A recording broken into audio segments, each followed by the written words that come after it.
Welcome to Fiction Audiobooks. If you enjoy the content, like and subscribing would be greatly appreciated. If you have any recommendations for novels, comment below. Please join my Patreon at https://www.patreon.com/fictionaudiobook. Chapter 151, Chapter 151, The God's Eye Project, End Goal. You're awake, traveler. At the sound of the call, the little witch opened her eyes. A strange environment unfolded before her, making her feel a bit lost. What she saw was a golden beach, with waves rolling onto the shore in rhythmic tides. In the distance, the sea and sky met in a seamless blue, dotted with a few white clouds.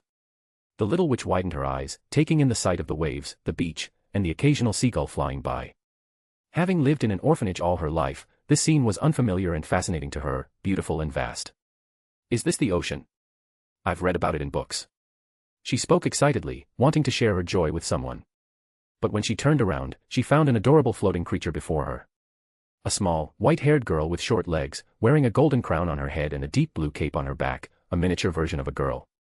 White hair, a diaper, remember my name, Paimon. Seeing the floating creature surrounded by tiny, star-like diamond-shaped lights, the little witch was shocked. It seemed like this was the one who had called out to her. Are you a fairy? The little witch asked curiously. I'm Paimon. As for fairies, Paimon doesn't know about that. Paimon replied. The little witch became even more curious and confused. Then. Paimon, where is this place? Why am I here? Hearing this, Paimon proudly patted her chest. Paimon fished you out of the water.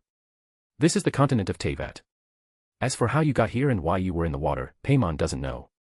Hearing that, the little witch immediately hugged Paimon. Thank you, Paimon. In her understanding, everyone was kind and honest, so she had no reason to doubt Paimon's words. Since Paimon said she saved her, then she must have saved her.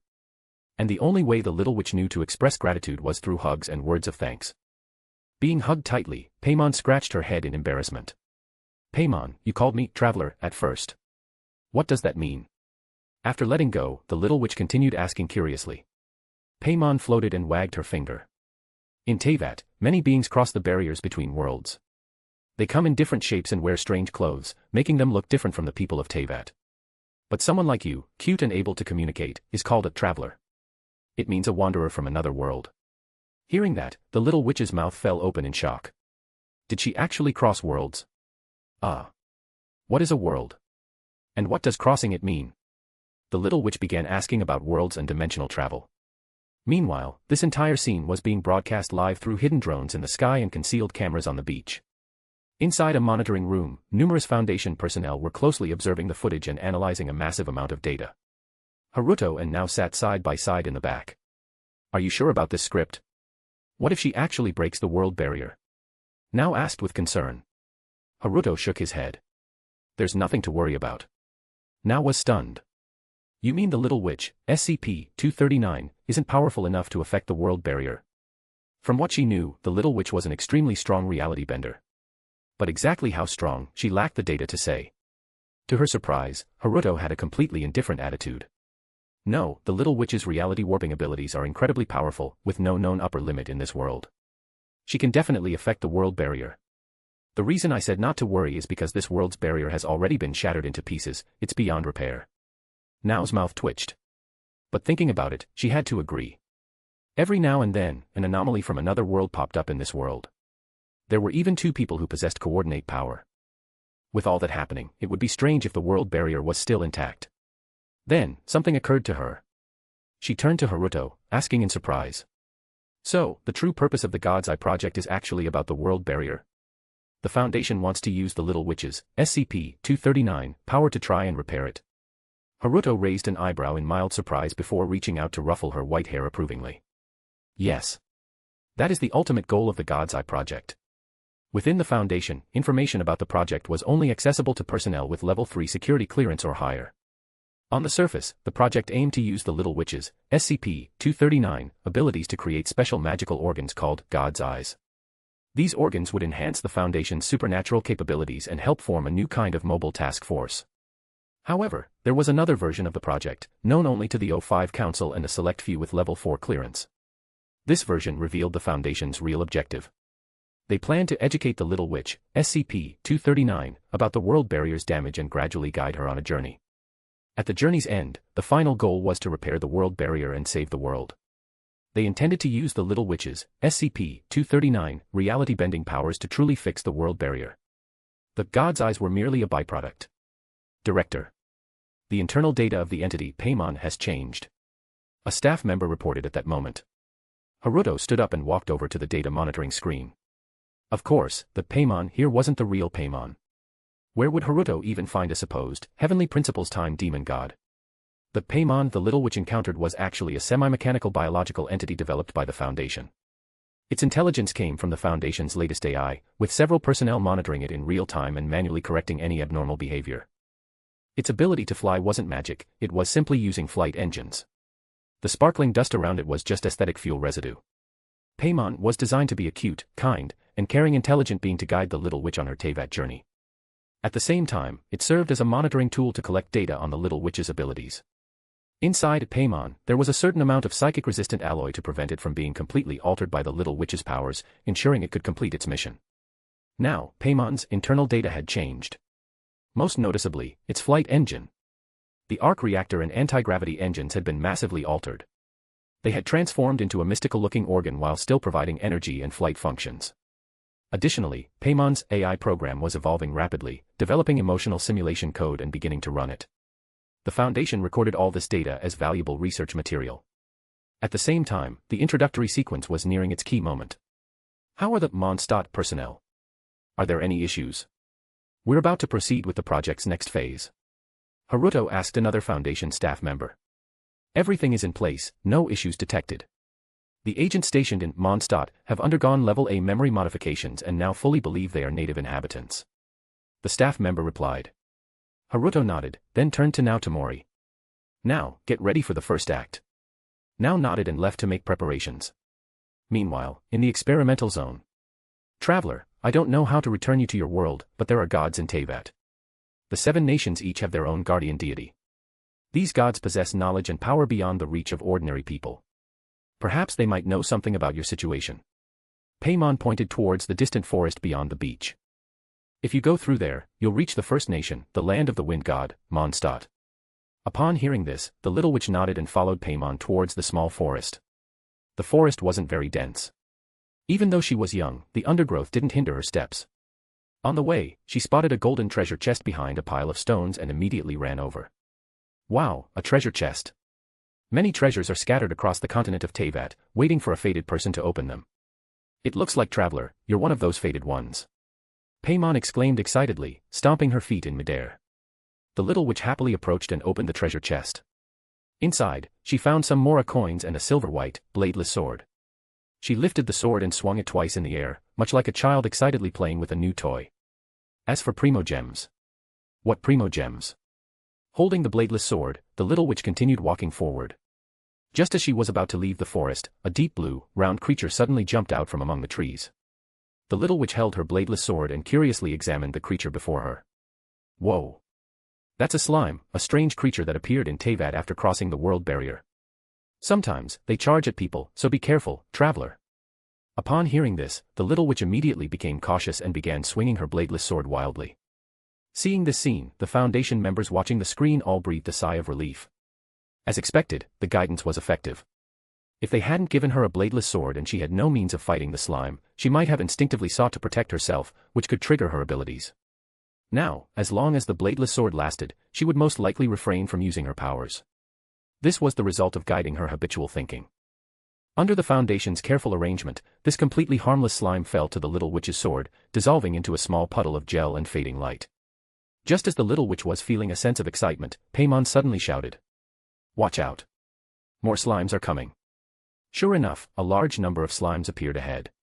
The little witch immediately panicked. But at that moment, a fiery rain of arrows, wrapped in flames, rained down upon the slimes. As the arrows struck, the slimes dissolved into fading light. A girl dressed in a cute red outfit, with a red bunny ear ribbon on her head, goggles around her neck, and long red and white boots, made her grand entrance. In her hands, she held a bow, but notably, there was no quiver on her back. Most eye-catching of all was the diamond-shaped ornament on her waist, glowing with a fiery red light, as if a flame were burning within it. A vision. Chapter 152, Vision, Wind Glider, and the Art of Self-Deception, everything is provided. A rain of flaming arrows descended from the sky, annihilating the group of slimes that had surrounded them. Now, dressed in a red Western-style ranger outfit, made her entrance. As soon as the girl landed, the flaming arrows vanished without a trace. In reality, neither the slimes nor the fiery rain of arrows were real, they were all holographic projections. The slimes that the little witch had fought were merely projections attached to easily decomposable biological frameworks. Yet at this moment, everyone present believed that those slimes were real monsters, and that the fiery rain of arrows was an incredible display of magic. Even now herself. The highest form of self-deception was one where even the deceiver believed their own lies, fully immersing themselves in the illusion. If I believe what I say is the truth, how could I fail to deceive you? May the wind god bless you, stranger. I am Tamori now, a reconnaissance knight of the Knights of Favonius. Now straightened up and performed a peculiar gesture of salute toward the two of them. If deception was to be played, it had to be done flawlessly, without a single flaw. The Foundation had compiled an entire history, culture, etiquette, and set of traditions for Mondstadt. If there was any flaw, it would be that the name itself wasn't particularly Western in style. However, since the little witch had grown up in an orphanage with limited exposure to knowledge, she was unlikely to recognize such a minor inconsistency. Moreover, when interacting with the little witch, it was best to use real names, even in deception, to avoid being affected by her powers and having one's identity distorted into someone else. Although all Foundation personnel wore psychic-blocking alloy accessories, it was better to be cautious. After all, they were dealing with a reality warper. The little witch wasn't startled by Nao's sudden appearance. Instead, she was excited by the fiery rain of arrows. "Thank you for saving me." The little witch expressed her gratitude. Nao waved her hand dismissively. "It was nothing, really. But you don't seem like citizens of Mondstadt. Please state your names." "Ah. We're not suspicious people." Paimon frantically waved her hands. The little witch mimicked Nao's previous gesture and saluted. "Everyone calls me the little witch." What a strange title, Nao mused thoughtfully. And besides, suspicious people always say they're not suspicious. Paimon stomped her feet angrily in midair. Nao chuckled. "Well, in any case, you're travelers, right? Mondstadt is just ahead. As a reconnaissance knight, I'll escort you there." With that, the three of them began walking toward Mondstadt. On the way, the little witch couldn't contain her curiosity and asked Nao. "Reconnaissance knight big sister, was that fiery rain earlier magic?" Nao shook her head. "That was elemental power." At that moment, Paimon raised her hand. I know. It's the magnificent power derived from manipulating the 7 elements. People can harness the power of elements through the medium of a vision." Hearing this, the little witch pointed to the red, diamond-shaped accessory on Nao's waist. "Is it this?" Nao nodded. "Yes, this is my vision. Its element is fire, which is why I could unleash that fiery rain of arrows earlier." The little witch became visibly excited. Children were always fascinated by mysterious powers. "Then, can I get a vision?" The little witch asked eagerly. Nao hesitated for a moment before explaining. When faced with uncontrollable circumstances, people often lament their own powerlessness. But at the steepest crossroads of life, if a mortal's desire reaches its peak, the gaze of the gods will descend. This is a vision, an external magical organ granted to those recognized by the gods, allowing them to harness elemental power. If you have a strong enough desire, perhaps you'll attract the attention of the gods and receive a vision. The little witch frowned in thought. What was her desire? Meanwhile, Paimon playfully interrupted. "Desires aren't something you can figure out instantly. There's a statue of the wind god just outside Mondstadt, why don't we go take a look?" As the three chatted, none of them noticed that the red vision on Nao's waist seemed to be igniting with real flames. Originally, it had merely been a plastic model with an LED light as a decoration. Standing before the surveillance monitors, Haruto turned to the Foundation staff. "How is it? Have the parameters of the vision changed?" The staff, overwhelmed by the flood of rapidly shifting data, worked tirelessly. After a while, they confirmed. "President, the vision has successfully undergone distortion. The one worn by Director now has undergone a fundamental material transformation. It is now composed of a new, unknown material that the Foundation has never encountered. Some kind of active particles seem to be present, and it has completely bonded with Director now, making it available for immediate use." Haruto nodded. "Okay, the concept of the vision has been successfully implanted. Assign personnel within Mondstadt to wear visions as well. Make sure they wear them in visible locations. Once the subject enters the city, let her see them then, we'll attempt mass production of visions." Meanwhile, at the test site, the three had arrived at the statue of the wind god. It was an ancient and distinctive stone statue, surrounded by a gentle, comforting breeze. At its base floated a golden ring, seemingly symbolizing the power of the wind god. The statue itself depicted a figure in ancient clothing, cradling a tangible wind orb in their hands. Was it Shiro? However, the facial features were obscured, making it impossible for an ordinary person to recognize.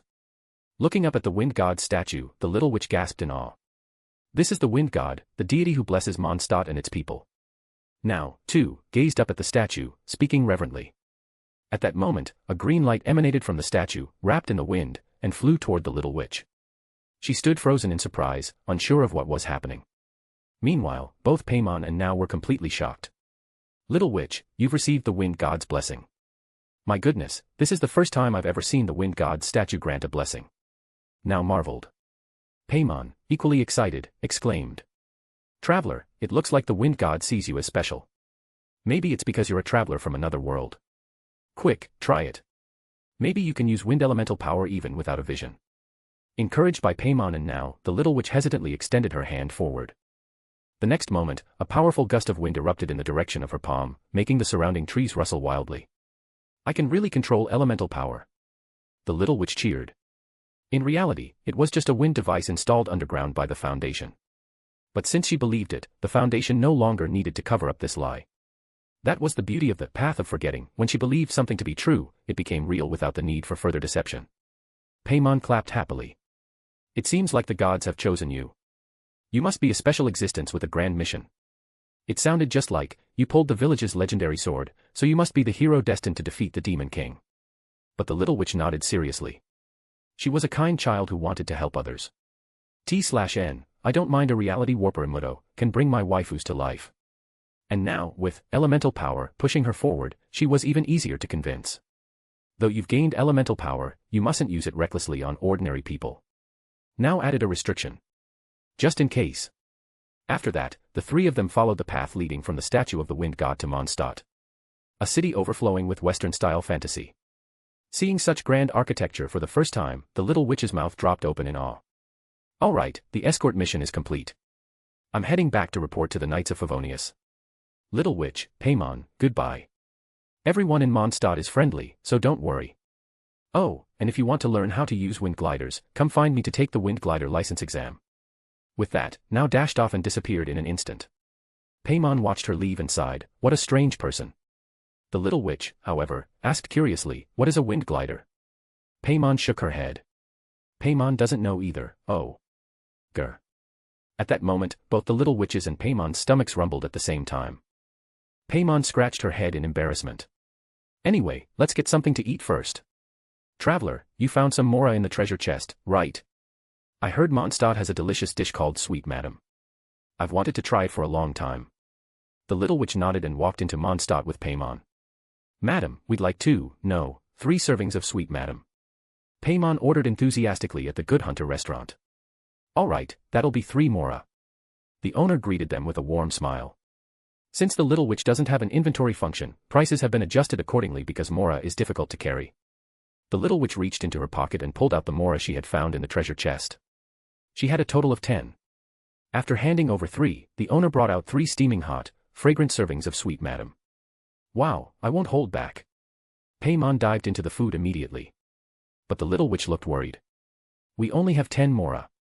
At this rate, we won't be able to afford food soon. She thought about the future. Though naive and kind, she was also a smart child who made plans ahead of time. Paimon froze mid-bite. That kind of thing is unacceptable. Just as the little witch was feeling anxious, the owner of Good Hunter interjected. If you don't have enough mora, you can take on commissions in Mondstadt. You can accept up to 4 commissions per day. Not only can you earn mora, but you can also obtain a mysterious item called Primo Gems. It's said that consuming Primo Gems can strengthen one's elemental power. Upon hearing this, the little witch's eyes lit up. The restaurant owner had just placed the final piece of the puzzle for the Vision Project. And so, the classic adventure template was completed, taking on commissions to level up, traveling across 7 nations to grow stronger, and ultimately saving the world. Chapter 153, Chapter 153, A Private Date with Now. Now was taken back to the containment site and regained her original memories. For now, the guidance arc of the reconnaissance night had come to an end. Soon, the storm terror incident would take place in Mondstadt, leading to the emergence of the god of wind in an attempt to shape a deity. However, the danger level of the Storm Terror incident was far beyond that of the slime incident. The Foundation needed to make more preparations to deal with potential threats. As for the little witch, she would temporarily be accompanied by Paimon to run commissions in Mondstadt. After all, what kind of traveler doesn't do daily commissions? The primo gems prepared for the little witch were small, lightweight, shiny, four-sided candies. Once she ate them, an experience bar would be projected onto her retina. Just like with elemental power. As long as the little witch accepted the concept of the experience bar, there would be no need to project it every time to maintain the illusion. After regaining her memories, now toyed with the vision hanging at her waist. At this moment, the vision was burning with tangible flames, with a special fire symbol faintly appearing. Holding it in her hand, now felt a peculiar sensation. This vision seemed like an extension of herself, like her limbs, an actual part of her body. And with just a thought, she could draw upon the fire element within. With a snap of her fingers, a pure flame appeared in Nao's hand. The fire flickered in her palm, radiating heat, yet it did not harm her in the slightest. Fascinated, Nao played with the flames for a while before finally dispersing them. When she looked up, she found Haruto watching her with a grin. Nao stuck out her tongue. "What is it, big brother? You're staring at me like that, do I have something on my face?" Haruto shook his head. "I just think Nao looks really beautiful." It was the truth. Dressed in an amber cosplay outfit, illuminated by the firelight, Nao had a unique kind of beauty. Haruto suddenly understood how Rintaro must have felt. Ahem. Hearing his words, Nao pouted playfully. Eh? Really? Big brother, you're always lying, now you don't even blink when you do it. Haruto clicked his tongue in response. Come to think of it, he had noticed before. Nao didn't seem to have a clear perception of her own appearance. She was clearly a beautiful girl, yet she seemed completely unaware of it. So, Haruto decided to test the waters. Could it be that you don't know you're a beautiful girl? The kind that would be super popular at school. As expected, Nao froze upon hearing this. But moments later, she suddenly beamed with excitement. Really? That's great. I'm actually a beautiful girl. Haruto sighed and facepalmed. Reaching out, he ruffled Nao's white hair, then turned to leave. However, she immediately grabbed the corner of his shirt. Haruto turned back, puzzled, only to see that the once cheerful Nao now looked pitifully upset. Big brother hasn't been home for a long time. Is it because Aine is too old and no longer attractive? Nao spoke with a heartbroken expression. Haruto. What kind of nonsense was that? Haruto immediately panicked. Watching his reaction, Nao suddenly burst into laughter. Hoshino AI said that if I said that, Big brother would definitely panic. Haruto. He couldn't deny it, he really had panicked. Not because of the teasing words themselves, but because they came from Nao. Nao had always been his innocent little confidant, straightforward to the point of being oblivious. It was hard to imagine her saying something so weird. And yet. His fists clenched. Haruto could already picture Hoshino AI with her cunning smirk while coaching Nao. Had he been too lenient with that idle girl? By the way, how did you even end up hanging out with Hoshino AI? Haruto asked suspiciously. At his question, Nao averted her gaze. Just some work-related matters. Haruto narrowed his eyes. Now, the station director of the Chiba City site, was handling work handover with Hoshino AI, who was responsible for external information dissemination. And besides, Nao's guilty look, wasn't that just an obvious lie? Just as Haruto was feeling puzzled, Nao suddenly puffed up her cheeks, looking adorably upset. But, Big brother really hasn't been home for a long time. Hearing this, Haruto paused to think. Previously, he had been advancing matters in the Demon Slayer world, then dealing with the Undying Lizard and Tomi. After that, he had been working on the Shinomiya Financial Group situation and planning the God's Eye project for the Little Witch. It seemed he really hadn't been back to the apartment for quite a while. So. Then I'll go home today, Haruto said. However, Nao quickly shook her head. Haruto, oh. Today's big brother is someone I worked hard to get, so I'm going to monopolize you. Let's go on a date. Nao declared this boldly. Haruto raised an eyebrow. Did Hoshino AI teach you this too? Nao averted her gaze again. Haruto couldn't help but facepalm. Hoshino AI was still a young girl with no actual romantic experience, but how did the things she taught manage to hit the mark so precisely? Was this even reasonable? Fine, Haruto finally gave in. In response, Nao immediately turned and dashed toward her office. When she returned, she was holding 2 tickets in her hands. Haruto sighed. So this was premeditated, huh? Tamori now handed one of the tickets to Haruto. Taking a look, he realized it was for a band performance. A zine theater concert. Haruto was familiar with this band since Tamori now had been a fan for a long time. The MP3 player he had gifted her before was mainly used to listen to Zine's music. Haruto had heard some of their songs. They were a rock band whose music conveyed a sense of freedom. Eren would probably love this band. Ahem. Since now liked them, Haruto naturally had a favorable impression of the band as well. Watching a live performance as part of their date didn't seem like a bad idea. However, Haruto reached out and flicked Nao's forehead. Now, did you check the showtime on the ticket? Do you know what time it is now? Nao, rubbing her forehead, instinctively looked down at the ticket. And then she realized. The concert was today, and the show was starting. In 5 minutes. At a venue in Shimokitazawa. Meanwhile, where were Haruto and Nao? In an offshore underground facility outside of Japan, a site specifically designated for high-risk anomalous experiments. Between here and Shimokitazawa, there was an entire ocean. Big Brother must have a way to get us there, right? Nao clumsily attempted to act cute. This was another lesson from Hoshino AI, whenever there was trouble, just use cuteness to get through it. Seeing her awkward attempt, Haruto helplessly shook his head. What could he do? She was his precious girl, he could only spoil her. Wrapping an arm around Nao's waist, Haruto lifted her in a princess carry. Then, he sprinted down the Foundation corridor. Eventually, the two exited the site through an undersea passage. Once outside, Haruto scanned the surroundings to ensure there were no observers. Then, a pair of black wings emerged from his back. Holding Nao, he flapped his wings once.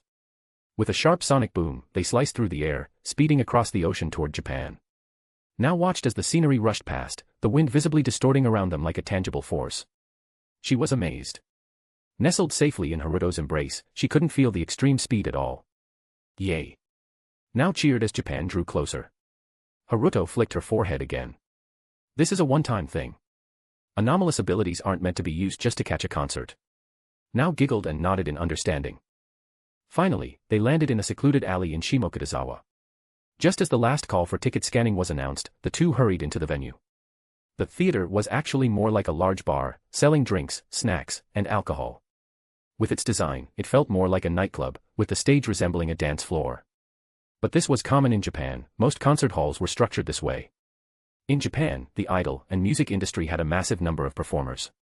Without the backing of a strong agency, idols and bands had to start in underground venues like this, scraping by with ticket sales and fan donations. The income was barely enough to survive. Most who stuck with it did so purely out of love for the craft. Come to think of it, if Hoshino AI had never met Haruto, she probably would have started as an underground idol too. She clearly had talent, but she would have needed to grind in places like this to build a fan base and wait for an opportunity. Ahem, getting off track. Inside the venue, a decent crowd had already gathered. Zine wasn't a top-tier band, but they had a solid fan base. Most of the attendees were dedicated fans of Zine. Chapter 154, Kasaku's first performance. Nao looked at the gathered crowd below the stage and the constantly rotating spotlights, appearing somewhat excited. Haruto ruffled her hair. This is my first time listening to Zine live. So this is what a live concert feels like. Nao shared her emotions with Haruto. Actually, tickets for these underground performance halls weren't expensive, some would even call them cheap. It was the kind of concert anyone could afford to attend. However, when Nao was still young, she was noticed by the former laboratory organization due to her adolescent syndrome. After that, she was imprisoned in a dark, sunless laboratory. During those grim days, Nao had a secretly stashed MP3 player that contained Zine songs. Even though there were only a few tracks, she listened to them repeatedly over the years, to the point where anyone else would have grown sick of them. But for now, those songs remained one of the few precious moments of light in her life. This continued until one particular day. Inside the laboratory, a group of teenagers who had been imprisoned gathered together and attempted to escape. Through meticulous planning and the use of their respective abilities, at great cost, they finally managed to break free. However, when Nao saw the sunlight of the outside world, she didn't dare stop running. There were still pursuers behind her. If she got caught, she would be thrown back into that sunless hell. Even worse, she would crush the hopes of all her comrades. So, with bare feet, Nao kept running and running and running. Until, at a street corner, she saw the boy who would change her fate forever. Of course, their first encounter wasn't exactly picturesque. She was immediately subdued and pinned to the ground. Recalling this, Nao shot a fierce glare at Haruto. This left Haruto utterly confused. What did he do to provoke her this time? Just then, the performance was about to start, but the ones coming on stage weren't Zine. In these underground performance halls, each concert featured multiple bands. Regardless of which band's ticket you purchased, you could watch all the performing bands. However, the ticket revenue would go to the band you specifically bought the ticket for. Moreover, each band had to meet a certain revenue quota. If they couldn't sell enough tickets, the band members had to pay the venue out of their own pockets. It might sound absurd, but in Japan's underground idol and band scene, this was the usual process. At the start, there were no fans. If they wanted a stage to perform on, they had to pay out of pocket. During each performance, they tried to move the audience and attract fans. And the first band to take the stage? Kesuka Band. Never heard of them. They must be newcomers. I think that's the boss lady's younger sister. Speaking of which, the owner of this venue used to be in a band, right? Whispers and discussion spread throughout the crowd. Haruto raised an eyebrow in surprise. So, it's here. Kesuka Band, which could also be translated as Unity Band, was the band that Hitori Goto belonged to. However, among the performers on stage, there was no sign of Hitori Goto. Instead, a large cardboard box with a guitar strapped to it. What is that thing? Now pointed at the oversized cardboard box, puzzled. Haruto chuckled. Maybe it's a guitarist who loves music, longs to perform, but has such extreme social anxiety that they can't even look at the audience. Hearing this, now shot Haruto a suspicious look. From the way he said it, did he actually know that box? Could it be some kind of super talented newcomer band, the type that will explode in popularity and become famous for being unique?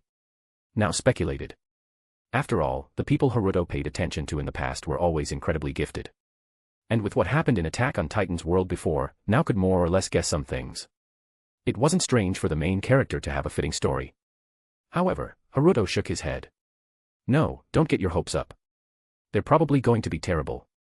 No, actually, they're going to completely bomb. Hearing this, now was even more confused. At that moment, Kesuka Band's first performance began. A bassist, a drummer, and a guitarist in a cardboard box. No vocalist. They were playing a cover of some popular song. And their performance. To call it bad would be an understatement, it was an absolute disaster. Perhaps because of the box obstructing their view, the guitarist had no coordination with the bassist and drummer whatsoever. It was clear that they had some foundational skill, but in a group performance, they couldn't bring out their true ability. As for the bassist and drummer, they were trying to revolve around the guitarist as the core.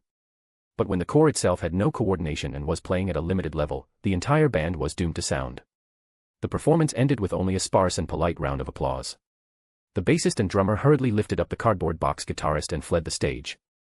Watching this bizarre scene unfold, now glanced back at Haruto, only to find that he looked rather amused. So why is Big Brother interested in such a terrible band? Now asked curiously. Haruto shrugged. Because it's interesting.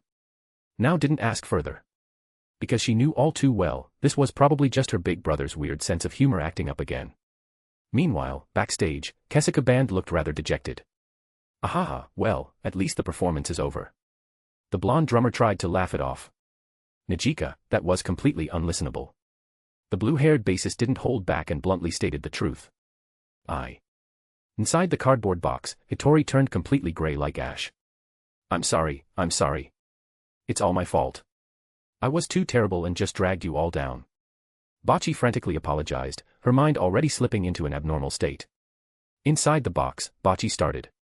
Twisting, crawling in darkness, crawling, writhing, squirming in the shadows, rolling, violently scuttling, contorting, convulsing, howling, squirming, letting out an eerie growl. Seeing Bocce seemingly having a breakdown, the little angel of Shimokitazawa, Nijika Ejichi, hurriedly tried to comfort her. It's not your fault, Bocce. The band was just formed, so it's normal for us to have no chemistry yet. The blue-haired bassist was about to throw in another comment but was quickly silenced by Nijika, who covered her mouth. However, Bocce was already trapped in an indescribable state of despair, unable to pull herself out. Seeing that words weren't working, Nijika thought for a moment and suddenly said, Hey, Bocce, by the way. I think I saw a familiar face in the audience just now. That statement finally snapped Hitori out of her dark spiral, at least momentarily. A familiar face? She asked in confusion. Nijika nodded. It's that boy who was sitting on the swing on the other side of the park when we first met, remember? It wasn't that Nijika had an exceptionally good memory. It was just that the boy was far too striking, whether it was his appearance, physique, or even his overall aura, everything about him felt perfect.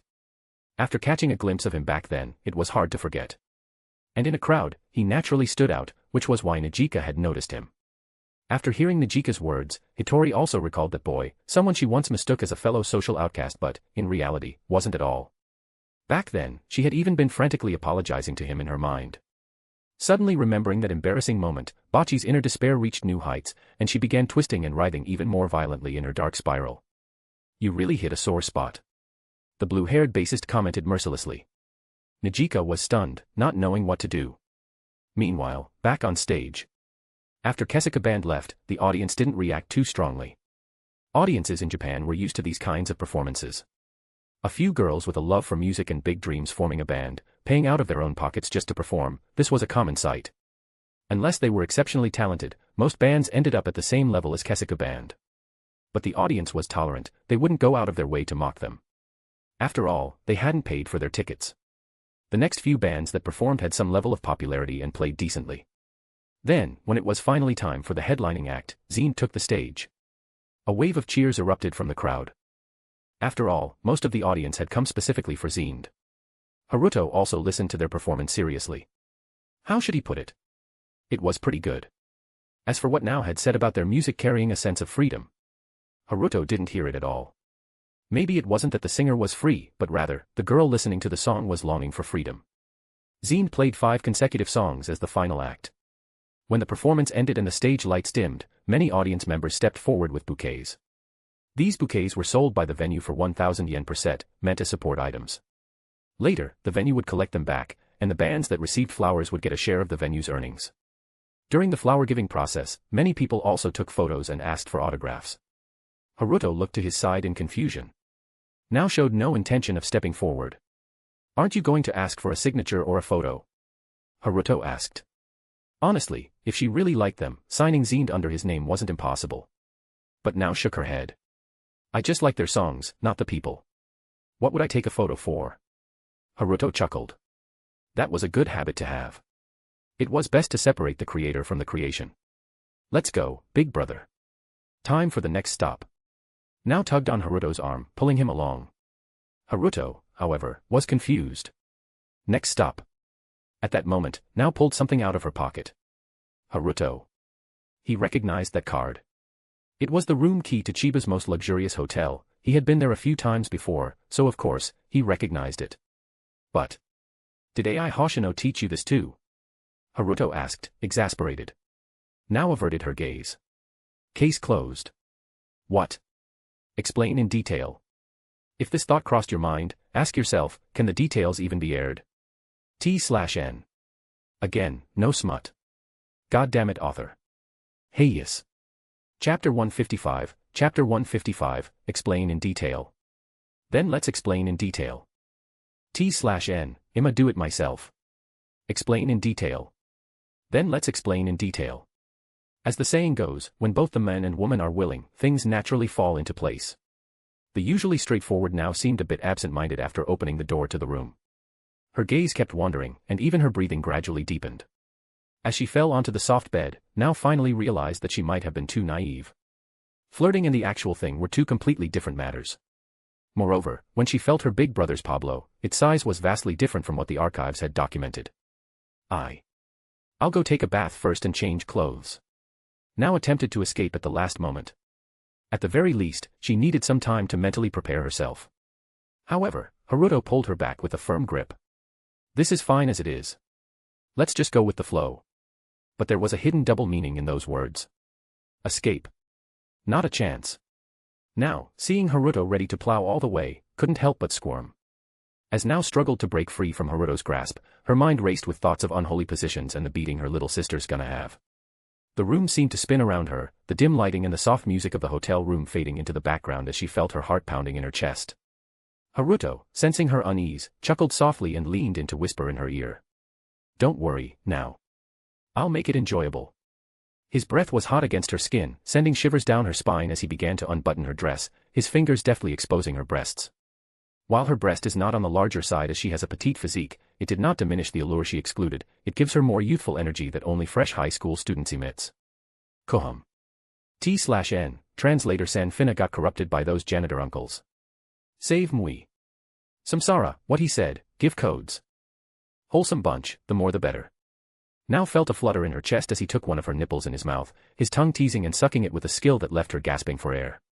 As Haruto continued to explore her body, now found herself becoming more and more aroused.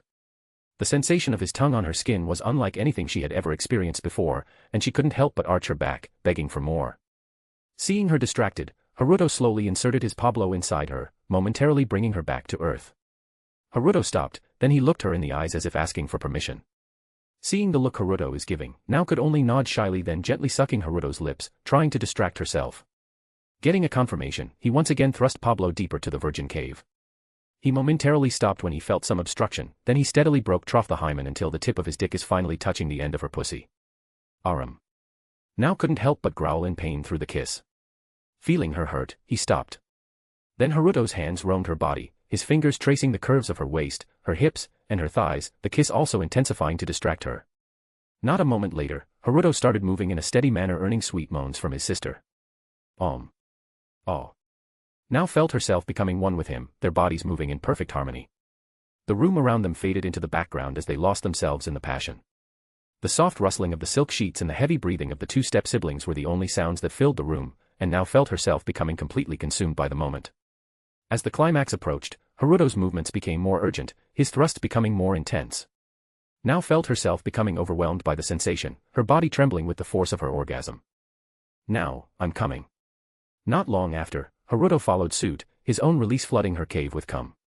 As they lay there, now spent and sated, realized that she had never felt so grateful to Haruto for taking her in when she had nowhere else to go. Haruto also had given her the freedom she sought in that sunless laboratory.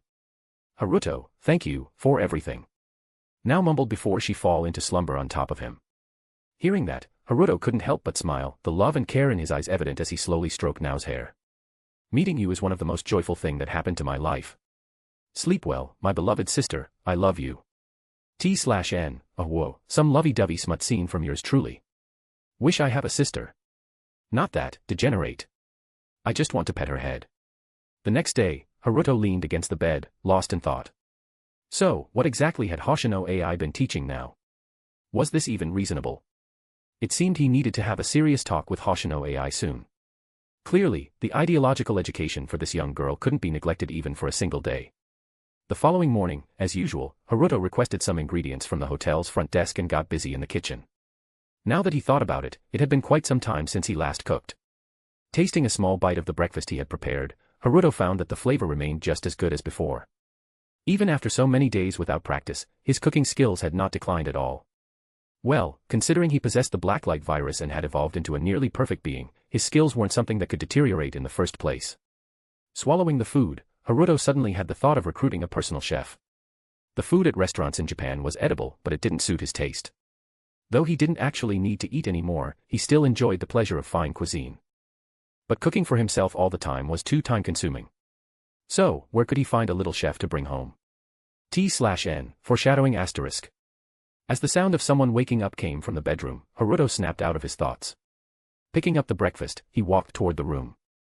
Now woke up to see breakfast placed beside her and Kotaro sitting at the edge of the bed. As if recalling something, Now face instantly turned bright red. Wrapped in the blanket, she scooted closer. I'll feed you. Seeing Nao's slightly strange behavior, Haruto simply picked her up and sat her down beside him. Then, taking up a spoonful of food, he brought it to her lips. Nao took a bite and smiled blissfully. As she ate little by little, she suddenly thought of her sister/friend, Annie, back home. This warm, domestic scene at the dining table, it felt so familiar. A wave of guilt surged in Nao's heart. The more her guilt grew, the stronger her desire became. Suddenly, she grabbed Haruto and pulled him down onto the bed again. As Haruto stared in confusion, Nao transformed her guilt into even greater pleasure. Sorry, Annie, but sneaking a taste is just too enjoyable. So she thought. Time flowed on, and days passed. The Foundation sent a message stating that the Divine Eye Project's test subject, Little Witch, was requesting a wind glider license examination. For now, the Foundation had stalled her by claiming that the reconnaissance knight was on a mission elsewhere. Judging by the timeline, Little Witch had already been in Mondstadt for quite a while. Running around doing commissions every day, struggling for Mora, she had probably gotten past the initial excitement. More importantly, she had likely saved up enough Mora to live comfortably for a while. It was about time to introduce something new to keep her interested. And so, Haruto and Nao returned to the isolated island facility. Not long after, dressed in a brand new reconnaissance knight uniform, now entered the test field. Traveler, look. The reconnaissance knight is back. Paimon pointed at the approaching now excitedly. Little Witch turned her head and saw now, immediately running up to her. Now, you're back from your mission. I want to take the wind glider license test, but wait, why do you seem more mature all of a sudden? Halfway through speaking, Little Witch's focus suddenly shifted. In the monitoring room, Haruto, who had been sipping tea, nearly spit it out. Have Paimon steer the topic away from this. Get Little Witch focused back on the wind glider. Haruto coughed while instructing the staff beside him. The staff was slightly puzzled but still followed the order. Ah. Paimon didn't notice anything. Traveler, you sure pick up on weird things. Paimon doesn't get it. By the way, we heard the wind glider lets you fly freely in the sky, right? That sounds amazing. Paimon gestured with her hands to mimic wings, flying around excitedly. Now chuckled. But Paimon, don't you already know how to fly? Why are you so interested in the wind glider? Paimon scratched her head. Now that you mention it, that's true. Little Witch was amused by the conversation and successfully had her attention diverted. Soon, the three arrived at a small hill outside Mondstadt. Now, like a magician, pulled out two sets of small, deep blue wings. The wings were only palm-sized, paper-thin like stickers, yet exquisitely detailed. Even the feather patterns were vividly crafted. This is the wind glider, a blessing from Lord Barbados that allows people to ride the wind and soar through the sky. Now explained. Seeing the tiny wind gliders, Little Witch and Paimon were both shocked. This tiny thing can make you fly? Little Witch asked curiously. Now merely smiled and tossed one onto her back. A streak of light flashed, and the tiny wind glider expanded into massive wings. Then, without hesitation, now leaped off the hill. Little Witch and Paimon hurried to the edge, looking down. They saw now soaring through the sky, maneuvering with ease. As she flapped the wings, updrafts and speed-boosting wind currents formed around her. After making a graceful lap around the sky, she landed back on the hill. Little Witch's eyes widened in awe. Back at the facility, Haruto analyzed the test data. As expected, the fake wind glider's internal parameters had changed drastically. It had transformed from a mere mechanical imitation into a device harnessing special energy.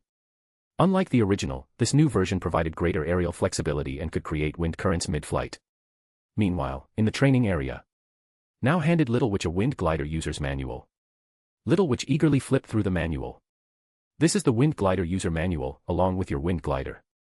This area is the designated practice zone for wind gliders. Read the manual carefully and memorize its contents. Once you've mastered the use of the wind glider, you can come to me for the certification exam. After obtaining your wind glider license, you'll be allowed to use it outside the training grounds. However, you still cannot use it within Mondstadt City. The Little Witch took the wind glider user manual and began reading it. 1. Before flying, please ensure you are in good physical and mental condition.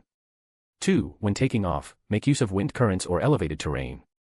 3. When flying with the 710 wind glider, pay attention to wind force and direction to maintain flight stability.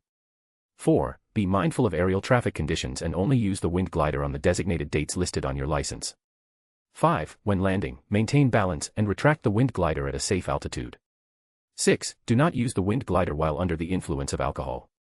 7. Using a wind slime for takeoff is strictly prohibited. Failure to adhere to the above regulations will result in the revocation of your wind glider license, requiring you to retake the certification exam. Paimon looked at the wind glider user manual and sighed. Wow, these rules are so strict. Now nodded in agreement. Yeah, I've had my license revoked twice already. Ahem, anyway, please make sure to read and follow the rules carefully. Paimon was shocked. Did now just say she's had her license revoked? And not just once, but twice. Is it really okay for now to be the one teaching the traveler how to use a wind glider? Now waved her hand dismissively. Of course, no problem. I've taken the wind glider exam 3 times, so I have plenty of experience. Paimon was dumbfounded. Then, with now accompanying her, the Little Witch began practicing with the wind glider. After half a day of practice, the Little Witch successfully obtained her wind glider license. Yes, using a wind glider was incredibly simple. So simple that even an 8-year-old girl could easily learn and quickly pass the exam. This was intentionally designed by the Foundation. After all, the simpler and more practical something is, the more useful it becomes, right? Congratulations, Little Witch, on successfully obtaining your wind glider license. Now clapped her hands. The Little Witch also looked very happy. Then, as if casually, now said. Speaking of which, Little Witch, you came to Mondstadt to search for Lord Anemo Archon, hoping to seek answers from him, right? Chapter 156, Astrology and the God-Making Plan. Speaking of which, Little Witch, you came to Mondstadt to find Lord Anemo Archon and seek answers from him, didn't you? Now asked casually. The Little Witch nodded. At this moment, Paimon also spoke up. Yeah. The traveler came from beyond this world and wants to ask the 7 Archons how to return to their own world. Now nodded and then made a thoughtful expression. I don't know much about Lord Anemo Archon, only that he is the god who watches over Mondstadt. He is a gentle yet powerful existence, always using the wind to rescue the people of Mondstadt whenever they are in trouble. But if you want to find Lord Anemo Archon, I do know a place where you can look up information. As she spoke, now pointed to a loft-like building in Mondstadt. The Little Witch and Paimon followed her gaze and saw the mysterious attic. That's the Knights of Favonius library, where a mysterious and powerful librarian resides. She is knowledgeable and wise. If anyone in Mondstadt is most likely to know about Lord Anemo Archon, it would definitely be that librarian. Upon hearing this, the Little Witch immediately said. Then I'll go meet this mysterious librarian right away. She was about to use the wind glider to fly directly to the library in Mondstadt. But now quickly stopped her. Little Witch, did you forget? You can't use the wind glider inside Mondstadt. Besides, this librarian is not easy to meet. You have to solve the riddle she set up first. Then, now handed a riddle to the Little Witch. Of course, it wasn't a particularly difficult puzzle. This step was just meant to create some conditions for the librarian to appear. Only when the Little Witch put in effort to meet the librarian would the words of the librarian feel more credible. After all, when people work hard for something, they are more likely to believe in the results they obtain. After that, now left. The Little Witch, after racking her brain, finally solved the puzzle. Excited, she took the solution and ran towards the Knights of Favonius library. Upon entering the library, she saw rows upon rows of books. In reality, these books were not just decorations, they were compiled by the Foundation, recording Mondstadt's history and culture. If the Little Witch suddenly felt curious and wanted to read them, she wouldn't notice anything unusual. Following the guidance, the Little Witch arrived at the second floor of the library. There, a tightly shut door stood before her. At the entrance was a mysterious-looking device with an opening, seemingly waiting for something to be placed inside. The Little Witch hesitantly inserted her solved riddle into the slot. After a brief moment of waiting, the door suddenly rumbled open. Oh! Someone actually solved my riddle. Come in, little one, how interesting. A woman's voice, filled with amusement, came from within. The Little Witch stepped inside. She found herself surrounded by even more bookshelves, some adorned with mysterious symbols, while the floor bore intricate patterns. Feeling a little nervous, the Little Witch weaved her way through the bookshelves and arrived deeper inside. There, she found a desk. A vase on the desk held a blooming rose. Behind the desk sat a woman with long, flowing black hair, wearing a pointed hat, resembling a shrine maiden. Hello, little one. The woman greeted her with a smile. I'm the Little Witch. I'm here to ask about Lord Anemo Archon. I wish to meet him and ask a question. I heard from now that the librarian here is very knowledgeable, so I came to seek guidance on how to meet Lord Anemo Archon. The Little Witch spoke, feeling somewhat nervous. Clearly, this mysterious librarian gave her a sense of unfamiliarity. I see. You must be a traveler from another world, aren't you, little one? The woman suddenly stood up, looking at the Little Witch with a sly smile. The Little Witch's eyes widened in surprise. How do you know that? The woman walked over and gently led the Little Witch to sit in the chair opposite the desk. My name is Kasumiga Yutaha. I am Mondstadt's librarian and also a shrine maiden. Yutaha introduced herself with a smile. Her mature and composed demeanor, along with her ability to read people, was a natural talent. The Little Witch blinked. A shrine maiden. Yutaha nodded. Yes, a shrine maiden who studies astrology. Through the stars, I can gain knowledge. I saw a star representing a traveler from beyond this world, falling into Mondstadt. So, I guessed you would come. I just didn't expect it to be today. Hearing this, the Little Witch was amazed. Can I learn astrology? She asked curiously. Yutaha nodded and handed her a thick book from the desk. On the cover, a simple word were written, Astrology. The Little Witch opened the book and started reading carefully. But soon, she gave up. This astrology book was far too complex, and for an 8-year-old girl, the wording was too obscure and difficult to understand. Meanwhile, at the Foundation's research facility, staff members were attempting to use astrology based on a replicated astrology book. Soon, one of the researchers started having a nosebleed. However, instead of panicking, he looked excited. Then, he took out a coin and tossed it into the air. As the result was revealed, he reported. President, it worked. The astrology system can function properly, but it seems to consume some kind of energy. Since the researcher had no special power within him, he had unknowingly used his lifespan as a substitute. However, he had only performed a small-scale divination, predicting the outcome of a simple coin toss. So the backlash was minimal. Haruto nodded in satisfaction. With astrology, the Foundation had gained another method of obtaining information. Back in the trial room, the little witch pushed the astrology book back across the table, looking slightly dizzy. Ugh, I can't understand this at all. Traveler, let's just ask about Lord Anemo Archon instead. Paimon, looking equally dizzy, agreed. The little witch nodded and completely gave up on learning astrology. Oh. Big sister, I want to know about Lord Anemo Archon. The little witch had originally intended to call her auntie. But under Yutaha's sharp gaze, she quickly changed it to big sister. Yutaha nodded and then said, I do know some things about Lord Anemo Archon. Perhaps I can help you. Long ago, Lord Anemo Archon was merely a wisp of wind spirit. At the time, Mondstadt was completely enveloped by raging storms. The winds were so strong that even birds could not pass through. The endless gales wore down the land and rocks, turning them into fine dust like water. Amidst the thousand winds, the wind spirit met a human in Mondstadt, and they became close friends. In time, this friend raised their sword against the demon god of tornadoes, hoping to liberate Mondstadt from the storm. In the end, the dear friend perished in the rebellion, and Lord Anemo Archon carried on their dream, defeating the demon god of tornadoes and becoming the Anemo Archon. And so, Lord Anemo Archon cherishes humanity, just as his friend once did, and protects the land of Mondstadt, saving its people with the wind. But 500 years ago, a rift suddenly tore open in the sky of this world. Lord Anemo Archon and the other 6 gods went to investigate. Before leaving, Lord Anemo Archon entrusted his companion, the Storm Terror Dragon, to guard Mondstadt in his stead. However, while protecting Mondstadt, Storm Terror Dragon was tainted by corruption from beyond this world. Not only was it wounded, but it also fell into madness. If you, little witch, can rescue the fallen Storm Terror Dragon, perhaps Lord Anemo Archon will be grateful to you and appear before you in person. Yutaha slowly narrated the background of Lord Anemo Archon and the origins of the upcoming Storm Terror Dragon incident. This was a setup for the eventual appearance of the Anemo Archon. After all, gods are not the same as ordinary humans. For the little witch to accept and truly understand the power that an Archon should possess, a long period of preparation was necessary, guiding her step by step. This was also the Foundation's next key objective, the God-making project. Although in Tevat's worldview, the gods they created wouldn't be as truly divine as actual deities, at the very least, they would be formidable combat forces.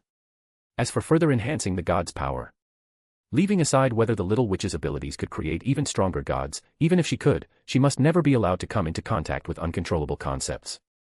That would be far too dangerous. Chapter 157, Disaster. And da fuck. After hearing Yutaha's explanation, the little witch developed a strong admiration for the legendary god of wind. The god of wind who saved Mondstadt must be an incredibly powerful being. The little witch's eyes sparkled as she spoke. Yutaha nodded, casually waving her hand, and a map floated over. Upon unfolding it, it revealed a map of the Mondstadt region. As Kasumigakaka's fingertip lightly tapped the map, purple lightning leaped from her finger, weaving the shape of 2 massive mountain ranges on the map. These were the mountains that once blocked Mondstadt. The god of wind once corrected Mondstadt's terrain by slicing off the mountain peaks. Then, using the wind, he blew those mountain peaks into the sea, forming many small islands. As Yutaha narrated, the mountains formed by purple lightning moved toward the ocean. In the end, they sank into the water, leaving only their peaks above the surface, resembling scattered islands. Paimon gasped in amazement. Wow, that's incredible. As expected of a god. The little witch also showed a look of astonishment. Though her knowledge was still limited, she couldn't fully grasp how powerful one must be to casually move mountains and reshape the land. But just hearing about it sounded impressive enough. So, how do we find the Storm Terror Dragon, and how do we save it? The little witch could hardly wait to meet the great god of wind. It wasn't that she was in a rush to find a way home, she was simply drawn to this legendary deity. Yutaha pointed to a corner of the map, where an ancient cluster of buildings lay. This is where the Storm Terror Dragon once lived. It's now a ruin, but perhaps we can still find some clues there. As for how to save the fallen dragon, the god of wind once bestowed upon Mondstadt a great treasure. That treasure is called the Holy Lyre der Himmel. When its strings are plucked, it plays the wind song, soothing the hearts of all who hear it. By using the Holy Lyre der Himmel, we should be able to rescue the fallen dragon. After finishing her explanation, Yutaha folded the map and handed it directly to the little witch. As the little witch processed the information, Yutaha stood up and walked to a corner of the room. With a flicker of purple lightning in her hand, something within the library seemed to activate. The ceiling above began to slowly open, revealing the sky above. By now, the sky had already been enveloped in night's embrace, with a bright full moon hanging high and countless stars twinkling. The library's roof seemed to have undergone some special treatment. Even with the ceiling opened, a transparent dome remained, resembling a giant magnifying glass. Under this dome, beams of starlight converged on the table, intertwining beautifully. On the table, the scattered starlight formed a breathtaking image. It was as if the stars themselves had been painted onto a canvas. The little witch was instantly captivated by the celestial map. At that moment, Yutaha spoke softly. "Traveler from beyond this world, you are a special existence. Perhaps Teyvat has chosen you, or maybe you have chosen Teyvat. The world has long been plagued by corruption, and only a drastic remedy can cure it. Perhaps you, a being from beyond this world, can grasp the power to save it." Her cryptic words left the little witch puzzled. But when she tried to ask further, Kasumigakaka Yutaha merely smiled and shook her head, refusing to say more. If Haruto had been present at that moment, he would probably have shouted, "Riddle speakers, get out of Gotham." But this was the kind-hearted little witch. She simply memorized those strange words and temporarily left Mondstadt's library. Next, she needed to search for clues about the Holy Liarder Himmel and the Stormterror Dragon. With her guidance complete, Yutaha's task had been successfully accomplished. Afterward, someone arrived at the testing grounds to escort Yutaha away. Upon returning to the station, her memories were restored. "How do you feel?" Haruto asked with a smile. Yutaha pondered for a moment before replying. "It was a novel experience. Maybe I can use it as material for a novel. Deceiving oneself while deceiving others, it might actually be a refreshing subversion of clichés." Hearing this, Haruto couldn't help but rub his forehead. He felt like his senior was subtly mocking his methods. "But I think I really learned astrology," Yutaha added. Haruto raised an eyebrow. Though he had suspected it, hearing her confirm it was still surprising. The astrology system had been carefully compiled by the Foundation, but none of its creators actually knew how to use astrology. There was a vast difference between textual descriptions and actual practice. But Yutaha was different. Because she had appeared as a mysterious librarian, she naturally came with a high level of astrology proficiency. With the little witch's unique trait, astrology had now become one of Kasumigakaka Yutaha's inherent skills. If mastered, this mysterious system of abilities, created by the Foundation, could be quite powerful. At that moment, now approached. "Astrology, huh? Can I ask Senpai to give me a reading? It sounds like one of those mystical star-based fortune-telling things that people love." Perhaps influenced by Haruto calling her Senpai, now followed suit and also addressed her as Senpai. Looking at now, Yutaha felt an inexplicable emotion rise within her. It was like a mixture of jealousy and rivalry, something akin to what one might feel upon encountering a romantic rival.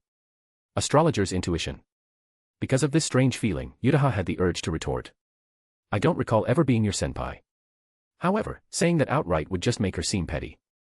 In front of Haruto, Yutaha wanted to maintain the image of a mature and composed older sister figure. Besides, since she had just gained astrology skills, she was eager to test them out. Yutaha flipped her palm, and purple lightning swirled within her hand, gradually forming a smooth, glowing orb. The orb was transparent, with countless bright specks of light shimmering inside, resembling a miniature starry sky. According to astrology's principles, once an astrologer reached a certain level of proficiency, they could use their own power to simulate the movement of the stars. As she observed the celestial display in her palm, Yutaha searched for the star corresponding to now. A moment later, her expression turned somewhat peculiar. "According to the stars, now, you experienced a blood-related disaster a few days ago." Hearing this conclusion, even Yutaha found it odd. She hadn't meant to curse now. Now, on the other hand, looked confused. A blood-related disaster? A few days ago? Had anything like that happened? As she recalled her experiences from the past few days, she didn't remember suffering any injuries. In fact, things had been going quite well. Could it be that this astrology reading was fake? But then, now suddenly remembered something. Ah. That counted as a blood-related disaster. Standing nearby, Haruto had a strange expression, barely able to hold back his laughter. This astrology was unexpectedly accurate, just in a very peculiar way. Could it be that my astrology was mistaken? Seeing Nao's odd expression, Yutaha asked in confusion. Nao quickly shook her head and averted her gaze, deflecting. "Well, there was something like that. But I'd rather know about my future." Yutaha, however, shook her head. Astrology can predict the future, but the insights are often vague and require interpretation. In most cases, only when focusing on a specific event can astrology provide a rough prediction of fortune or misfortune. It's not that the Foundation can arbitrarily impose restrictions on astrology. Rather, based on tests conducted on the Little Witch's abilities, the Foundation has reached certain conclusions. Although the little witch's powers can distort reality, they must still adhere to a certain logic and be constructed within a self-consistent system. If something is completely illogical, even if manifested by the little witch's abilities, it would be nothing more than an illusion, fleeting and ephemeral. Just like the Santa Claus that once appeared. After that entity left the orphanage, it completely disappeared. Only concepts with a complete and logical system can be permanently preserved when manifested by the little witch. For example, the vision, or the wind glider. These are all creations born from well-established settings, with abilities that can be traced back to an original logic. For astrology to remain self-consistent, it must have restrictions. Ironically, these restrictions made Now breathe a sigh of relief. Forget it, I was just curious for a moment. Now waved her hand and quickly made her escape. Yutaha watched with a suspicious expression, feeling that something was off. Haruto's mouth twitched as he also prepared to leave. But just as he turned around, Yutaha grabbed him. Kohai, where are you rushing off to in such a hurry? Yutaha asked with a playful smile. Haruto turned back with an awkward smile. Running away. What are you talking about, senpai? Oh, I see. You really don't get it, do you? Get what? If you want to understand, I have something interesting in my room. Senpai will teach you how to, and then. Senpai, no. Come on, let me see. Later. Haruto sat on the edge of the bed, completely dumbfounded. Why did things suddenly turn around like this? Just as he was questioning reality, a system panel suddenly appeared before him. Haruto instinctively furrowed his brows. A system panel. Another anomalous entity has appeared. However, upon closer inspection, something felt off. This didn't seem to be the panel of the multiverse containment system. Moreover, the fragments of the cognition divinity also had a slight reaction, as if they had encountered a foreign object. While he could use the cognition divinity to immediately discard this strange object, Haruto decided to observe first. Looking at the panel, he saw. Ding. Welcome to the multiversal chat group. A nickname has been automatically generated. Welcome, Candleshade Fate Master of Cognition, to the chat group. Welcome, Blonde Defeated Dog, to the chat group. Welcome, Big Sister is Supreme, to the chat group. Haruto. Wait, this is a chat group. Haruto was utterly confused, feeling like he had entered the wrong story. Isn't this novel about the Foundation? Chapter 158, Weehehehehehe. I'm in a real clusterfuck RN boys and gals. The additional group chat made a mess, FUCK. I hate the author. It's a real shit show of names that I need to double check, search if that mofo really exist, and other stuff so. The following chapters are in my gunpoint. Throw the valuables over here right now if you lot want to see the next chap. A valid compensation to the brain cells I lost. Where are the leaves when I need them? Chapter 159, Chapter 158, Multiversal Chat Group. T/N. Welp, this might be the end of this fix popularity. But I can't really say for sure, maybe I am the only one who don't like it cause of the sacrifices I made. Also thanks for the ransom, translator Sen received it. And goddamn honor my fucking brain cells. Press F. Spoilers are fun, welcome, newcomers. Post a selfie. Hall Master of Wangsheng, oh my, welcome, newcomers. Pain Magnet, welcome, newcomers. Group status -1. Portal Daddy, hello newcomers. Blonde Defeated Dog, what is this? Why is there a chat window in front of me?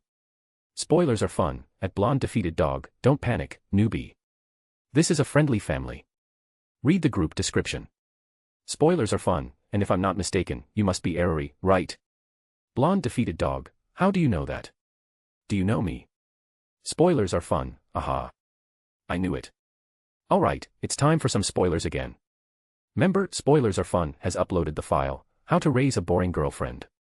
Hall Master of Wangsheng, Sue is bullying the newbies with spoilers again. Pain Magnet, sometimes I wonder if Sue just has a twisted sense of humor. Spoilers are fun, a twisted sense of humor is the essence of being a transmigrator. Outside the chat window, Haruto suddenly felt offended. Thanks, I feel called out. However, more than feeling offended, Haruto was more interested in the chat group itself. Sure, the space barriers of this world were already full of holes, but a chat group appearing. That's too ridiculous. Pushing the chat group panel aside, Haruto summoned the containment system panel. Anomaly detected, multiversal chat group. Anomaly level, 0 to 5, harmless fragment of supreme divinity. Status, pending containment. As this information popped up on the panel, Haruto quickly grasped the situation. So this chat group was also classified as an anomaly, and it could be contained. And it was labeled harmless. That likely meant it was a fragment of some supreme divinity, which had randomly dispersed its power and created this chat group. As for the people inside the group, Haruto opened the group files and scanned through them. Teyvat Continent, Re-0, Marvel Universe. More or less matched up. The Hall Master of Wangxing was likely Hu Tao from Teyvat, the woman Haruto had impulsively spent 20 gacha pulls on before transmigrating. Pain Magnet should be Natsuki Subaru from Re-0, but judging by his nickname, it was probably an Ifrout. As for Portal Daddy, he was probably Doctor Strange from Marvel, also an If-version. And spoilers are fun. A fellow from my own original world. Haruto shook his head. No way. His original world had been completely erased by the Sevenfold Destroyer, not even a trace left behind. Even if someone, like himself, had managed to escape by transmigrating, they wouldn't remember anything from that world. Just like how Haruto himself hadn't regained his original memories until 3 years later. This person was probably just another transmigrator from a parallel timeline. I should find a way to get their world coordinates and contain all of them. Haruto thought mischievously. As he was deep in thought, a stream of new messages appeared in the chat panel. Blonde defeated dog, I read the group description. There's actually something like this in the world. Hard to believe. Blonde defeated dog, but, at spoilers are fun, what you sent is completely different from what I know. Blonde defeated dog, Haruto isn't even around me. This isn't like me at all. Blonde defeated dog, though I do know Kasumigakaka. Spoilers are fun, A wrong spoiler. Who's Haruto? Hall Master of Wangxing, ha ha ha. Sue finally messed up a spoiler. Portal Daddy, that's rare. Big Sister is supreme, at Blonde defeated dog, the Haruto you mentioned. Could it be that Haruto? Blonde defeated dog, huh? You know Haruto. Big Sister is supreme. Spoilers are fun, I have no idea what's going on. Haruto. I've never heard that name before. Spoilers are fun, at Big Sister is supreme, are you from the same world as Eriri? Mind telling me your name? Big Sister is supreme, I am Shinobu Kocho. Spoilers are fun. Spoilers are fun, huh? Shinobu Kocho. The sister of Kaneo Tsuyuri. Big Sister is supreme, yes, do you know my sister? Spoilers are fun, I'm even more confused now. Shinobu Kocho and Eriri both know the same person. Spoilers are fun, at Big Sister is supreme, your sister should be fine for now, right? Be careful of Upper Moon 2, Doma. Big Sister is supreme, my sister is doing well, but Upper Moon 2 is already dead. Big Sister is supreme, actually, the entire 12 Kazuki has been wiped out. Only Muzan is still hiding, but we've already found traces of him. Looking at the chat panel, Haruto raised an eyebrow. The two newcomers who joined at the same time, one was his Eriri, and the other was from Demon Slayer's Shinobu Kocho. And both of them were connected to him. PFFFTT, his fellow Earthling CPU must be overheating. Wait, so Demon Slayer is already nearing its final battle. Meanwhile, a certain transmigrator girl's brain had completely crashed. Spoilers are fun, this is the first time something like this has happened. Spoilers are fun, both of your worlds have experienced major divergences from what I know. Spoilers are fun, and it all seems to be because of someone named Haruto. Can you tell me about him? Member, Spoilers are fun, has uploaded the file, Demon Slayer.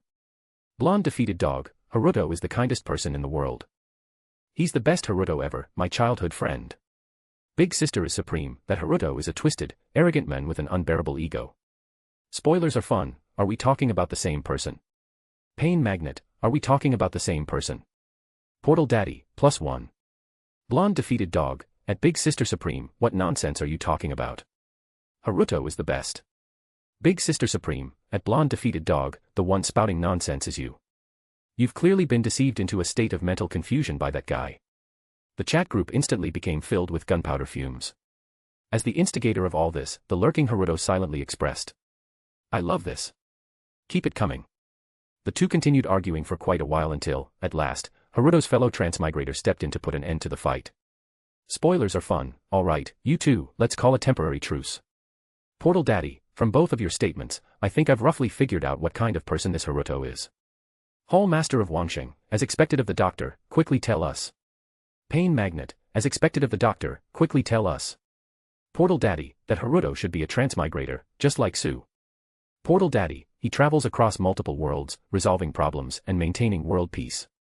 Portal Daddy, based on my analysis, he should be an extremely powerful being with a heart full of kindness and gentleness. Spoilers are fun, exclamation point. Hall Master of Wangsheng, exclamation point. Pain Magnet. Blonde defeated dog, at Big Sister is supreme, did you hear that? Haruto is a kind and gentle person. The best in the world. Portal Daddy, however, since he is a transmigrator, he also has a mischievous side, just like Sue. Big Sister is supreme, laughable, I'm absolutely dead from laughter. Blonde defeated dog, are you looking for a fight? If you want to argue, this lady is always ready. Spoilers are fun, you too, please calm down. Spoilers are fun, at Big Sister is supreme, go check the new uploaded files. That Haruto actually changed your sister's original fate of death. Spoilers are fun, even if he's a bit mischievous, he is definitely kind and gentle overall. Big Sister is supreme. Spoilers are fun, at Blonde defeated dog, also Eriri, your childhood friend is a powerful being capable of traversing worlds. Spoilers are fun, yet, as his childhood friend, you know nothing about it. Maybe it's for protection, but, as a fellow transmigrator, I understand. Blonde defeated dog. Portal Daddy, I really want to meet him. A great existence that maintains peace across worlds, perhaps he can save my beloved. Hall Master of Wangsheng, sounds like an interesting person. I'd like to meet him too. Maybe we'd get along well. Pain Magnet, by the way, am I the only one who noticed that there's still one more newcomer who hasn't spoken? Natsuki Subaru's words successfully forced the lurking Haruto out into the open. Staring at the chat screen, Haruto was grinning on the outside but cursing on the inside. Natsuki Subaru, huh? Just you wait. Destroying my great stealth mission. Once I find your world's coordinates, the first thing I'll do is force feed you a genderbender potion, along with a dose of APTX 4869. Turning you into a little loli on the spot. T/N, author has really an unhealthy obsession with lolis. Meanwhile, in the chat group, following Natsuki Subaru's reminder, everyone realized that there was still one more newcomer who hadn't made an appearance. Spoilers are fun, oh yeah, there's another newcomer. At Candle Dragon, Fate's Master, Lord of Knowledge, newbie, come out and say hi. Hall Master of Wangsheng, that name. Hiss. Spoilers are fun, eh. Does Hu Tao know the newbie? Hall Master of Wangsheng, I don't, but the meaning behind that name is truly astonishing. Portal Daddy, indeed. Pain Magnet, am I the only one who doesn't get it? I recognize each word, but when put together, I have no clue what it means. Spoilers are fun, +1. Blonde defeated dog, +1. Big Sister is supreme, +1. Hall Master of Wangsheng, the term Candle Dragon, in ancient legends, is an entity that governs time, a terrifying ruler. Hall Master of Wangsheng, the Candle Dragon, when it closes its eyes, brings night, and when it opens them, brings daylight. Hall Master of Wangsheng, such a title, its meaning is. Spoilers are fun, terrifying. Pain Magnet, terrifying. Hall Master of Wangsheng, and that's just one part of the name. The rest is no less significant. Chapter 160. Fuck, I'm really cringing right now when translating the following chapters. The smell of the Chinese rot is starting to ooze. I'm trying to cover it up, practically modifying the contents, names, titles, but translator Sen is losing. The next few chapters gonna be hectic and the one that'll decide if I'll continue it or now. Chapter 161, Chapter 159, a powerhouse. T/N, I tried bro, don't bash me on this. Hopefully shits like this don't happen again. At this moment, several people looking at the multiversal chat group interface collectively took a deep breath. This guy is terrifying. A powerhouse has entered the group. Portal Daddy, I'll handle the explanation from here. Fate's Master means one who governs fate. Portal Daddy, as for Lord of Knowledge, it refers to wisdom and cognition. While it's not inherently a terrifying title, adding Lord to it changes everything.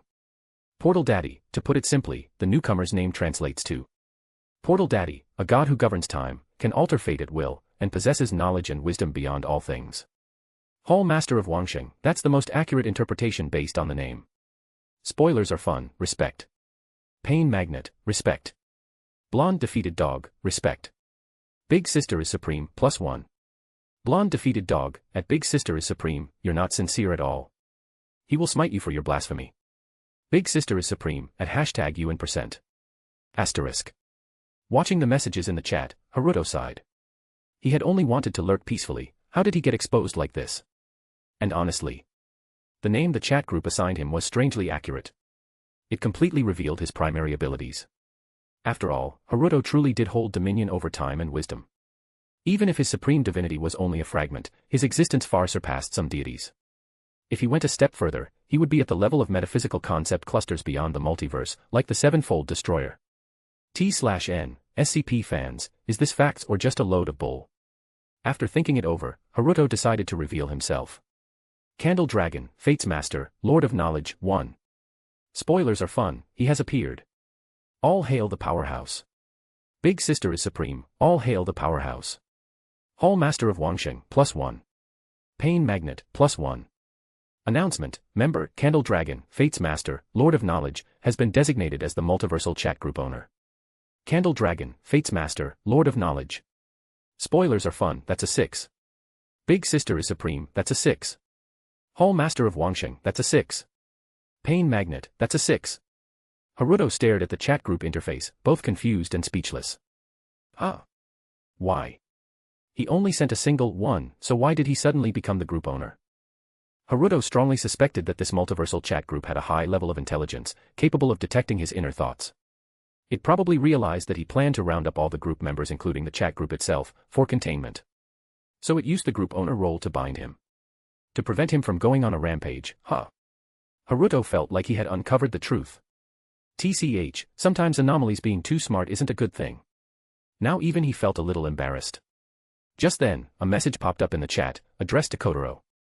Portal Daddy, at Candle Dragon, Fate's Master, Lord of Knowledge, may I ask, do you truly wield the power of time? Candle Dragon, Fate's Master, Lord of Knowledge, you could say that. A flood of reaction emojis filled the chat. The group members collectively displayed their awe and shock. Portal Daddy, I wish to ask you something. As payment, I am willing to offer anything. Candle Dragon, Fate's Master, Lord of Knowledge, no need. Just ask. Portal Daddy, I have used the power of time in an attempt to save my beloved, she died at a specific moment. Portal Daddy, but no matter what I do, that point in time seems immutable, fate unbreakable. Portal Daddy, ancient texts refer to this as an absolute time point. If I forcibly alter it, the world will be thrown into chaos. What should I do? Haruto raised an eyebrow at this question from an if-timeline version of Doctor Strange. He actually knew a bit about this guy. In that if-timeline, Doctor Strange hadn't lost his hands in the pivotal car accident but had instead lost his beloved wife. After that, he tried every method available, even using the time stone to rewind time and change the past. But every single attempt failed, his beloved still died. It was as if time itself had a correction force. That so-called absolute time point, however, Haruto's evaluation of it was. People are just too weak. Haruto had modified timelines before, he had changed the fate of Itamori Town, and the timeline had shifted. Fate had indeed been altered. And the difference between them was. Haruto was strong, so strong that he could handle any butterfly effect caused by timeline alterations. In the if timeline, if Doctor Strange changed the outcome of that car accident, he would never become the Sorcerer Supreme. As a result, he wouldn't have enough power to handle the butterfly effect. But Haruto was different. When Haruto obtained the supreme divinity fragment known as the world, time lost all meaning to him. There's a phrase, one proof, eternal proof. With the supreme divinity in his grasp, Haruto existed as a conceptual being tied to that divinity at any point in time. No butterfly effect could ever change that. After pondering for a moment, Haruto replied. Candle Dragon, Fate's Master, Lord of Knowledge, every unfavorable situation in this world is merely a result of the individual's lack of ability. After this response was sent, the chat fell into a dead silence. At this moment, floating in the dark dimension in a pitch-black sorcerer's robe, Stephen Strange stared at the screen with wide eyes. When he asked about the absolute time point, he already knew the answer deep down. As someone who wielded the time stone and had repeatedly jumped between timelines, no one in this world knew the answer better than him. But for the sake of his beloved, this Doctor Strange still wanted to ask again, hoping for even the slightest glimmer of hope. However, the response he received was not the usual one. Because you interfered with the timeline, the butterfly effect is inevitable. Or, the timeline has corrective power, and under the convergence of world lines, everything is unchangeable. Those were the answers he was already painfully familiar with. Yet, looking at the seemingly mocking reply on the chat panel, Doctor Strange's expression turned from shock to unprecedented excitement. Unfavorable situations are caused by the individual's lack of ability. In other words, as long as one is strong enough, any unfavorable situation can be reversed. Portal Daddy, I understand. I finally understand. Candle Dragon, Fate's Master, Lord of Knowledge, glad I could help. 0 inch. Spoilers are fun, am I just dumb? Why don't I get it? Pain Magnet, +1. Blonde Defeated Dog, +1. Hall Master of Wangsheng, by the way, does being the group owner come with any privileges? Hu Tao's words reminded everyone that this newly arrived powerhouse was already the group owner. Looking at that yellow hat icon before his name. Truly prestigious and awe-inspiring. Candle Dragon, Fate's Master, Lord of Knowledge, I can mute people, receive gifts, jump to a group member's world once a month, and activate missions. Haruto really wanted to add, I can't kick people. What a pity. Then he could have watched the group members tremble under the weight of his authority. But in the end, he suppressed that impulse. Because that would have been a little too evil. Just now, the group had been discussing how most transmigrators had an evil sense of humor. Haruto wasn't ready to reveal his identity just yet. Spoilers are fun, you can receive gifts. I understand now. The next moment, a notification popped up on the chat interface. Member, Spoilers are fun, has sent you a gift. And then. Member, Portal Daddy, has sent you a gift. Member. Haruto was suddenly buried under a mountain of gifts. Feeling a bit overwhelmed, Haruto genuinely hadn't expected this outcome. But since it was a show of goodwill, he might as well open them, right? Kotaro started opening the red packets. Pain Magnet, who was actually Natsuki Subaru, had sent a bag of potato chips. It was a snack he had brought with him when he transmigrated. Judging by Subaru's behavior in the group chat, he was probably still new to his world, still in his timid, cautious phase. If it were the later version of him. Though the gift was small, the thought counted. Meanwhile, Hu Tao, the hall master of Wangsheng, had sent her signature dish, the Ghostly March. Looking at the dish, which was emitting wisps of ghostly white smoke, Haruto fell into deep thought. He was indeed looking for a chef, but it absolutely couldn't be Hu Tao. When it came to cooking, Hu Tao was second only to that village girl who could make judgment time. And the real heavyweights were the gifts from Dr. Strange and his fellow transmigrator.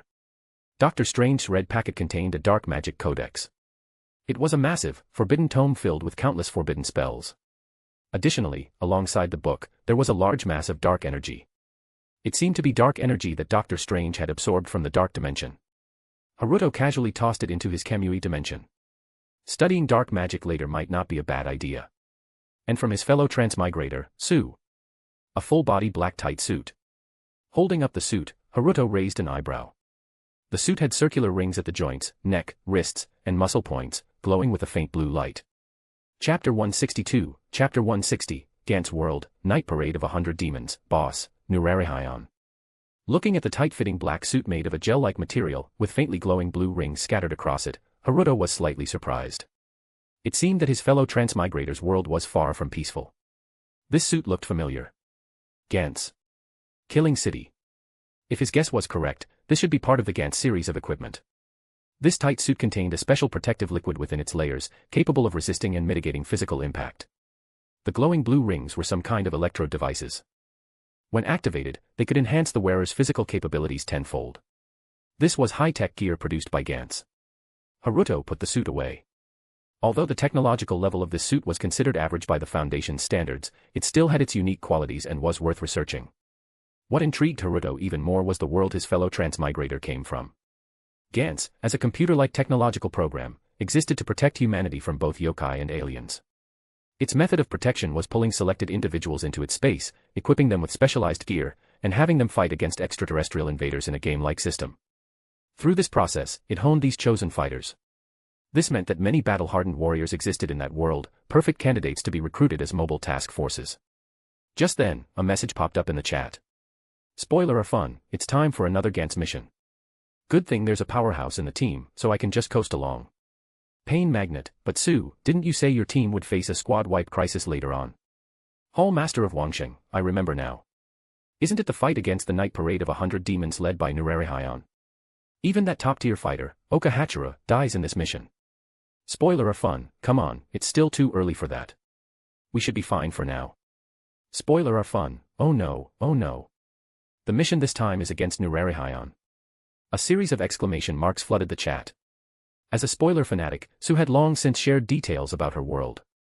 In the current Gant's world, her team was destined to face a squad wipe crisis at some point. Even Oka Hachira, the strongest human in that world, died during the Night Parade of 100 Demons. Although Sue had been coasting along in her team, she had been improving little by little, staying cautious. But she hadn't expected the disaster to arrive so soon. Even with the chat group support, she wasn't strong enough to surpass Oka Hachira yet. As exclamation marks filled the chat, Haruto noticed a new notification. Member, Spoiler are fun, is facing a crisis. Task function triggered. You have obtained this member's world coordinates. You can now assign a rescue mission. World coordinates. A smirk appeared on Haruto's lips. This was perfect timing. He had been looking for coordinates anyway. Closing the chat group panel, Haruto opened the containment system panel and imported the obtained coordinate power. Notice, a portion of coordinate power has been acquired. A teleportation gate to the corresponding coordinate world can be opened. Target world, Gantz. Do you wish to open the teleportation gate? Haruto chose no for now. Su wasn't in urgent need yet, so he decided to prepare at the containment station first. At the same time, within the multiversal chat group, Spoiler Are Fun had activated the video function. On screen, a cute black-haired, black-eyed girl was making a miserable face, looking as if the world was ending. Her full name was Hoshimiya Su, a transmigrator. But today, Su felt that her journey as a transmigrator was about to come to an end. Behind her stood over a dozen figures. Like Su, they all wore tight black bodysuits, with dim blue rings glowing at their joints and muscle points. Many of them had strange black pistols holstered at their waists, along with equipment that looked like sword hilts without blades. Leading them was a man with a firm face and a resolute expression. He was Oka Hachira, and at that moment, his full attention was fixed on the screen displayed on a massive black sphere in the room. In the allotted time, eliminate this target, or the entire team will be erased. A cold mechanical voice sounded as an image of an old, strange-looking man appeared on the black sphere. Beneath the image, the name of this old man was displayed, Nurarihion. Hey, Oka, do you really need to be so tense every single time? We've cleared so many rounds of this game already, it's a piece of cake. A slouching delinquent placed a hand on Oka Hachira's shoulder. This was the Black Sphere Osaka team. Under Oka Hachira's leadership, veteran members rarely died in missions, and at most, only a few newcomers perished. Furthermore, completing the mission and killing the target granted scores from the Black Sphere. Reaching 100 points allowed one to choose between leaving the game, resurrecting a person, or obtaining powerful equipment. Up to this point, Oka Hachira had already earned 100 points 7 times. Other members of the team had also accumulated multiple 100-point rewards. All of these points had been spent on obtaining powerful equipment. As a result, the Osaka team's gear was now strong enough to crush most of their assigned targets. This led to a certain level of complacency. Oka brushed off the delinquent's hand without a word. So dull. You're always the same, Oka. The delinquent laughed awkwardly and walked away to join the others. Most of the other members shared his relaxed attitude, appearing nonchalant about the mission. Noticing the pale-faced Su, the delinquent smirked. Hey, Su, you don't look so good. Want me to comfort you a little? His expression was lecherous. Without hesitation, Su flipped him off. She had no time to deal with his foul mouth. Her mind was racing, trying to figure out how to survive this mission. Seeing her reaction, the delinquent clicked his tongue in annoyance. TCH, acting all high and mighty for a freeloader. Whatever, I don't have the patience for this. Might as well let her die in this mission. He muttered under his breath. At that moment, a strange symphony played from the Black Sphere. The mission had begun. Seconds later, red laser lines appeared, scanning across the bodies of everyone in the room. Wherever the lasers passed, those body parts vanished instantly. No one was surprised. Strangely enough, the veteran members, including the delinquent, hadn't realized that no newcomers had joined this time. One by one, as the lasers completed their scans, they all disappeared from the room. The next moment, they found themselves in a city under the night sky. A nearby street sign read, Tokyo. Along with them, a large number of weapons and equipment had also been transported. There were black, unusual sniper rifles, strangely shaped gravity guns, and futuristic wheel-shaped motorcycles. These were all high-tier weapons acquired through game completions. The delinquent and his companions quickly grabbed their weapons, hopped onto their motorcycles, and prepared for another night of carnage. To them, this was just another form of entertainment. Meanwhile, Oka picked up his special armor and vanished using its stealth function. He was always a loner, and the others were used to it by now. Su, however, walked over to the weapons and picked up a sniper rifle. This action caught the delinquent's attention. Oh. So you're actually planning to fight this time, Su? Usually, Su avoided using heavy weapons, opting to clean up small monsters and rely on Oka to clear the mission. Su didn't reply. She simply activated her armor's stealth function and disappeared. The delinquent's smirk disappeared instantly. As the wheel-shaped motorcycles roared to life, the Osaka team members sped through the nighttime city. Gradually, strange creatures began appearing in the streets. Faceless kabuki actors, one-eyed kappa, massive twin-tailed nikomata, and multi-armed, weapon-wielding puppets. These were all creatures from Japanese folklore, part of the legendary Hyakki Yagyo, the night parade of 100 demons. The delinquent and his team members moved through the streets, lazily shooting at passing yokai with their black weapons. When the gun's barrels glowed with a dim blue light, no visible bullets were fired. Instead, after a short delay, an energy explosion would occur at the locked-on location, blasting the target apart. The way they acted, it was as if they were playing a shooting game at a festival. After all, with their reinforced gear, most yokai posed no real threat to them. Meanwhile, Sue. After activating stealth mode, Sue followed the city map toward Tokyo Plaza. That was where the final battle would take place. She needed to set up in advance. Otherwise, there was no chance of surviving against Nurarihion. This mission's boss, Nurarihion, has 5 forms. Every time it's killed, it revives in a stronger form. Its 5th form, the Minotaur Demon King, is practically godlike, its speed and strength are monstrous. Its eyes can shoot lasers that easily slice through black ball equipment. Its claws can tear apart protective suits, even reinforced ones. But most terrifying of all, Nurarihion has a unique trait: any attack it anticipates will be nullified. Any attack it understands the source of will deal no damage. That's how it wipes out the Osaka team, and even kills Oka Hachiro. Sue explained via the chat group's video. She had turned on the video out of fear, wanting to talk to her group members. She also hoped to use their intelligence to figure out a way to survive. Pain Magnet, that ability is completely ridiculous. Doesn't that mean it's impossible to defeat? Portal Daddy, so only unexpected attacks can hurt it. Portal Daddy, so your plan is to snipe it from a hidden spot and land a surprise fatal shot. As messages popped up, Sue nodded but still looked anxious. That's the plan, but the success rate is low. The 5th form has insane vitality, and its laser attack can sweep a huge area. If I fail to kill it in one shot and it figures out my location, I don't have protagonist-level plot armor. A/N. Seeing the overwhelming complaints in the comments about the chat group, I understand everyone's concerns. The main focus is still the Foundation. The chat group arc will wrap up soon, just a few more chapters until containment. This is just a special case, so please think of it as a unique SCP containment event. T/N. Thank you, bitch. Even those Chinese dudes did not like the chat group. Should you add? /, Chapter 163, Chapter 161, Ashioni, Great Tengu, and the Annihilation of the Osaka Team. As she spoke, Sue had already reached a building opposite Tokyo Plaza. She drew the black hilt from her waist, and the moment it was in her hand, a blade of laser light extended from it. With a single slash, she cut through the locked door and entered the building. This high-rise had an excellent vantage point and directly overlooked the final battlefield, making it the ideal sniping position. While climbing the stairs, a sharp, eerie laugh suddenly echoed through the stairwell. Sue's steps paused momentarily, but she continued ascending without stopping. The members of the chat group watching the video were all on edge. Blonde defeated dog, that laugh is so creepy. Are there monsters here too? Pain Magnet, Sue usually coasts through these things. She wouldn't get taken down by some small fry, right? Hall Master of Wangsheng, she should be fine. I believe in her. Portal Daddy, even though Sue usually slacks off, she's been training for this wipeout crisis. She's got this. Big Sister is supreme. By the way, where is he?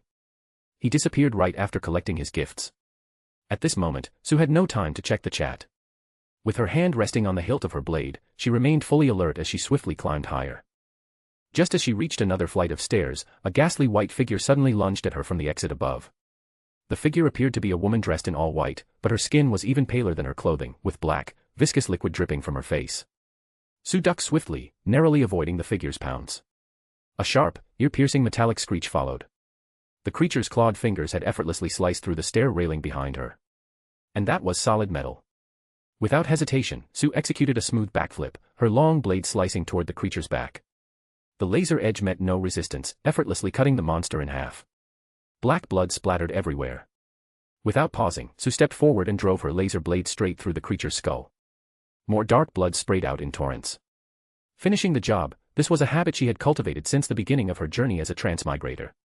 Sheathing her blade, Sue turned away without a second glance at the Sadako-like monster and continued ascending the stairwell. Pain Magnet! Exclamation point. Blonde defeated dog, wow, that was so cool. Hall Master of Wangsheng, Sue has honed her skills over time. She can overcome fear, ordinary monsters won't even touch her. After dealing with the Sadako-like creature, Sue encountered no further enemies and reached the upper floors smoothly. However, she didn't proceed all the way to the rooftop. The highest point would be too conspicuous. Instead, she entered a floor below and selected a room, rolling inside cautiously. Keeping herself hidden, she approached the window, remaining cloaked in invisibility and using the curtains as cover to observe the scene outside. The final battle hadn't begun yet. Sue remembered that during the Hyaki Yagyo, the boss, Nurari Hyon, had overlooked the battlefield from a high vantage point. If she were discovered prematurely, everything would fall apart. Through her sniper scope, Sue scanned the area and soon found her target. Just as expected, the eerie old man and a massive tengu were perched atop a high point in Tokyo Plaza. After a single glance, Sue withdrew her sight. Some monster bosses had extremely keen senses, staring too long might alert them. Instead, she shifted her gaze downward. And what she saw made her frown.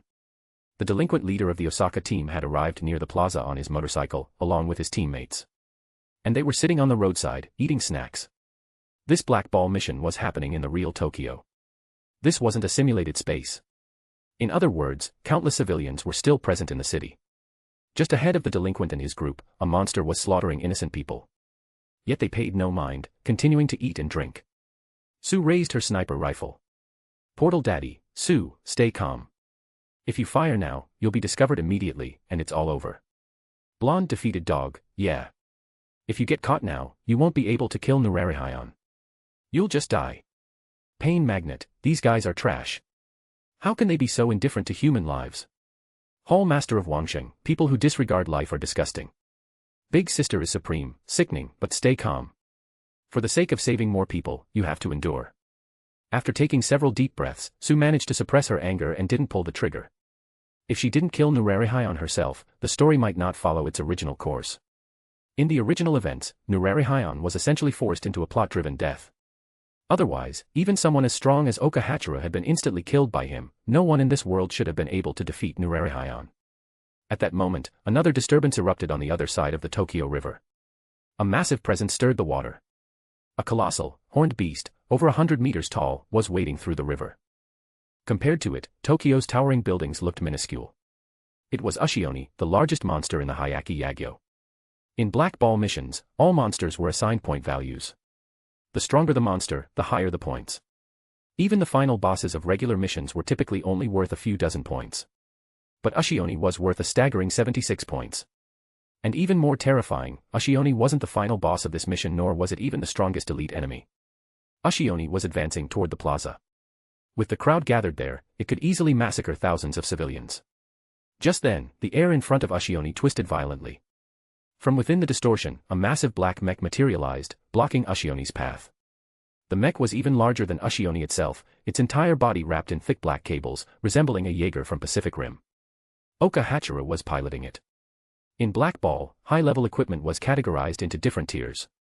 After reaching 100 points for the first time, players could only redeem basic advanced gear like gravity guns. Only after exhausting those options could they obtain second-tier equipment like high-speed bikes and advanced suits.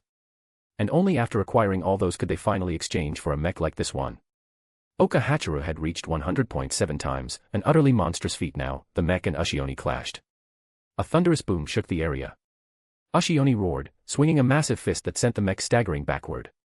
Although Oka Hachira's skills were formidable, the mech's sheer size caused a delay in response time. Fortunately, it was armed. The mech took a few steps back, and a compartment at its waist opened. A massive, 10-meter-long blade ejected. Oka Hachira gripped the hilt and drew the blade in one fluid motion. The black sword, crackling with electric arcs, sliced through the Tokyo night. A terrifying wave of energy erupted, bisecting Ushioni in a single stroke. A scene beyond belief. Blonde defeated dog, it feels like I'm watching a sci-fi movie. Pain Magnet, and even this isn't enough to kill Nurari Hyon. Hall Master of Wangsheng, according to Sue, no. Size alone won't matter against him. Sue inhaled deeply. Oka Hachira was unbelievably strong. But knowing that something existed that could instantly kill even him. That was truly terrifying. Portal Daddy, it's here. Sue, watch carefully. At that moment, a message from Dr. Strange snapped everyone out of their awe at the mecha. In the center of the plaza, the Osaka team members, having had their fill of fun, had begun slaughtering the yokai indiscriminately. Suddenly, a towering creature over 3 meters tall, with enormous black wings on its back, descended into the heart of the plaza. Great Tengu. It grabbed an Osaka team member with one hand. Before he could even struggle, the creature effortlessly crushed him to death. The protective suit only held out for a brief moment before the protective fluid leaked out from his neck. The Great Tengu casually discarded the lifeless body to the ground and then stomped it into pulp. It then let out an enraged roar toward the remaining Osaka team members. But Delinquent Guy remained indifferent even after witnessing this scene. Even if a teammate died, it wasn't something he cared about.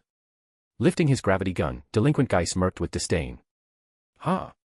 You're getting all cocky just for killing a small fry." As he pulled the trigger, an invisible yet tangible shockwave descended from above. For most monsters, there was only one outcome when facing a gravity gun, being crushed into a bloody pulp. It was a terrifying weapon capable of creating a 1-meter-deep crater in solid concrete.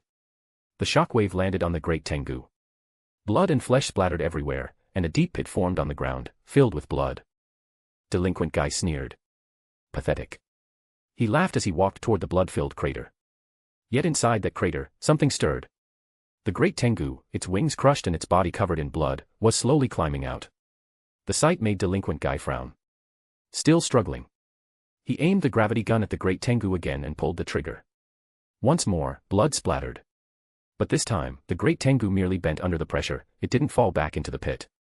Delinquent Guy's expression momentarily froze before contorting into a snarl. He began firing repeatedly. Yet despite the relentless pressure of the shock waves, the Great Tengu stood up, little by little.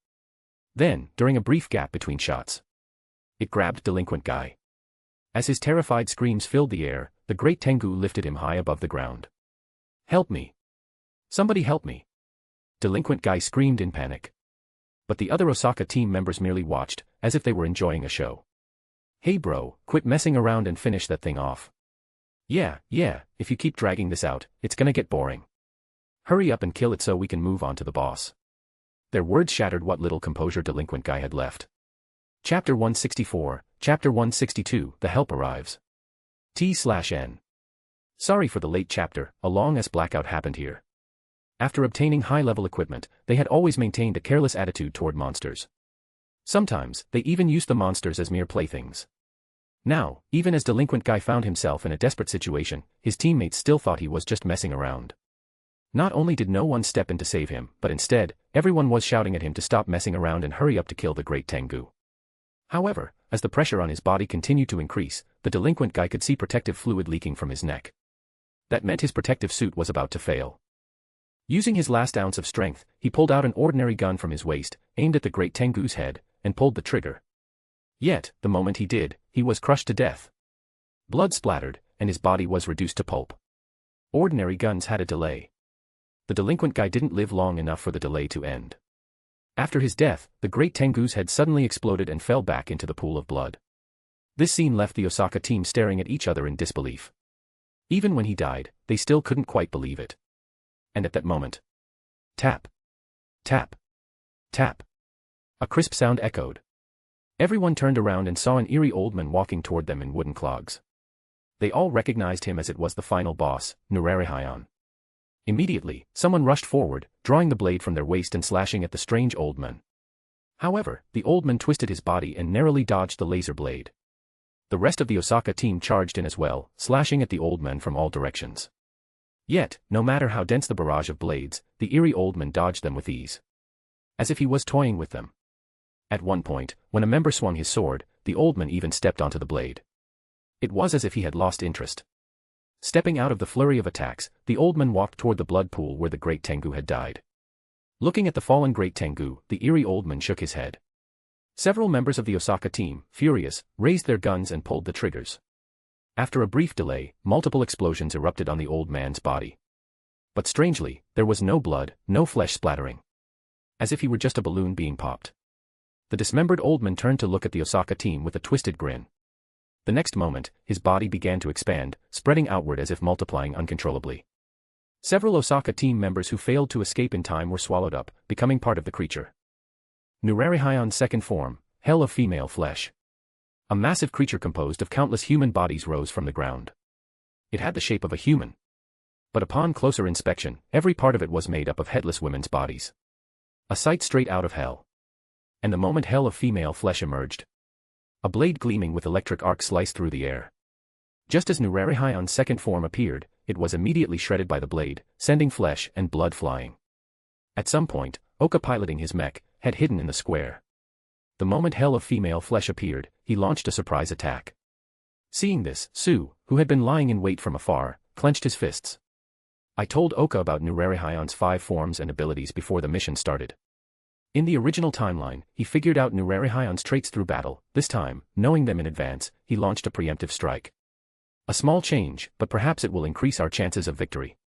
Pain Magnet. Oka is so strong. Knowing the traits in advance, he might be able to cut through Nurarihion entirely. Blonde Defeated Dog. Yeah. It's like having a game guide beforehand. His win rate should be high.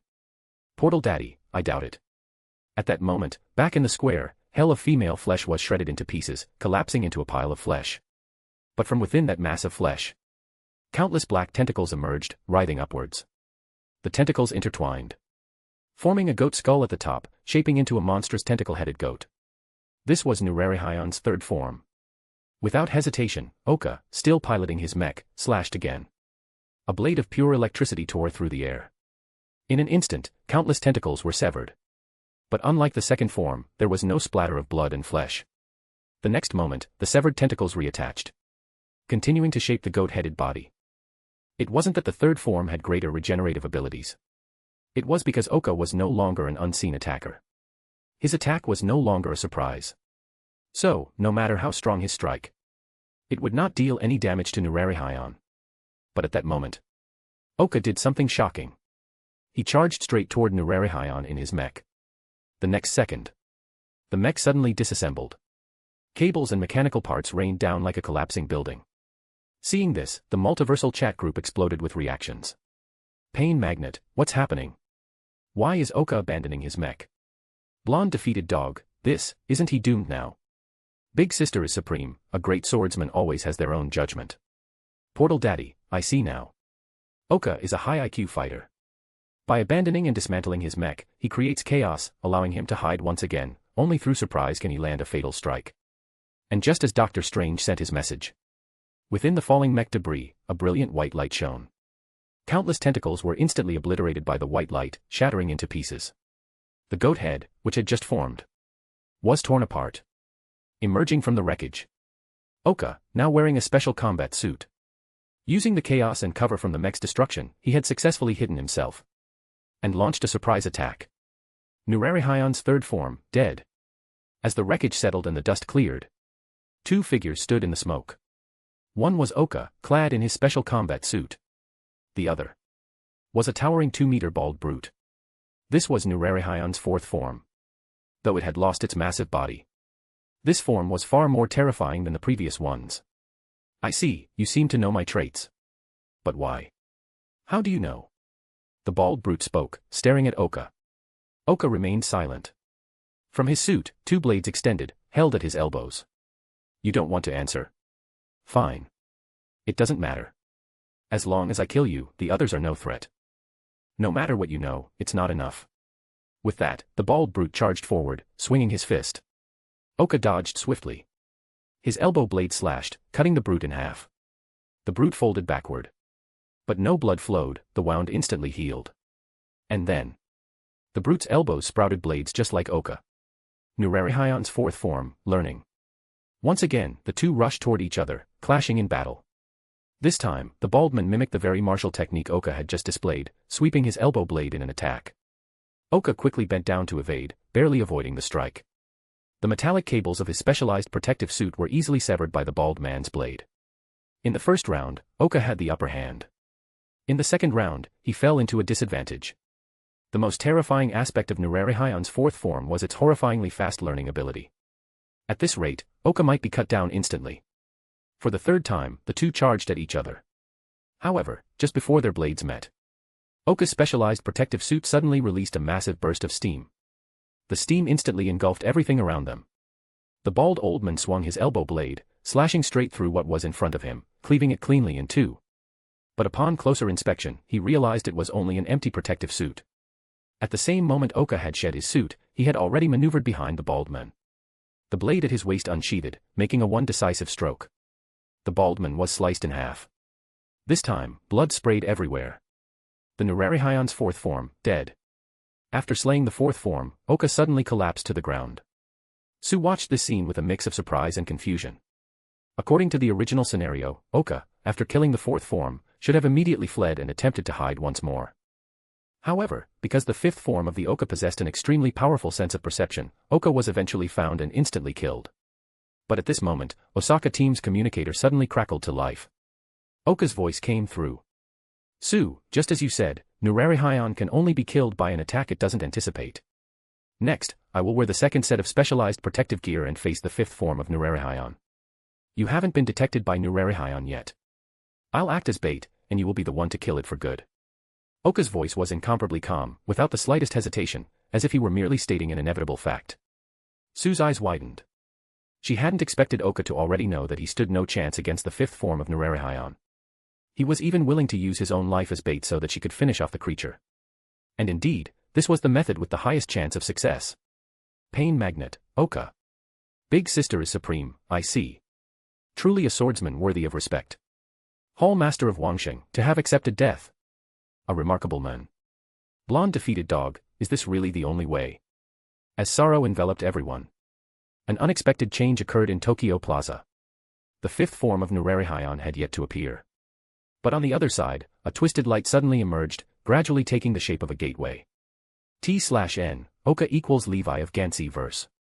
Chapter 165, Chapter 163, Nine-Tailed Fox Task Force, God's Rod. T/N. I made a mess, again, don't worry though it's just minor. Imma just revised the description and name for the newly made task force. So Nine-Tailed Fox Task Force is coming back while the previously revised name, Ashen Wings, is gonna be straight to Ben. Facing an invincible monster, this world's strongest warrior, Oka, decided to entrust his hopes to others. Beside the remains where the Nurari Hyon was about to be resurrected, Oka calmly donned a second set of specially prepared protective armor. Although he knew full well that this armor wouldn't grant him even the slightest chance of victory, without it, he doubted he could even achieve his goal of stalling for time. Even knowing he was walking to his death, Oka remained composed. From a distant high-rise, Su observed everything. As a transmigrator, Su had initially believed she might be the so-called chosen protagonist. Unfortunately, she wasn't. After all, in such a desperate situation, Su was powerless to change anything. She wasn't even confident he could fulfill Oka's request to truly kill the Nurari Hyon. How could such a hopeless predicament be that of a protagonist? As Su took deep breaths, trying to calm her emotions and enter a sniping state, she saw something through his scope, a light that changed everything. A sudden anomaly appeared on the battlefield, a stream of light manifested out of thin air, spiraling into a portal. Oka instantly leaped up, raising both hands in a defensive stance, warily watching the glowing gate. And from within the portal, figures emerged. One after another, fully armed personnel stepped through. They wielded silver-colored weapons with flattened muzzles, their gun bodies emitting a white-hot glow. At their waists were numerous small canisters labeled with words like plasma, molten fire, and lightning. But the most striking feature was their attire, each was encased in a dark red full-body exosuit. As they moved and breathed, parts of their armor flared with ember-like light, resembling a phoenix in the midst of rebirth.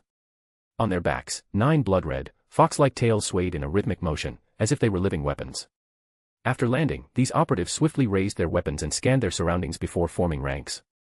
Despite the blood and gore beneath their feet, they remained utterly unfazed, completely indifferent. Seeing this team emerge from the strange portal, Oka felt an immense pressure, not just from their equipment, but from their presence. These were battle-hardened warriors, their aura surpassing even his own in their silent defiance of life and death. From afar, Su watched the scene through his scope, his eyes widening in shock. What are those? Su was utterly baffled by this strange force. Could it be that the Black Sphere had realized the Osaka team couldn't handle the Nurari Hyon and dispatched another team? It was possible.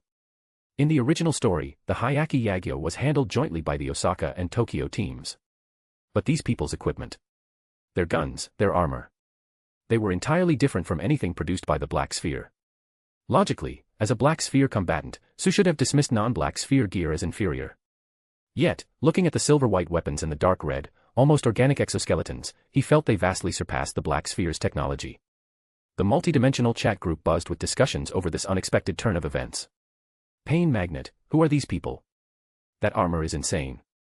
Hall master of Wangsheng, I don't understand, but they seem really powerful.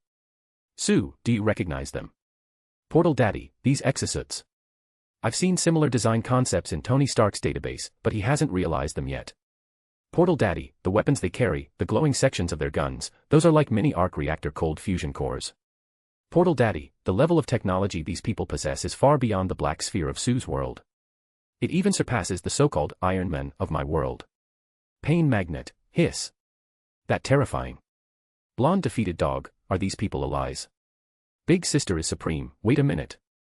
Why does this armor style remind me of the SCP Foundation? Blonde defeated dog. Sue's gaze lingered on his interface, fixating on the message from Shinobu. SCP Foundation. Sue had only recently learned about that organization. A group that traversed worlds, containing anomalies, protecting humanity. And these people, weren't they precisely travelers from another world? At that moment, the final person stepped through the portal. Unlike the fully armored operatives, this individual wore only a simple white robe, blending in like any ordinary Tokyo passerby. Aside from his breathtakingly handsome features, he bore no other distinguishing traits. Yet, the heavily armed squad stood at attention, awaiting his command. President, we have arrived at the target world. Please issue your orders. The young man nodded. Commence the containment operation. Blonde defeated dog, it's Haru. Ah, I'm dead. It's really Haru. So cool, so cool, so cool. Perhaps because they were only communicating through text and couldn't see each other face to face, Eriri let loose completely. And her message confirmed what the multidimensional chat group members had suspected. The youth was indeed the powerful existence they had discussed before, the one who traversed worlds to contain anomalies, Haruto. Big sister is supreme, so it's that guy. TCH, as much as I hate to admit it, now that he's here, there's nothing to worry about. Pain Magnet, this is the legendary SCP Foundation president. His entrance alone is next level. Hall Master of Wangsheng, oh my, a very handsome young man. His aura is also incredibly calm, quite similar to a certain guest of my house. Blonde defeated loser, asterisk hyperventilating, asterisk. Portal Daddy, Eriri, please calm down. On the battlefield, following Haruto's order, the nine-tailed fox task force dispersed, systematically eliminating and containing all anomalies. Oka hesitated, raising his hand as if to speak. He wanted to warn them, these yokai were nothing like ordinary beasts. Conventional firearms would barely scratch them. But as he observed the ember-like glow of their armor, he felt, maybe there was no need to warn them. And indeed, his assumption was correct. Soon, the nine-tailed fox operatives encountered their first enemy. A massive, 4 to 5 meter tall, one-eyed, one-armed, green-skinned monster charged at them. One operative simply stopped, raised his weapon, and fired. No gunfire. No muzzle flash. Not even recoil. A moment later, the charging monster's head exploded in a shower of blood and flesh. It collapsed, lifeless. To the ordinary eye, it was impossible to discern how the creature had died. But through the enhanced optics of his specialized armor, Oka zoomed in and finally saw the projectile that had slain the yokai. A small, silver-white, coin-like bullet. Even Oka was stunned. Such a weapon, terrifying beyond measure. No delay, pure physical force, yet no recoil whatsoever. Compared to this, the Black Sphere's energy weapon seemed crude. At that moment, a voice spoke beside him. That's the God's Rod, a dual-purpose kinetic and energy electromagnetic rifle. Upon hearing this, Oka immediately understood the weapon's principle. It was a handheld railgun. An electromagnetic accelerator firing rigid metal slugs at devastating speed and mass. But how was it powered? Conventional railguns required massive energy supplies, how had they miniaturized it into such a sleek, silver-white gun? And dual purpose. Could it also fire energy-based attacks? Soon, Oka stopped thinking. Their technology was beyond comprehension. Who are you people? Oka had dropped his guard completely, asking with curiosity rather than suspicion. We are the SCP Foundation. Our duty is to contain, secure, and protect humanity from anomalies. Haruto spoke indifferently, his gaze lingering on the remains of flesh and blood not far away. Within them, something was in the process of resurrecting. If he acted now, he could easily crush it. However, Haruto was somewhat interested in this creature from the original storyline, the fifth form of the Nurarihyon, which called itself a god. Besides, with him here, a mere Nurarihyon was nothing to be concerned about. Oka heard his words and wanted to ask something else. But at that moment, the remains underwent an abnormal change. A red laser shot through the remains and pierced the sky.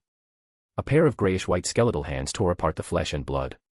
A humanoid monster, crowned with a white skull, its eye sockets glowing red, and surrounded by bone spikes, emerged from the remains. The fifth form of the Nurarihyon, Demon King.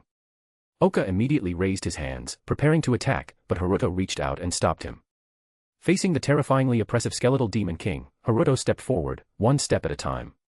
From a distance, Sue watched the scene unfold, her eyes widening in shock. That was the fifth form of the Nurarihyon, a being that even claimed to be a god. A monster powerful enough to destroy Earth.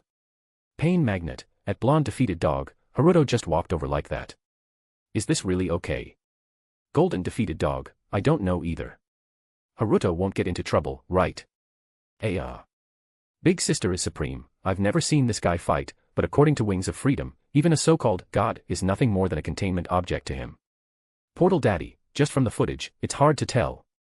Should I pull the trigger now? Sue hesitated. But in the next moment, she abandoned the idea. Because in the center of the plaza, Haruto, who had walked up to the skeletal demon king, reached out and tore off one of its arms. Chapter 166, Chapter 164, Haruto, take me with you. How can I live without you? Haruto walked up to the towering skeleton demon king. Nurari Hyon was a highly intelligent being. It did not lose rationality just because it transformed. Even in its fourth form, it had already demonstrated the ability to communicate with humans. And now, in its fifth form, it didn't rush to kill but instead stared in confusion at the young man standing before it. During the Hyaki Yagyo, Nurari Hyon had positioned itself at the highest vantage point, observing everything. Its final conclusion was that only Oka posed a threat. Only this human, equipped with the Black Sphere and possessing exceptional battle intelligence, was a danger to it. But then, what was this boy walking toward it? The Nurari Hyon was puzzled. Human. The Nurari Hyon raised its skeletal arm and pointed its sharp bony finger at Haruto, trying to probe further. And in the next moment, Haruto simply reached out and rip. The Nurari Hyon's arm was torn off at the root, blood and flesh spraying from the shoulder. Before everyone's stunned eyes, Haruto casually ripped off the creature's arm and tossed it aside. The Nurari Hyon staggered back, its hollow eye sockets flashing with intense red light, filled with terror.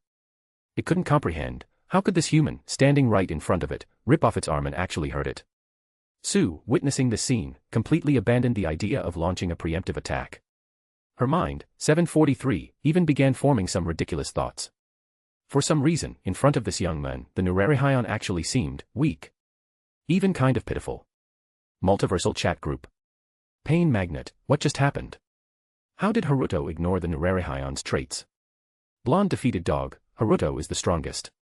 So cool. I'm in love, in love. Big sister is supreme, TSK, according to Big Sis sources, even Muzan is just a lesser being to him, so that wasn't an exaggeration. Portal Daddy, it seems to be, some sort of spatial power. It didn't ignore the Nurari Hyon's traits, it directly severed its arm using a force that bypassed its defenses. Back in the real world, Haruto spoke in a calm and indifferent tone. Cooperate with containment, or I will execute you. Nurari Hyon stumbled back 2 steps, clutching its severed arm while staring at Haruto. This is impossible. To humans, I am a god. A god possesses absolute authority. There are many gods in this world, I am merely one of them, but that is an undeniable truth. In the original storyline, these lines were meant to be a fear-inducing monologue, showcasing Nurari Hyon's overwhelming power over humanity. But now, they were nothing more than desperate self-reassurances. Haruto raised an eyebrow. A god. You think you're a god? Sorry, but you don't even qualify as a false god. Upon seeing the Nurari Hyon's true form, Haruto was greatly disappointed. He had assumed that a monster claiming to be a god would at least be on the level of a false god. False gods were reality warpers like the Little Witch, beings with the potential to ascend into divine concepts. But standing before Haruto was nothing more than a weak skeleton monster. A creature that couldn't even defeat an undying lizard. Perhaps enraged, Nurari Hyon's eyes flashed red, firing laser beams at Haruto. Wherever the lasers passed, the marble floor was instantly sliced like tofu, the edges of the cuts melting into molten rock. Yet Haruto remained motionless. A black wing suddenly sprouted from his back, shielding him. The red laser, capable of cutting through anything, was instantly neutralized upon touching the wing, as if it had become nothing more than a harmless toy. Well then, execution it is. Haruto's voice remained indifferent. After all, the current Foundation site didn't have the ideal containment conditions for Nurari Hyon, and its adaptive evolution abilities were quite troublesome. As the black wing spread open, a pair of crimson eyes emerged. In the next instant, Nurari Hyon's limbs, torso, and neck all simultaneously exploded, flesh and blood scattering everywhere. The so-called god was instantly reduced to fragments. With the clatter of bones hitting the ground, the final boss of the Hyaki Yagyo was defeated. System notification, Nurari Hyon, slain. Oka's eyes widened in disbelief. The boss that had seemed invincible to him was effortlessly slaughtered. At that moment, members of the Nine-Tailed Fox Mobile Task Force returned. Sir, all anomalies within Tokyo have been either contained or terminated. However, the scope of this anomaly outbreak was too large. We may need to apply global memory wiping protocols. The squad captain reported the situation. Haruto simply waved a hand. Take the contained anomalies back to the site. I'll figure out how to handle the cleanup. Oh, and take those skeleton remains with you. Hand them over to the researchers, they might be useful. This wasn't the main world. The exposure of anomalies was inevitable here. Besides, Haruto remembered that the black sphere possessed memory-wiping technology. He would check on it later. With that order given, the nine-tailed fox members gathered the scattered Nerarihyon remains and returned to the Foundation site via the dimensional portal. Haruto then temporarily closed the portal. Although he planned to maintain a connection to this world, he couldn't just leave an open portal in the middle of Tokyo's plaza. At that moment, a girl came running from the distance. Haruto looked at her, black hair, black eyes, and an adorable face with slightly chubby cheeks. She gave him a sense of familiarity. Though they weren't from the same world, at least they were both transmigrators from Earth. Sue ran up to Tokyo Plaza and, upon looking up, found herself staring into the eyes of the legendary powerhouse. She immediately stopped, her breathing turning erratic. I'm Sue. May I ask your name? She already knew Haruto's name from the multiversal chat group. But she didn't want to reveal the chat group immediately, so she asked conventionally. What she didn't know was that the person before her was a lurker in the group. Haruto smiled. I'm Haruto, a member of the SCP Foundation, designation 05-1. It's nice to meet you, Sue. That gentle voice, that warm and refreshing smile, it instantly captured Sue's heart. Before, she had been on the fence about the ongoing debate in the chat group regarding Haruto. But now, she had firmly chosen her side. She was part of the Haruto fan club. The reason was simple. Haruto was not only strong and handsome but also gentle. She was completely in love. Meanwhile, Haruto was monitoring the multiversal chat group. Messages were flooding in. Blonde defeated dog, at Big Sister is supreme, speak up, hater. Big Sister is supreme, being charming doesn't erase his mischievous side. Blonde defeated dog, you're just in denial. Haruto is the most gentle and righteous being, silently protecting humanity. Toil in darkness, serve the light, how can you still slander him? Big Sister is supreme, TCH. I will never forgive him for taking my sister. Pain magnet, does Haruto really have a mischievous side? His aura reminds me of a friend. Hall Master of Wangsheng, are you referring to Reinhardt? Their auras do feel similar. Spoilers are fun, I am Haruto's loyal dog. Pain magnet, question mark. Blonde defeated dog, question mark. Big Sister is supreme, question mark. Hall Master of Wangsheng, question mark. Portal Daddy, Sue is going crazy again. Not long ago, she even claimed to be Kamisato Ayaka's loyal dog. Spoilers are fun, ahem. I got carried away, don't mind me. Haruto glanced at the chat window, then at Sue, who looked completely unfazed, and was momentarily speechless. So this was the difference between the internet and reality. If he revealed himself as the group admin now, Sue would definitely suffer a social death. Haruto's lips curled up uncontrollably. But in the end, he held back. Not because he couldn't bear to see a beautiful girl embarrass herself. Rather, if he exposed himself now, wouldn't he miss out on all the future entertainment? He should collect more of these moments, then one day drop a bombshell revelation. With that thought, Haruto quietly took a screenshot in the group chat. Messages continued to flood in, while in reality, Sue and Oka bowed deeply to Haruto in gratitude for saving their lives. Haruto simply waved his hand and said, "No need for that. Containing anomalies and protecting humanity, that is the SCP Foundation's duty. It's my responsibility." Upon hearing this, Sue immediately asked, can we join the SCP Foundation? Compared to Black Sphere, the Foundation was clearly the better choice. Following Black Sphere meant constantly facing life and death missions. Even with a powerhouse like Oka on their side, sooner or later, they'd run into a god-tier boss like Nerarihyon. Getting wiped out was just a matter of time. However, Sue couldn't reveal her affiliation with Black Sphere, otherwise, she'd be executed by it. Haruto naturally understood Sue's implication and smiled. Of course, you're welcome. Just then, a red scanning light began to rise over Sue and Oka Hachiro's bodies. Their physical forms started to fade away. Clearly, the Hyaki Yagyo mission had ended, and they were being transported back to the Black Ball Room. Sue panicked and shouted, "Haruto, I'm being teleported away. But I'll be back soon." After the mission settlement, they would be free to return to society for a while. Sue was determined to rush back and be a freeloader. "Sue, take me with you, Haruto. I can't survive without you." What she really wanted was to follow Haruto and leave the world of Black Ball behind, freeing herself from its control. However, Haruto simply said, "No worries, I'll come with you. I'm quite interested in the force behind you as well." The moment those words left his mouth, Sue and Oka were dumbfounded. Was he saying he was coming with them to the black ball room? But how? They were always teleported in. The room didn't exist in reality. And the first time they entered, it was only after their deaths that they suddenly found themselves inside. How was he planning to? Chapter 167, Chapter 165, The True Essence of the SCP Foundation, Humanity Cannot Live in Darkness. Just as Sue and Oka were contemplating how to hack into the black sphere room, Haruto shifted his gaze toward the red scanning lines uploading their bodies. Their forms seemed to break down into streams of data, soaring toward the sky. At the same time, Haruto was attempting to analyze this data with his own eyes. Upon closer inspection, he noticed that this uploading technology was quite similar to that of the Phoenix Project. Well, actually, it was a bit more outdated than the Phoenix Project's technology. In the Black Sphere game, once a player reaches 100 points, they can choose one of 3 rewards. Erase their memories and leave the game. Revive a deceased player. Obtain powerful equipment. Now that he thought about it, the second option, the revival of a player, was fundamentally similar to the Phoenix Project. The only difference was that the Phoenix Project had a much better consciousness preservation system. Alright. Haruto withdrew his gaze. From the uploaded data of the two, he had already pinpointed the location of the root server. Sue and Oka were completely dumbfounded. Alright. What does he mean by alright? Then, the next moment, they witnessed something completely mind-blowing. Haruto's body began to distort and twist, starting from his eyes. And in the blink of an eye, he vanished without a trace. Sue's eyes widened as she suddenly thought of something. Spoilers are fun. Wait, that looks like Kamui. Does Haruto actually have the legendary dual Kamui that every transmigrator dreams of? I'm crying.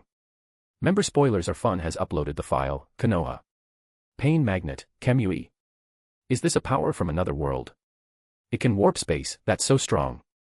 Portal Daddy, now that I think about it, he must have used this ability to kill Nurerihion earlier. Portal Daddy, but more importantly, did he really just analyze and decode Black Sphere's data using only his brain? Spoilers are fun, hiss, now that you mention it, that's actually terrifying. At that moment, the transmission of Sue and Oka's bodies was nearing completion. Just as their heads were about to be fully uploaded, they suddenly saw Haruto already standing inside the Black Sphere room. For a moment, neither of them could speak. This was way too ridiculous. Haruto, now inside the Black Sphere room, walked up to the enormous Black Sphere, observing it thoughtfully. A strange symphony played in the background as the screen on the black ball displayed the words. Game over. Final score summary. Sue, 7 points, Oka Hachiro, 76 points. Congratulations, Oka Hachiro, for reaching a total of 100 points. Please choose one of the following rewards. 1. Erase your memories and leave the black ball game. 2. Revive a deceased black ball game member. 3. Obtain more powerful equipment. Currently, level 3 equipment is available. Oka stared at the options on the black ball's screen. This was already the 8th time he had reached 100 points. But this time, instead of choosing immediately, he turned to look at Haruto. Like Sue, he was far more interested in the SCP Foundation than in the black ball game. Haruto, leaning against the black sphere, let out a sigh. Looks like this black sphere AI is pretty weak, it didn't even detect an intruder. Sue couldn't help but laugh dryly. Under normal circumstances, it's impossible for anyone to hack into the Black Sphere room. Even if someone managed to read and decrypt Black Sphere's data, to enter this independent space, they would need a key. And the only entity capable of granting access to the room was Black Sphere itself. Black Sphere would choose certain individuals and issue them permissions, allowing them to join the game. Without permission, entering the space was impossible. In fact, there had even been instances in the past where aliens attempted to infiltrate the Black Sphere room. These aliens' method of infiltration involved killing veteran players who had retired from the game and attempting to take their place to obtain permissions. But no one had ever done what Haruto just did, forcefully hacking and using spatial abilities. Haruto shrugged and then said, "Since you two are interested in joining the SCP Foundation, let me give you a proper introduction." He then proceeded to explain the Foundation's mission, secrecy protocols, and various regulations in detail. Normally, the SCP Foundation's rules and restrictions might seem too rigid to outsiders. At first glance, they might even feel overly restrictive. But to these two, who had been trapped in the Black Sphere death game for so long, the SCP Foundation's rules were practically paradise. They wouldn't have to participate in random deadly missions against unknown enemies, they wouldn't have to worry about being executed if they accidentally leaked information. Compared to the brutal reality of the Black Sphere game, the SCP Foundation was practically heaven. If you both join, you'll most likely be assigned to a new SCP Mobile Task Force, Black Sphere. You've already seen what MTF teams do, they respond to anomaly outbreaks and neutralize threats. Haruto was about to explain the risks involved in the job, but Oka waved his hand dismissively. No need to emphasize the risks. Compared to this place, the SCP Foundation is much safer. Su also nodded in agreement. Haruto was speechless for a moment. What could he even say to that? The Black Sphere game had set the bar so low that the SCP Foundation looked like a dream job in comparison. Alright then, just sign this contract, and we can start moving. Haruto took out the Absolute Contract Codex from his Kemui dimension and handed it to them. Without hesitation, Oka and Su signed their names. Meanwhile, in the multiverse chat group. Pain Magnet, wait, Haruto's homeworld is the same as Eriri's, right? That means Su can actually meet up with a fellow group member in real life. Hall Master of Wangsheng, damn, you're right. That's a major revelation. Blonder defeated dog, ugh, meeting up in real life sounds a bit nerve-wracking, but I'm in. Blonde defeated dog, so, the SCP Foundation is such a strict, secrecy-bound organization. No wonder Haruto kept it from me. Portal Daddy, concealment can also be a form of protection. Pain Magnet, but if the Foundation were public, wouldn't it be able to recruit more talented people? It could also eliminate the hassle of memory erasing procedures. Spoilers are fun, good point. Let me ask Boss Haruto. After signing her name, Su returned the Absolute Contract Codex to Haruto and curiously asked. Boss Haruto, why does the Foundation conceal anomalies? If they were made public for all humanity to know.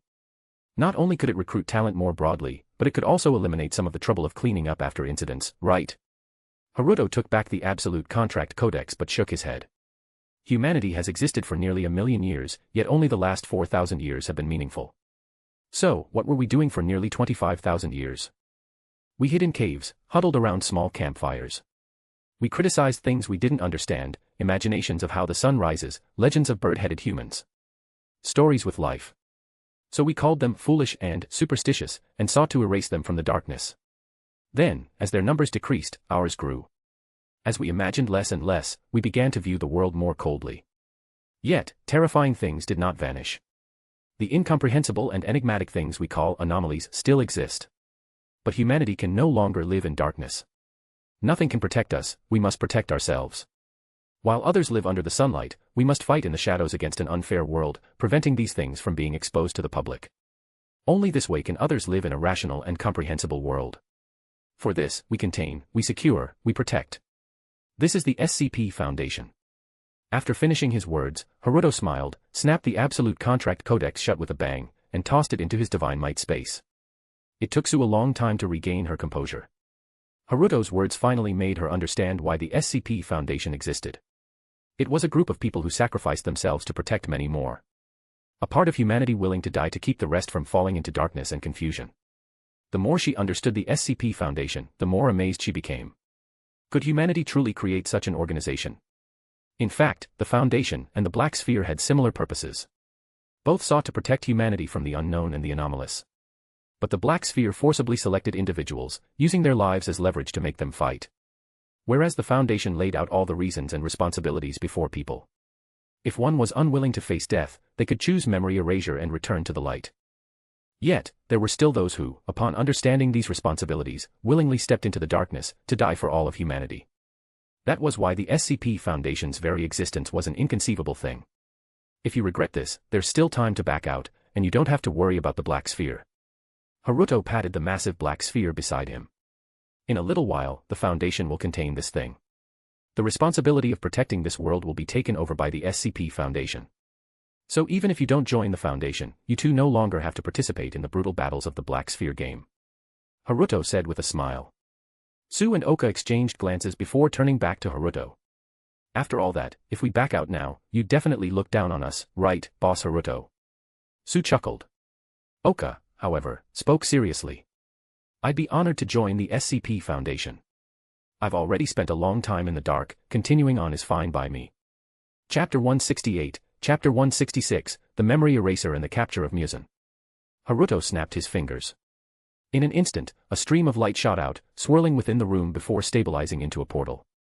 You two, please proceed to the SCP Foundation containment site. Our friendly colleagues are already waiting for you. When you arrive, designated personnel will guide you through the site and help you adapt to life there. After a brief training period to familiarize yourselves with the Foundation's internal protocols, you'll be ready to participate in operations. Haruto spoke with a smile, his demeanor oddly resembling that of a real estate agent. At this point, the Gantz game settlement had concluded, and Oka had chosen a powerful equipment option as his final reward. Additionally, he planned to donate both his newly acquired gear and a stockpile of high-tier equipment he had accumulated to the SCP Foundation for research. At first glance, this seemed like a loss. However, joining the SCP Foundation and becoming part of a mobile task force meant being assigned equipment far superior to anything from the Gantz system. Hearing Haruto's words, the two had no doubts and prepared to step into the portal. However, just before leaving, Su curiously asked, "Haruto, what about you? What are you staying behind for?" Haruto pointed toward a door on the side of the room. This action puzzled Su. The Gantz room only had one exit, which could be opened after the game's conclusion, allowing players to return to society. But Haruto was pointing at an interior door, one that should be impossible to open. "What's behind that door?" Su asked with curiosity. "It's another room, just like this one." Haruto answered truthfully. Su immediately understood. Behind that door was another team's Black Sphere room. And Kotaro's reason for staying behind was obvious, he was going to shut down all of them. Without further hesitation, Su stepped through the portal. Meanwhile, Haruto used Kamui to break into the next room. As luck would have it, this particular room belonged to the Tokyo team, and its members were just about to start a mission. As Haruto pushed open the door and walked in, everyone inside froze in shock. Especially the veteran players of the Tokyo team. In their understanding, it was impossible to enter the Black Sphere room through the door, the only way in was via teleportation at the start of a mission. And yet, here was a complete stranger casually walking in, as if he were shopping for groceries. Who are you? Kei Kurono, a seasoned player, stared at Haruto, his voice filled with shock and confusion. Who was this mysterious man? And how did he breach the Black Sphere system? More importantly, why did he look so casual about it? To put it simply, the SCP Foundation had taken over Black Sphere. Every single unit was seized and transported to the SCP Foundation for research. Out of the hundreds of teams, only a select few, a mere handful, were deemed worthy of joining the SCP Foundation's elite mobile task force, Black Sphere Division. Most players? They weren't even worth considering. While many veteran fighters were highly skilled warriors, the game's mechanics had fostered a dangerous mindset in most of them. The Black Sphere's kill-or-be-killed system turned many experienced players into reckless individuals with an inflated sense of superiority, much like the rowdy men from Osaka's team. They treated the power granted by the Black Sphere as an excuse to act above others, seeing ordinary people as mere playthings. Such individuals were immediately subjected to memory erasure and thrown back into society. As for the Sphere's technology, the SCP Foundation gained access to a vast amount of alien tech. However, most of it, especially biological and energy-related advancements, was only useful as reference material, as the Foundation's own technology far surpassed Black Sphere in these areas. But there was one exception, one piece of tech that was truly valuable to the Foundation. The Gantz memory eraser. A single flash of white light, and the target's memory was erased on the spot. Not only that, but the device's intensity could be precisely adjusted, allowing the user to erase memories ranging from mere hours to several days. It was eerily similar to the memory-wiping devices in the Matrix. Now under SCP Foundation control, this technology was officially classified as a Level B memory erasure method for operational use. Meanwhile. You. Who are you people? Where does your power come from? Muzan Kibutsuji was utterly shattered. Ever since Yuriichi Tsujikuni's death, he had lived for hundreds of years without facing a true threat. For centuries, the battle between humans and demons had been one-sided, the so-called demon slayers were nothing but weaklings. So why? Why had he been pushed into a corner so suddenly? Ever since he had sensed Doma's death, Muzan had been furious, preparing to rally the remaining upper moons and devise a new strategy against the demon slayer core. At worst, he assumed a new prodigious swordsman had appeared. But so what? He could always hide and wait them out. A human swordsman, no matter how strong, would always die eventually. That was his ultimate advantage. Yet before he could even gather his remaining demons, something horrifying happened. One by one, through his blood connection, he felt each of the upper moons perish. It wasn't a battle. It wasn't a war. It was a complete extermination. Muzan didn't even understand what was happening. Before he could react, his entire army had been wiped out. Terrified, he did the only thing he could think of, he fled. Finding a remote mountain, he dug a hole and buried himself deep underground. After all, this was how he had survived Yuriichi. Surely, it would work again. No matter what new force had emerged, it was still human, meaning it would eventually grow old and die. Victory still belonged to the Demon King. The world will always belong to me, Muzan Kibutsuji. Just as Muzan was thinking this. I'm sure it's here. The bioscanner is picking something up, this time, it has to be real. Captain, Captain. Hurry. I have a feeling we're finally going back to the Foundation today. Kanako, just the other day, you said the same thing about a mole hole. The captain said, if you make us dig again just because you're craving food, he'll hang you up in the central garden when we get back. Ahem. That was an accident. This time it's real. Start digging. As they argued, Muzan heard the sound of digging right above him. Muzan was horrified. His hiding place had been discovered so quickly. And what the hell was the Foundation? Was it another demon hunting organization, like the Demon Slayer Corps? Had they been the ones training the powerful warriors who had annihilated the 12 Kazuki? Terrified, Muzan made his decision. His body morphed, sprouting countless tendrils and barbed whips. Inside his body, 5 brains and 7 hearts shifted, ready to relocate at any time. The moment the ground was broken, he would erupt, slaughtering the people outside before they could react. If the enemy swordsman was too strong, he would simply explode and escape. After all, he was the Demon King, he had his pride. At the very least, he needed to see what kind of warrior had driven him into hiding. As the digging got closer, Muzan burst from the ground, his whip slashing out at incredible speeds, faster than even the human eye could follow. No swordsman could withstand such an assault. But then, his attacks bounced off. Standing before him were no swordsmen. No Nichiren blades, no warriors with strange markings. Instead, he saw figures clad in blood-red armor, faces hidden, holding strange, unknown weapons. Muzan was stunned. Compared to these armored figures, he looked more human. Then, I knew it. Get him. We're going home tonight. My soft bed. My chips. My unfinished TV series, they're calling to me. Before Muzan could react, Muzan's entire body was instantly pierced, his torso, limbs, head, even his tendrils and whips. The mighty Demon King collapsed to the ground in an instant, his eyes wide in disbelief. The attack was so fast he hadn't even seen it happen, and yet he was already severely injured. Not even when he had faced Yuriichi had he been in such a dire state.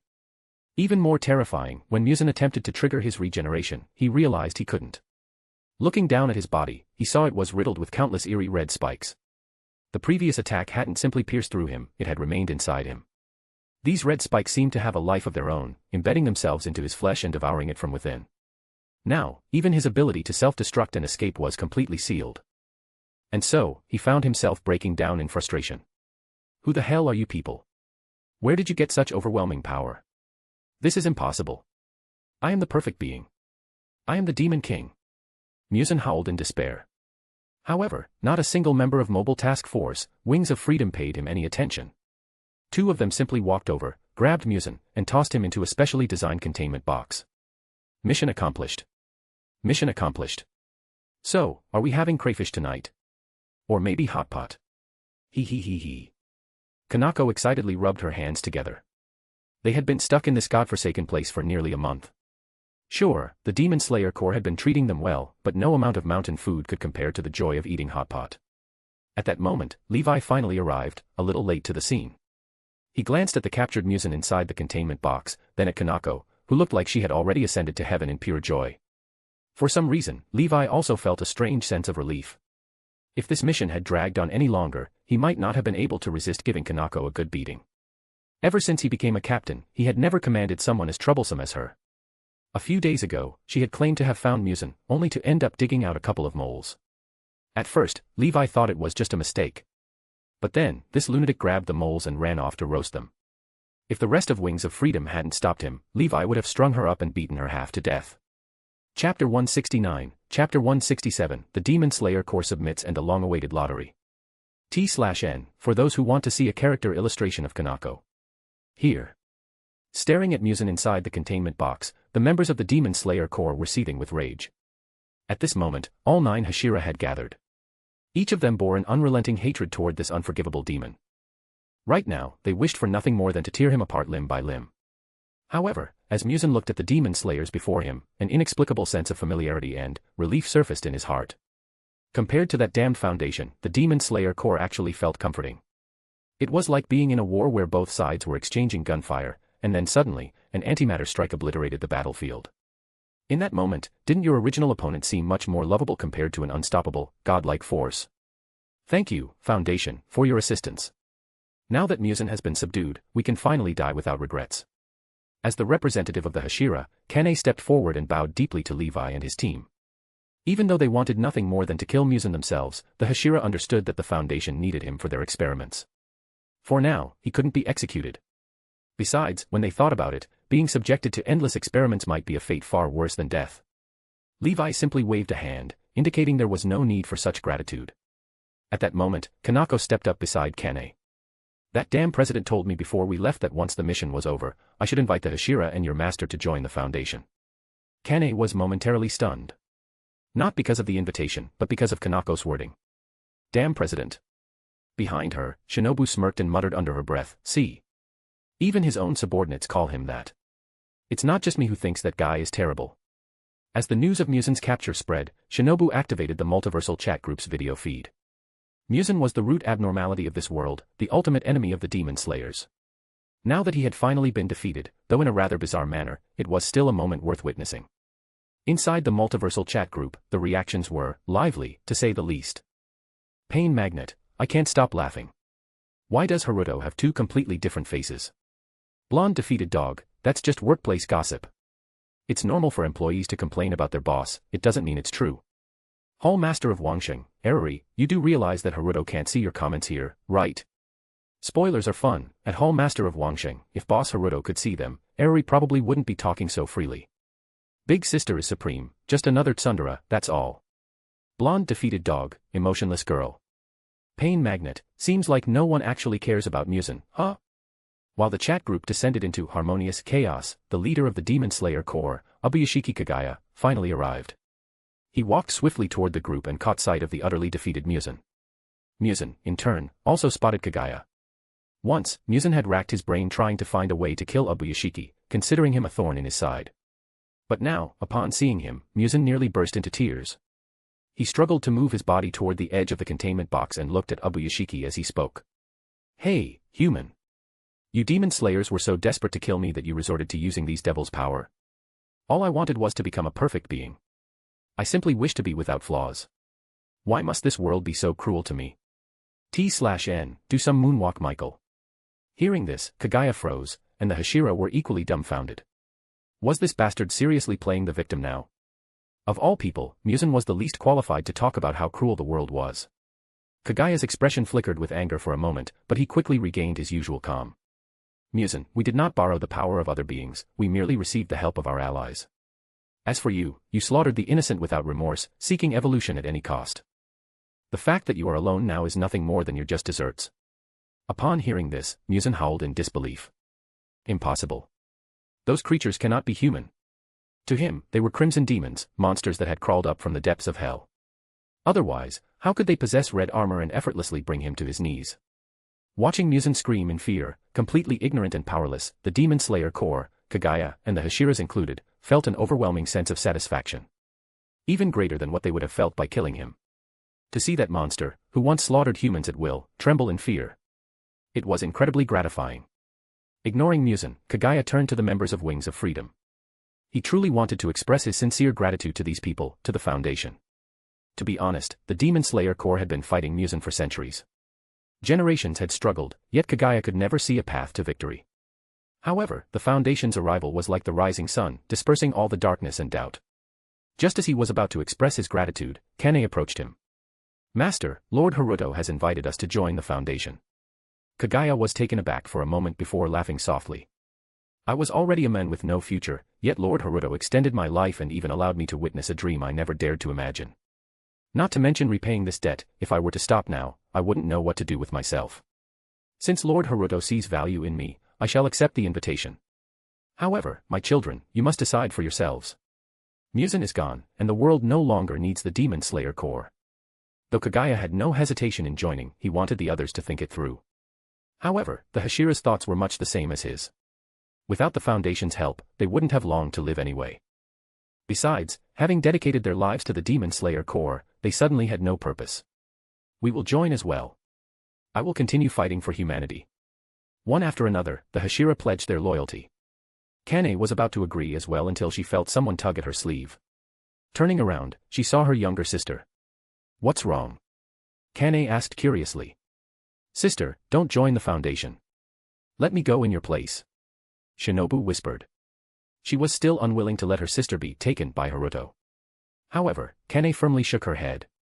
Shinobu, I understand your concerns. But Lord Haruto has done me a great favor, and he has done an even greater service for the Demon Slayer Corps. If I do not repay him, I will never be able to sleep in peace.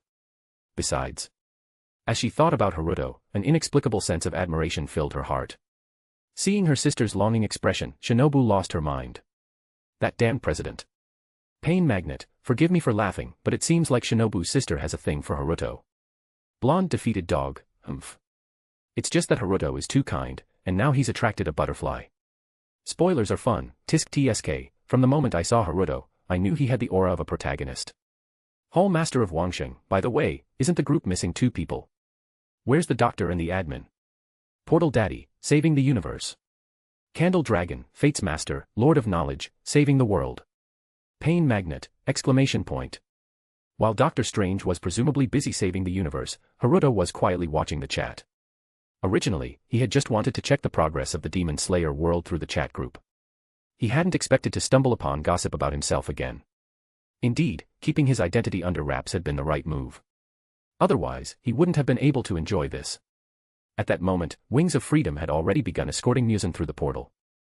Haruto quickly snapped out of his idle amusement, straightened his attire, and prepared for action. Before long, a message from the Foundation arrived, and he headed toward the light containment level. Successfully contained anomaly, root, Demon King Muzan. Anomaly classification, level 4, destruction. Containment level, excellent. Reward, 1 level 4 lottery draw. Congratulations, host, for containing the root anomaly of the Demon Slayer world, successfully sealing all abnormal occurrences within this world. The Demon Slayer world is now eligible for a permanent portal linked to the main world. Reward, a fragment of world energy. As a series of notifications rang out, Muzan was completely secured. But Haruto wasn't particularly interested in him. Instead, he approached the members of the Demon Slayer Corps with a smile. Everything proceeded smoothly. Kaguya and the 9 Hashira all joined the Foundation. The 9 Hashira, along with elite members like Kotaro and the newly recruited Tanjiro, were designated as members of the new Mobile Task Force. Mobile Task Force, Demon Slayer.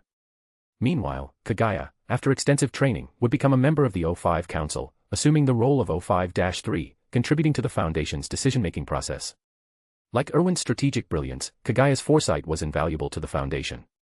With the Demon Slayer Corps settled, Haruto wasted no time in grabbing Kanako and dragging her away. The girl barely had time to let out a pitiful whimper. My hotpot. And then she was gone. After pulling Kanako into a secured chamber in the high containment zone, Haruto rubbed his hands together. It was time for the lottery. Brimming with anticipation, he opened the system's lottery panel. 3 level 4 draws. 2 level 5 draws. This was going to be big. With the press of a button, the draws began. Starting with 3 level 4 pulls to test the waters. Reward, Purple Fate Entwined ×1, Predestined Encounter ×1. Reward, Gold Threefold Salvation. Seeing the results, Haruto was dumbfounded. What the hell are Fate Entwined and Predestined Encounter supposed to be? Can I use them for another draw? When he selected to claim the rewards, he suddenly found himself holding 2 round orbs, 1 blue, 1 purple. What the hell am I supposed to do with these? Haruto grumbled. Just then, the system displayed a prompt. Predestined Encounter allows you to meet a specific person. Fate Entwined allows your fate to intertwine with another's. Haruto. I think this will gonna be a 1-chapter day. I'm gonna have to attend my cousin's wedding, so the whole clan's gonna be whole again, and something tells me I'm gonna wake up with a hangover. Shao. Chapter 170, Chapter 168, Red Light Reward, Mystic Eyes of Death Perception, Central Finite Curve. T/N, I'm back, sorry for the wait. I'm surprised those lil gremlins trying to outdrink me. Holding the 2 orbs in his hands, Haruto was on the verge of tears. This was almost as bad as if Fate Entwined could gain sentience. Raising a March 7th wouldn't be a bad idea either. Meeting someone. Getting entangled with someone. This kind of vague phrasing sounded exactly like something a shady fortune teller on the roadside would say. But, well, it was still a purple tier reward. Haruto decided to endure it. As for the gold tier reward, Threefold Salvation. T/N revised it to a new one, the previous name was too long. This was an extremely powerful trait. Upon acquiring this trait, if Haruto ever suffered a fatal injury, he would not die. Instead, he would be restored to his peak condition, with a limit of 3 times. At first glance, this might seem redundant for someone like Haruto, who already possessed the blacklight virus and could regenerate from a single drop of blood. However, that was far from the truth. This trait operated on an exceptionally high conceptual level and had the potential to evolve into divinity. It corresponded to the supreme divine concept of immortality. Even attacks that could erase concepts entirely would be negated by this trait. As long as the attack was fatal, this trait would automatically activate. Without hesitation, Haruto claimed the reward. Immediately, the threefold salvation trait became an intrinsic part of him. The level 4 lottery results had been somewhat underwhelming, but overall, they weren't too bad. Now, Haruto turned his attention to the level 5 lottery. This was where the real prizes were. After giving Kanako a quick squeeze for good luck, Haruto pressed the draw button. With bated breath, he watched the system panel as 2 streaks of red light flashed across the screen. Haruto. Overcome with excitement, Haruto grabbed Kanako and planted a kiss on her cheeks. Kanako, does the president have some kind of mental disorder? Ignoring the dazed look in the girl's eyes, Haruto turned his gaze back to the panel. The 2 red lights settled. The rewards were revealed. Red reward obtained, Root, Mystic Eyes of Death Perception. Red reward obtained, Multiversal, Central Finite Curve Blueprint. Staring at the 2 red tier rewards, Haruto was completely stunned. This reward.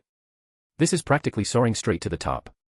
Haruto promptly threw Kanako out of the room before extracting the rewards.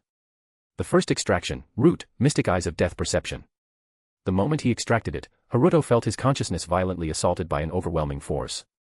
That sensation. Ever since he obtained the fragment of supreme divinity, intelligence, he had never experienced such a thing. This was the first time.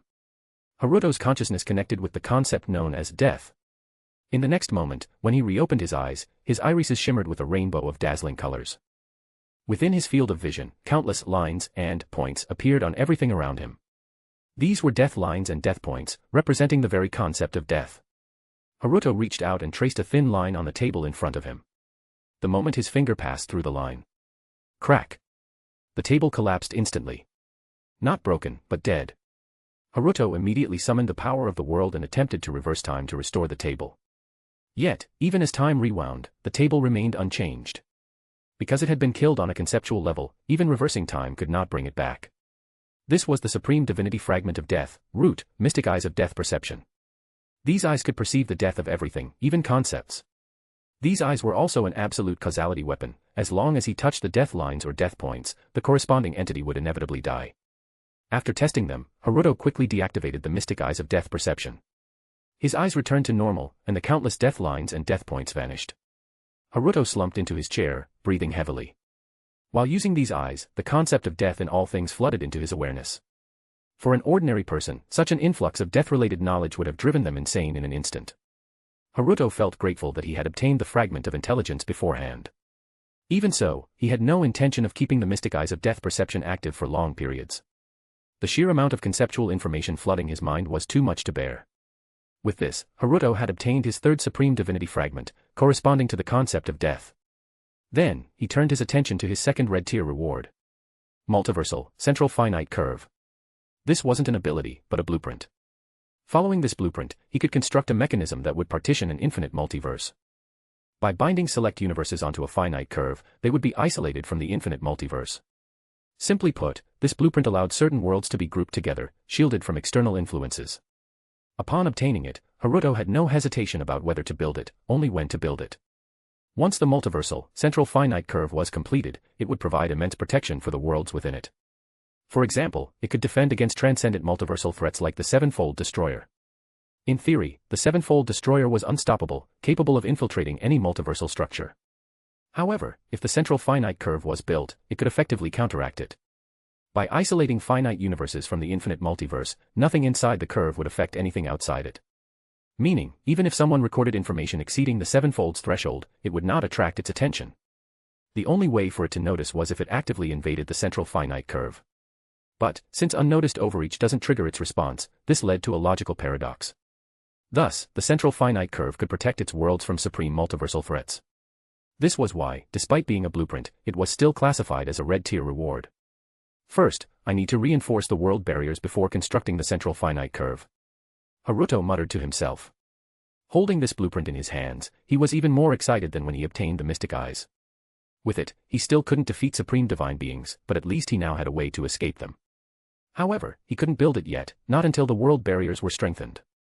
The God's Eye project needs to be accelerated. Despite grand plans to execute, life still moved forward day by day. That day, Haruto personally visited Shueisha. Attack on Titan was set to end this week. Though weekly releases often required him to go out for research, he had finally finished it. His editor, upon receiving the final manuscript, looked nostalgic. Recently, the Rookie of the Year award was held, but Haruto, under the pen name Izumi Takatsuki, didn't attend. Still, his name was widely praised across the industry. Attack on Titan had become an unparalleled phenomenon, shaking the world. With film adaptations, anime deals, and merchandising offers piling up, Haruto, however, seemed utterly indifferent. Are you really ending it here? There's still more story to tell. The editor hesitated. But Haruto simply smiled. Let's end it here. The mystery left behind makes it even more memorable. Haruto didn't draw Aodi all the way to its conclusion but instead chose to stop at the scene of looking at the sea. Perhaps an uncertain future was more interesting. Besides, the fate of the Attack on Titan world had already been altered beyond recognition. If he were to draw out the original cruel and tragic ending, it would feel meaningless. The editor nodded, took the final manuscript, and began uploading it. The sudden conclusion of the manga was bound to cause an uproar in the industry. But since the author himself didn't care, as an editor, she figured she shouldn't stress over it either. Izumi-sensei, about your next work. As usual, the editor asked about his next project, but halfway through, she let out a heavy sigh. Would this guy really create another work? Attack on Titan became a worldwide sensation, yet submitting weekly manuscripts had always felt like a life-or-death struggle for him. However, his response surprised her. Oh right, aside from the final manuscript of Attack on Titan, I also brought the draft of my new work. Haruto handed another manuscript to the editor. The editor froze for a moment before reaching out to take it. Upon unfolding it, the first thing that caught her eye was two words. Demon Slayer.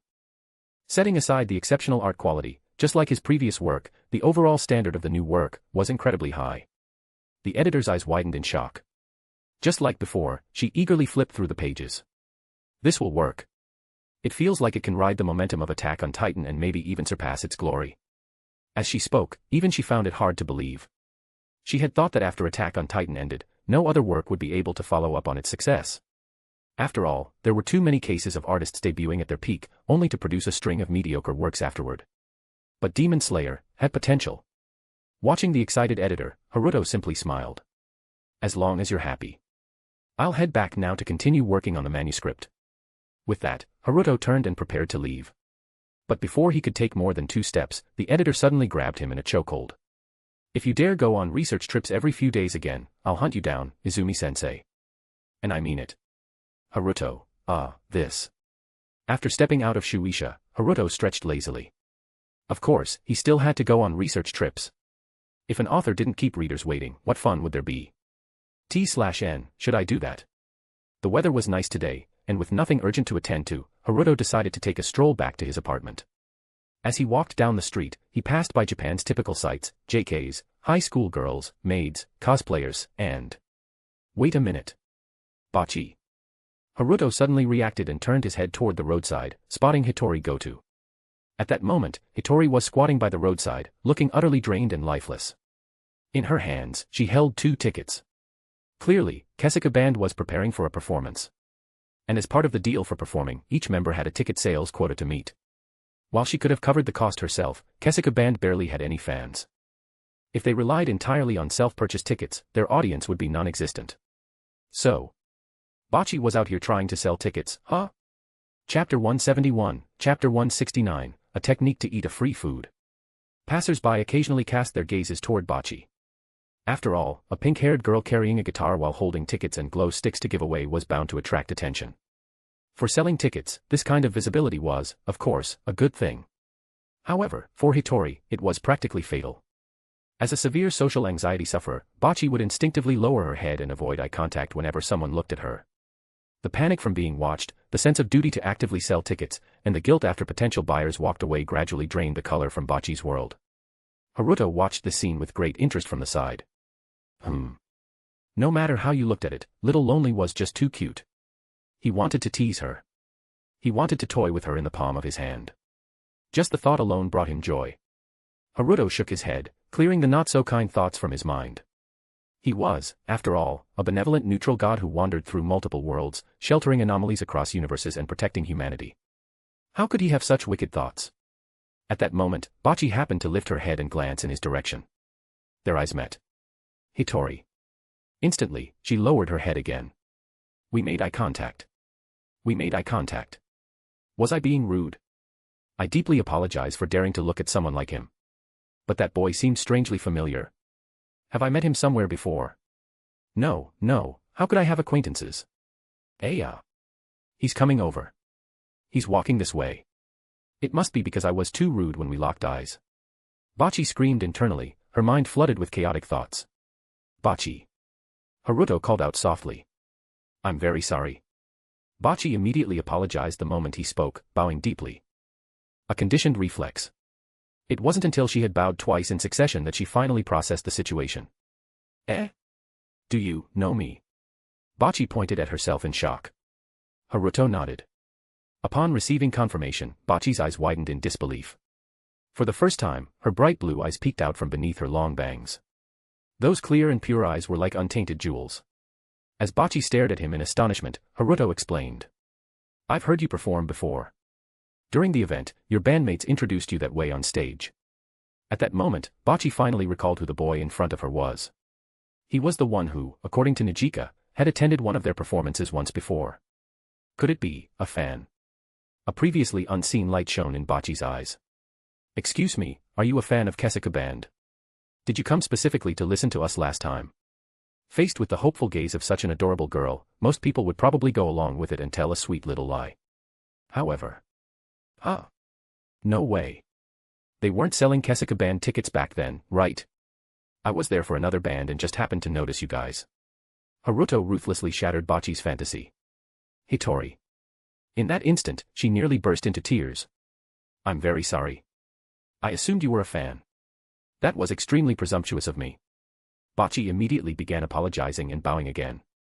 If she weren't wearing shoes, she would have been curling her toes so hard she'd dig a hole in the ground. Haruto waved his hand dismissively. It's fine. I was there with a friend for the live event anyway.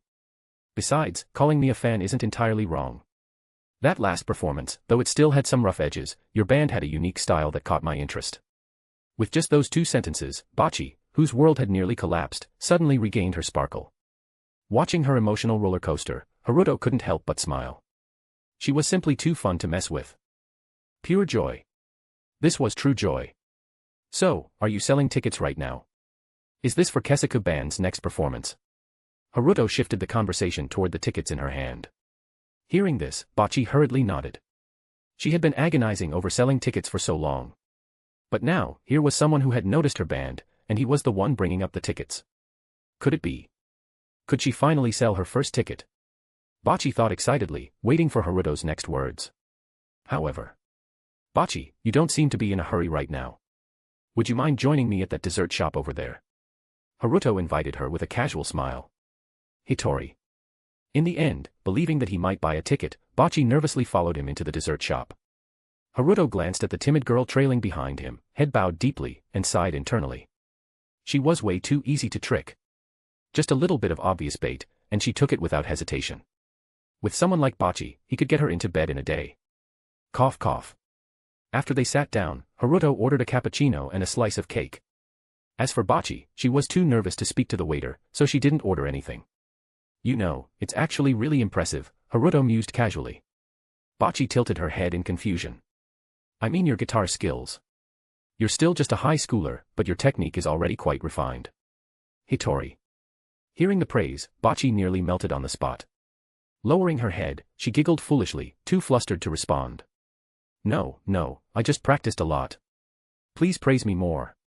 Then, just as she was basking in joy, Haruto suddenly added. But your teamwork with your bandmates is a disaster, and hiding inside a cardboard box doesn't count as a real performance, does it? Hitori. Instantly, her world turned gray again, and she seemed on the verge of crumbling into dust. Seeing her dramatic reaction, Haruto couldn't suppress his mischievous side. Bocce was just too amusing. You should try interacting more with your bandmates and the audience, he advised sincerely. Perhaps overwhelmed by too many emotional ups and downs in one day, Bocce slumped onto the table in despair. I want to, but for me, it's just too difficult. Her social anxiety was simply too severe. Even just imagining engaging with the audience made her feel like ants were crawling all over her body. Seeing this, Haruto leisurely took a sip of his coffee. Maybe next time you perform, you could try imagining the audience as cardboard boxes. After chatting for a while, Haruto casually grabbed 2 tickets from Bachi's hand. This instantly pulled her out of her slump. Ah. Are you going to buy them? If not, I can just give them to you. Bachi said nervously. Haruto waved a hand and took out a 1,000 yen bill from his pocket. I was planning to buy them. They're 500 yen each, right? Here you go. Hitori accepted the money, feeling like she was dreaming. She had actually sold a ticket. This was unbelievable. Bachi, you rock. She cheered internally. However, at that moment, Haruto suddenly spoke again. Sorry, but it looks like I don't have enough cash on me. Would you mind covering for me, Bachi? Hitori. Her joy instantly shattered. She looked at Haruto, trying to maintain a smile, but it was worse than crying. Say no, Bachi. Say no. If you don't refuse, you'll fall into his trap. Haruto, meanwhile, put his hands together in a pleading gesture. Please, Bachi. You wouldn't want your fan to end up washing dishes here, would you? And so. That'll be 5,700 yen. Thank you for your patronage, and we hope to see you again. As the clerk's voice rang out, Hitori's eyes welled up with tears of despair. She wanted to say something more, but as she looked around, she realized that the boy who had been by her side just moments ago had completely vanished without a trace. Bachi stood frozen, consumed by shock and numbness. Like a soulless shell, she carried her guitar on her back and trudged back to the live house. After recounting the entire incident to her bandmates. That was totally a scam, right? The ever-blunt, blue-haired bassist, Ryu Yamada, coldly remarked. Yeah, sounds like she really ran into a swindler. I can't believe someone would even scam Bachi, that's just cruel. The blonde drummer, Najika Ijichi, said angrily. Do you remember his name? I can ask around and see if we can find him. The pink-haired vocalist and rhythm guitarist, Yukinoshita, asked with concern. Bachi stiffened. After a moment, she buried her head deep into her arms, curling up as tightly as possible inside her cardboard box. Seeing her reaction, the other 3 immediately understood. You didn't even know his name, yet you had such a friendly conversation with him and even lent him money. Does the world really have such naive people? Raya muttered in disbelief. Before she could say more, Najika quickly covered her mouth to prevent her words from inflicting further emotional damage on Bachi. This is really bad. Senpai, you're way too careless. Ikuyo sighed. Meanwhile, Najika struggled to offer some comfort. Maybe he just had something urgent to take care of, and that's why he left without saying anything. Maybe he'll come back during the show to return the money. Hearing this, Hitori hesitantly lifted her tearful face and asked with hope. Really? Probably. Najika averted her gaze. Though she was trying to console her friend, even the optimistic Shimokitazawa angel couldn't believe that nonsense. There was no way they'd ever get that money back, it was obviously a scam. Realizing this, Hitori once again burst into loud sobs. Seeing her cry, the other 3 felt their anger flare up. They silently swore vengeance against Haruto in their hearts. You even scammed Bachi, are you even human? Chapter 172, Chapter 170, Gokuraku Jodo and Kamiki Hikaru's current situation. Did Haruto bring money with him? Of course, he did. The amount of yen stored within his kamui space was more than enough to buy that dessert shop on the spot. But Bachi was just too cute, how could he resist teasing her a little? Clutching the 2 concert tickets in his hand, Haruto thought for a moment before turning toward the headquarters of the Umbrella Talent Agency. He pressed the intercom button at the company's entrance. A moment later, the call connected, and a sweet, adorable voice came through. It was Ai Hoshino. Moshi Moshi. May I ask who's calling? If you're a client here for an appointment, press 1. If you're here for business cooperation, press 2. If you're a certain Mr. Haruto here to see Ai Hoshino, please say, Ai-chan is the cutest in the world. Hearing Ai Hoshino's playful voice, Haruto narrowed his eyes slightly. Ai-chan. Just like that. Her voice sounded excited and expectant through the intercom. Ai-chan, tell me, who's been teaching now all these weird things? Haruto asked with a sly smile. Cough. A cough came from the other end, clearly catching her off guard. A moment later. Moshi Moshi. Why can't I hear anything? Could it be that the intercom is broken? Kyoko-san, come fix the intercom. Following her frantic yelling, hurried footsteps could be heard fading into the distance. Clearly, Ai-chan had run away. Shortly after, the doors of Umbrella swung open. Saito Miyako greeted him with an apologetic expression. Apologies, President. AI was just fooling around. I'll be sure to discipline her later. Haruto waved his hand dismissively, indicating that it wasn't a big deal. As he stepped inside, his sharp gaze quickly spotted AI Hoshino peeking out from a corner, watching him cautiously. In the next instant, Haruto's figure flickered, vanishing from sight. A startled scream rang out from the corner. Then, AI Hoshino was dragged out by Haruto and taken straight to the top-floor conference room. Miyako-san, come along as well. I have something to discuss with you, Haruto called back as he walked. And so? Now seated on the sofa, AI Hoshino looked slightly uneasy. Every now and then, she nudged Saito beside her, hoping for rescue. However, Miyako looked utterly confused. She had no idea what trouble AI had gotten herself into this time. Did AI really do something to anger the president? Miyako wondered nervously. She had been overseeing AI Hoshino's training for nearly a year now. As her direct manager and mentor, Miyako had developed a deep bond with AI, almost like a mother caring for her child. The idol industry in Japan often worked this way. A good manager was like a second parent, and the artists they nurtured were like their daughters. And now, seeing her daughter sitting stiffly with little fidgeting motions, Miyako felt like a guardian being called in for a parent-teacher meeting. President, did AI do something to upset you? Miyako asked cautiously. No. Haruto waved his hand. Not only was AI's little mischief unimportant, but he also wasn't here to reprimand her. He was merely having some fun scaring her a bit. This kid was too mischievous. Next month. AI has a performance at the Dome, doesn't she? Haruto changed the subject. Hearing that, AI Hoshino immediately relaxed. She puffed out her chest with pride, as if to say, impressive, huh? Miyako nodded in confirmation. Thanks to the president's investment, we were finally able to secure a Dome performance slot. The timing was set to align with AI's debut anniversary, making it a performance of great significance. Speaking of which, even Miyako felt a bit dazed. A debut idol performing at the Tokyo Dome within a year of debut. That was practically unheard of in the industry. Every great idol, even those destined for superstardom, had to struggle for years before they ever set foot in the Dome. The Dome referred to the Tokyo Dome, a massive stadium capable of holding 55,000 spectators. It was the ultimate dream of every Japanese artist. Securing a performance there wasn't just a matter of money. The artist also needed substantial influence, widespread popularity, and a clean public image. Only after meeting these criteria would they be approved to perform at the Dome. And yet, AI Hoshino, just 1 year after debuting, was already set to perform at the Tokyo Dome. It was nothing short of a miracle in the industry. Sure, Umbrella had poured in funding, but AI's own talent played a significant role as well. That dazzling stage presence, the ability to command the entire audience's gaze, had allowed AI Hoshino to reach heights that other idols could only dream of. Haruto reached out and ruffled AI's head, chuckling softly. Money alone wouldn't have been enough to secure a Dome performance. AI, you're just naturally gifted. Hee hee. Enjoying the head pats, AI Hoshino giggled happily. Compared to the girl in the original timeline who had built her career upon a foundation of lies, the AI before him, while still using deception on stage, was refreshingly genuine in private. Happiness, nervousness, whatever she felt, she showed it honestly. Seeing how much Haruto doted on AI, Miyako finally breathed a sigh of relief. Of course, AI was personally brought in by the president and entrusted to my care. Why would he ever be hostile toward her? Miyako scolded herself for overthinking things. Being too deeply involved in industry power plays had made her suspicious of everyone's motives. At that moment, Haruto suddenly shifted gears. By the way, have you settled on an opening act for the Dome performance? Miyako's expression stiffened. Clearly, they hadn't. Over the past year, Umbrella had spent a fortune hiring composers to create songs tailored specifically for AI. They had approached all the big names, commissioning pieces to boost her career.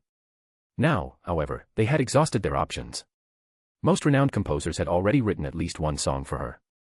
Expecting them to create a second, equally fitting yet distinct piece was a difficult task. Miyako had been worrying about this issue for days.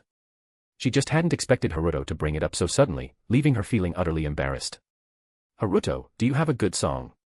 At this moment, AI suddenly asked. Miyako was a beat slow to react. By the time she realized it, it was too late to stop AI. She could only look at the president nervously. Isn't this putting the president on the spot? He's not a professional composer. But to her shock, Haruto smiled and nodded. I do have one. I think it would suit you well. AI's starry eyes blinked, then lit up with joy. To her, performing a song composed by Haruto at her anniversary concert would be the greatest happiness. T/N, except that song he composed is plagiarize, though you can't plagiarize something that don't exist. Miyako, however, was dumbfounded. Since when did the president have an interest in composing? Miyako-san, please bring me some blank sheet music and a pen. Haruto said. Despite her confusion, she retrieved the requested items. Taking the paper and pen, Haruto swiftly began writing. Curious, AI leaned over to peek. Then, she simply climbed onto Haruto, resting her chin on his shoulder as she watched. Moments later, AI's starry eyes shone even brighter. She wasn't a professional songwriter, but the moment she saw the notes, she instinctively knew this was an incredible piece. Soon, Haruto finished writing and titled it Gokuraku Jodo, Paradise Lost. Hoshino AI eagerly snatched up the sheet music, holding it in her hands and examining it over and over. Auntie Miyako, this is it. Haruto's song is the best.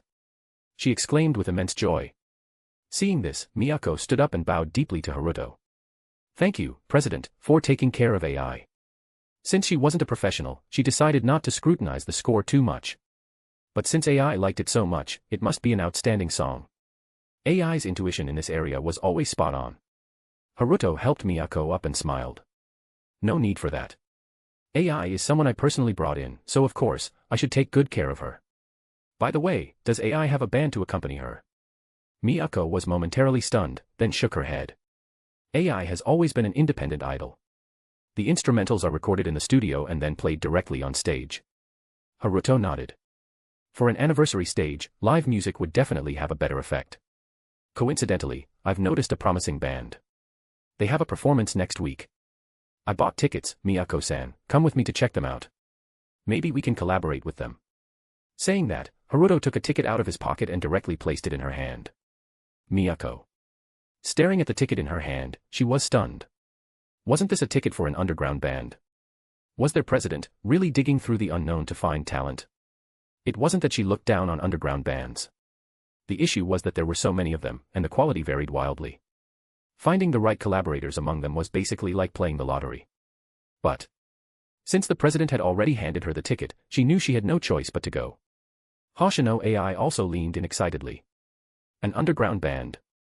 I want to go. I want to go too. Haruto flicked her forehead.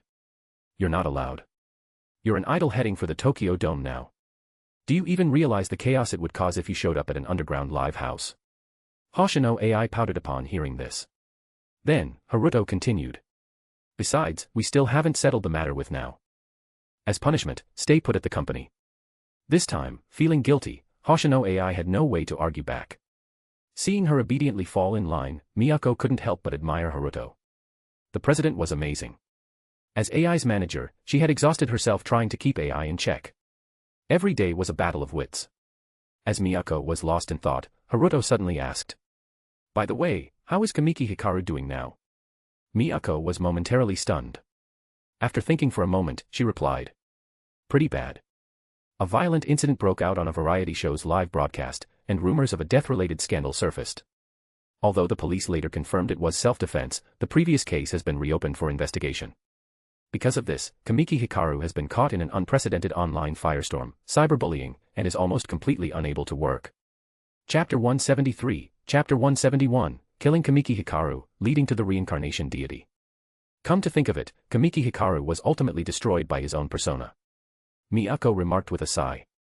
Hearing this, Haruto raised an eyebrow with interest. Destroyed by his own persona. She nodded. Yes, Kamiki Hikaru's public image was simply too perfect, whether in the industry or in front of the audience.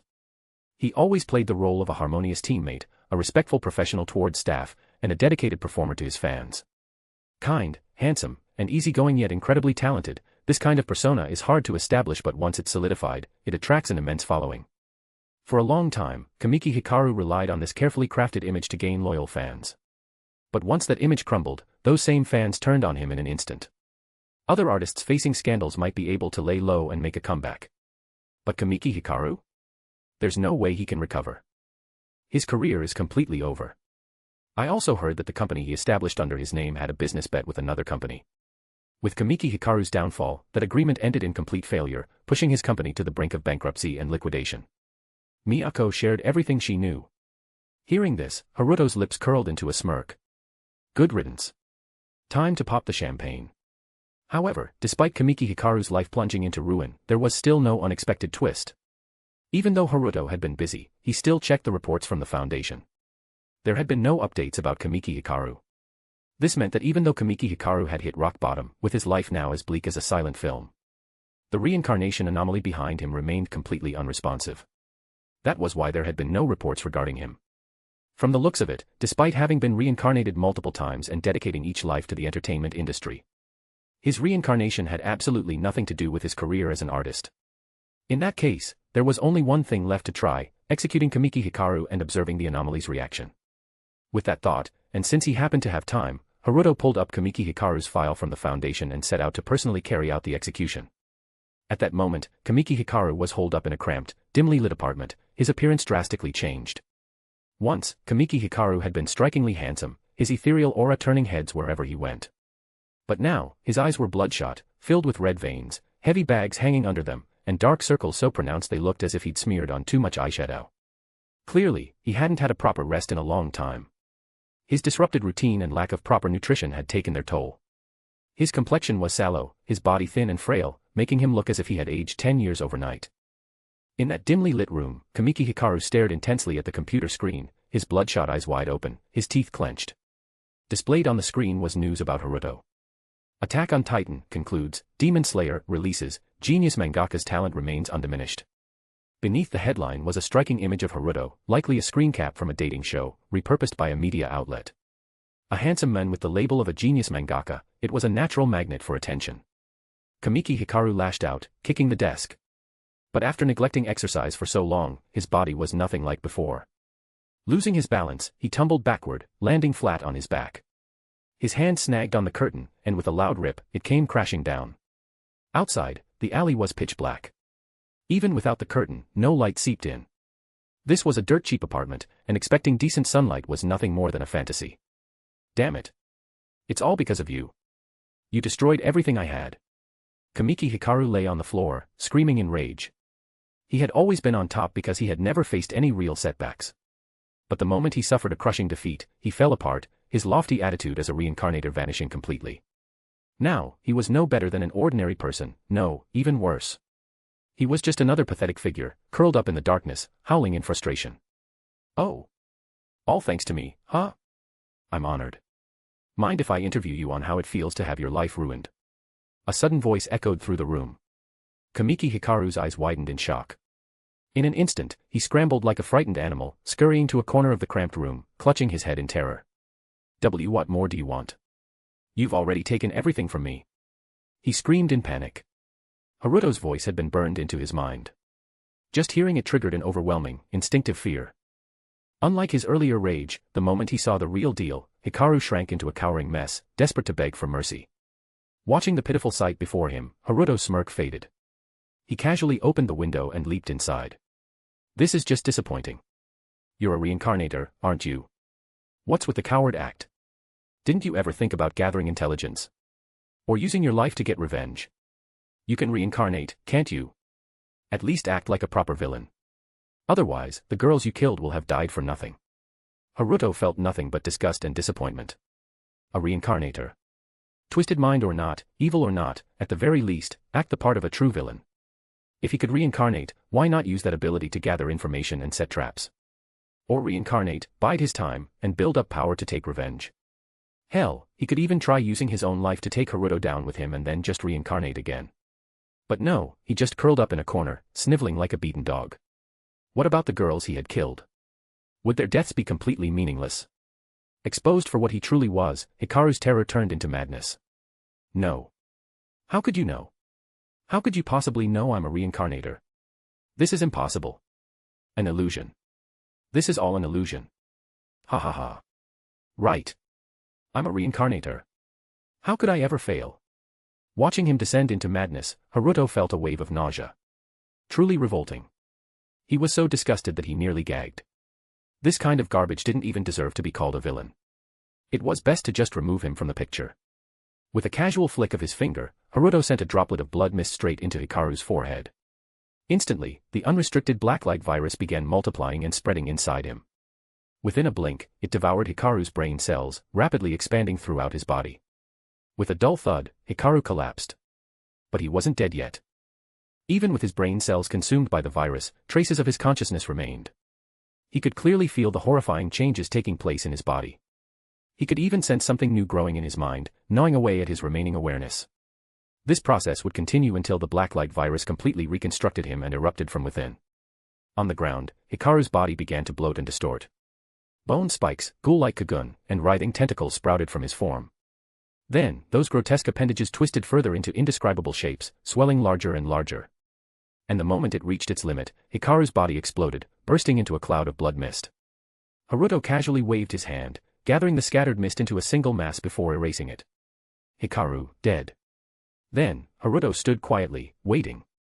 Time ticked by, second after second. Suddenly, in one fleeting moment, he sensed an abnormal fluctuation. Zawaruto. The world, activated. Everything around him turned gray as time itself came to a halt. The river of time had been forcibly stopped, freezing everything in place. Haruto leaped out of the window, traversing a few rooftops before arriving deep in the mountains. The sun was setting, casting a crimson glow across the horizon. On a small hill within the secluded forest, Haruto saw a girl dressed in a black nun's habit. She looked around 12 years old, her messy medium-length hair loosely draping over her back. Surrounded by countless ravens, they fluttered about her as if drawn to her very presence. Black feathers were frozen midair, seemingly on the verge of landing in her outstretched hand. But what stood out most were her eyes. They seemed devoid of emotion, not quite dead but unsettlingly vacant. To an ordinary person, just gazing into them would send chills down their spine. Haruto's eyes lingered on the girl, then shifted to the black feather hovering in the air, just about to fall into her hand. His brow furrowed slightly. Snapping his fingers, time resumed, though at an extremely slow pace, so much so that the falling feather barely moved. Haruto stepped forward, facing the girl. Her empty gaze turned to meet his. Why let him reincarnate? He was just trash. Haruto's voice was calm as he asked. The girl looked at him for a brief moment, then turned her gaze back to the black raven feather. Mission. She answered. Haruto's frown deepened. Mission. What kind of a mission? Murdering bright, promising young girls one after another. Hearing this, the girl hesitated for a moment before shifting her gaze back to Haruto. I don't know. But it was his mission. I had to let him complete it. Haruto sighed. Can we get rid of this cryptic nonsense already? This time, the girl didn't respond. Clearly, even as a so-called riddle speaker, she had no real answer. Haruto gave up on questioning her further. What if I kill him? He gestured toward the falling feather. It was obvious, it represented Kotaro's soul. I will let him reincarnate again. Until he fulfills his mission. The girl answered plainly. Haruto shook his head. No, not that kind of death. Whatever, it's hard to explain. I'll show you instead. In the next moment, Haruto's irises shimmered with brilliant colors, resembling a rainbow in motion. Then, he extended his finger and lightly traced it over the descending soul of Hikaru. There was no sound. No immediate change. But from Haruto's perspective, his fingertip had just traced over an almost imperceptible thread. A thread of death. Chapter 174, Chapter 172, containing Aim no Yuzum, the band's performance. With a swipe of his fingertip, the lines of death unraveled. The next moment, the crow feathers drifting in the air silently crumbled, dissolving into a wisp of black mist. A piercing scream echoed through the space. The sound was sharp and chilling, sending shivers down one's spine. Haruto recognized this voice. It was the scream of Hikaru Kamiki. As the black mist gradually dissipated, the screams also faded into nothingness. And with that, the reincarnator's story came to an end.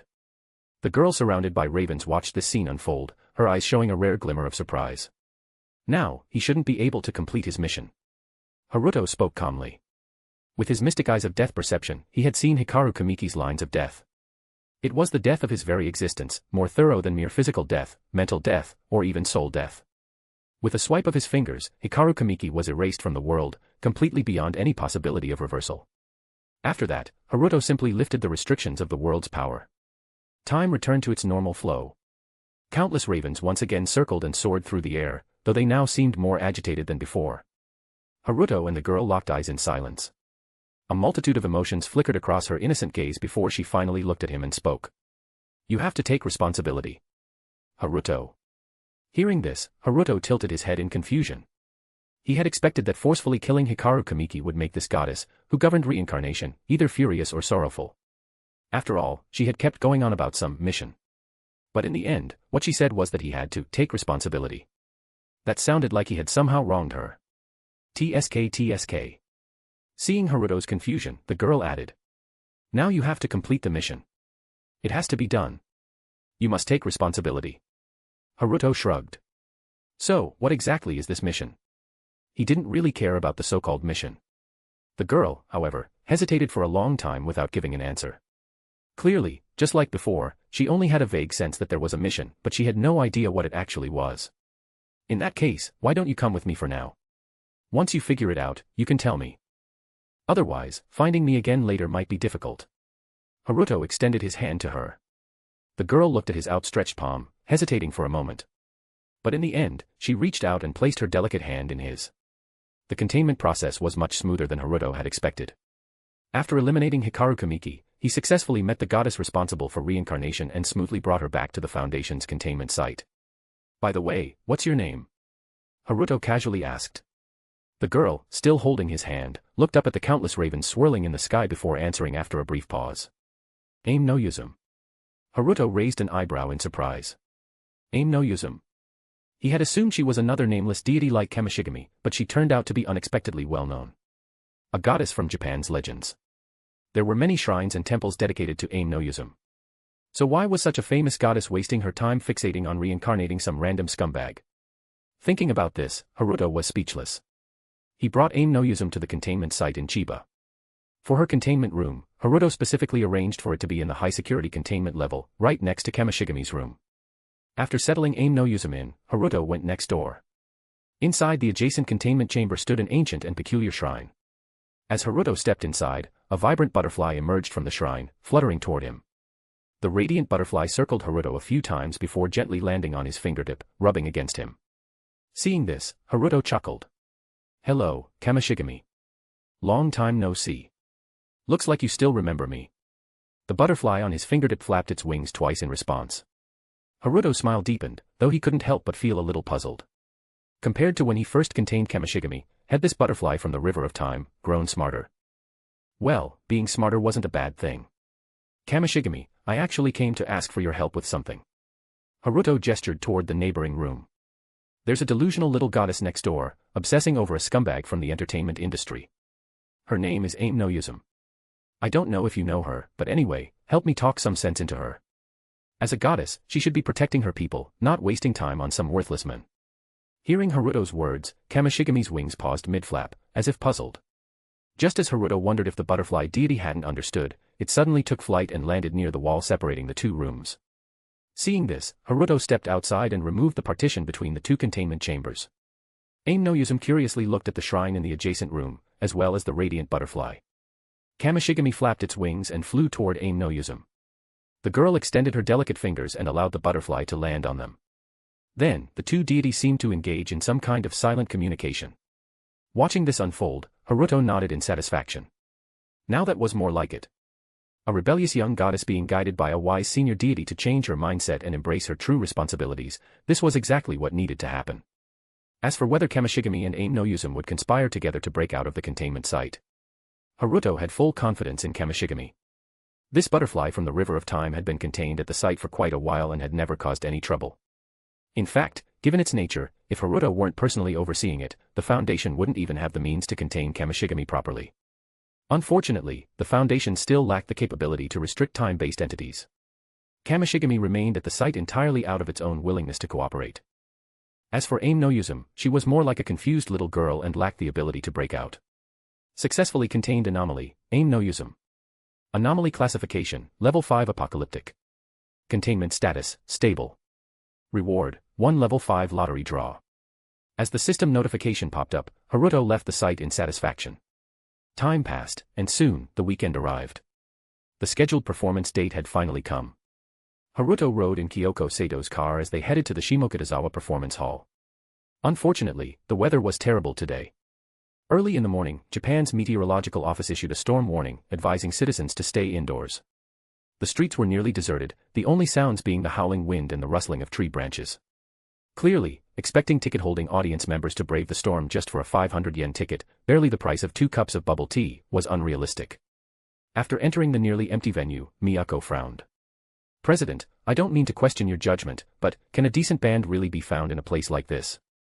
Shimokitazawa's live houses weren't even among the more well-known underground music venues. Hoping to find a band here that could match the level of an established idol group seemed like a pipe dream. Or rather, trying to find hidden gems in the underground music scene itself was an impossible gamble. Haruto merely smiled and gestured toward the stage, signaling Miyako to watch before making a judgment. Though the audience turnout was dismal, the performance was set to proceed as planned. As the lights dimmed, 4 young girls stepped onto the stage. The atmosphere was heavy, and even the usually cheerful Najika Ejichi struggled to maintain her smile. They had poured their hearts into preparing for this moment, practicing tirelessly, day after day, with hopes and dreams built upon their effort. Yet in return, they received nothing but a storm warning and an empty venue. The emotional letdown was crushing.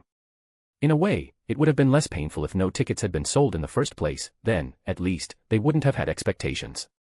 As the spotlight came on, Yukinoshita forced herself to stay upbeat as she introduced the band. We are Kesika Band. Thank you for coming to our performance. Our first song is Guitar, Loneliness, and Blue Planet. With that, the music began. But Najika missed her cue. Ikuyo's vocals were off-key. Her fingers, stiff with nerves, struck the wrong guitar notes. Even the usually reliable Ryo Yamada played her bass below her usual standard. Miyako frowned as she listened. She always trusted the president's judgment, but this time, she was certain he had made a mistake. This band was simply not ready.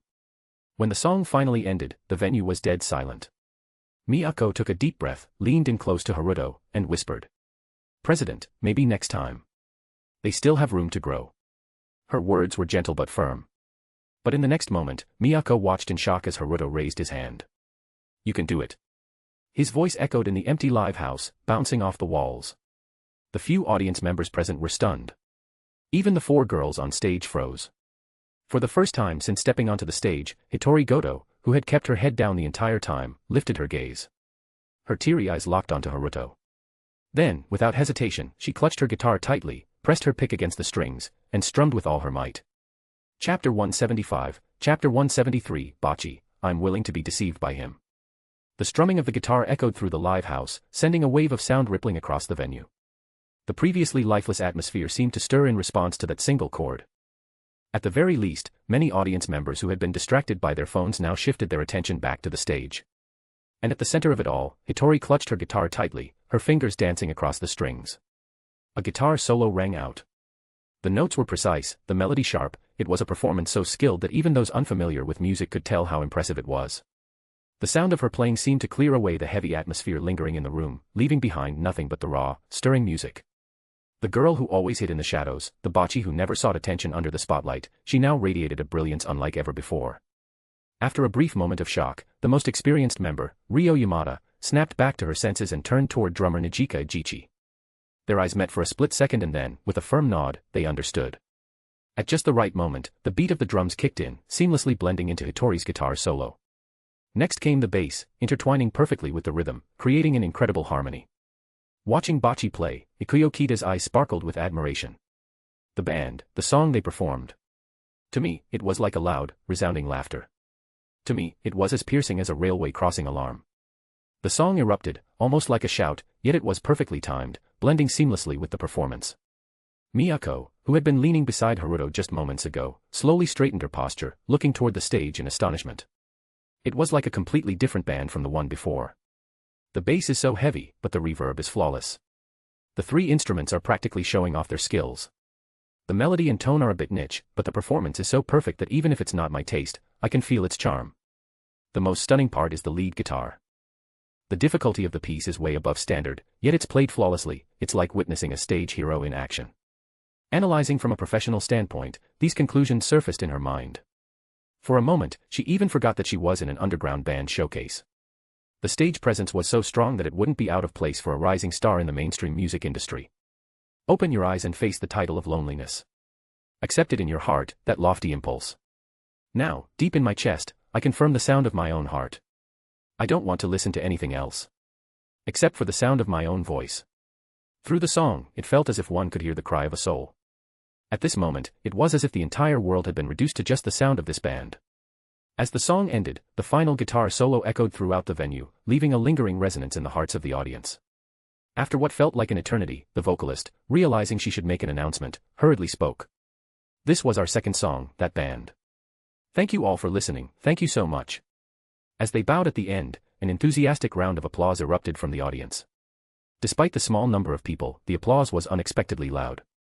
On stage, the four girls were drenched in sweat, their breathing heavy and ragged. But in their eyes burned a bright light.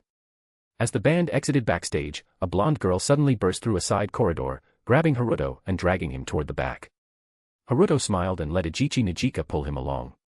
Miyako, shaking off her shock, sighed with a wry smile and followed them backstage. As they pushed open the door, the sound of conversation inside immediately came to an abrupt halt. And then, before they could react, someone rushed forward. Wah. You're such a good person. I thought it was all over. It was all thanks to your cheering that I managed to hold on. Hitori clung to Haruto's leg, wailing miserably. Even though this guy had suddenly disappeared. Even though this guy had tricked her out of money. But he had come to support them. He was actually a good guy. I'm gonna cry. During the storm, their first ever performance had plunged into despair. The heavy atmosphere had led to repeated mistakes. Standing on stage playing the first song, Hitori had nothing but the thought, this is the end. Then, that voice of encouragement rang out. Now, she was writhing on the floor in a contorted mess, sobbing in despair. If it's you, I don't mind being tricked. Wah. Before things spiraled completely out of control, Nijika pried Hitori's fingers off Haruto and dragged her away. Then, standing in a row, Nijika, Kita Ikuyo, and Yamada Ryo all gave Haruto a deep bow. Thank you so much. They couldn't deny it, Haruto's shout of encouragement had reignited their courage to play. He had completely pulled them out of the abyss. Haruto waved his hand dismissively. No need to thank me, I didn't do much. If anything, it was Bocchi who brought you all back. That guitar solo on stage was like divine intervention, waking everyone up completely. A shining Hitori was far more of a hero. Hearing the praise, Hitori cried even harder. Yua. He complimented me. You're such a good person. Here, take my entire life savings, please continue to support me. As she spoke, Hitori pulled out a small piggy bank and held it out toward Haruto. Eiji Nijika. Haruto, without hesitation, reached out to take it. Saito Miyako. Immediately, Nijika yanked Hitori away, shouting, don't fall for it. Wake up. Meanwhile, Miyako grabbed Haruto from behind, trying to talk him down, President, please act like a decent person. And so, the situation finally returned to normal. After dragging Hitori away for a serious lecture, Ikuyo stepped forward, standing firmly in front of Hitori with a stern expression. Even if you helped us, you can't just scam Hitori out of her money. That's too much. You even borrowed money from her before. How could you take advantage of her like this? Haruto shrugged. But she said she was okay with being scammed. Ikuyo choked on her words, then furiously shouted. That doesn't count. Hitori isn't very bright, and she's a shut-in who can't handle the cruelty of society. Her words can't be taken seriously. Haruto looked at her with admiration. Wow, she really said it. She actually said it to her face. And just as Ikuyo realized the absurdity of her words, she turned to look at Hitori in horror. Hitori, who had been slumped in Nijika's arms, was now completely gray, looking utterly devastated. Wait, no, I didn't mean it like that. That was just an excuse to stop you from getting scammed. Please don't fade away, Hitori. The three bandmates scrambled to rescue their fading friend. Haruto watched the chaos unfold with a smirk, barely holding back laughter. Miyako, on the other hand, just rubbed her temples, feeling an immense headache. Why was it that her boss had everything, good looks, talent, even personality, yet he just had to have this wicked sense of humor? This kind of behavior. Ugh, it was unbearable. After finally reviving Hitori, Ikuyo turned back to Haruto with a furious glare. Miyako quickly stepped in to defuse the tension. While explaining the situation, she casually pulled out a thick stack of yen bills from her wallet and stuffed them into Hitori's hands. Hitori. Hitori stared at the wad of 10,000 yen bills in her hands, her eyes spiraling like a hypnotized cartoon character. T/N remembered a funny scene where Yato got slapped by bills by some dude to buy his regalia XD. The other three girls were just as stunned. They had originally thought Haruto was some kind of professional scam artist. After all, how else could someone trick a person into willingly be scammed? But now, their entire worldview was being rewritten by the sheer extravagance of this act. Ikuyo hesitantly asked. Just who are you people? Please don't tell me there's some kind of criminal syndicate here to abduct us and harvest our organs. Miyako pulled out a business card and handed it over. Then, she formally introduced herself. I'm Saito Miyako, president of Umbrella Entertainment. Our company primarily manages idols and artists. I know this might not mean much, but stars like AI Hoshino and my Sakurajima are signed under our label. And this man here is Takamine Haruto, the sole shareholder behind Umbrella, in other words, the real boss. The four girls blinked in unison. Huh? What company? What shareholder? What boss? Aside from Hitori, the other three had all at least heard of Umbrella. After all, being in a band meant brushing up against the entertainment industry.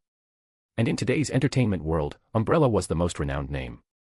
Even more than actual celebrities, this outlier of a company had an insane reputation. And even though Hitori didn't keep up with industry news, she had definitely heard of AI Hoshino. Her little sister often watched AI's concerts at home. Over time, even someone as reclusive as Hitori had become familiar with her name. But all of that was just something distant, something seen in passing online. Something they never expected to suddenly appear before them. The impact was equivalent to seeing an actual alien in real life.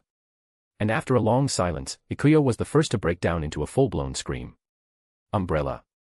That famous AI's Umbrella company. I'm a huge fan of AI.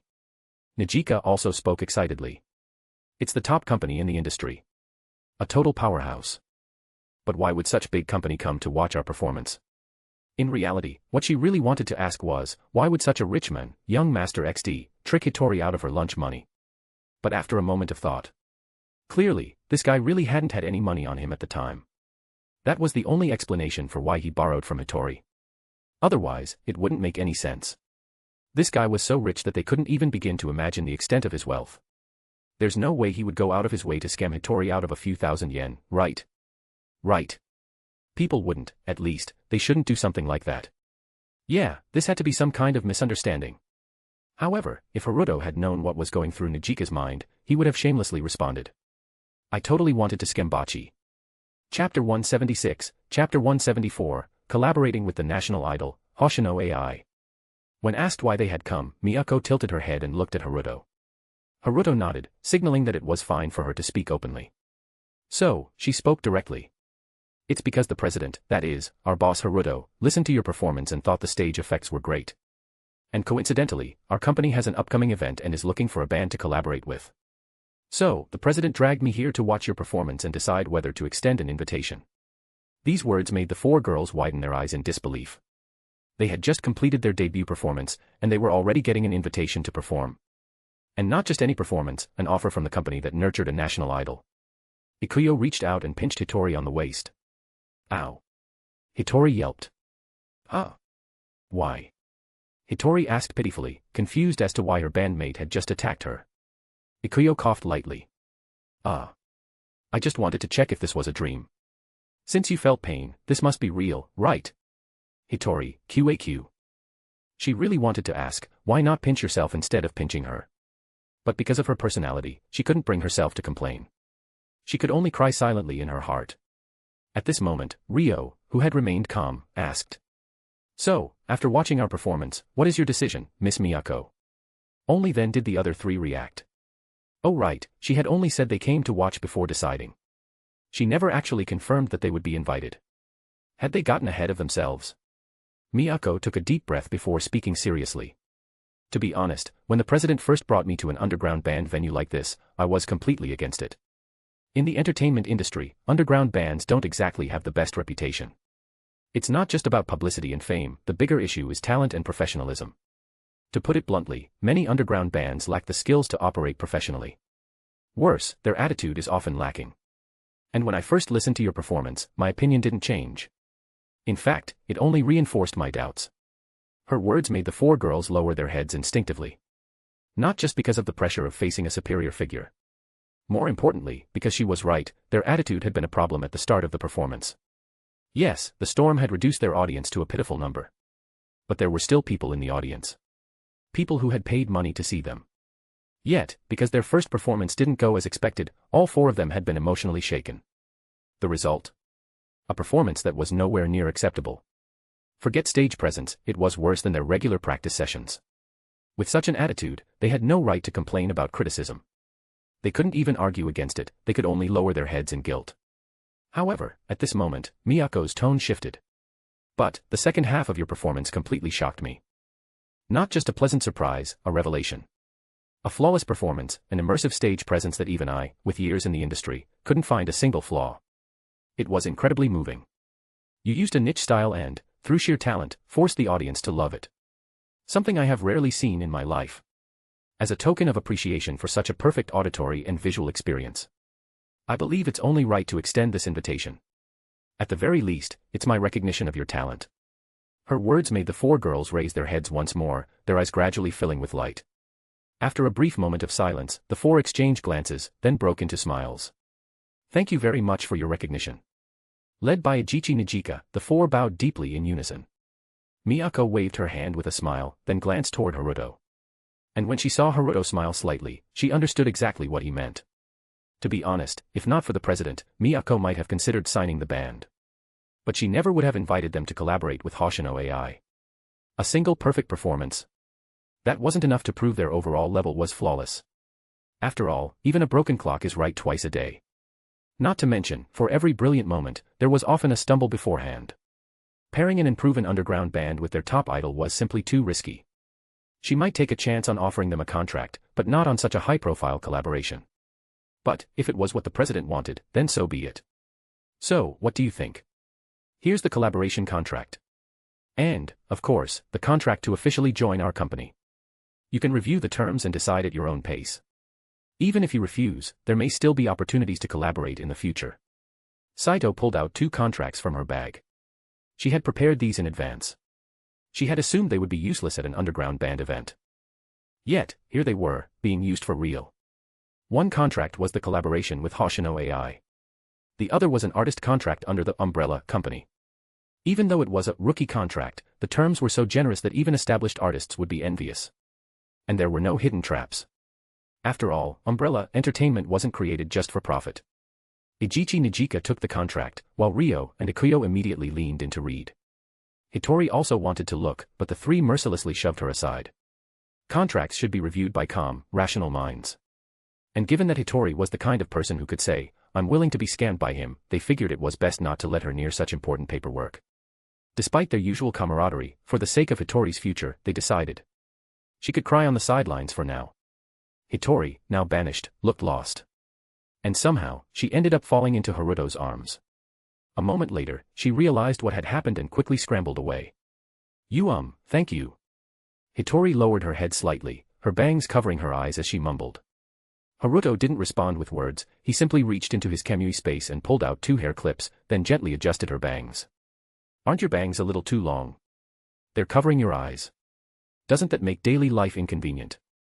As he carefully adjusted her soft pink hair, Haruto casually asked. Hitori. Too close. Ah. I can't even respond. No one besides my parents has ever fixed my hair before. Her mind was a chaotic mess. But in reality, she was completely speechless. Haruto, on the other hand, didn't seem to mind. He swiftly clipped her bangs aside, tucking the excess behind her ear. With that, her brilliant sapphire blue eyes were finally revealed. She was adorable, yet her bangs had been hiding it all along. What a waste. Haruto nodded in satisfaction. Then, his gaze shifted downward. If he remembered correctly, Hitori actually had an amazing figure. But since she always wore that oversized pink tracksuit, no one could tell. Now that he thought about it, Hitori was a hidden gem. If he didn't have a system or supernatural powers, marrying Hitori wouldn't be a bad choice. She was easy to pursue, just getting close would make her panic. And if he confessed, she was too socially anxious to refuse. Even if he became a house husband, she'd probably never ask for a divorce. Wait. No, stop right there. Haruto realized, being around Hitori made him want to tease her way too much. Is this what they call the aggressive power of cuteness? No, it's just your corrupt mind. At that moment, Bachi, having finally calmed down, sneaked a glance at Haruto. Then, on impulse, she softly asked. Haruto, senpai, do you like my music? Haruto was briefly stunned, then smiled. Why call me senpai? I may be a boss, but I never debuted as an artist. Bachi, then. Seeing her flustered expression, Haruto waved his hand. Just call me Haruto. Or Haruto senpai, if you prefer. As for your music. I already told you, didn't I? I'm Bocce's fan. I really like your music.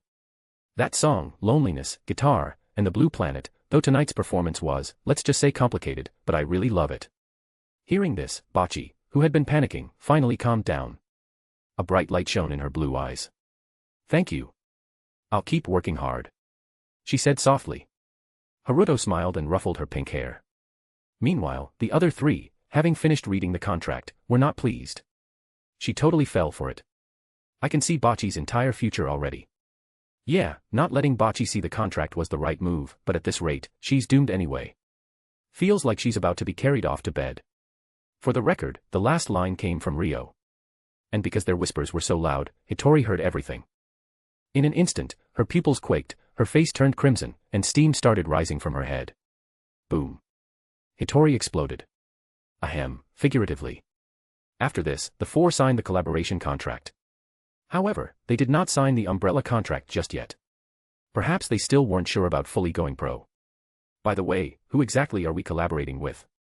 Nijika asked curiously. The contract only mentioned a collaboration with an idol, without naming them. The other three also looked unexpectantly. Miyako, having collected the signed contract, smiled and said, "It's our company star, Hoshino AI." The four. At the moment Miyako revealed this, they froze. Hoshino AI. Performing alongside the rising national idol. Even after receiving the invitation, they never imagined such a thing. It was simply too outrageous. They were still newcomers. Their first gig was immediately followed by a performance with a national idol. Saito glanced at Haruto and smiled bitterly. It was the president's idea to keep this information hidden. And they still had no idea that their performance would take place in Tokyo Dome. Once they found out, how would they react? Chapter 177, Chapter 175, The Execution Experiment of the Immortal Lizard, Anomalous Mechanical Life. Standing in the corridor of the heavy containment level, Haruto gazed at the creature inside the containment chamber, the Immortal Lizard, SCP-682. This terrifyingly adaptive reptilian entity had undergone numerous execution experiments since its containment. The first attempt involved the sculpture, Peanut, SCP-173. Both entities were placed in the same containment chamber while the Foundation withdrew to observe. The Immortal Lizard let out several deafening screams before quickly pressing itself against the wall farthest from Peanut, never taking its eyes off it. Oddly enough, the destructive capability of Peanut should not have been enough to instill such fear in the Immortal Lizard. For the next 6 hours, SCP-682 continued staring at SCP-173 without blinking. It was theorized that this process would continue indefinitely, so the Foundation decided to intervene. A Foundation agent equipped with a high-caliber sniper rifle was dispatched to shoot out SCP-682's eyes. At the same time, the Foundation ceased all visual observation of the test site. Inside, horrific screams and the sound of bones being shattered echoed through the chamber. However, the noises soon ceased, and everything fell silent. Observation was resumed. The Foundation found SCP-682 lying on the floor, its head, neck, and legs bearing multiple injuries. Meanwhile, Peanut's hands were covered in pieces of SCP-682's flesh. At that moment, SCP-682, still lying on the floor, regenerated its eyes and resumed staring at Peanut. Over the next few hours, SCP-682 rapidly recovered from its injuries and moved to another wall. Moreover, SCP-682 began growing additional eyes on various parts of its body, over 30 in total, some of which were covered by thick, transparent shells. Regular firearms could not penetrate this armor, and the proposal to use high-risk weapons was rejected by O5, data expunged. SCP-682 continued staring at SCP-173 for another 12 hours. The execution experiment was deemed a failure. Following this, the Foundation supplemented its understanding of SCP-173 and upgraded its containment protocols. Another execution attempt was made using the Shy Guy, SCP-096. Both entities were placed in the same space, and the Foundation forced the Shy Guy's hands away from its face, exposing it to SCP-682. As a result, due to SCP-096 anomalous properties, the Foundation ceased all visual observation. Inside the chamber, both entities let out horrific screams, seemingly equally terrified of each other. The screaming continued for 27 hours before it suddenly stopped. To avoid looking at SCP-096's face, the Foundation used sonar imaging devices for observation. The sonar images revealed that SCP-096 was in a severely damaged state, curled up in the southwest corner of the room, appearing distressed. SCP-682, meanwhile, had lost approximately 85% of its physical mass and was also in a severely damaged state. A mobile task force, Black Sphere, was dispatched to easily recover both anomalies. However, after this experiment, SCP-096 refused to look at SCP-682. Whenever exposed to SCP-682's gaze, it would immediately turn away, jump to a corner, and scream while clawing at its own face. The execution attempt failed. Inside the site, an agent proposed an experiment, pasting a picture of SCP-096's face onto SCP-173's face and conducting another execution test. This proposal was immediately rejected by O5-1, and the agent had 1 month's salary deducted. There were numerous other execution experiments, but they wouldn't all be listed here. The bottom line was, all the experiments proved that SCP-682 was almost impossible to kill. At this moment, Haruto stared at SCP-682 inside the containment chamber, his irises gradually shifting into a rainbow-like glow. Sensing something, SCP-682, which had been quietly lying against the west wall, suddenly began moving. It retreated to the farthest corner of the room, then used its limbs like Spider-Man to cling to the upper part of the wall. This action seemed to be solely for distancing itself from Haruto. In Haruto's vision, the death lines of all things around him began to manifest, along with twisted death points. Even the walls of the heavy containment layer appeared fragile and breakable to his eyes. However, SCP-682 itself had no death lines or death points. After staring at it for a long time, Haruto finally saw a single death line appear on SCP-682. But this was strange. Typically, the death lines of an object or living being should run along its weakest point. Even in cases of conceptual death lines, they should not extend too far beyond the physical body. Yet SCP-682's death line extended vertically upwards, far beyond its physical form. It stretched infinitely into the sky, piercing through the site and continuing upwards, as if connecting to something above. Additionally, as Haruto attempted to touch this death line, several other hidden death lines faintly appeared. Space, dimensions, something along those lines. Haruto analyzed these death lines and formed a rough hypothesis. The Foundation had long speculated about SCP-682's origins and true nature. The most widely accepted theory suggested that SCP-682 was not a being from this dimension. Instead, it was a higher-dimensional life form projecting itself into this dimension. This would explain why SCP-682's physical form could never be fully destroyed. Because a higher-dimensional projection cannot be killed unless its true body is destroyed. And what Haruto saw now seemed to confirm this theory. As the vibrant colors in his irises faded, Haruto abandoned the idea of executing SCP-682. It was too risky. Trying to forcibly sever the death line might affect the death lines of dimensions, space, time, and countless other concepts. It could cause irreversible, catastrophic consequences. For the sake of killing SCP-682, the Foundation was not willing to pay such a heavy price. However, the execution experiments would continue in the future. Not to kill SCP-682, but to test the properties of new anomalies. Since SCP-682 was merely a higher-dimensional projection and couldn't die, it was the perfect punching bag for experimentation. As Haruto prepared to leave the heavy containment level to check on other ongoing experiments, a notification panel from the multiversal chat group suddenly appeared. Haruto was stunned for a moment. The chat group's panel popping up on its own meant that someone had at him. However, Haruto had always been a lurker in the group, silently observing without making his presence known most of the time. Why would he suddenly be called out? Looking at the messages, Haruto understood. Oh, a mass ping. Blonde defeated dog at everyone, help, help, help.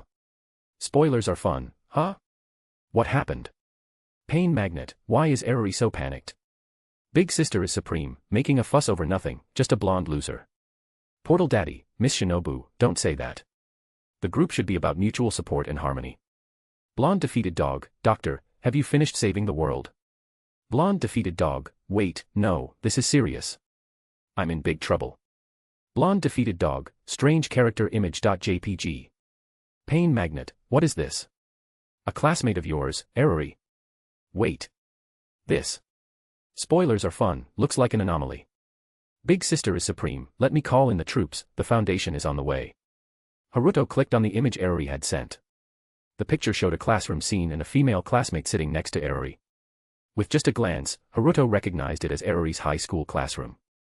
Although he and Eriri attended different high schools, he had been to hers before, having been asked by Mrs. Sawamura to deliver lunch to Eriri. Yes, Mrs. Sawamura's attempts at matchmaking. Unfortunately, they were useless against the supreme loser divinity. T/N, bruh face with tears of joy. However, the classroom environment wasn't the focus of the image, the real focus was Eriri's seatmate. Haruto quickly noticed something was off. The female classmate had a small scrape on her finger, but instead of blood, a metallic sheen was visible beneath the wound. Haruto zoomed in on the image and noticed something beneath the injury: gears. A mechanical humanoid. The thought popped into Haruto's mind. Meanwhile, the group chat was filled with speculation. Spoilers are fun. Is this a mechanical humanoid? I just checked the Foundation's records, there's nothing similar. Spoilers are fun. Other than the Foundation, are there any organizations in the world with the technology to create androids? Blonde defeated dog. I think the situation is more complicated than that.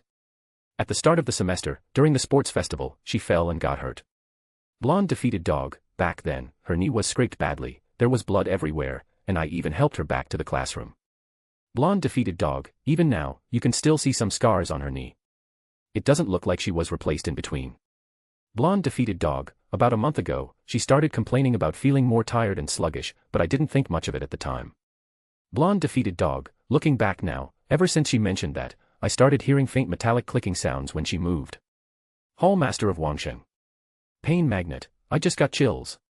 Help. Spoilers are fun. Eriri, are you saying that she's gradually turning into? Oh god. Big Sister is supreme, the Foundation has deployed. Agents and armed units will prioritize evacuating civilians. MTF squads are on standby. Big Sister is supreme at Blonde defeated dog, do not draw her attention. If she's an anomaly, any sudden movement could trigger an outbreak. Stay calm. Blonde defeated dog, I think, it's too late. She noticed I was looking at her. Blonde defeated dog, strange character image.jpg. This time, the image showed the female classmate turning her head, looking directly in Eriri's direction. Now, her abnormal traits were even clearer. Her eyes also had a faint metallic sheen. They didn't look like human eyes at all, they looked more like cameras. Just looking at this image was enough to invoke an overwhelming sense of dread. The uncanny valley effect hit at full force. T/N. Another week again, boys and gals, perfect days to start throwing your valuables again. I really don't want to update just once a day, hoo. That was Crocodile Cry BTW. Chapter gonna be delayed till afternoon, I'm just saying. Have a good day. And also, never take things for granted Iquim. Chapter 178, Chapter 176, Flesh is weak, Mechanical Ascension. Blonde defeated dog, I'm freaking out. I already turned away, but she's still staring at me. Blonde defeated dog, can anyone understand what's happening? Big Sister is supreme. Big Sister is supreme, don't die. Pain magnet, don't die, is quite something. But Miss Eriri, please be extremely careful. Spoilers are fun, I just finished my mission too. I'll head back to Chiba now to check the situation. Blonde defeated dog, I'll start a video call. At least if I die, I'll leave some last words.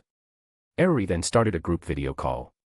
On the screen, Eriri's cute face appeared, but right now, the girl was sitting up straight, looking extremely tense, with a bit of cold sweat on her forehead. Not far from her, at the seat beside her, the strange female classmate was still staring. Eriri forced herself to look straight ahead at the blackboard. She had never been this focused in class her entire life. At that moment, the teacher at the front of the class also seemed to notice something was off. He stopped lecturing, frowned, and said, "Some students, please pay attention to the lesson." What, does your seatmate have words written on their face or something? This was practically an explicit hint, just short of calling names. It was a common tactic used by teachers. Eriri's seatmate, after being passively called out, finally retracted her gaze and looked forward again. Seeing this, the teacher nodded in satisfaction and resumed teaching. Eriri let out a long sigh of relief. In her heart, she silently praised this teacher. I will never call you, passive-aggressive old man, again. Eriri thought to herself. But unexpectedly, at that moment, a note was suddenly tossed onto her desk. The moment she had just relaxed, her nerves immediately tensed up again. Blonde defeated dog, what do I do? Should I just ignore it? Spoilers are fun, if you ignore it now, it'll just make you look guilty. Check what it says first. Pain magnet, agreed. Besides, ignoring her completely might just provoke her. If something abnormal happens here, it'll be a disaster. Hall Master of Wangsheng, Su has a point. Assess the situation before making a decision. After seeing the messages in the group chat, Eriri was convinced. She forced herself to stay calm and picked up the note from the desk. Unfolding it, she saw 5 large words written inside. You saw it, right? Eriri, QAQ. In that instant, Eriri almost wanted to cry. What kind of development was this? A horror movie? Was she about to be silenced? Did she know too much? In the end, Eriri simply wrote on the note. No, I didn't see anything. Without even glancing sideways, she tossed the note back. She thought that rejecting it outright would make her seatmate give up. But unexpectedly, the note soon came back. No, you definitely saw it. But it's okay, don't be afraid. I won't hurt you. We're friends, aren't we? Looking at the note, Eriri felt like crying even more. Her seatmate, well, if she had to call her a friend, then technically, she was. This girl was usually very reclusive and didn't get along with anyone in class. Since they sat next to each other, Eriri would occasionally talk to her out of courtesy. She had learned that this girl had a rather gloomy and unstable personality, the classic landmine type. Eriri had never thought much of it before. Since they were classmates and seatmates, outright ignoring her felt too harsh, so she had maintained a superficial friendship with her. But now, because of that superficial friendship, she had been dragged into some weird situation. If she had known this would happen, she would have transferred schools rather than keep up the fake friendliness. But now that things had come to this, Eriri had no choice but to steel herself and write on the note. So, what exactly is going on with you? Honestly, Eriri really wanted to write, we're not that close. But obviously, writing that would only make things worse. Soon, the note was passed back again. I received divine revelation. I have evolved. I will soon transcend humanity. Under God's guidance, I will become his agent, an angel. Eriri, come with me. Let's ascend together beyond humanity. Reading the message, Eriri's hands trembled slightly. No thanks, I'm perfectly happy being human. That was all she wrote before tossing the note back. Then, Eriri shrank into herself, preparing for the worst. Evolution. Angels. Gods. She had zero interest in any of that. Being human was the best, eating, drinking, and being with Haruto. If she transformed into some non-human entity, she'd lose her chances with Haruto forever. At that point, she might as well just drop dead. However, after waiting for a while, nothing terrible happened. Curious, Eriri cautiously glanced at her seatmate. But the girl was just sitting there, expressionless. The note had disappeared, and she was simply listening to the lecture again. It seemed she had given up on dragging Eriri into her evolution. Seeing this, Eriri let out a long breath and collapsed onto her desk, relieved to have survived. Blonde defeated dog, she seems to have given up. Surprisingly easy to talk down. I was scared to death, though. Pain magnet, Eriri is so brave. Spoilers are fun, Eriri is so brave. Hall Master of Wangsheng, but why do I feel like this isn't over yet? Portal Daddy, she probably won't give up that easily. If only I could use the time stone to calculate the outcome. Blonde defeated dog, don't scare me. At that moment, the school bell rang. This was the last class of the day. Hearing the bell, the teacher packed up their materials and dismissed the class. In Japan, club activities were an important part of school life. Some club credits were almost as important as academic grades, so unless there were special circumstances, classes weren't extended, allowing students to go to their clubs. Unfortunately, Eriri was part of the Go Home Club. After all, this golden-haired defeated dog's hobby was drawing doujinshi. Although the school had an art club, there was no way she could openly show her work there. And in the doujinshi world, she was pretty famous. Going home meant grinding out new illustrations. But today, she deeply regretted not joining a club. Grabbing her bag, she didn't even pack properly, she just bolted out the back door. Once outside, she wanted to call a cab. But after looking around, she didn't see a single taxi. Even traffic was unusually sparse. Soon, she realized that this was because the Foundation had intervened, evacuating the area. Left with no choice, Eriri ran on foot. While passing through a street, her multiverse chat group panel popped up. Big Sister is supreme, the anomaly is still following you. Run to this location, and the Foundation will pick you up. Big Sister is supreme, pinned location, street map image. Blonde defeated dog. Blonde defeated dog, why? I thought she gave up. Why is she still chasing me? QAQ. On the verge of tears, Eriri pulled up the map and followed the directions. A few turns later, she arrived at an empty, abandoned area. There were several deserted warehouses nearby, overgrown with weeds, clearly a place no one visited often. Panting heavily, Eriri stopped. Just then, a click echoed in the empty factory district. Looking up, she saw that her classmate had caught up. Unlike Eriri, she showed no signs of exertion. Even though Eriri had pushed herself to the limit running, the other girl had followed as if she were just taking a leisurely stroll. This made Eriri realize, this was no normal human. Eriri, let's embrace glorious evolution together. Let's become angels. Human beings, mere creatures of flesh and blood, are far too filthy. Abandon it. The female student stood not far from Eriri, raising both hands. Despite speaking words that sounded like those of a cultist, there was no fanaticism in her expression. Her tone remained calm and even. Even her voice. Eriri felt that it lacked any human emotion, resembling a mechanical synthesis. Just listening to it sent shivers down her spine. Eriri was about to outright refuse when a message from the multiversal chat group popped up. Big Sister is supreme, Foundation personnel are in position. If you're scared, you can head straight into the warehouse behind you. Big Sister is supreme, but the anomaly can communicate. If you can extract more information, the containment process will be less risky. Blonde defeated dog, got it, I'll give it a shot. Big Sister is supreme, don't push yourself too hard. Blonde defeated dog, TCH. Who do you think I am? Straightening her posture, Eriri suppressed the fear in her heart, looked at the female student, and after a brief pause, asked. You talk about evolving into angels, but aren't angels supposed to be beautiful women with white wings? And this God you speak of, who exactly is it? Jesus. Christ. The flying spaghetti monster. Hearing this, the female student immediately shook her head. God is God. Jesus and Christ are mere fabrications. Only He is real. The angels you imagine are human lies. True angels abandon their fleshly shells and embrace eternal life. I worship the machine God. Flesh is weak, but the machine ascends. Come, join the glorious evolution. As she spoke, her patience seemed to wear thin, and she began to approach Eriri step by step. Now, with each step she took, a mechanical clicking sound emanated from her body.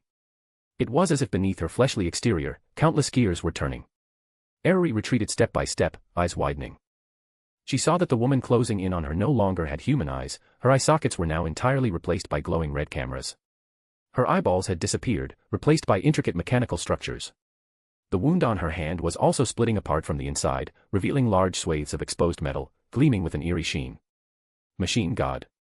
Look at yourself. See what you've become. Wake up already.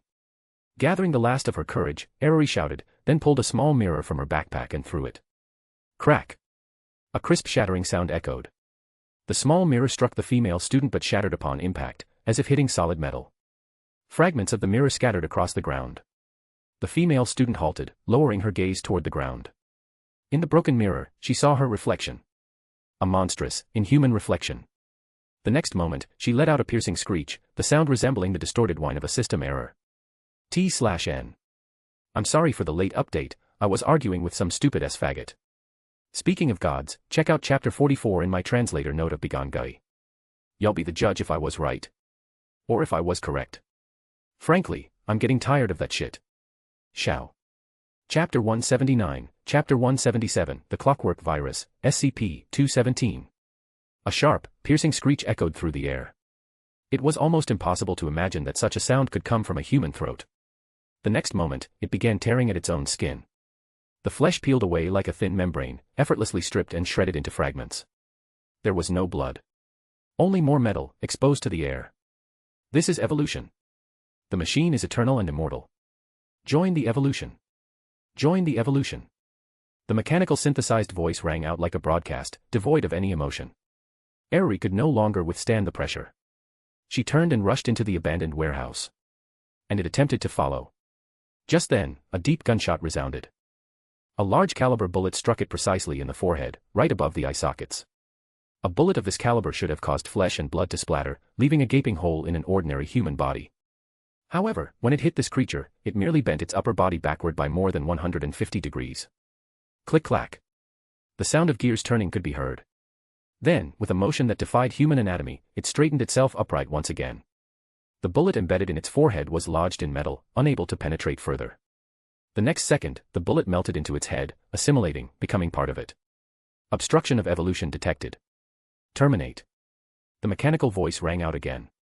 It swung its arm, and the remaining flesh on it shattered and crumbled away, revealing what lay beneath. Its entire arm was constructed of metal. Where joints and muscles should have been, there were only interlocking gears. Its bones had been replaced with a single solid metal column. Its fingers had transformed into sharp metallic spikes. Then, it lunged straight toward the source of the gunshot. It no longer moved with human legs. Its lower limbs had turned into a mass of gears and metal tracks. It now advanced like a tank or a heavily armored vehicle. And it was fast, faster than a sports car. A barrage of gunfire erupted instantly. The Foundation operatives, lying in ambush, stepped out and unleashed their firepower.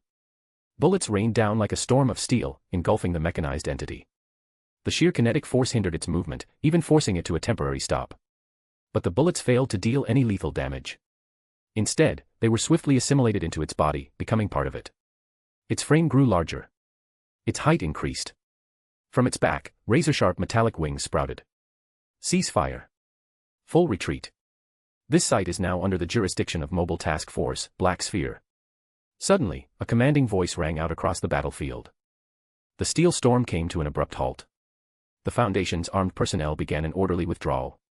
Several figures in tight-fitting suits arrived at the scene, elite operatives handpicked from the Black Sphere Task Force. Among them was Sue. She raised her weapon and pulled the trigger. A newly developed gravity gun lit up. The next moment, a terrifying gravitational shockwave descended from above, slamming directly onto the creature's head. A series of metallic creaks and groans followed. The ground beneath it instantly collapsed. The shockwave blasted it straight into the earth, sending countless gears and metal pipes scattering in all directions. The power of the new gravity gun was simply overwhelming. The impact was significant, but Sue remained highly vigilant, keeping her finger firmly on the trigger. Meanwhile, under her suppression, the other Black Sphere members, wielding specialized weapons, cautiously closed in. Peering through the gaps in the warehouse, Eriri watched the scene unfold, eyes wide with shock. Despite being part of the multiversal chat group, this was the first time she had personally witnessed an anomaly, let alone seen one being fought. The sci-fi-like battle before her was utterly mind-blowing. Blonde defeated dog, so strong. Sue is so strong. That thing was immune to bullets, yet she suppressed it so easily. Blonde defeated dog, but why is Sue the one who showed up? At Big Sister is supreme, where are you? Big Sister is supreme, look behind you. Blonde defeated dog, this. Big Sister is supreme. Given that this anomaly absorbs metal and currently lacks long-range attack capabilities, the Foundation has decided that the Black Sphere Task Force, specializing in energy-based assaults, will handle this containment mission. The Demon Slayer Task Force is on standby nearby. Understood. Pain Magnet, terrifying, trembling.jpg. Portal Daddy, a wise decision. If someone like Shinobu handled the containment, it would be far more difficult. Portal Daddy, though I'm curious, what exactly is this anomaly? It really seems to be evolving. Hall Master of Wangsheng, it no longer has a soul, has it? The most important thing about being human, emotion, is completely gone. Portal Daddy, that's true. It seems to have fully transformed into a metallic entity now. At that moment, in the center of the battlefield, the creature suddenly spread its metallic wings. Even under the crushing force of the gravity gun, it still had the strength to resist. However, the other Black Sphere members immediately reacted. They raised their weapons, aiming for its joints and the points where its wings connected to its back. As the gun barrels glowed with a blinding white light. In the next instant, devastating energy explosions erupted all over its body. The wings that had just lifted were instantly severed and fell away. Its body sustained heavy damage, and the next moment, another gravity shockwave struck, smashing it deep into the crater. Cease fire. Prepare for containment. Construct a full carbon containment box. The nearest operative, Oka Hachiro, made a decisive call. Sue halted her attack but remained on high alert. Meanwhile, the other Black Sphere members retrieved carbon-based containment equipment and began extracting the creature from the pit. Soon, a heavily damaged yet still functional metallic body was revealed. The gears still turning within it were proof that it had not been destroyed. It had simply lost all its metal limbs, rendering it temporarily incapable of resistance. Before long, a fully carbon-constructed containment box was brought in. The Black Sphere team secured the anomaly inside and sealed the container shut. The initial containment was complete. Eliminate any remaining anomalous materials. Oka issued the next command. Immediately, several Black Sphere members raised their weapons, cranking up the energy output to maximum. Without hesitation, they pulled their triggers, incinerating every remaining metallic fragment in the crater. Afterward, they donned specialized goggles and scanned the area for any remaining anomalous residue. Gathering up all the scattered parts, including its shed flesh, they consolidated them into one pile and subjected them to a final round of destruction. Only then was the risk fully eradicated. High above, observing the entire containment operation from the sky, Haruto suddenly saw a notification pop up on his system interface. Anomaly, the clockwork virus, SCP-217. Anomaly Level 4, Destruction. This anomaly manifests as a virus capable of infecting all animals, with a 100% fatality rate. Infected organisms undergo a gradual transformation into mechanical constructs, a process accompanied by extreme pain. This virus is highly contagious and spreads through physical contact. The mechanization process is irreversible. Once infected, the individual fully transforms into a mechanical entity, losing all emotions and physiological responses. Note, the clockwork virus alters the biochemical properties of organic tissue, reorganizing it into a substance known as organic metal. The exact mechanism behind this process remains unknown, though its late-stage symptoms have been documented. Infected individuals gradually become complex entities composed of gears and clockwork mechanisms, which replace their original biological functions. Reports suggest that the late-stage transformation is excruciatingly painful. However, early symptoms are subtle and often go unnoticed, presenting only as sluggishness, insomnia, and joint stiffness. The heart is replaced by gears and small pipes, joints function via a gear-driven system, and the eyes become primitive, handheld cameras, among other changes. Anomaly, the clockwork virus, SCP-217, successfully contained. Containment level, 4, destruction. Containment status, stable. Reward, 1 level, 4 lottery draw. Staring at the anomaly report, Haruto furrowed his brows. He had already suspected that the infected female student was not the true form of the anomaly, but rather an extension of it.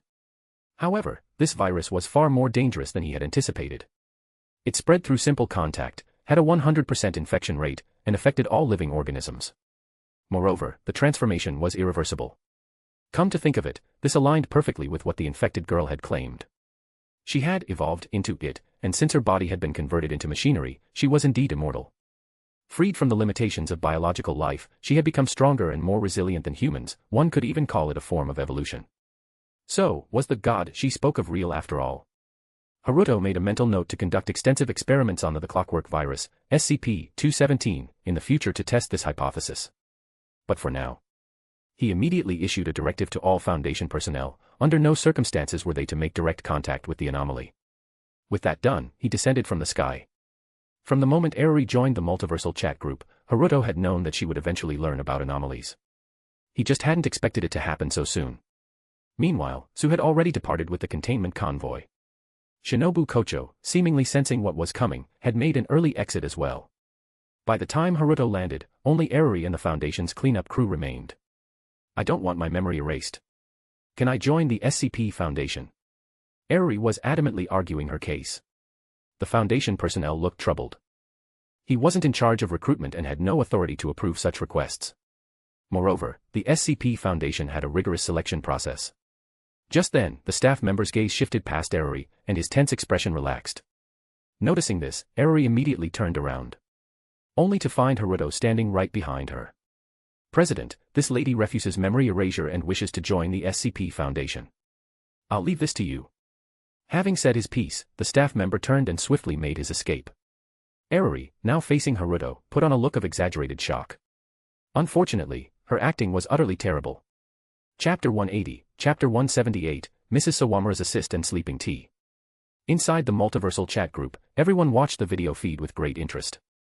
Spoilers are fun, he ran. No way am I being a third wheel right now. Big sister is supreme, running away +1. I'm really curious to see how that guy reacts when facing the blonde loser. Pain magnet, I know it's kinda bad, but I'm really curious how Haruto will treat Eriri, since she's an old acquaintance. Ah. Is this the joy of dark humor? I see the truth now. Hall Master of Wangsheng, you beast, what truth did you even see? Pain magnet. Hall Master of Wangsheng, ahem, sorry. I memorized too many scripture passages as a kid. That was just a reflex. Portal Daddy, Eriri is just a normal person, yet she's come into contact with an anomaly. Will he show favoritism and let her off, or will he strictly enforce the Foundation's rules? Big sister is supreme, that guy will definitely erase her memories. The blonde loser won't even remember it afterward. Spoilers are fun, true. Under normal circumstances, memory erasure means Eriri would forget everything. That way, it wouldn't affect his reputation, and it aligns with the Foundation's rules. Spoilers are fun, too bad. With the multiversal chat group, Master Haruto and Eriri's relationship won't just disappear. Blonde defeated dog, Haruto would never be that cold-blooded. Big sister is supreme, fool. He never even told you about the Foundation's existence before. Clearly, the Foundation's rules are more important to him than some blonde loser. Blonde defeated dog, that's impossible. Even though she was arguing in the chat, Eriri was actually feeling anxious. She was genuinely afraid that Haruto would erase her memories without hesitation. Even if that happened, their relationship wouldn't necessarily break apart. But Eriri would be heartbroken for a long time. Not to mention, that damn Shinobu would mock her in the chat. Although she trusted Haruto, it was also true that he had never once mentioned the Foundation's existence to her. For a moment, Eriri, whose acting skills were already terrible, found her expression becoming even more rigid. Just then, Haruto strode toward her. Eriri. It's over. They were right after all. A bitter feeling welled up in Eriri's heart as she resigned herself to the memory wipe, already thinking about how she would hold her ground in the chat group afterward. But in the next instant, she felt a firm pull at her waist, her body tipping forward.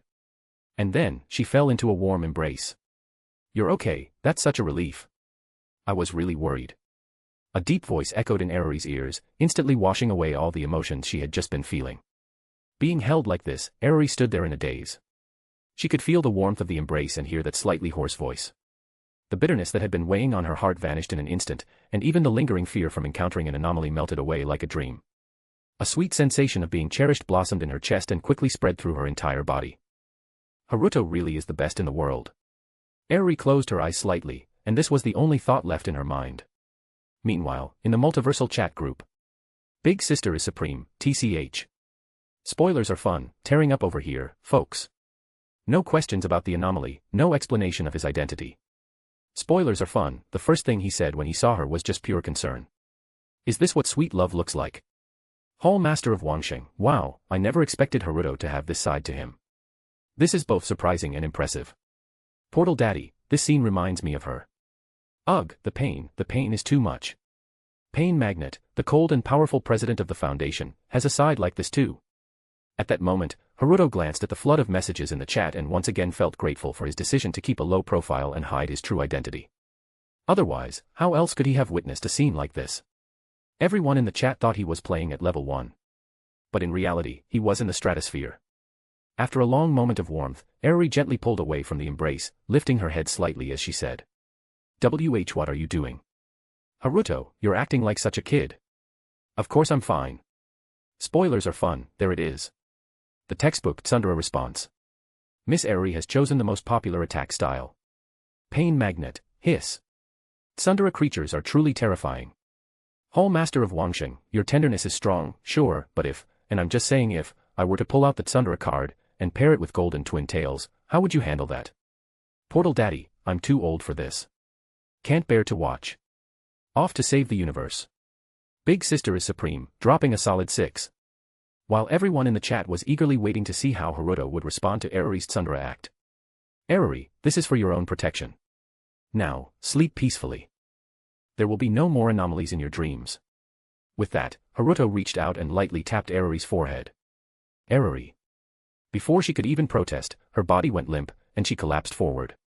Haruto caught her effortlessly, and she was already in a deep sleep. Memory erasure technique, activated. The multiversal chat group fell into absolute silence. No one could process what had just happened. Just a moment ago, this boy was full of concern for Eriri. And in the next, without warning, he had wiped her memory. As Eriri lost consciousness, the group video feed automatically shut off. Holding Eriri in his arms, Haruto glanced at the screen and saw that the video had closed. Then, he smirked. Got them. Without hesitation, Haruto carried Eriri straight back to her apartment. With this, the situation was settled. As for what would happen when Eriri woke up and saw the chat logs, realizing she had been memory wiped. Hadn't he told her? It was for her protection. Surely, Eriri would understand. Haruto pressed the doorbell. Before long, the apartment door opened. Mrs. Sawamura's face lit up the moment she saw Haruto. But when she noticed the unconscious Eriri in his arms, she froze for a second. Then, her smile became even more dazzling. Oh my. It's Haruto-kun. What happened? Did my daughter cause trouble for you again? There's an empty guest room upstairs, or she could sleep in her own room, it's a double bed, and I've prepared, safety measures. Never mind, it's fine. Haruto. Hearing Mrs. Sawamura's wild words, Haruto felt his brain short-circuit. Lady, just how eager are you to push Eriri onto me? Is this really something a mother should be saying? Clearing his throat awkwardly, Haruto forced a smile and said. Ahem, well. Eriri fainted due to low blood sugar. I happened to be nearby, so I brought her back. Mrs. Sawamura's expression stiffened slightly at his words. What? So it wasn't that kind of development. Oh my, is that so? You must have had a hard time, Haruto-kun. Could you help carry Eriri to her room? She put on a delicate and pitiful expression. Haruto felt another headache coming on. Madam, are you seriously going this far just to play matchmaker? This is insanity. Seeing no way to refuse, Haruto resigned himself to his fate and carried Eriri up to the second floor and into her bedroom. He carefully placed her on the bed, then removed her outer coat and shoes. Adjusting her sleeping position, he pulled the blanket over her and tucked her in. Haruto was very familiar with this routine. Back in middle school, Mrs. Sawamura had gone through a phase where she was obsessed with traveling. Eriri's father was always busy with work. Middle school Eriri had been timid and would often, in roundabout ways, get Haruto to come over and sleep on the floor. It was during that time that their relationship deepened, and Haruto naturally became skilled at taking care of her. After making sure Eriri was settled, Haruto closed the bedroom door and made his way downstairs. But there, he found Mrs. Sawamura already waiting for him. Haruto-kun, thank you for your hard work. Here, have some tea. Mrs. Sawamura smiled sweetly, carrying over 2 cups of tea. Instantly, alarm bells rang in Haruto's mind. It shouldn't be, right? There's no way she'd go as far as spiking the tea with a sleeping agent just to play matchmaker. That thought alone made Haruto's scalp tingle. Ah. I appreciate it, Mrs. Sawamura, but I rushed here carrying Eriri, and my companions are still waiting for me outside. I should go explain the situation to them so they don't worry. Thank you for your hospitality. After saying that, Haruto quickly bolted away. Although something like sleeping tea would never work on him, if he drank it and showed no reaction, that would also be suspicious. Even if it wasn't actually sleeping tea. After Haruto left, Mrs. Sawamura sighed, picked up a teacup, and took a sip of black tea. Then, she glanced in the direction of Eriri's bedroom upstairs. Mrs. Sawamura sighed again. What am I supposed to do to save you, my foolish daughter? Bitter wine burns the heart. Gulp, gulp, gulp, gulp. Meanwhile, Haruto had already returned to the containment station. He arrived outside the containment chamber for the clockwork virus, SCP-217. At this moment, inside the room was a mechanical angel. For now, let's call it Mechanical Angel, SCP-217-1. It had already completely transformed into a mechanical being, devoid of all emotions and other traits belonging to a human. Due to the measures taken during containment, most of the mechanical angel's body had been damaged and reduced. Now, inside the containment room, all that remained was half a mechanical torso, a bald metallic head, and 2 camera-like eyes. Inside its torso, gears continued to spin relentlessly. At the center of its chest was a mechanical heart composed of gears and pipes. It seemed to sense Haruto's arrival. The 2 camera-like eyes on its head turned in his direction, and their indicator lights began to flicker red. Haruto locked eyes with it and gradually furrowed his brows. Something felt off. Looking at this mechanical angel, he felt a strong sense of disgust. Tracing the source of this reaction, Haruto realized it was coming from the blacklight virus inside his body. That surprised him. Could the clockwork virus, SCP-217, be on the same level as the blacklight virus, or perhaps even higher? That was simply unbelievable. The blacklight virus within Haruto had evolved to terrifying heights, and its conceptual nature had been greatly elevated. At this point, it was practically a supreme divinity candidate representing the concept of evolution. Yet, it now felt threatened and repulsed by the clockwork virus, SCP-217. Chapter 181, Chapter 179, Megumi Kato Snuggles. My senpai Snuggles. Transfer a D-Class personnel to test site number 7 for standby. Haruto gave the order. And so, an experiment regarding the containment object clockwork virus, SCP-217, slowly commenced. Experiment log. At Site A, a deserted island in the ocean, test site number 7 was established. To minimize external interference, all metal objects were excluded from the site, and a vast test area was constructed using special carbon-based materials. D-985 was transferred to test site number 7 and placed on standby. Then, D-985 was injected with data expunged solution. D-985 reported no abnormalities. The following was recorded. I don't feel anything. Can I know what was just injected into me? Oh, whatever. If I don't know, I don't know. At least I don't feel anything wrong. Actually, I think my cold just got better. After 30 minutes of continuous observation, no apparent abnormalities were detected. The experiment formally began. A metal gear infected with the clockwork virus, SCP-217, was wrapped in carbon fiber and brought into test site number 7. D-985 was instructed to touch the metal gear. Following orders, D-985 removed the metal gear from the carbon fiber wrapping and touched it directly with his fingers. After contact, the gear was set down and removed from test site number 7 for destruction. D-985 was asked to report any changes. Honestly, I still don't feel anything. That gear actually looked kinda cool. Following confirmation from O5-1, it was determined that D-985 had been infected with the clockwork virus, SCP-217. Observation of D-985 continued for 12 hours. During this time, no significant abnormalities appeared. However, D-985 reported feeling fatigued and expressed a desire to sleep. O5-1 intervened in the experiment and used data expunged. The infection process accelerated significantly, and D-985 exhibited signs of transformation. Report. I feel something crawling and moving beneath my skin. And I hear a ticking sound. D-985 made his report. Observation continued for another 3 hours. During this time, gears rotating beneath the skin became visible, and the persistent ticking sound did not subside. The ticking was most noticeable in the shoulders, neck, and head. However, if a recording device was pressed against the affected areas, no ticking sound could be captured. A carbon-based scalpel was used to cut open the skin on D-985's hand. A small amount of thin, brownish liquid seeped out, revealing visible metal structures beneath the skin. An X-ray scan of D-985's body showed that his bones had been fully converted into metal. His muscles and blood were gradually being replaced by gears and pipelines, a process that could not be comprehended. It was estimated that within 3 days, D-985 would fully transform into a mechanical angel, SCP-217-1. O5-1 intervened again, using data expunged to disrupt the process. D-985's body underwent violent mutations. The remaining unconverted flesh began exhibiting various degrees of distortion. D-985 ceased responding to communication attempts and started emitting a distorted blend of mechanical humming and bestial roars. His flesh underwent massive mutations, seemingly resisting the clockwork virus, SCP-217's transformation. After 1 hour of continued observation, the Foundation compiled test data and drew the following conclusions. 78% probability that D-985 would fully transform into a mechanical angel, SCP-217-1, within 70 days. 19% probability that D-985 would mutate into an unknown flesh-based entity within 103 days. 2.7% probability that D-985 would turn into a half-mechanical, half-organic unknown entity. Other probabilities were too small to be listed. O5-1 ceased all external interference. The mutated flesh was swiftly overtaken by the virus and transformed into a mechanical structure. At this point, an agent proposed testing SCP-500, Panacea, on D-985 to see if it could reverse the transformation. The proposal was approved. D-985 ingested one SCP-500 pill. 3.7 seconds after ingestion, a violent, data expunged, occurred.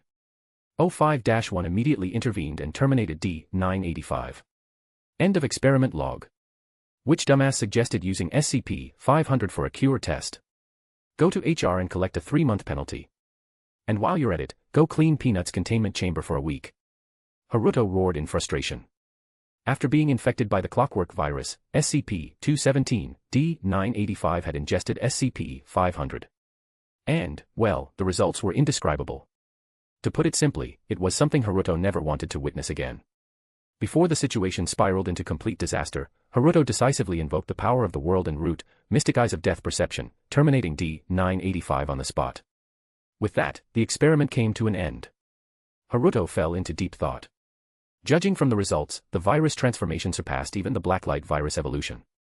Clearly, aside from its high infectivity, the clockwork virus itself also possessed an astonishing conceptual hierarchy. During the termination process of the D-class personnel, Haruto noticed something unusual. The death lines of the clockwork virus were broken. This was highly peculiar. A broken death line usually meant something was dead. Whether it was a living organism, an object, or even a concept, a broken death line indicated absolute death. Had the clockwork virus already died? But it was still actively spreading. Haruto was baffled, for now, he had no way to completely eradicate the clockwork virus. Even if every infected individual were eliminated, the concept of the virus would persist somewhere in the world, potentially re-emerging. And when that happened, containing it before a large-scale outbreak would be uncertain. So, Haruto halted all clockwork virus experiments within the Foundation. Time passed. Before Hoshino AI's anniversary concert, Haruto was met with another rather noteworthy event. Final exams. If nobody mentioned it, people might have already forgotten that Haruto was still a student. In fact, even he had almost forgotten. He skipped the exams altogether. However, since he was studying at Hayakao Academy this semester, that wasn't much of a problem. After asking his secretary, Momobami Rurika, for a favor, Haruto received a perfect score on all his academic evaluations. But once the semester assessments were completed, so was the exchange program's term limit.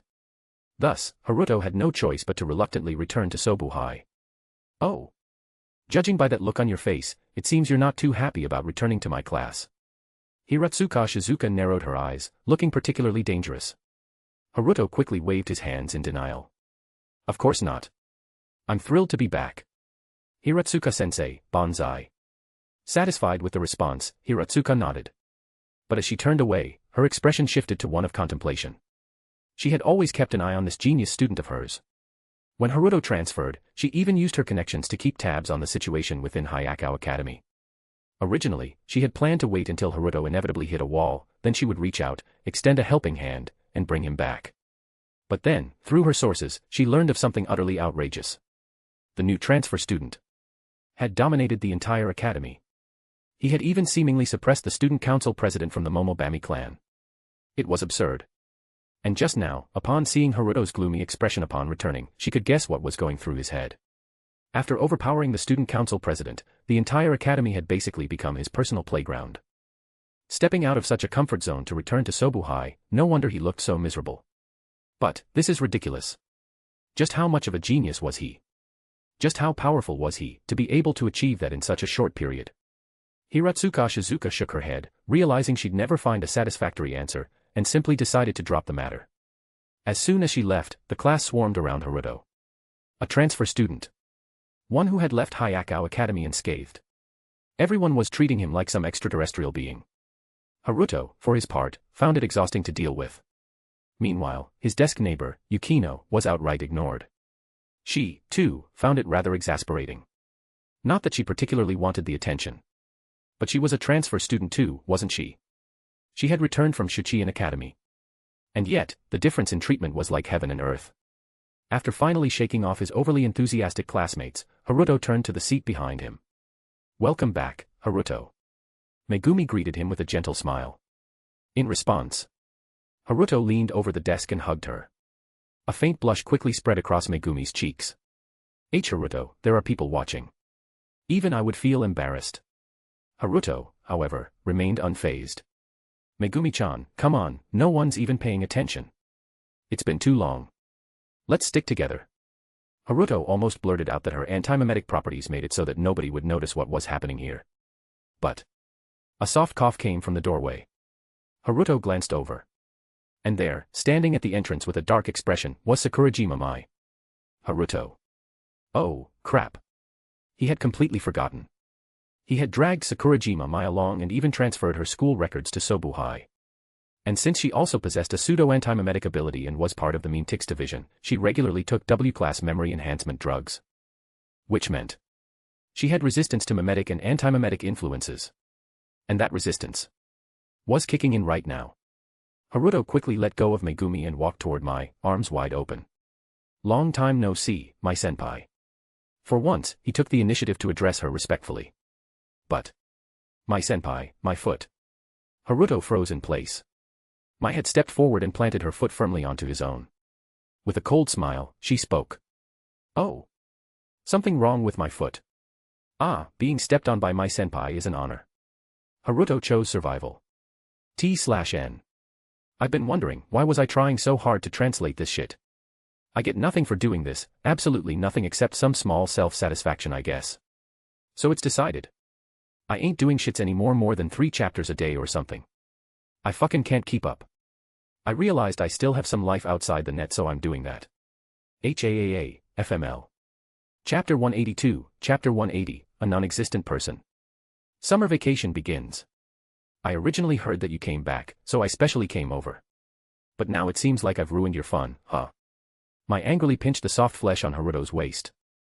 Haruto felt puzzled. Why did he feel guilty? He hadn't even made a move on Mai yet, had he? Well, whatever. Just go with the flow and see how things unfold. After venting her small frustration, Mai didn't continue making things difficult for Haruto and instead brought up the main topic. Go recruit some new members for the meme division. Megumi and I can barely handle everything. Mai complained. To this day, the meme division still only had 2 members, Sakurajima Mai and Kato Megumi. And because of their unique traits, the anomalies they dealt with were exclusively meme-related or anti-meme in nature. As a result, the meme division was almost completely forgotten by the Foundation. Even the other 2 current O5 Council members, who had the most advanced cognitive protection protocols in the Foundation, would sometimes overlook the existence of the meme division. Poor treatment, slow equipment approvals. If not for Haruto, Mai would have quit long ago. Haruto quickly nodded in agreement.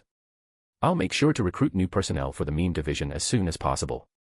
As for your division's benefits and equipment requests, I'll just grant you both special level 4 clearance. Hearing this, some of the resentment in Mai's expression finally faded. Meanwhile, Megumi chuckled from the sidelines. Haruto gave her a look of mock resentment and poked her cheek. Megumi, you've changed. You weren't like this before. Hearing this, Megumi blushed slightly but quickly turned her head away, acting as if she didn't care. Haruto clutched his chest, feeling waves of heartache. Betrayal. Betrayal. The once loyal Megumi-chan has turned against me. Watching Haruto's exaggerated performance, Megumi couldn't help but cover her face and laugh. Mai also smiled but quickly remembered something and looked at Haruto suspiciously. By the way, over at Umbrella, 4 girls suddenly showed up forming a band. Every day, they looked terrified while wandering around the company. Is this your doing? Hearing this, Haruto averted his gaze. Huh? Is that so? I don't know about that. Maybe Miyako scouted some promising newcomers. Mai, you should take care of them. Mai squinted at him in suspicion. Those 4 girls at the company seemed to have been tricked into coming. Before arriving, they had no idea they would be performing alongside Hoshino AI. And to this day, no one had told them that their final stage would be at the legendary Tokyo Dome. So far, they had only done a few small and mid-sized performances. It seemed like they were being eased into it to overcome their fear of large stages. It had worked somewhat, but Mai just couldn't imagine those 4 confidently performing on the Tokyo Dome stage. This kind of scheming didn't seem like something their manager, Miyako, would do. That woman was at least a responsible and ethical professional. Both her conscience and professionalism wouldn't allow her to pull 4 girls from an underground band straight onto the Tokyo Dome stage. Shooting a glare at Haruto, Mai didn't press the issue further. It was obviously one of his little amusements. On the other side, Megumi raised her hand. Megumi, are you a grade schooler? Just say what's on your mind. Haruto chuckled. Megumi nodded, organized her thoughts, and then said. During our last containment mission, I think I encountered a non-existent person. Hearing this, Haruto furrowed his brows. A non-existent person? Megumi continued. After identifying the meme anomaly, Mai and I rushed over. The containment process itself went smoothly. But just as it was about to end, I suddenly heard the sound of high heels clicking and faint breathing. I looked around carefully, but I couldn't find anyone who matched the sounds, nor did I find their source. Later, I reviewed all the surveillance footage from the mission, but there was no sign of any unusual figures. Even more strangely, in the recorded audio, I couldn't hear the high heels at all. But at the time, they were very clear. It was as if someone who doesn't exist was present at the containment site. After Megumi finished speaking, Haruto frowned slightly. Because of her anti-meme traits, Megumi naturally had resistance to cognitive interference. Moreover, she had been consistently taking W-class memory enhancers, further strengthening her resistance. Within the entire Foundation, even the O5 Council members equipped with the highest level cognitive protection protocols couldn't match Megumi's level of perceptual accuracy. So, Haruto didn't believe this was simply a mistake in perception. At that moment, Mai also seemed deep in thought before nodding. Now that Megumi mentions it, I think I also heard the sound of high heels clicking at the scene. But later tests on the meme anomaly showed that it had no such traits and wouldn't produce sounds like that. Haruto nodded. Do you remember the mission's containment record number? Megumi promptly recited a long string of numbers. Haruto pulled out his Foundation-issued phone, entered the number, and quickly retrieved the containment report. After reviewing the records, Haruto raised an eyebrow. There's nothing there. Looks like this is an anomaly that can't be observed or recorded by cameras. I'll visit the containment site myself later. If I don't find anything, we'll just draft a preliminary file for now. If the phenomenon appears again, I'll check it out in person. Haruto laid out his plan. Both Megumi and Sakurajima Mai nodded in agreement. Just then, the school bell rang. As a third-year senior, Mai had to leave for her own classroom. Meanwhile, Hiratsuka Shizuka entered the classroom but didn't start teaching. With final exams over, today was just for assigning summer homework and distributing announcements. After handing out the vacation notices, Hiratsuka Shizuka cleared her throat, suppressing the restless atmosphere in the class. The first semester is officially over. Stay safe during summer break, and don't go near restricted river areas. If you're going on trips, be mindful of your safety and don't fall for sweet talk so easily. T/N, yeah, don't do that. 1 second it's calm as fuck, then next moment it'll be raging current. Don't be stupid if you don't know how to swim. She didn't just read from the notice but added her own warnings. Haruto twitched the corner of his mouth. He had the feeling Hiratsuka Shizuka was glancing in his direction. Speaking of which, his desk compartment was stuffed full again. Confession letters, invitations to go out over summer vacation.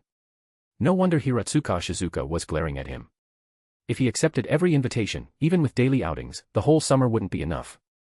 And since they were all from girls, yeah, safety precautions were indeed necessary. Cough. Anyway, the restless summer vacation of high school life had begun. After class, Haruto sorted through the confession and invitation letters, planning to respond to each one. He likely wouldn't accept any of them, but the trauma from Megumi still lingered. Just the thought that, among the mountain of letters he had previously discarded, there might have been one from Megumi. It made his heart ache. So, even though it's a bit troublesome, I'll reply one by one. I didn't expect you to be such a soft-hearted person. His seatmate sent over a sarcastic remark. Haruto glanced at Yukino but naturally didn't bother explaining his thought process. Speaking of which, now that you've transferred to Shuchian, don't you feel like you have too much free time? Have you thought about starting a club? Now that he thought about it, Yukino's service club still hadn't been established. When Sobu High first started the semester, there was the whole Hanged King tragedy, followed by the school festival. After that, due to Haruto's influence, Yukino applied for the transfer program and went to Shuchian Academy. The service club had essentially sunk into oblivion. Yukino was momentarily stunned by the question, then asked with some surprise. How do you know I wanted to start a club? Haruto merely shrugged nonchalantly, offering no response. Yukino stared at him for a moment before suddenly asking. I want to establish the service club, using my own strength to help those in need. Will you join? From her perspective, the Foundation also utilized its power to protect the weak. Moreover, the boy in front of her had brought up the topic of forming a club on his own. So, he should definitely agree, right? However, no thanks, I'm not that free. Haruto rejected her outright. Yukino almost lost her composure and had the urge to throw him over her shoulder with an Aikido move. Damn it, if you weren't going to join, then why did you even bring it up? Just as she was silently fuming, someone unexpectedly leaned in. Eh? Yukino, you're starting a club. What kind of club is it? Can I join? Haruto and Yukino both looked up at the newcomer. As expected, it was Yui. Yukino is forming the service club. From the name alone, you should be able to tell what kind of club it is, right? Haruto casually stabbed Yukino in the back.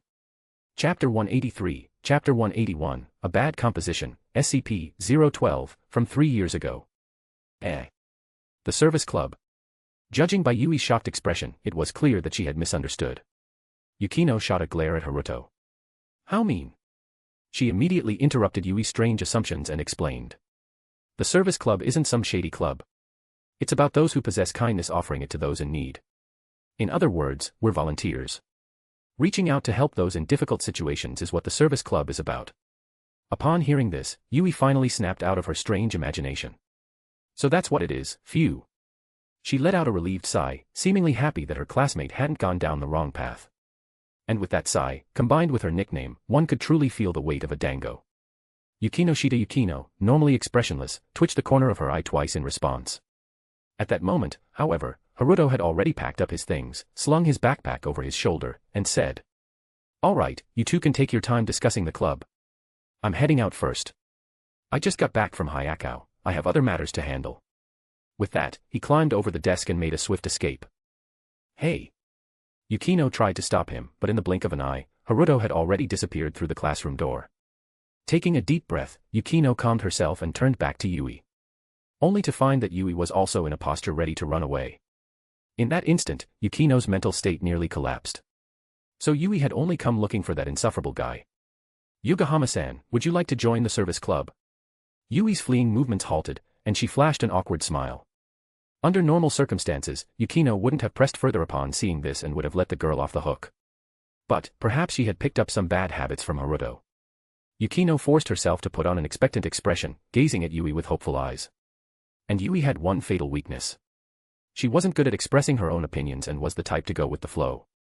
After sneaking out of Sobuhai, Haruto headed toward the containment site Megumi had mentioned earlier. It was a tomb. Yes, a tomb. Located in the northwest of the Kingdom of Lesotho, it was a burial site for many renowned musicians of the 17th and 18th centuries. Two unfortunate souls had attempted to steal artifacts from the site to exchange for, well, high-energy substances. They broke open a tomb chamber, sneaked inside, and retrieved a parchment from a coffin. On that parchment was an unfinished symphony, written in still vivid red ink. The two unlucky grave robbers didn't even have time to question how, after centuries, the ink remained so fresh before their minds were warped. They tore at their own skin, letting their blood flow, attempting to complete the symphony with their own lifeblood. The parchment seemed endless, their blood forming bizarre musical notes. In the end, both died from excessive blood loss. Days later, the local authorities discovered the traces of the grave robbers' activities. The horrifying scene inside led officials to suspect some kind of curse, but no progress was made. That was until the Foundation took notice of the anomaly and intervened. A team of D-class personnel was sent into the tomb. Upon seeing the sheet music on the parchment, they felt an overwhelming urge to touch it and attempted to complete the symphony using their own blood. The Foundation concluded that the object possessed mimetic properties. Following a series of complex procedures, the Memetics Division was dispatched to Lesotho Containment Site to assist in the retrieval mission. The operation was a success. The Memetics Division successfully contained and sealed away the symphony. A bad composition, SCP-012, Containment Level 3, hazardous. Object description: this entity is an ancient musical score, written on an aged parchment. The title of the piece is, On Mount Golgotha. The manuscript remains incomplete, and the red ink used in the notation has been confirmed to be human blood. Anomalous properties: this entity has moderate mimetic contamination effects, inducing madness in humans within a few meters. Those affected will attempt to complete the symphony using their own blood. However, after writing a portion, they will come to understand that the symphony is impossible to finish. At present, a bad composition, SCP-012, is contained in the light containment section of the site. The containment chamber is a 7-meter cube, designed to isolate the object's mimetic influence.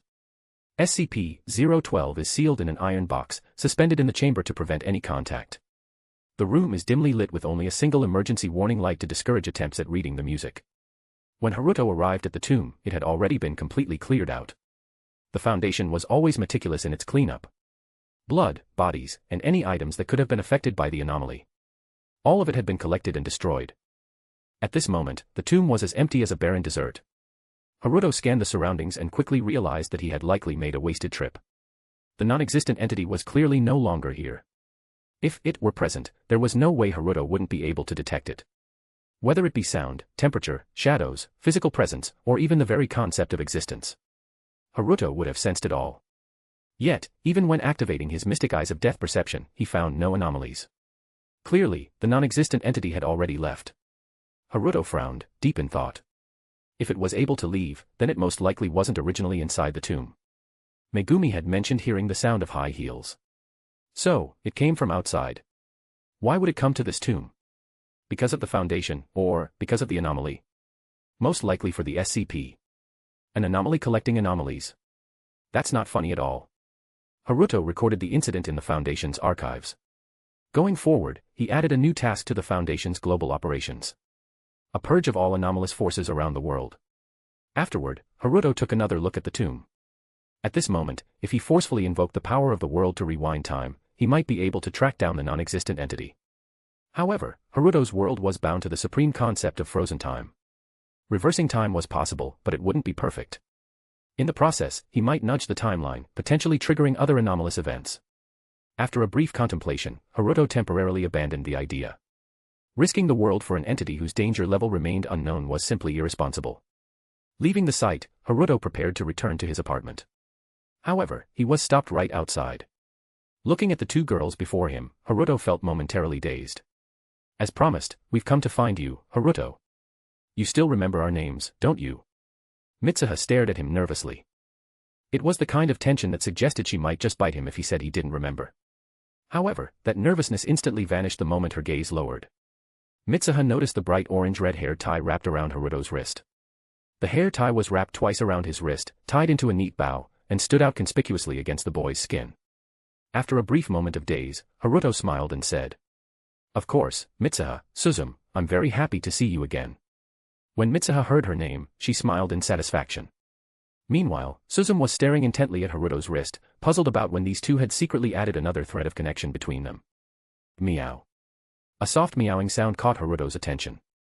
On Mitsuha and Suzum's shoulders sat two small cats, one black, one white, both adorably charming. They were left minister and right minister.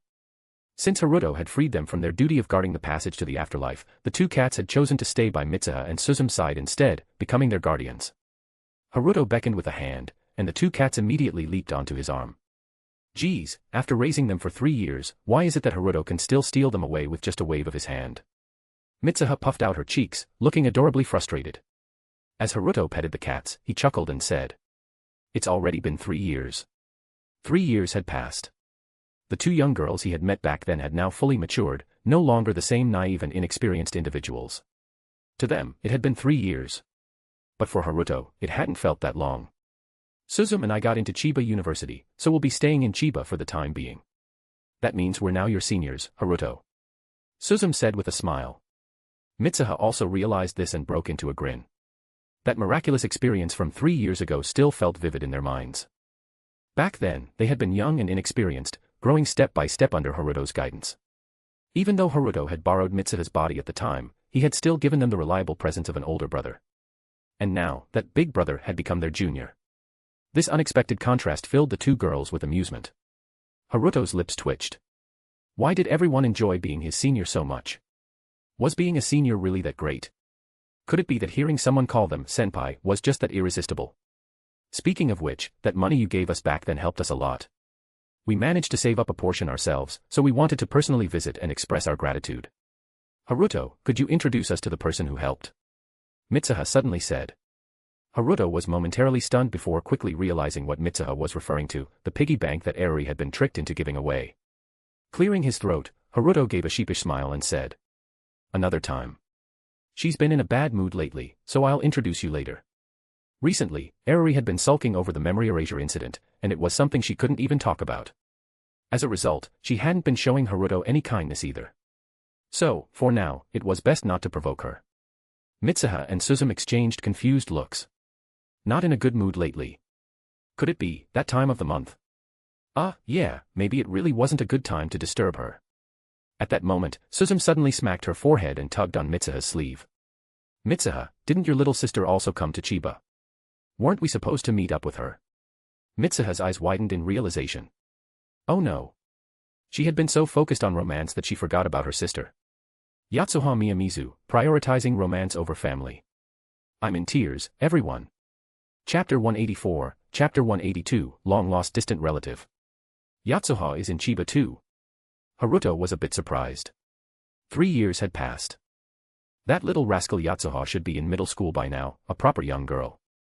If the guardian deity of Itamori hadn't been taken away by Haruto, then according to tradition, in another 2 years, Yatsuha would also experience body swapping. This was a hereditary trait of the Miyamizu family.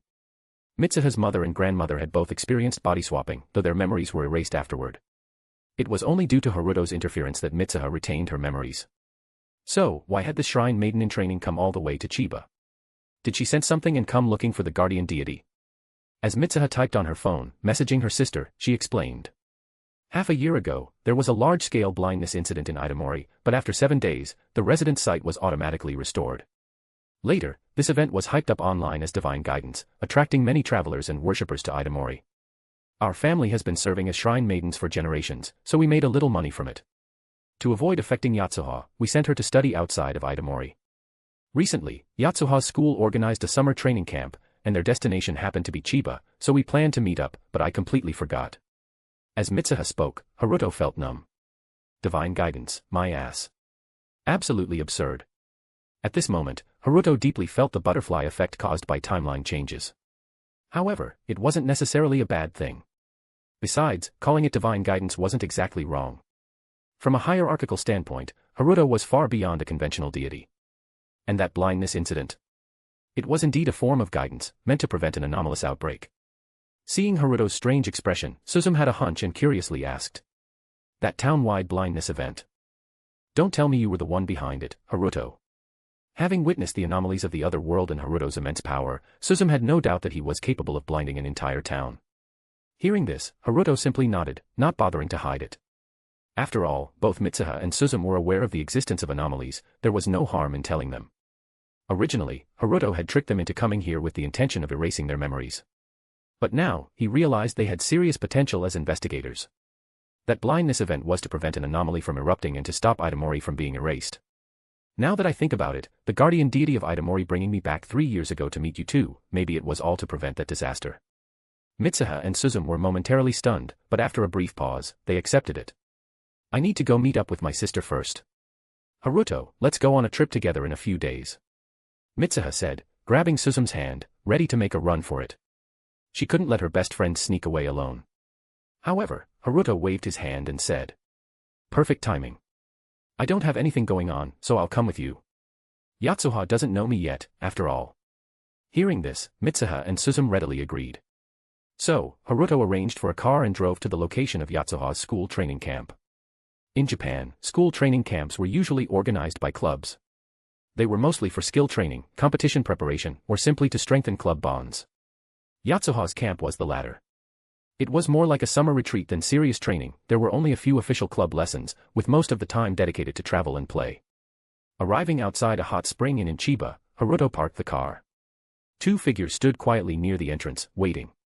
As soon as Mitsuha stepped out of the car, she quickly ran toward her sister. She was feeling a little guilty. Sis, what took you so long? Yatsuha Miyamizu asked, tilting her head to glance at the car her sister had arrived in. She didn't recognize the brand, but it clearly wasn't cheap. Yatsuha was a little shocked. Since when could her sister afford to ride in such a fancy car? Meanwhile, Haruto and Suzume leaned against the car, watching the scene with amused smiles. Yatsuha's really changed, she's nothing like the brat I remember. Haruto said with a chuckle. Yatsuha had grown significantly. She was nearly as tall as Mitsuha now, had let her hair grow long, and tied it into twin tails. Her face had lost its childhood chubbiness, and she now closely resembled a younger version of Mitsuha, a true beauty in the making. Suzume nodded in agreement. Yeah, 3 years is bound to bring changes. What about me? Do you think I've changed, Haruto? Haruto looked at Suzume for a moment before replying. You have. You've matured.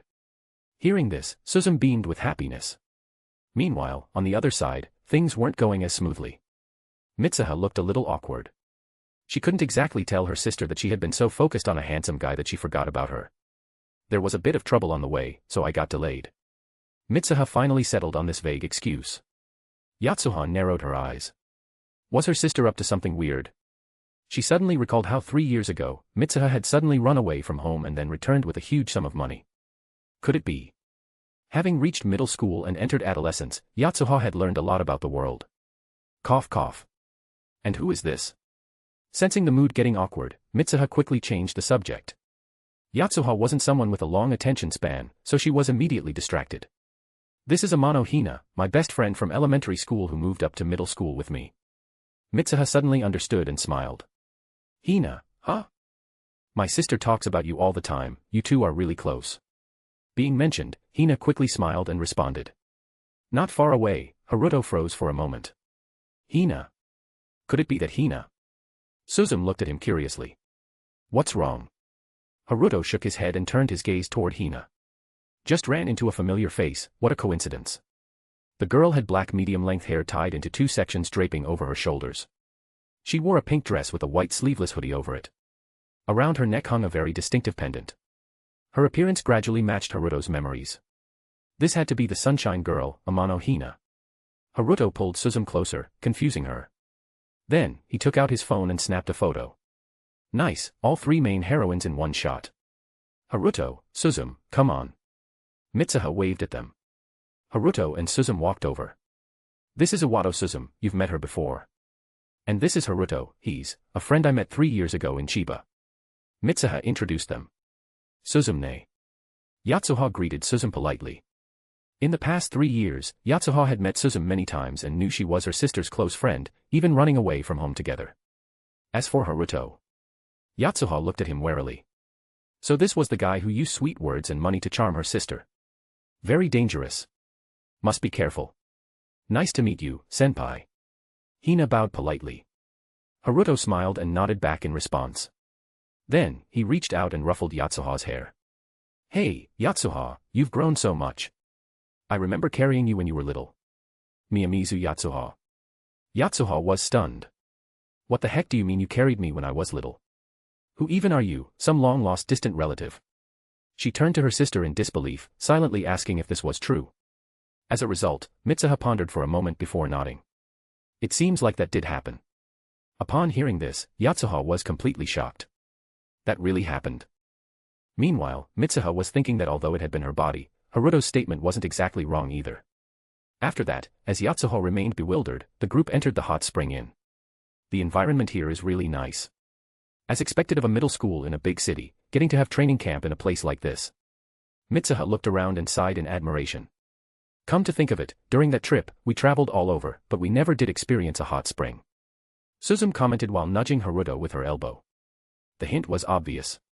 It wasn't that she wanted Haruto to pay for anything. In fact, Suzume's family was quite well off. Especially after she reconciled with her aunt, their family bond strengthened, and during school breaks, Suzume would even help out at her aunt's company. Suzume's aunt, once freed from worrying about Suzume, soared in her career, rising from a department head all the way to becoming the company president. What Suzume was hinting at was more about wanting Haruto to stay. Catching on, Haruto thought for a moment. Since he had nothing urgent to do, why not take it easy for a bit? I'll book 3 single rooms. Without hesitation, Haruto walked straight to the hot spring inn's reception desk. Mitsuha was momentarily stunned before a joyful smile appeared on her face. As soon as Haruto left, Yatsuha quickly tugged on her sister's sleeve. "Ne-chan, who exactly is that guy? You're not being Suga, the internet always says that female college students are foolishly naive. Ne-chan, don't get scammed." Upon hearing this, Mitsuha's forehead twitched with annoyance. "My foolish little sister, what nonsense are you spouting? But it's true. Ne-chan, you weren't very smart to begin with, and now you've gone to college." As the argument escalated, Mitsuha grabbed her sister by the back of the neck in mock frustration. Watching the siblings playfully bicker, Suzume smiled fondly, while Hina, on the other hand, stared at them with a trace of envy in her eyes. Meanwhile, Haruto, having arrived at the hot spring inn's reception desk, swiftly paid for 3 single rooms. Then, he noticed that since summer vacation had just begun, some schools hadn't even gone on break yet. This hot spring inn's business seemed to be lukewarm at the moment. Aside from Haruto and his group, only 2 schools had booked group accommodations for their training camps. Should I just book the rest of the rooms too? That way, if more tourists arrive, it won't get crowded. The thought crossed Haruto's mind, and he decided to go through with it. After securing the remaining rooms, Haruto smiled in satisfaction. Turning around, he was about to return to Mitsuha and the others when he noticed a new group arriving behind him. They were all quite young, elementary school students, perhaps. Haruto recalled that besides Yatsuha's school, another school had booked a large shared room. It seemed to be this elementary school group. Haruto didn't pay much attention and simply walked past them. But as he passed the end of the group, he caught a fleeting glimpse of a girl. She had fluffy, ash-blonde short hair and was slightly lowering her head.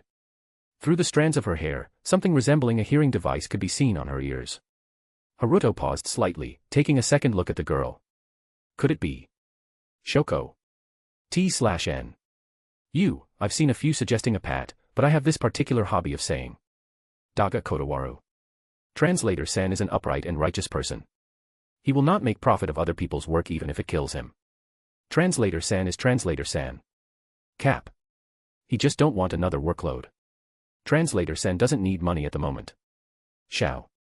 Chapter 185, Chapter 183, Bullying. I'll go up and crack some skulls. It seemed that the girl had sensed Haruto's gaze. She turned her head cautiously, glancing in Haruto's direction. The moment their eyes met, she quickly turned away again. Under the cover of her ash-blonde hair, her bright and expressive eyes flickered in and out of view. Seeing this, Haruto became even more certain of his judgment. It was most likely Nishimiya Shoko. Adorable, but with a bit of a withdrawn demeanor. Haruto, is something wrong? Since Haruto had been standing there for a while without returning, Mitsuha and the others came over to find him. Seeing him deep in thought, Mitsuha curiously asked. Haruto snapped out of his thoughts and smiled at Mitsuha, shaking his head. No, it's nothing. I just saw someone familiar and was reminded of a few things. The rooms are already booked. Here are the room keys, ladies first.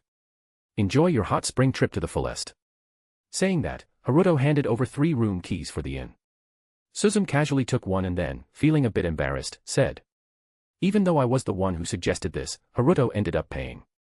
I feel bad about it. How much did you spend? I'll transfer the amount to you. Haruto shook his head. It's just a small amount of money. Besides, this isn't 3 years ago anymore. To me, money is nothing more than a string of numbers. Haruto had no intention of showing off when he said this, it was simply the truth. At this point, for the Foundation, money was the least of their concerns. Hearing this, Suzume and Mitsuha thought for a moment before nodding in understanding. However, Yatsuha and Hina, standing beside them, were completely dumbfounded. Was this Haruto-senpai always this eccentric? What kind of over-the-top CEO talk was that? Yatsuha became even more convinced, her sister had definitely been sweet-talked and deceived by this guy. Just then, a commotion arose not far away. Haruto turned his gaze and saw that at the inn's reception desk, the teacher leading the elementary school group was in the middle of handling their check-in. Meanwhile, the group of kids behind him had already descended into chaos. You really couldn't expect elementary school children to be well-disciplined.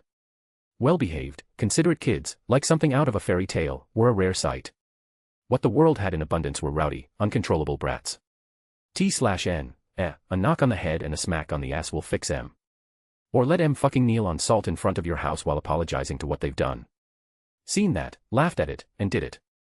However, if it were just playful roughhousing, Haruto and the others wouldn't have paid much attention.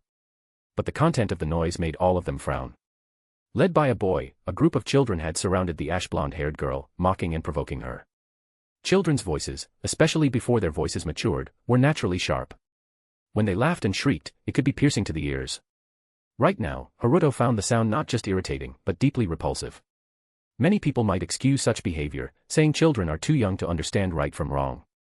But to Haruto, while youth may come with impulsiveness, it also reveals a person's true nature and upbringing. Sometimes, it's not ignorance, it's just pure malice. And the group of kids surrounding Shoko right now gave Haruto the same feeling of disgust. It was no different from how he felt toward Kamiki Hikaru back then.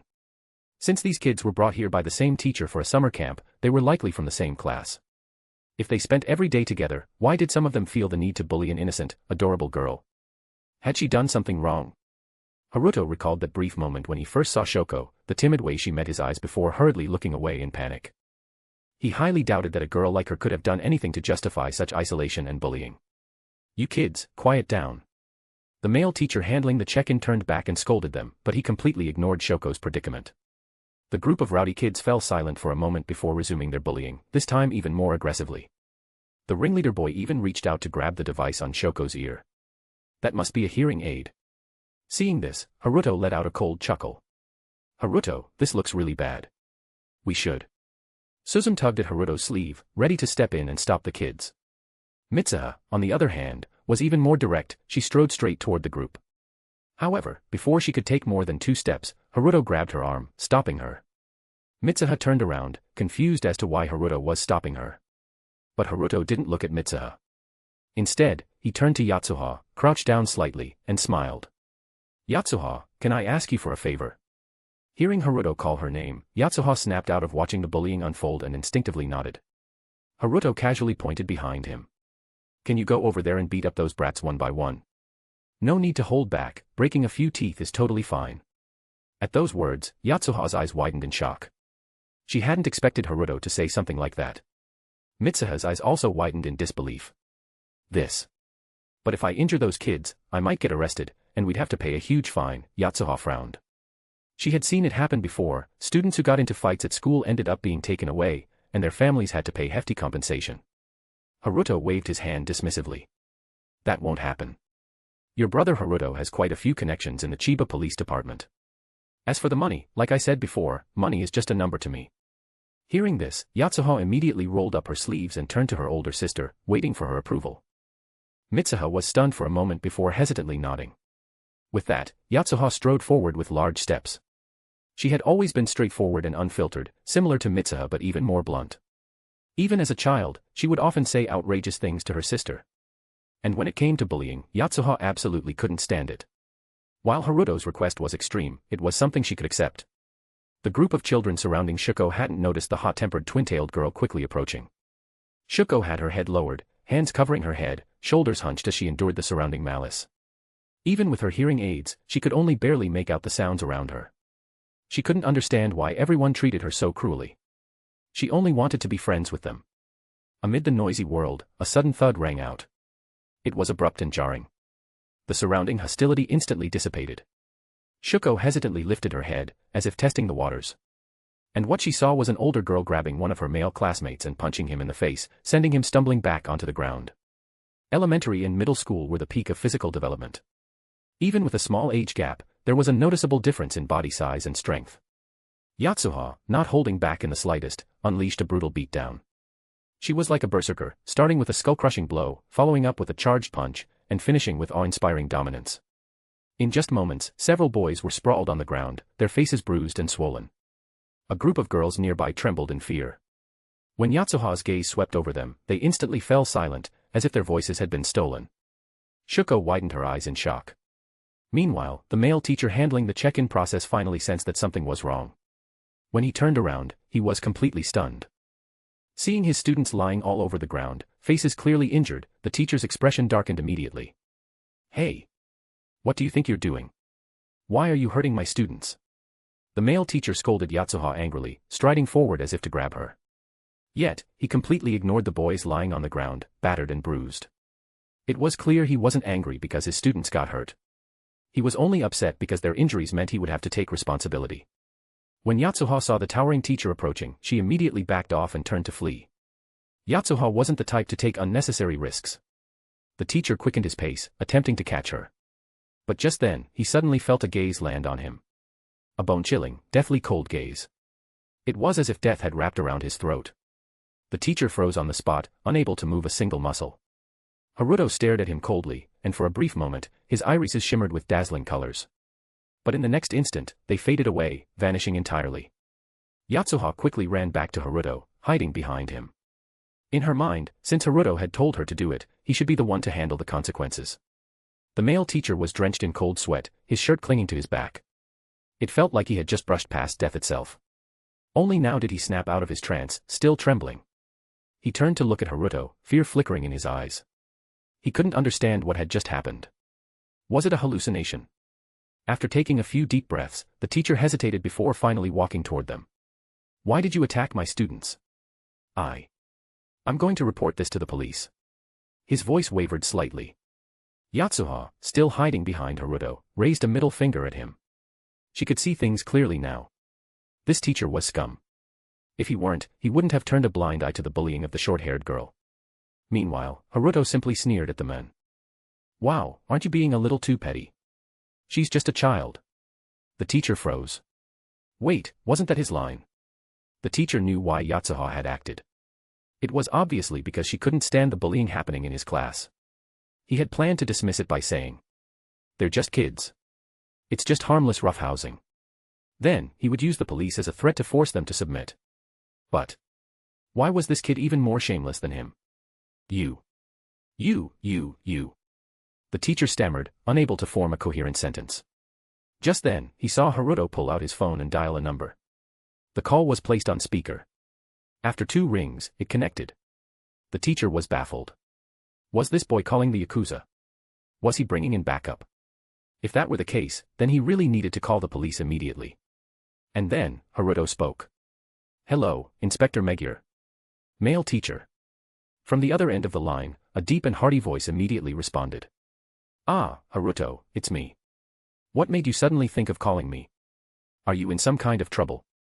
Haruto chuckled. "Not at all. I just heard that you've recently been promoted to Chief Superintendent of the Chiba Police Department, so I wanted to call and congratulate you." Laughter echoed from the speaker. "Haha. Haruto, you sure are well informed. To be honest, I owe this promotion to you. Thanks to the evidence you provided in the Kamiki Hikaru murder case, we were able to crack a major case, and that led to my promotion." Male teacher, WTF.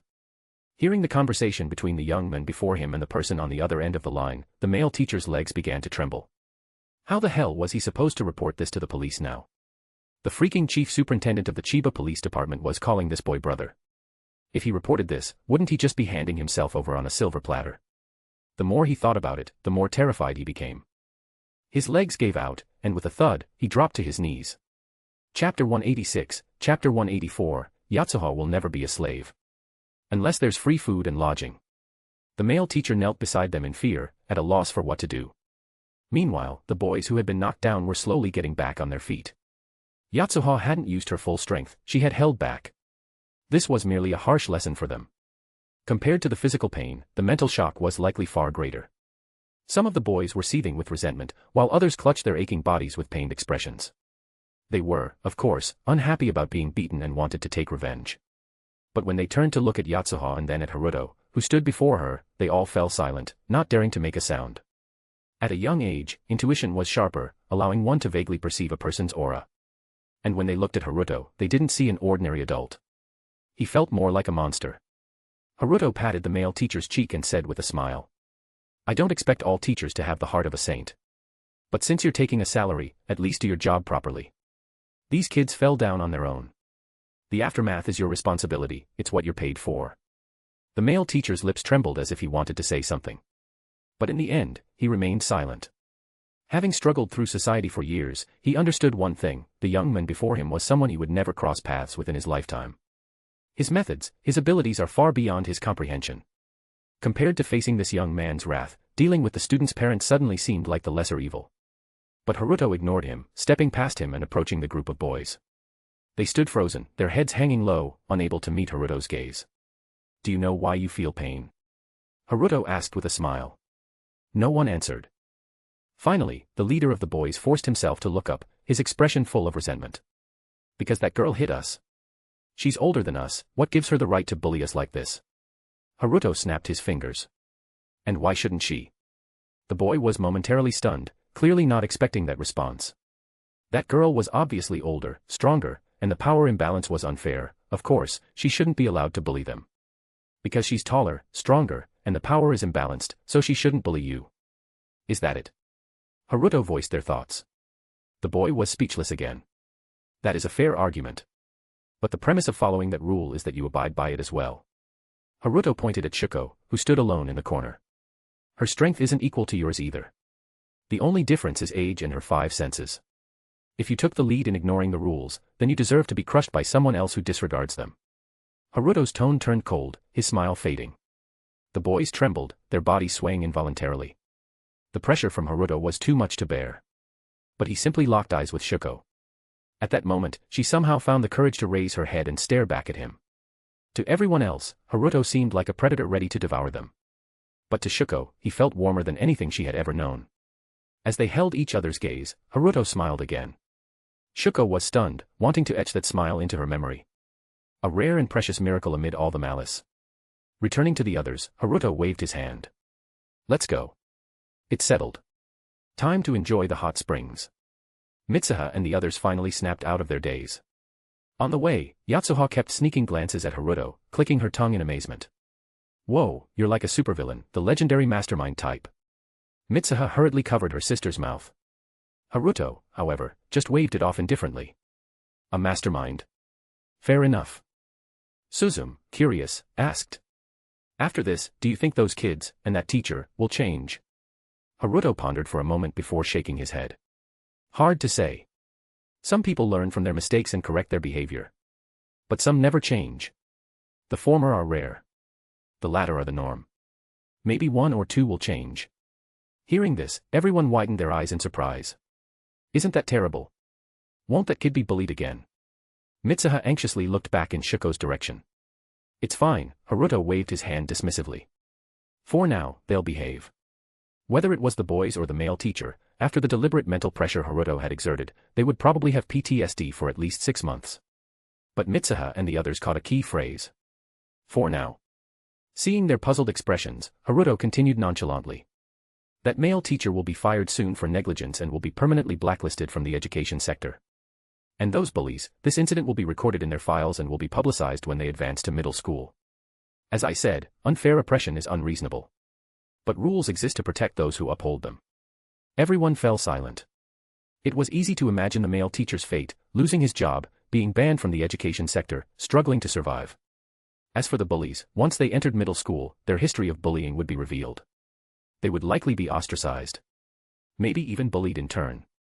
And there would be no way to clear their names. Even responsible middle school teachers. If students said, "He's a known bully," it's normal not to want to associate with him. The teacher would probably be at a loss for words and let it be. A total villain move. After a long silence, Yatsuha sighed in admiration. Haruto shrugged. "Be grateful. Sticking with a villain means you get to enjoy the good life, at least until he gets taken down. That remark finally made everyone laugh. After that, they checked into the hot spring inn. Yatsuha and Hina went to their club's group room. Meanwhile, Mitsuha and Suzum found themselves exchanging glances. They looked at their room keys. They had been given adjacent rooms. They recalled when Haruto handed them 3 room keys.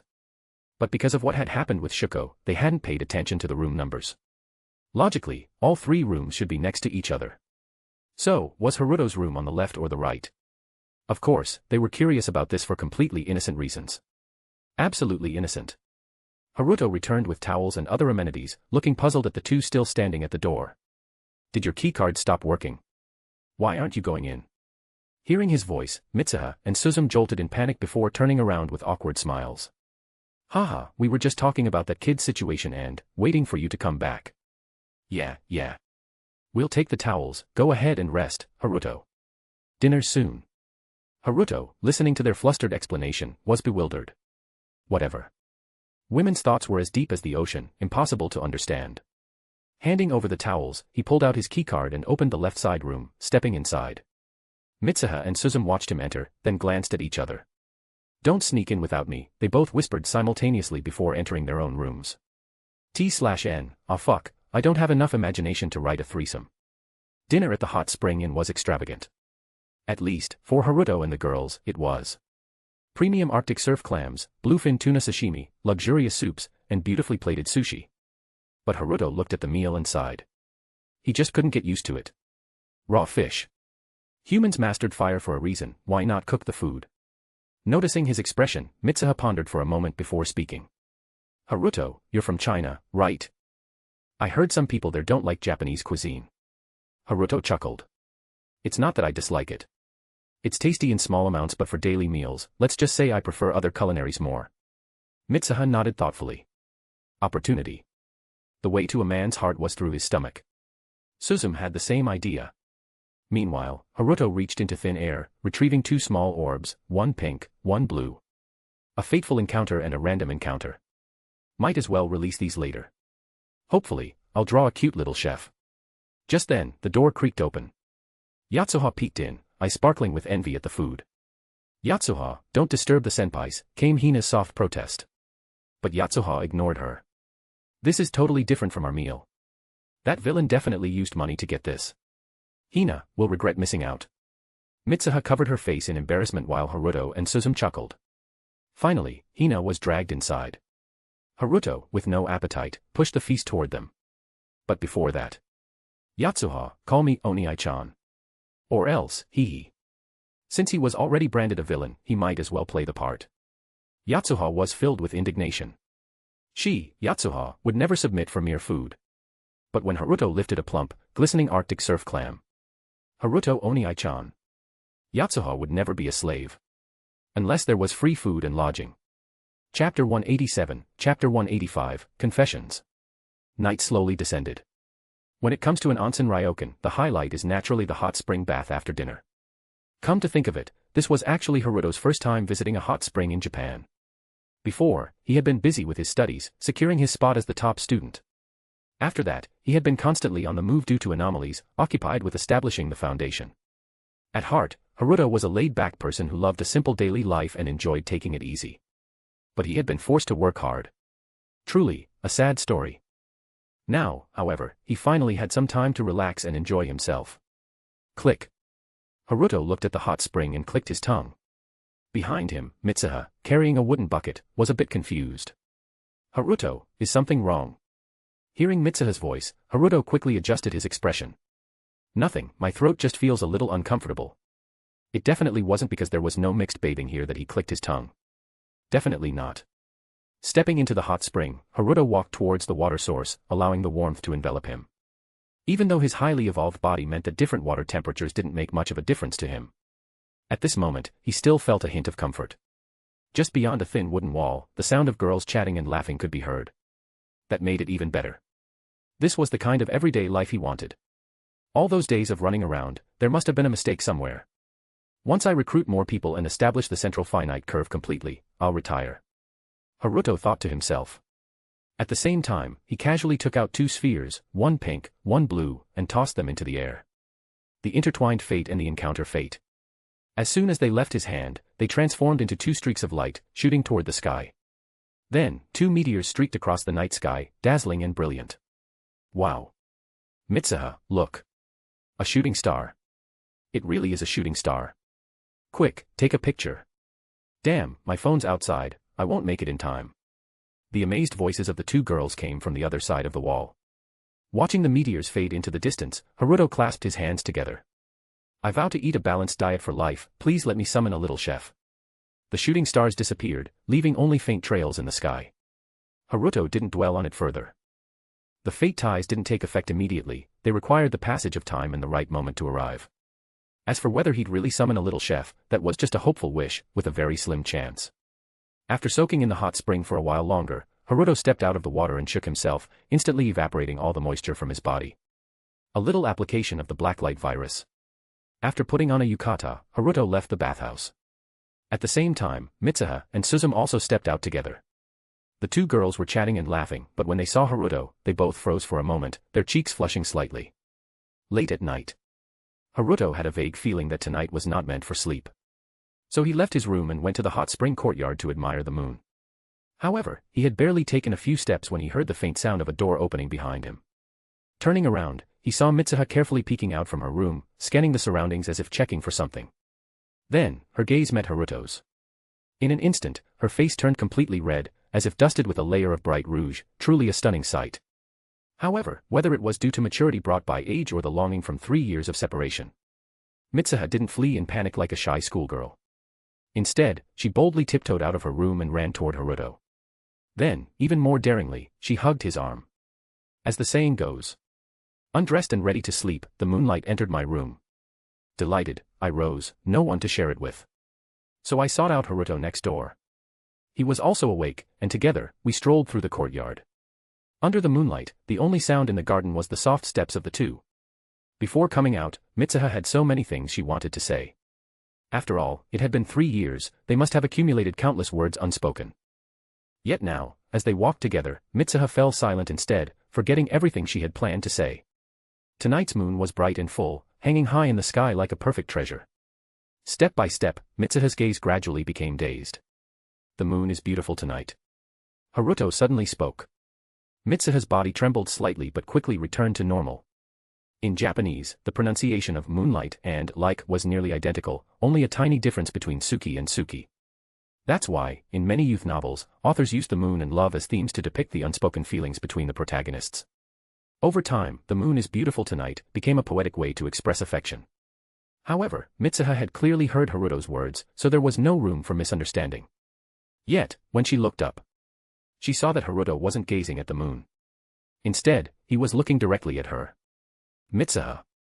Saying the moon is beautiful but not looking at the moon, his intention was crystal clear. You know, I'm from China, so I don't understand Japanese that well. If my pronunciation was wrong, I hope you can correct me and teach me the proper way to say it. Haruto said with a smile. Mitsuha's eyes widened. After a long pause, she finally stammered. Then, repeat after me. Not Suki, but Suki. Say it like this, I like you. I like you. Haruto nodded. Suki. Did I say it right? Mitsuha nodded vigorously. That's right. I like you too. As the saying goes, a mountain does not need to be tall, if it shelters an immortal, it will be famous. A river does not need to be deep, if it harbors a dragon, it will be spirited. Even in the wilderness, warmth can still be found, as the girl sings softly and the night deepens in romance. Later that night, Haruto carried Mitsuha in his arms, quietly sneaking back into her room through the other side's window.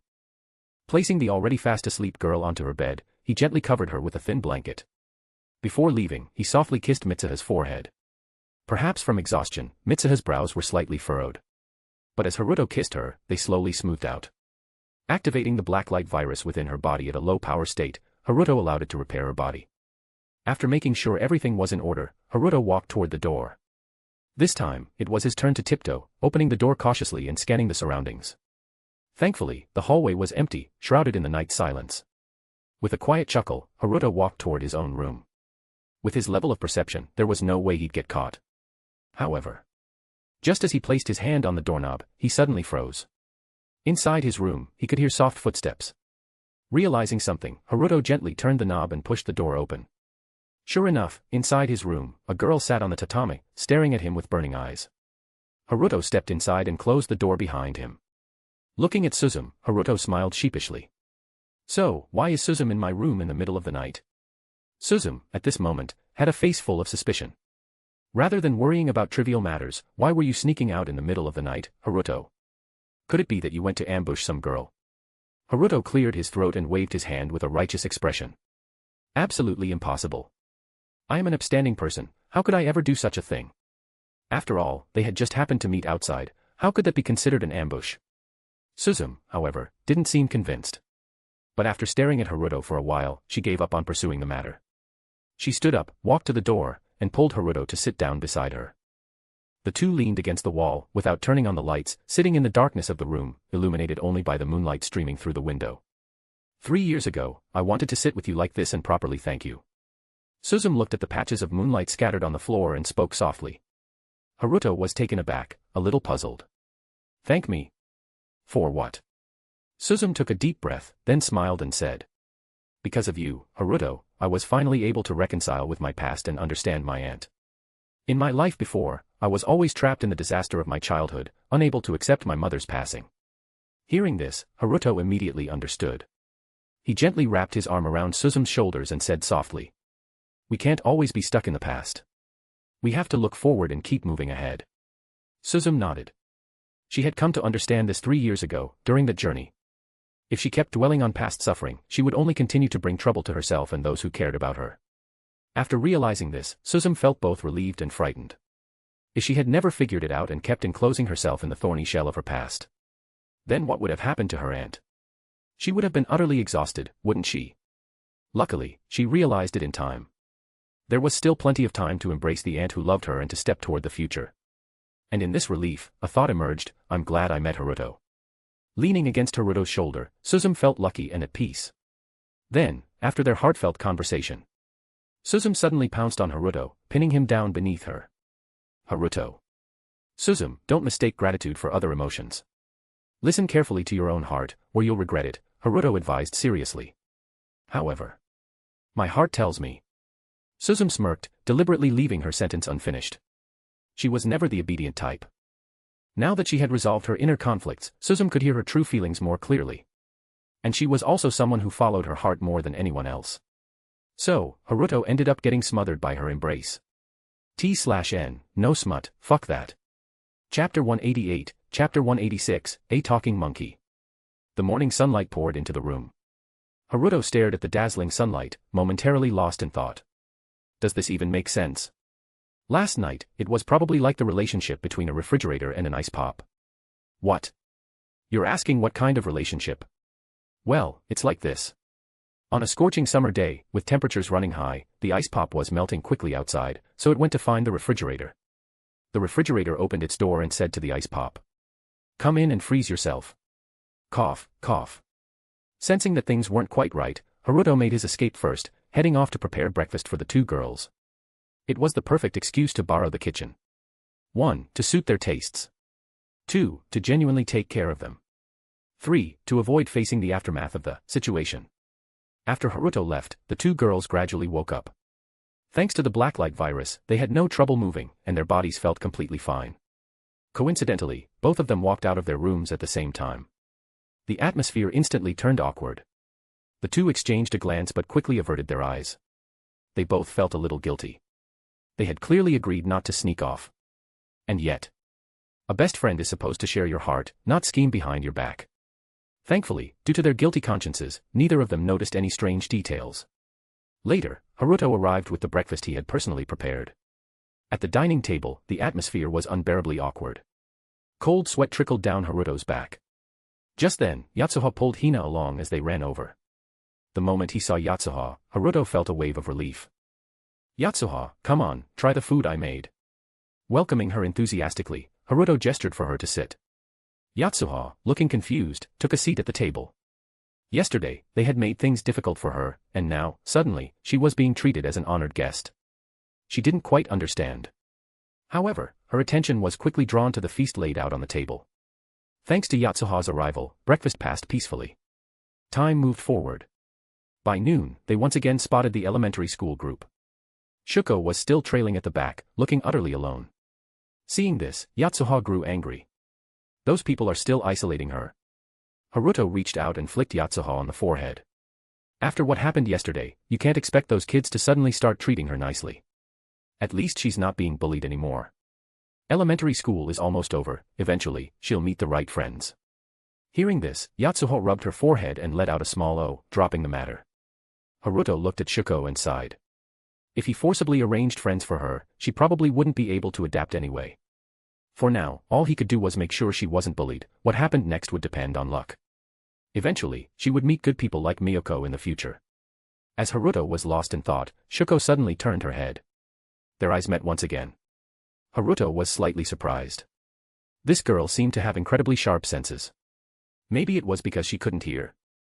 Her other senses were probably more developed than most people's.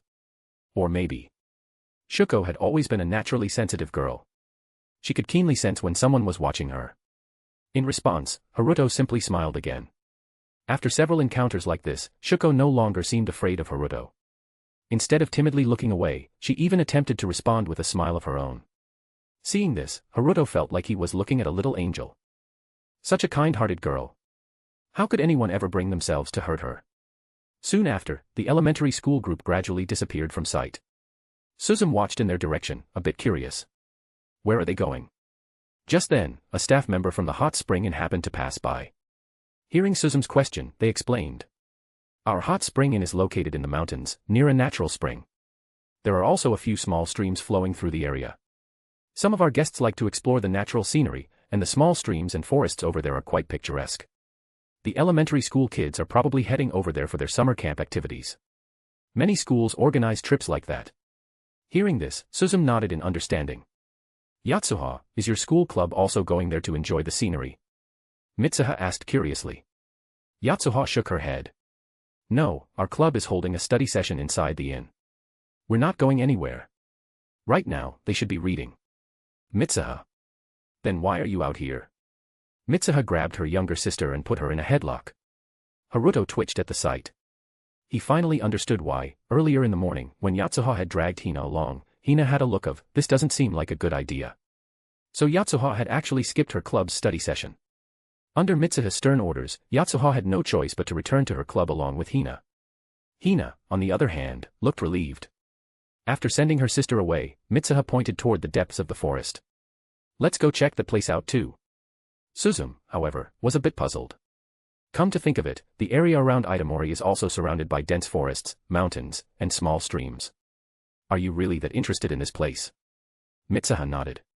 Lately, she had developed a newfound curiosity about wild landscapes. Haruto cleared his throat and smoothly changed the subject. Ahem, let's take a look. I heard that the streams near the hot spring source are warm. And so, the three of them headed into the forest. As they walked, Haruto suddenly stopped in his tracks. His eyes scanned the treetops above them. What's wrong? Suzum curiously asked. Mitsuha also stopped, looking on with interest. Haruto raised his hand and pointed. The two girls followed his gaze and saw something moving among the intertwining branches above the forest. Looking closer, they finally realized that it was a group of monkeys. This surprised them both. There are actually monkeys here. Mitsuha exclaimed. However, Haruto frowned. This environment wasn't exactly suitable for monkeys to survive. And those monkeys. They seemed to be talking rather than communicating through animal cries. Let's follow them. I'm curious. Haruto said directly. The two girls nodded, also intrigued. The three of them proceeded beneath the trees, following the monkeys as they moved above. The monkeys, meanwhile, seemed to notice their presence.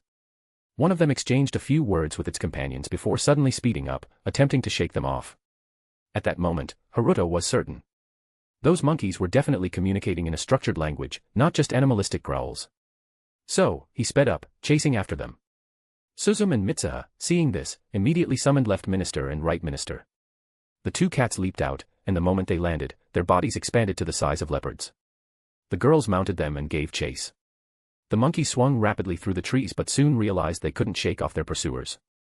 After another brief exchange, the monkeys suddenly split up, each heading in a different direction. This time, even the two girls clearly heard the monkey's strange speech. Wait. Are those monkeys talking? Is that English? French? Or something else? Mitsuha asked in astonishment. Haruto shook his head. None of those. That language doesn't belong to any recorded human linguistic system. It's something completely new and unknown.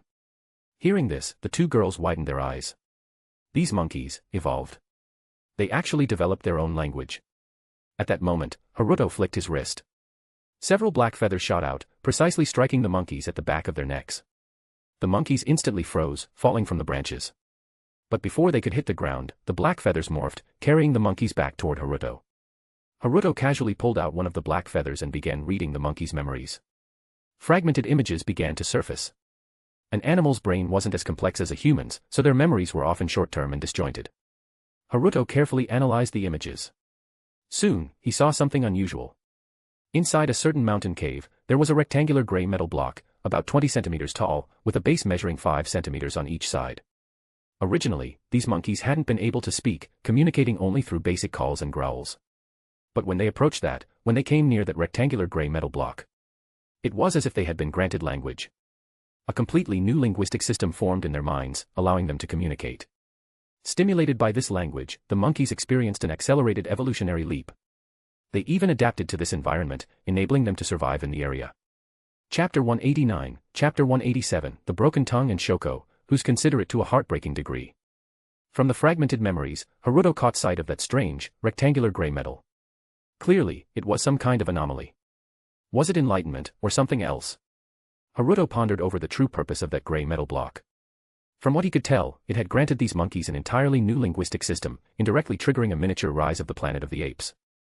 In any case, his first step was to try and contain and recover that rectangular gray metal. Unfortunately, the fragmented memories didn't reveal its exact location. But that didn't matter, these monkeys had settled around the cave where the metal was located, forming a residential zone. So, he would simply have this monkey lead the way. With that thought, Haruto snapped his fingers, restoring the monkey's vital signs. The monkey quickly regained consciousness. As soon as it saw its fallen companions and Haruto standing before it, it shrieked in terror. However, its language was difficult to decipher. Even after Haruto used the black light virus to assimilate its genes, he still couldn't grasp the linguistic system.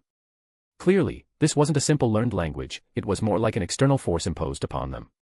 The monkeys didn't truly own this language, they had merely gained temporary access to it. Haruto adjusted his mental energy slightly, then cast a sharp glance at the panicked monkey. The moment their eyes met, the monkey reacted as if it had encountered a natural predator. Without hesitation, it bolted toward the depths of the forest. Haruto nodded in satisfaction and followed. As it turned out, despite gaining a linguistic system, these monkeys still had extremely low intelligence.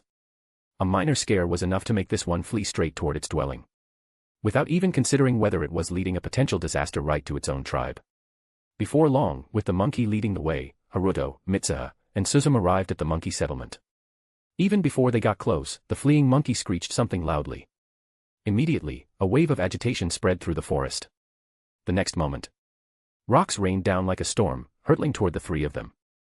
Mitsuha and Suzume gasped in shock and instinctively moved to take cover behind the trees. But Haruto simply waved his hand. A fierce wind howled to life in front of him. The incoming stones were caught in the whirlwind, then sent flying back in an instant. Each rock returning at a speed even greater than before, aimed with perfect accuracy. A series of dull thuds echoed through the trees. Then, like raindrops, numerous monkeys plummeted from the trees, crashing onto the ground. Mitsuha and Suzume's eyes widened in shock at the sight. Haruto, however, remained indifferent. It was merely a small application of physical force, not even an ability worth mentioning. These monkeys were definitely going to be taken in. The Foundation couldn't allow a group of linguistically capable monkeys to roam freely. However, although he had already notified the Foundation, it would take some time for personnel to arrive. In the meantime, Haruto decided to head to the cave and examine the Anomalies' true properties. Beyond this small grove lay a low mountain.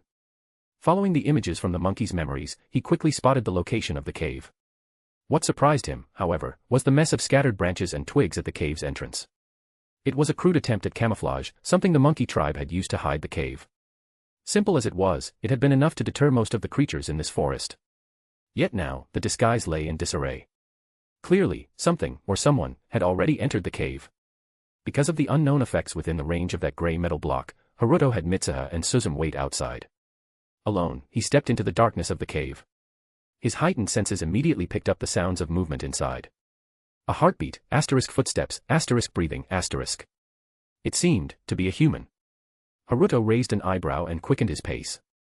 Before long, he saw the person's true identity. A girl with short, ash-blonde hair stood motionless beside the rectangular gray metal, her back facing him. It was Shoko Nishimiya. For a moment, Haruto was filled with questions and confusion.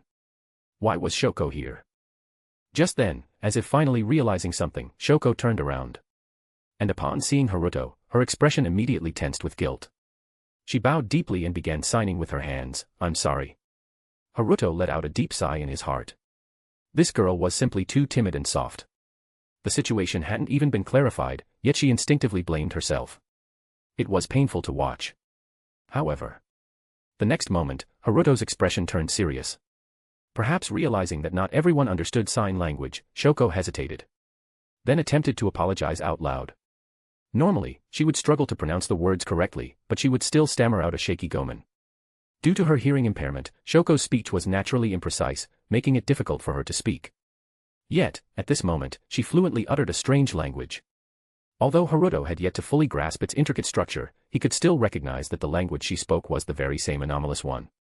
As the words left her lips, Shoko herself seemed startled. She knew better than anyone that speaking wasn't something that came easily to her. And judging by the expression on Haruto's face, she became even more anxious. She realized that something had undoubtedly changed within her.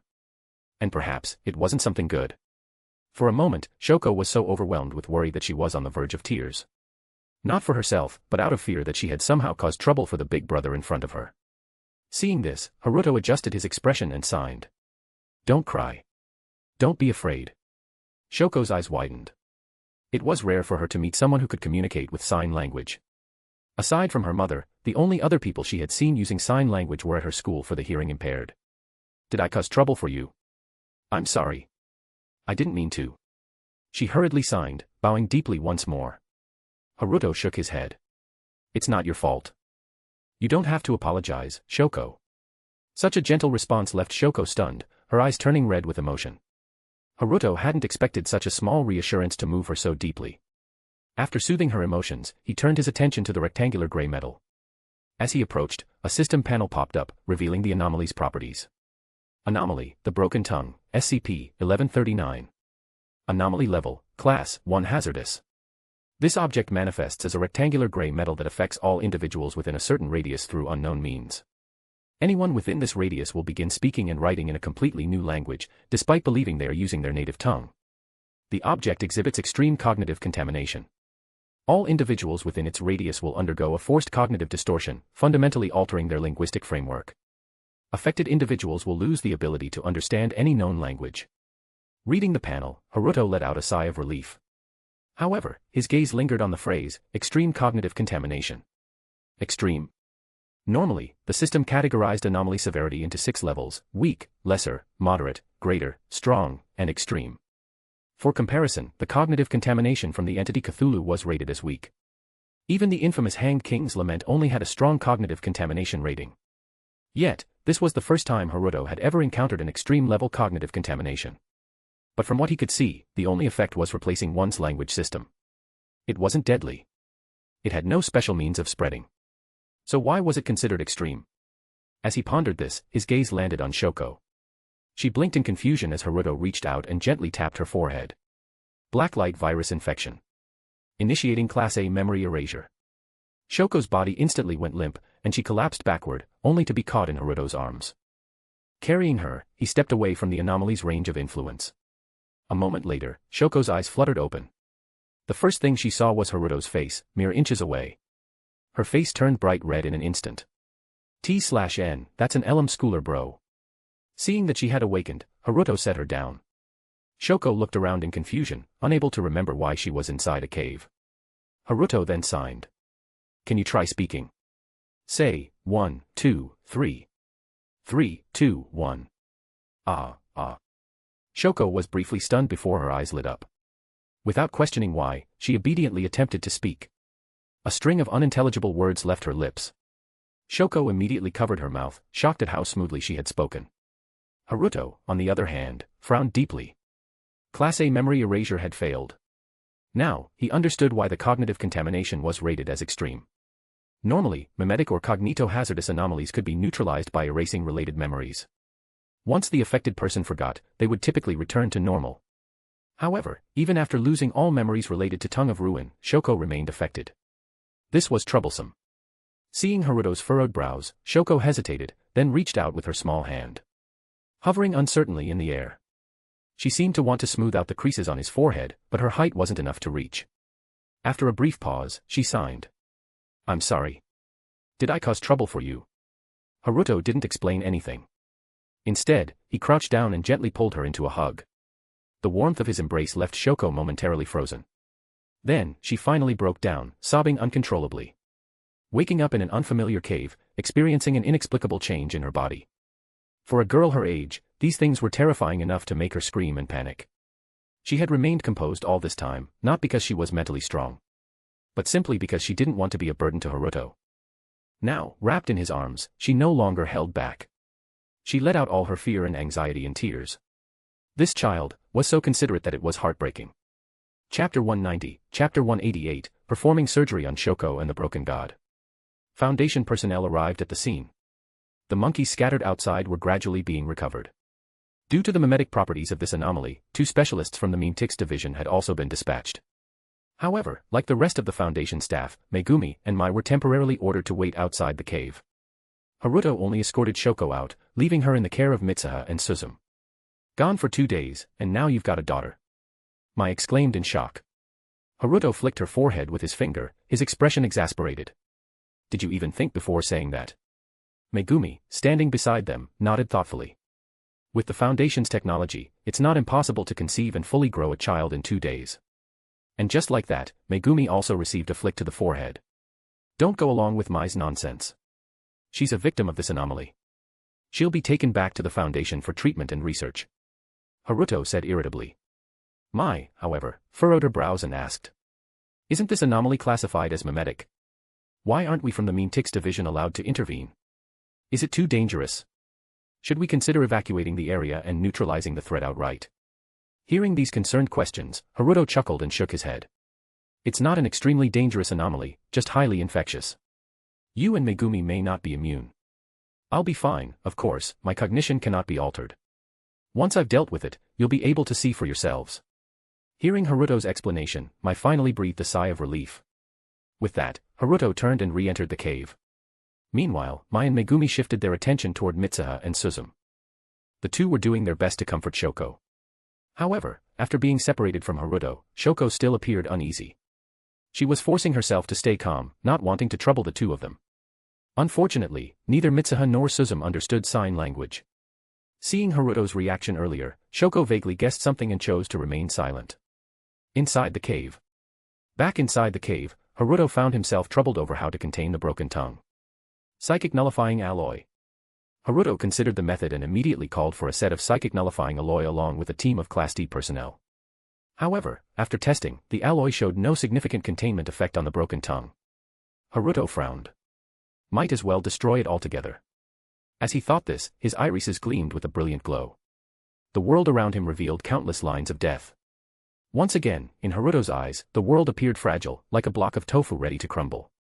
However, when his gaze fell upon the broken tongue, he froze. Broken death lines. This was only the second time he had ever encountered such a phenomenon. The first time was with the clockwork virus, SCP-217. In an instant, numerous thoughts flooded Haruto's mind. The broken tongue and the clockwork virus shared the same broken death lines. Was this just a coincidence?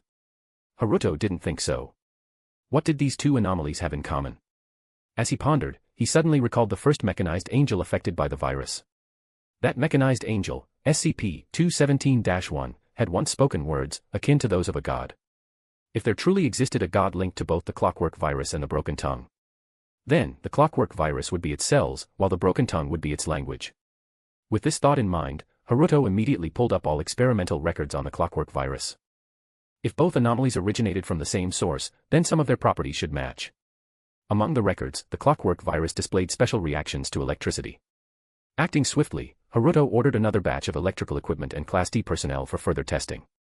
This time, the experiment was successful. The broken tongue, SCP-1139, was successfully contained. It was sealed within a 75 cm x 20 cm x 20 cm rubber block, wrapped in a Faraday cage, and placed inside a static-free containment box. Testing confirmed that this method effectively prevented its anomalous properties from spreading. The broken tongue was then transferred to the high-security containment sector of the Foundation site.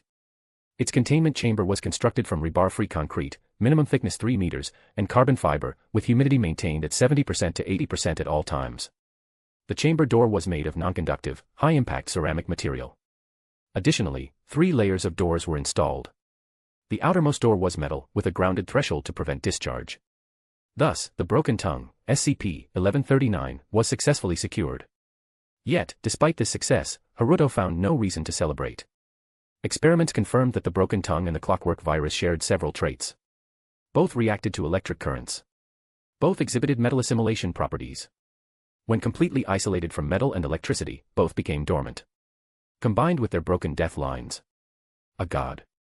For now, both anomalies remained quiet. And based on the death lines, that god might have already perished. After all, only the dead had broken death lines. Besides, worrying over unknowns was pointless. For now, he would record this entity as the broken god in the Foundation's database and await further information. The next experiment, cognition contamination. Haruto then turned his attention to experiments on Class D personnel affected by the tongue of the broken's cognitive contamination.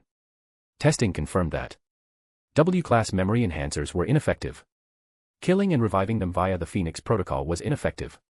Memory erasure techniques, Class D, Class B, Class A, were ineffective. None of these methods freed the Class D personnel from its influence. Additionally, the Foundation conducted other tests. Well, some of those tests weren't exactly ethical by human societal standards. For example, connecting the affected D-class personnel to 220V alternating current. During the electrification process, the D-class personnel did not exhibit the usual stiffness but instead let out sharp screams. As their body gradually turned blackened, the D-class personnel continued screaming at a high decibel level, broke their own wrist, and attempted to extract their brain. Subsequently, the D-class personnel, data expunged. Finally, Haruto summoned another affected D-class personnel and attempted to use the mystic eyes of death perception to erase their memory. Haruto precisely severed the memory death lines corresponding to the broken tongue. The experiment was a success. Subsequent tests confirmed that the D-class personnel had regained normal language abilities. The influence of the broken tongue was eliminated. As a result, within the SCP Foundation, a new level of memory clearing technique was added, AA-level memory erasure.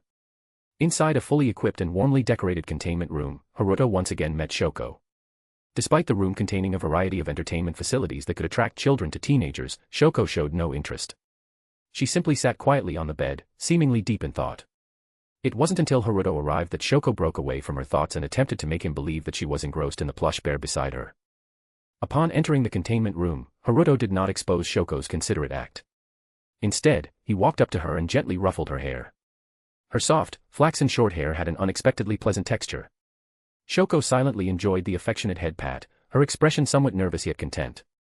Afterward, Haruto pulled over a chair and sat across from Shoko. Following his lead, adjusted her sitting posture at the bedside. Haruto began communicating with Shoko using sign language. Haruto, Shoko, it seems you realize that you've been affected by something, and your body has changed, right?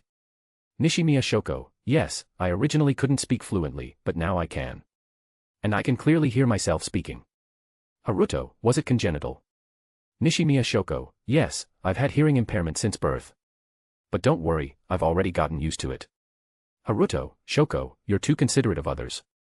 You don't always have to think about them before yourself. Nishimiya Shoko fell silent. Haruto, just like with those boys before. You didn't do anything wrong, yet you silently endured their bullying.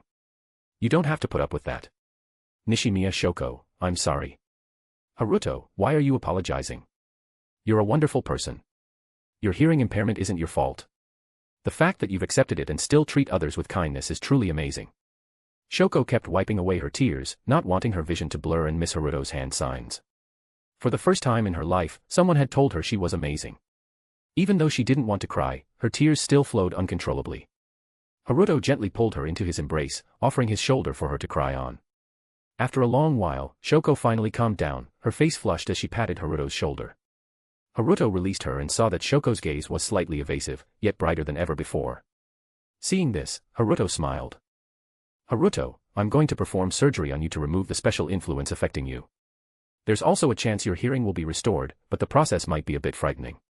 Do you trust me? Shoko nodded without hesitation. However, she did not display overwhelming excitement at the possibility of regaining her hearing. She had heard similar promises from her mother many times before.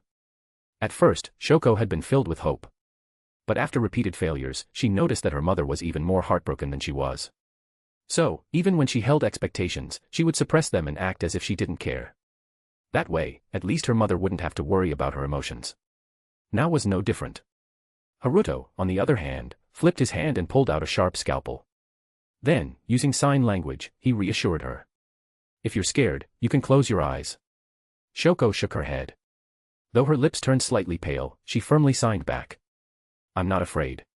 Chapter 191, Chapter 189, Shoko healed and a crying Yako. Under Shoko's gaze, the sharp scalpel plunged directly into her ear socket. The sight alone was enough to make anyone scream, but Shoko forced herself to sit still, not even trembling. Strangely, although the sharp scalpel entered her body, it did not cut through her flesh, there was no blood at all. Shoko looked into Haruto's eyes. The once endlessly gentle irises now shimmered with radiant colors, as brilliant as a rainbow. With a barely audible sound, Haruto withdrew the scalpel and casually tossed it into the Kamui dimension. Under the power of the root mystic eyes of death perception, cutting death lines and cutting flesh were two completely different things. Ordinarily, Haruto wouldn't even need a scalpel. A simple swipe of his fingernail would be enough to sever the death lines. But since this was Shoko, Haruto wanted to ensure absolute precision, so he used a tool. And judging by the results, it was a complete success. Shoko didn't notice any strange changes in her body. Instead, she kept staring at Haruto's eyes. As the mesmerizing rainbow colors faded, Shoko felt a trace of disappointment. Only when she noticed Haruto smiling playfully at her did she snap back to reality. Her face instantly turned bright red as she hastily averted her gaze. Seeing Shoko's adorable reaction, Haruto's mood lifted even further. From the Kamui dimension, Haruto retrieved a capsule and handed it to Shoko. Haruto, this is the complimentary medicine. Once you take it, your hearing will be restored. Seeing Haruto's signed message, Shoko's eyes widened in shock. Never before had anyone given her such a certain promise. With slightly trembling hands, she took the capsule. Shoko looked at the capsule in her palm, then back at Haruto. Nishimiya Shoko, this must be something really valuable, right? Giving it to me, wouldn't that be a waste? I don't deserve it. Hearing this, Haruto's expression darkened. Seeing Haruto frown, Shoko immediately panicked, not knowing what to do. Haruto, of course you deserve it. You are the most wonderful Shoko in the world. Shoko froze. A moment later, though she had cried herself dry before, tears once again flooded her eyes. Sobbing, Shoko placed the capsule in her mouth and swallowed it. In just a few moments, Shoko's world was filled with clear sounds. She momentarily forgot to cry as she listened in wonder to the noises around her. Her own breathing, her sobs, her sniffles. Sounds that had once been faint and distant, or completely absent, now reached her ears with astonishing clarity. How is it? You can hear now, right? Haruto asked with a smile. Shoko heard Haruto's voice. For the first time, she could clearly understand the meaning of spoken words. Even with a hearing aid, she had never experienced such clarity before. And now, there was nothing in her ears. The next moment, Shoko burst into tears and threw herself into Haruto's arms. Thank you. Thank you. Between sobs, Shoko did her best to express her gratitude, though her words were still a bit clumsy. It was clear that she would need time to adjust before she could speak fluently.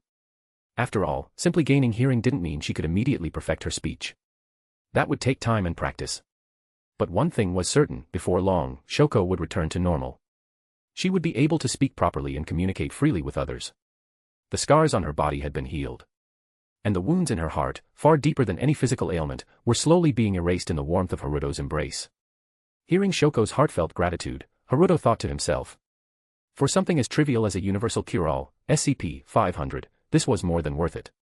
Later, Haruto took Shoko back home. The moment Nishimiya Yako, her mother, saw her daughter being brought back by a stranger, she panicked. Yako rushed forward, pulling Shoko into her arms, anxiously checking her from head to toe for any injuries. At the same time, she shot Haruto a wary, defensive glare. Like a mother cat protecting her kitten, she bristled in full alert. Mama, no need. Big brother is a good person. Shoko did her best to speak clearly. And compared to before, her pronunciation was drastically improved. Now that she could hear, she could calibrate her speech. Though still not completely fluent, it was leagues beyond what it had been. Hearing her daughter's voice, Yako's eyes widened in shock. "Shoko, your speech has improved." Just as she was about to continue speaking, Mrs. Yako quickly stopped and began using sign language. However, Shoko reached out and pressed down on her mother's hands. "Mom, I can hear." These words instantly made Mrs. Yako feel as if she had found a priceless treasure. She was so overwhelmed with joy that she became incoherent. After a long moment of excitement and confirmation, Mrs. Yako was finally certain her daughter could truly hear. Overcome with emotion, she hugged Shoko tightly, tears streaming down her face. Feeling her mother's happiness, Shoko felt even more joyful than when she had first regained her hearing. More than her own hearing, she wanted her mother to be happy. It was only after a long while that Mrs. Yako finally managed to collect herself from the overwhelming joy. At this moment, she noticed the young man standing nearby. "I'm so sorry, I truly apologize. I was too worried about my daughter and acted rudely," Mrs. Yako repeatedly apologized. Haruto quickly waved his hand, signaling that it was fine. He fully understood Mrs. Yako's emotions. To her, Shoko was her entire world. In the original story, although this mother appeared cold, strict, and seemingly indifferent to Shoko's feelings, her love for her daughter was boundless. When Shoko was 3 years old, she suffered hearing loss due to an eardrum infection. Since she was still in the early stages of speech development, her father's family couldn't accept that she was different from other children. Shoko's father, along with her grandparents, blamed Mrs. Yako, accusing her of concealing an illness before marriage, which supposedly led to their child's hearing impairment. Not only did they hurl cruel words at her, but they even claimed that Shoko's condition was a punishment for sins committed in a past life, saying that was why she was born unable to hear. Mrs. Yako had endured their earlier insults, but these words finally broke her, leaving her in tears. She couldn't understand how people related to Shoko by blood could say such heartless things. After that, she resolutely divorced Shoko's father and told his family never to deny the existence of her precious daughter. From then on, she single-handedly raised Shoko through hardships. It was only after the divorce that she discovered she was pregnant again and later gave birth to Shoko's younger sister, Yuzuru Nishimiya. A mother like her, willing to do anything for her daughter, Haruto completely understood her. So, being glared at by her a few times was nothing. Then, Haruto explained. Shoko's school organized a summer camp. During one of the activities, there was a landslide. Shoko was caught in it. Although she suffered only minor physical injuries, a small rock lodged into her ear canal. Given that she already had hearing impairments, the situation was critical, and we couldn't reach you in time. With no choice but to act quickly, we performed an unauthorized emergency procedure to save her. Although the surgery was successful, not only removing the rock but also fully restoring her hearing, the procedure was technically illegal as it was done without guardian consent. So I brought Shoko here to apologize in person. Hearing this, Mrs. Yako's body trembled slightly. Her daughter had been through a life-threatening crisis. The next moment, Mrs. Yako attempted to kneel before Haruto. However, he was quick to react and immediately supported her. "Thank you for saving Shoko. I don't know how to thank you. This is all the money I have." As she spoke, she took out a bank card from her bag. But Haruto pushed it back. "Mrs. Yako, the procedure was unauthorized, done solely to save a life. We can't accept any money for it. Honestly, the fact that you're not suing us is already a huge relief for our hospital." Upon hearing this, Mrs. Yako shook her head vigorously. "How could I ever sue Shoko's savior?" After some back and forth, Haruto firmly declined Mrs. Yako's modest savings. Privately, Haruto winked at Shoko. Shoko understood and nodded slightly. Of course, the landslide and illegal surgery were completely made up. Shoko's memories had not been erased, she still retained knowledge of the SCP Foundation facility. The reason was simple, Shoko insisted on repaying the favor no matter what. Unable to refuse her, Haruto eventually had her sign a contract, telling her that if she truly wanted to repay the favor, she should study hard, enter Starry Sea Academy, and later join the Foundation. Shoko readily agreed. Thus, they came up with the landslide story to deceive Mrs. Yako. As for the hot spring inn, it had indeed been sealed off to deal with the aftermath of the broken tongue entity, and the official report also cited a landslide. "Are you really sure you don't need any other form of gratitude?" Before leaving, Mrs. Yako asked somewhat uneasily. Haruto waved his hand. "No need, no need. That said, the hospital is actually short on nurses. If you really feel the need to repay the favor, you could apply for a job here. Working at the hospital could count as a way of showing gratitude. Haha." Chapter 192, Chapter 190, AI Hoshino's Performance. At 6 p.m. today, Idol AI Hoshino will be holding her debut anniversary performance at the Tokyo Dome. Since her debut, the legendary Idol AI Hoshino has participated in countless prestigious events and photo shoots. Having won numerous awards, she has reached heights within a year that many idols struggle to achieve throughout their careers.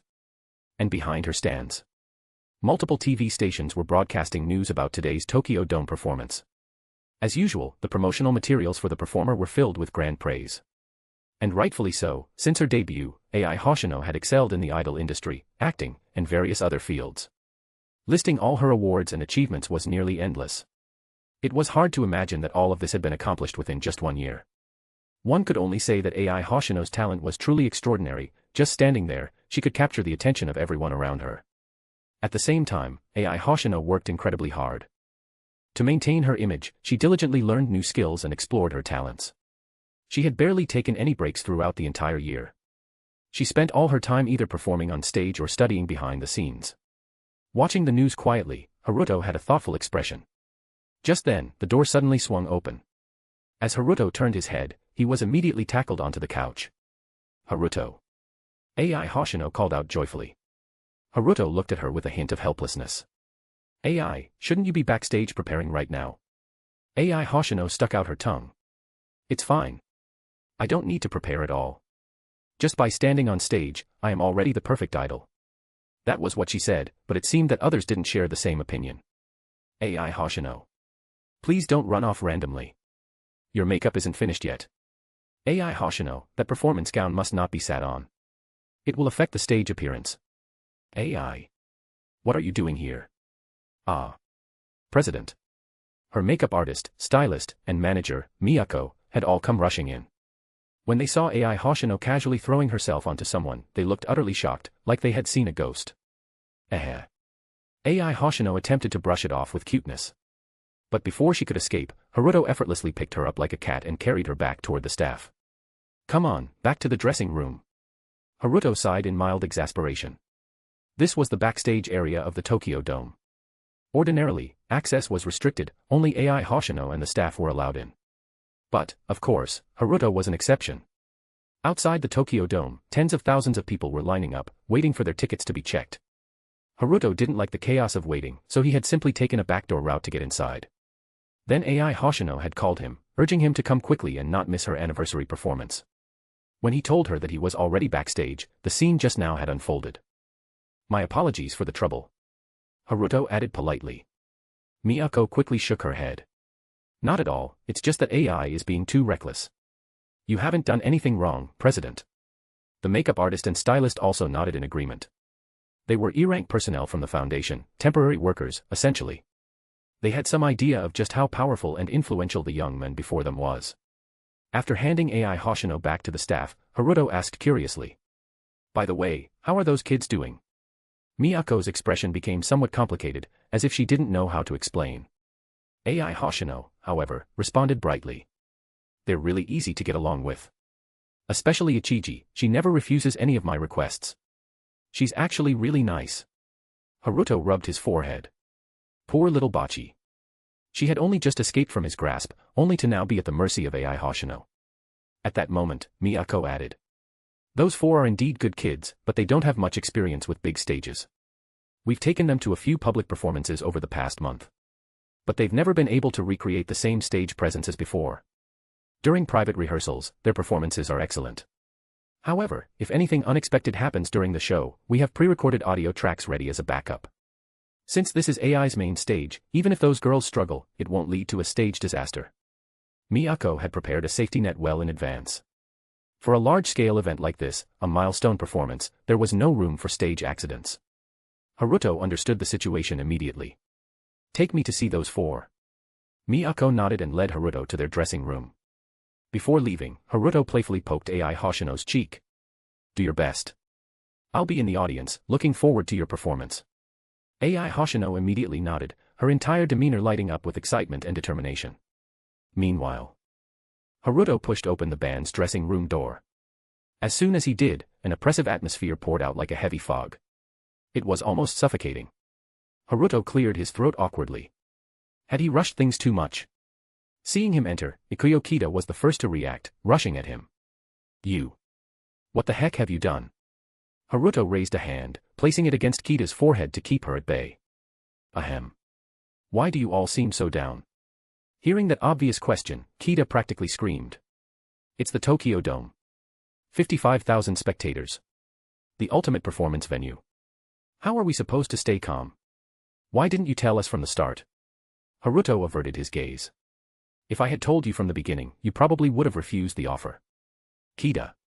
You knew, and you still did it. At that moment, Nijika Ichiji gently pulled Kida back. There was no turning back now, the kind-hearted band leader knew that. And besides, this boy had meant well. Anyway, please check on Bachi. She's really out of it. Maybe you can do something. Nijika pleaded. Haruto nodded and approached Hitori Goto. At this point, Bachi was completely pale. Her mouth was slightly open as if her soul were escaping. She looked as if she had been mentally absent for a long time. Above her head, words like 55,000 spectators, Tokyo Dome performance, and, if I mess up, I'll actually die of embarrassment, seemed to float. Clearly, little Bachi had fallen into extreme social anxiety and was simulating the worst-case scenario in her head. Haruto straightened her up in her chair and flicked her forehead with his fingers. Hitori Goto. Bachi snapped back to reality, looking around in confusion. Seeing this, the other three girls were visibly stunned. They had tried everything earlier but couldn't get Bachi to wake up. Yet, with a single flick, Haruto had brought her back. When Bachi finally regained awareness, she noticed how close Haruto was and immediately panicked. Why you, I'm sorry. Not sure what was happening, Bachi instinctively apologized. Haruto, however, paid no mind and simply asked. Bachi, have you gotten used to performing on stage? Bachi thought back to their past month of performances. Her face quickly drained of color again, and she started to fade away. Fortunately, Haruto was quick and flicked her forehead once more. With some mental reinforcement, Bachi barely managed to pull herself together, though she still looked miserable. Well. I guess I've improved a little. I can open one eye in front of the audience now. But, that stage wasn't big. This is the Tokyo Dome. 55,000 people. Just imagining the scene of 55,000 spectators made Butchie want to shrink into a cardboard box. But with so many people watching, if the performance is a success, Butchie might become everyone's darling, right? Being loved by everyone, having lots of fans, receiving admiration and attention, even getting interviewed. Haruto's words at this moment were like the whispers of a devil. Every word he spoke was exactly what Butchie had always wished for. Hearing this, Hitori became lightheaded, lost in the moment, never even questioning how Haruto knew her desires. Seeing this unfold, the people around them felt a chill run down their spines. Demon. He's a demon. T/N. Did you really think Translator-san is a saint with pure heart? Yada, the P was just under construction. Check out P at trian.c0m/venerablesA under heaven for advanced chapters. Also, I'm translating a Grand Blue FIC, check it also out in the Sex Library. The Grand Blue FIC will be available here in WN when it reached a 30-chapter mark in P. And for me saying Translator-san currently doesn't need money. That's bullcrap. I'm eating sardines here TT. Note, just join the P if you have money to throw or spare and if you really can't wait. Do not worry as I update all of the fics I translate 1 or 2 times a day. Join responsibly. Chapter 193, Chapter 191, Tokyo Dome Performance, Elysium. Butchie didn't stay in her daze for long before reality pulled her back. The vision was wonderful, but completely unattainable. She simply didn't have the courage to face such a massive audience. At that moment, however, Haruto suddenly handed little Loneliness a pair of glasses. Hitori held the glasses, feeling puzzled. Excuse me, what is this? Haruto didn't answer, only gesturing for her to try them on. Still confused, Hitori put the glasses on. In the next instant, the world before her eyes changed drastically. Everything in the room seemed to be overlaid with an anime-like filter, making it appear just like a manga. More importantly, when she looked at the others, they had transformed into various anthropomorphic figures, such as a child's guitar, a pumpkin, and a little train. Hitori's eyes widened in astonishment. This is amazing, she exclaimed excitedly. If this was how the world looked, even facing an unfamiliar audience wouldn't seem so scary. The other three gathered around, curiously examining the glasses. What is this? Ijichi Nijika asked, intrigued. A type of smart glasses connected to a cloud platform. The AI automatically processes the visuals before displaying them to the user, Haruto explained. The current filter is a children's filter, typically used for kids under 6 years old. Anyway, it should help Butchie somewhat with her social anxiety. Hearing this, the other three widened their eyes in shock. Something like this actually exists. Are there more? Kida asked hesitantly. Even Ijichi Nijika looked over with anticipation. Even Ryo, who was usually indifferent, turned her gaze toward him. Haruto was momentarily speechless. But he quickly understood. Though the three weren't socially anxious like Butchie, they still lacked experience performing on large stages. Facing 55,000 people in the Tokyo Dome was daunting. So, he took out 3 more pairs of glasses and handed them over, also teaching them how to adjust the filters. In truth, these glasses were a product of the Foundation. They were originally designed as countermeasures for dealing with Shy Guy, SCP-096. The initial concept was that the AI would scan images in real time, detect the face of Shy Guy, and blur it before the user could see it. However, after testing, the device was proven ineffective. Even though the glasses successfully censored Shy Guy's face in real time, he still entered a rampage and tore apart the test subject. Later, the Foundation theorized that although the AI processing delay was only 0.03 seconds, imperceptible to the human eye, it was enough for Shy Guy to sense that someone had seen his face. But that was beside the point. After handing over the 4 failed experimental products, Haruto gave them some words of encouragement before leaving the backstage area. "President, you've really helped a lot," Miyako said sincerely. If the 4 girls could overcome their stage fright, the performance would undoubtedly be amazing.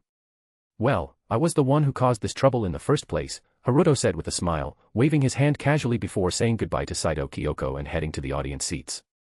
Thanks to some arrangements, he had secured the best seat, front row, center. By the time he quietly slipped into the audience area, the massive Tokyo Dome was nearly full. Looking around, all he could see were excited fans.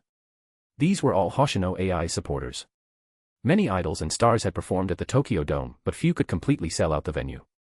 After all, while any artist performing at the Tokyo Dome must have a massive fan base, only a fraction of them could afford the expensive tickets and travel costs to attend in person. That was where true fan loyalty was tested. But for Hoshino AI, not only were all 55,000 tickets sold out, but even getting one had been nearly impossible. Such a phenomenon was rarely seen in Japan. As he took his seat, Haruto felt a bit emotional. The frail and pitiful girl he had once seen at the Metropolitan Police Department had, in just 1 year, become an idol worshipped by countless fans. Perhaps, just as she once said, so long as she stood on stage, she was the perfect idol. As night fell, the venue gradually darkened. Yet the audience remained silent, filled with anticipation rather than noise. Then, suddenly, a spotlight illuminated the stage. A deafening wave of cheers instantly erupted throughout the Tokyo Dome. As the curtain slowly rose, Hoshino AI, dressed in the most dazzling gown in the world, stepped into the light, one graceful step at a time. Hoshino AI. Hoshino AI. Hoshino AI. Chants of her name swept through the arena like a tidal wave. The music began. No matter whose gaze, it will be drawn to you. You are the perfect and ultimate idol. No matter who, they will worship you as their faith. You are the greatest and invincible idol. To warm up the audience, she naturally started with her most popular song, Idol, which was also the theme song of all her devoted fans. Truthfully, there was no need for a warm-up. The moment Hoshino AI appeared, the atmosphere had already reached its peak. No matter where one looked, all eyes were drawn to her. As she finished her solo performance, the cheers threatened to lift the Tokyo Dome's roof off. Welcome, everyone, to AI's anniversary concert. Thank you all for your love and support. Hoshino AI's gaze swept over the tens of thousands of spectators before finally landing on Haruto, seated in the very front row. At that moment, the smile on her face was so real. Although she usually wore a fake smile, believing that lies were the essence of an idol. At least at this moment, Hoshino AI was genuine. For the opening performance, I'll be singing a new song. I love this one because someone special gave it to me. That unscripted line nearly caused the venue to explode. Haruto's mouth twitched slightly. As expected of Hoshino AI, she really dared to do anything. However, before the audience could get too carried away, the music started. As the melody played, 4 girls rose from the stage behind Hoshino AI. The harmony of their instruments instantly captivated the crowd. Elysium. My heart, my breath, all within my song. Come on, let me hear your voices. Dancing as the wind lifts me, forgetting the time. Tonight, together, a frenzied bloom. With the rhythm, Hoshino AI danced elegantly in the center of the stage, like a radiant butterfly. This song, which once went viral in Haruto's world and swept an entire era, now took the audience by storm. Its mesmerizing performance and stunning choreography captured the hearts of thousands in an instant. Even the rumors and gossip about AI were momentarily forgotten. As the final note faded and AI struck her finishing pose, an eerie silence fell over the Tokyo Dome. On stage, AI locked eyes with Haruto in the audience. Her gaze seemed to ask, "Am I dazzling?" As if in response, Haruto raised his hands and gently clapped. The sound of his applause brought the audience back to their senses. And in the very next second, an explosion of cheers and thunderous applause erupted, shaking the entire Tokyo Dome. Countless audience members waved their glowing support sticks so much that they nearly smoked. Typically, idol concerts, especially milestone performances at a venue like the Tokyo Dome, follow a conventional structure. To avoid any mishaps or unexpected situations, they aim for a smooth, controlled execution. At this moment, the only person daring enough to perform a brand new song on this stage was Hoshino AI. And when it comes to debuting a new song with a dazzling stage effect, nothing could surpass Gokuraku Jodo. As a result, even though it was only the opening performance, many fans had already shouted their voices hoarse. Haruto turned his gaze toward the 4 girls in the background. It was clear that despite having the filter glasses, they still took some time to adjust to such a grand stage. Especially Butchie, who kept her head down throughout the beginning of the performance. However, surprisingly, she was also the one who adapted the fastest. Even though she remained in the background, she shone brilliantly like a hero. Tonight, at the Tokyo Dome, the cheers soared to the heavens and echoed for a long time. On this day, the idol Hoshino AI not only achieved the milestone of performing at the Dome. She also etched this performance deep into the memories of every audience member, perfectly embodying the essence of an idol. T/N. Big W4 at Corruption Zane, at Yuri Lima and at I am Hugo H for subscribing in P. You lot just motivated translator San to create more advanced chapters. Now, if you lot can't wait and just want to read 6, or 14, or 20 advanced chapter, check out patreon.com/venerablesay under heaven. I have also an ongoing translation for a Grand Blue FIC, a breath of fresh air in this site, that will be available here in WN when 30 chapters mark are reached. Much love.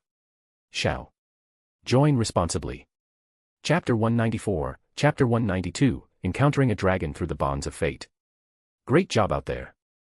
Haruto welcomed Hoshino AI backstage. Glowing with radiance, Hoshino AI leaped straight into his arms. Even now, the dazzling stage and the countless spectators still lingered in her mind.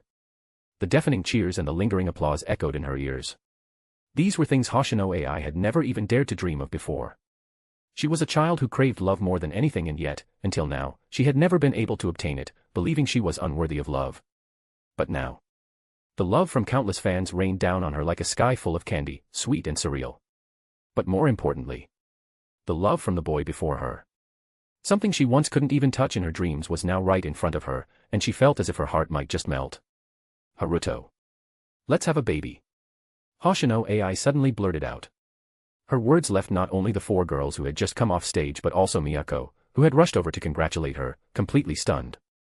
Haruto, too, was caught off guard, coughing in shock. Miyako hurriedly rushed over and grabbed Hoshino AI. AI. The things you say on stage are one thing, but can you at least look at the situation around you? If anyone hears this, your idol career is over. Ah, you all, just pretend you didn't hear that. AI's just too excited. Can I get you to sign a non-disclosure agreement? Someone, check the surroundings. Make sure there are no paparazzi. If there are, bring them in immediately, no matter the cost, retrieve any footage. Miyako was in full crisis management mode. The 4 girls were soon ushered away by Miyako, who was all smiles as she led them off to sign confidentiality agreements. Meanwhile, Hoshino AI playfully stuck out her tongue under her manager's deadly glare. Seeing this, Haruto couldn't help but chuckle. Let's talk about this again when we're adults. That was the answer Haruto gave. Even though he hadn't agreed, Hoshino AI still cheered excitedly. Miyako could only clutch her head in frustration. Wasn't their president spoiling Hoshino AI a little too much? As expected, that night, Hoshino AI topped several trending topics. Aside from the usual buzz surrounding the performance, the 2 most prominent headlines were Gokuraku Jodo.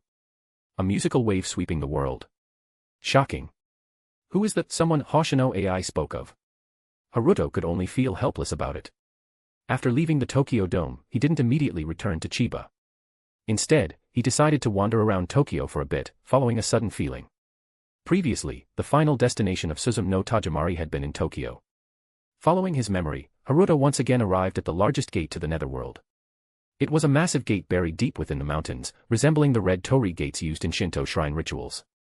Placing his fingers gently against the gate, Haruto could sense a faint response from within. The netherworld was still at peace.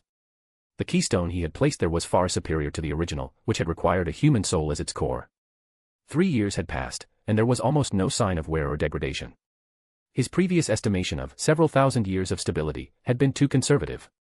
At this rate, the energy within the netherworld wouldn't be able to break through Haruto's keystone for at least 10,000 years. Satisfied, he withdrew his hand and was about to leave. But at that moment, a streak of blazing light shot down from the sky, plummeting straight toward him. Haruto frowned. With a single wave of his hand, black wings suddenly unfurled from his back. He soared into the sky, intercepting the incoming fireball. Using his wings to cushion the impact, he ensured that the object landed without causing any destruction. And when he got a good look at what had fallen, a dragon. Haruto was genuinely surprised at the sight of a creature that should only exist in fantasy. It was a massive green dragon covered in armored scales, with enormous fleshy wings on its back, 4 powerful limbs, and prominent horns. Retracting his black wings, Haruto quickly approached the fallen dragon. At that moment, the dragon seemed to have already lost consciousness. A golden longsword was embedded in its back, inflicting a deep, gruesome wound. It was clear that this dragon had fallen due to the severe injury caused by the sword. Haruto could feel a distinct energy emanating from the blade, carrying a unique conceptual force. After examining it for a moment, he concluded that this weapon likely belonged to some kind of mythology. It had a holy attribute and seemed to suppress regeneration. Despite the dragon's body healing all other wounds from the fall, the penetration wound caused by the sword remained unchanged. Just as Haruto reached out, intending to pull the sword out for further analysis. Human. Sensing Haruto's presence, the dragon suddenly woke up. Its golden, slit-pupiled eyes locked onto him. Given the sheer size of the dragon, comparable to a small mountain, those massive eyes alone were nearly half the size of Haruto himself. Most people would have been terrified. But for Haruto. Oh. You can talk. That's great. That means we can communicate. So, would you mind agreeing to containment? Haruto smiled. The dragon clearly didn't understand what containment meant. She stared him down, a faint, multicolored flame spilling from her mouth. Human, stay away from me. Otherwise, I will devour you. The dragon warned. In response, Haruto, seemingly unbothered, took 2 steps closer. And as he approached, he suddenly noticed something unusual. A strange connection seemed to be forming between him and the dragon. Thinking back to his earlier premonition, Haruto contemplated for a moment and came to a conclusion. The bond of fate. That had to be it. With that thought in mind, Haruto reached out and patted the dragon's scales. Well, I was hoping for a little chef, but I got a dragon instead. Not a bad trade-off. A dragon, after all, had immense research value. And if he could tame it, he'd become a dragon rider. A dragon rider. How cool was that? Meanwhile, the dragon, clearly offended by his actions, let out even more dazzling flames from her mouth. Yet, in the end, she didn't attack him. Instead, she simply lowered her head in resignation. I never expected that, at the end of my life, the last being I would encounter before death would be a human. Haruto raised an eyebrow in surprise. You're not going to attack? Without opening her eyes, the dragon responded in a deep voice. If you were the last being I would meet before death, and you haven't slaughtered my kind, then I see no reason to kill you. Haruto found that answer quite satisfactory. If this had been a dragon that was unable to communicate or was hostile toward humans, he would have contained it without hesitation, handing it over to the Foundation as a research specimen. But if it had a rational mind and bore no malice toward humanity, then we can have a proper conversation. With that thought, Haruto patted the dragon again. As long as I remove that sword, you probably won't die, right? The dragon finally opened her eyes again, staring at Haruto as she spoke in a deep voice. Stop talking nonsense. Do you even know what that sword is? The moment you touch it, you'll probably turn to dust. However, Haruto acted as if he hadn't heard a thing. With a single leap, he landed on the dragon's back. From this vantage point, the piercing wound looked even more terrifying. Get down. Don't touch that thing. She began to shake her body violently. But at that moment, Haruto reached out and grabbed the sword. A dazzling golden light erupted from the blade, and a golden pillar of energy seemed ready to pierce the heavens. Stop causing such a big commotion. Covering it up later and erasing memories is a huge hassle. Haruto frowned and scolded. The next moment, with a casual wave of his hand, the golden pillar that had been surging toward the sky instantly vanished, as if it had never existed. Feeling the sudden disappearance of the light, the dragon's eyes widened in shock. Meanwhile, Haruto, as if it were the easiest thing in the world, simply pulled out the massive golden sword, larger than himself, from her body. As soon as the sword left her body, it began to shrink. By the time it landed in Haruto's hand, it had already adjusted to a size proportionate to him. At the same time, the dragon's back wound began to heal rapidly, soon restoring itself completely. As Haruto descended, the dragon stared at him in utter disbelief. Chapter 195, Chapter 193, Toru, Dragon Maid, Little Chef Get. Human, just how did you? The dragon widened her eyes, looking at Haruto in confusion. But Haruto simply tossed the golden sword casually into his Kamui space. Then, he waved at the dragon. That's a minor detail. Come on, stand up. Don't move, I'm taking a photo. Dragon. At that moment, Haruto had already taken a picture in midair and uploaded it to the multiversal chat group. Candle Dragon, Fate's Master, Lord of Knowledge, went out today, picked up a dragon. Candle Dragon, Fate's Master, Lord of Knowledge, dragon_pick.jpg. Pain Magnet, you can just randomly pick up dragons. As expected of you. Hall Master of Wangsheng, huh? So this is what dragons look like. In my impression, Lord Rex Lapis' true form isn't like this. Spoilers are fun, this is a Western dragon, it's different from Eastern ones. Also, as expected of the big shot. Big sister is supreme, you idle away every day chatting. Aren't you too free? Also, as expected of the big shot. Blonde defeated dog, why does this dragon seem a bit confused? After flexing for a moment, Haruto closed the chat panel and turned back to the dragon. Alright, can you shrink a bit? Even though it's nighttime, your size is too conspicuous. Cleanup is a hassle, so please be considerate of the Foundation's PR department. Thank you. Dragon, oh. Although she still couldn't fully grasp Haruto's words, she nonetheless transformed in a flash. The massive dragon vanished. In its place stood a girl clad in a black robe, with silky golden hair, crimson gold slit pupils, and 2 horns on her head. The girl wore only a black robe, her fair skin faintly visible, enough to make one's blood boil. Behind her, a green scaled tail rested on the ground, making a heavy thud. Human, is this acceptable?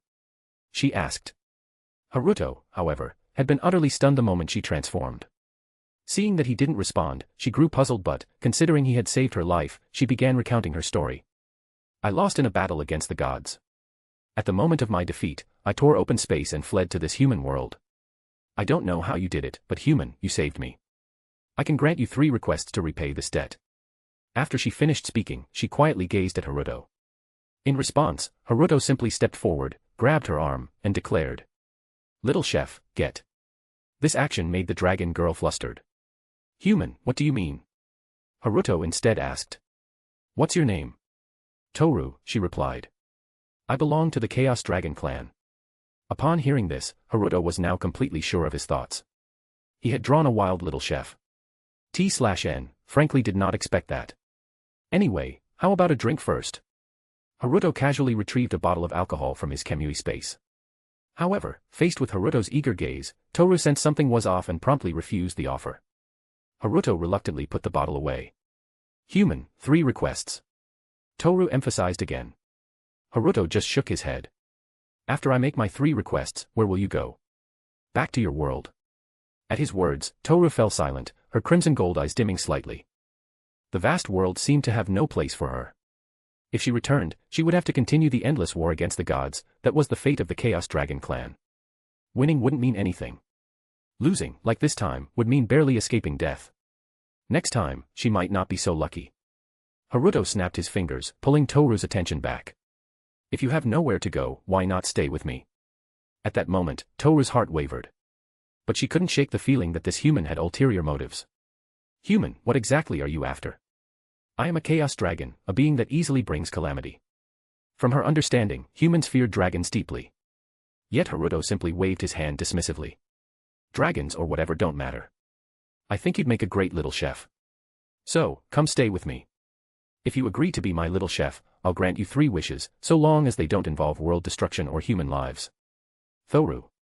Being granted wishes instead? Was this reasonable? Human, you. My name is Haruto. Just call me Haru. Ah. Haru, no, wait. Human, what gives you the right to grant me wishes? I am a dragon. What can you do that I can't? Thor questioned. Haruto simply pointed at his eyes. Didn't you just ask how I removed that sword? This is the answer. It's also why I can grant wishes. When Thoru looked into Haruto's eyes, she saw dazzling colors like a rainbow emerging within them. In that instant, an overwhelming sense of dread struck her, far greater than when the golden sword had pierced her. Root mystic eyes. A mere human, how can you possess the power of the root? Thoru shouted in shock. Haruto raised an eyebrow. You actually recognize them. That's surprising. In that moment, Thoru understood. This human had no reason to scheme against her. With those root mystic eyes, anything he desired, he could take by himself. A dragon's power was nothing but an illusion before him. So, his invitation wasn't a trap or deception. Give me the alcohol. Thoru suddenly said. Haruto blinked, then immediately pulled out various liquors and 2 glasses from Kamui space. Beneath the vast night sky, before the massive crimson gate, the two sat on the ground, clinking their glasses together. The scene was one of pure freedom. Unfortunately, it didn't last long. A few hours later. Chaos dragons are so boring. If we're not fighting gods, we're on our way to fight gods. And we always get slandered. Why do people force the image of a lolicon onto dragons? What the hell? Thoru had terrible alcohol tolerance. Once drunk, she began venting all her frustrations to Haruto. She even clung to him, ranting endlessly, not caring that she was only wearing a thin black robe, going as far as to breathe lotus flames, in the form of exotic fire, in his face. And Haruto? He simply sat there, listening quietly, occasionally nodding, becoming the perfect listener. Morning. You seriously want me to stay with you? Toru suddenly stopped her drunken rambling and, still drowsy, asked with uncharacteristic seriousness. Haruto nodded. I'm serious. Become my little chef. Toru smiled brightly at that but then curiously asked. What's a little chef? Haruto thought for a moment before replying. Someone skilled at cooking, responsible for preparing meals, and bringing delicious food to others. Toru tilted her head in thought. That sounds a lot like a maid. Haruto was momentarily stunned. A maid? Well, they are kind of similar. But I didn't expect a dragon like you to know about maids. Toru hiccuped, releasing a small, dazzling flame before reminiscing. I once met a human who, like you, wasn't afraid of me. We had a short conversation. She said that once she was free, she wanted to become a maid, wearing a cute uniform and making people happy with her smile. Haruto nodded thoughtfully. That's a wonderful dream. A perfect assist. Deep gratitude to that maid lady. So, will you stay with me? Yeah, I will. This time, Toru answered without hesitation. Haruto took out the Absolute Contract Codex. Toru placed her palm on it without hesitation, pressing down her mark. Unlike others, Toru could recognize the contract's power, just like she had recognized the mystic eyes. Her swift agreement was proof of her resolve. Thus, after a fated encounter, Haruto successfully abducted Toru and made her his little chef. The first rays of dawn spread across the sky, illuminating the forest in a misty glow. Under the morning light, Toru wore a genuine, heartfelt smile. From this moment on, at least, she was no longer alone in the world. Chapter 196, Chapter 194, The Great Upheaval in Re-Zero World. T/N.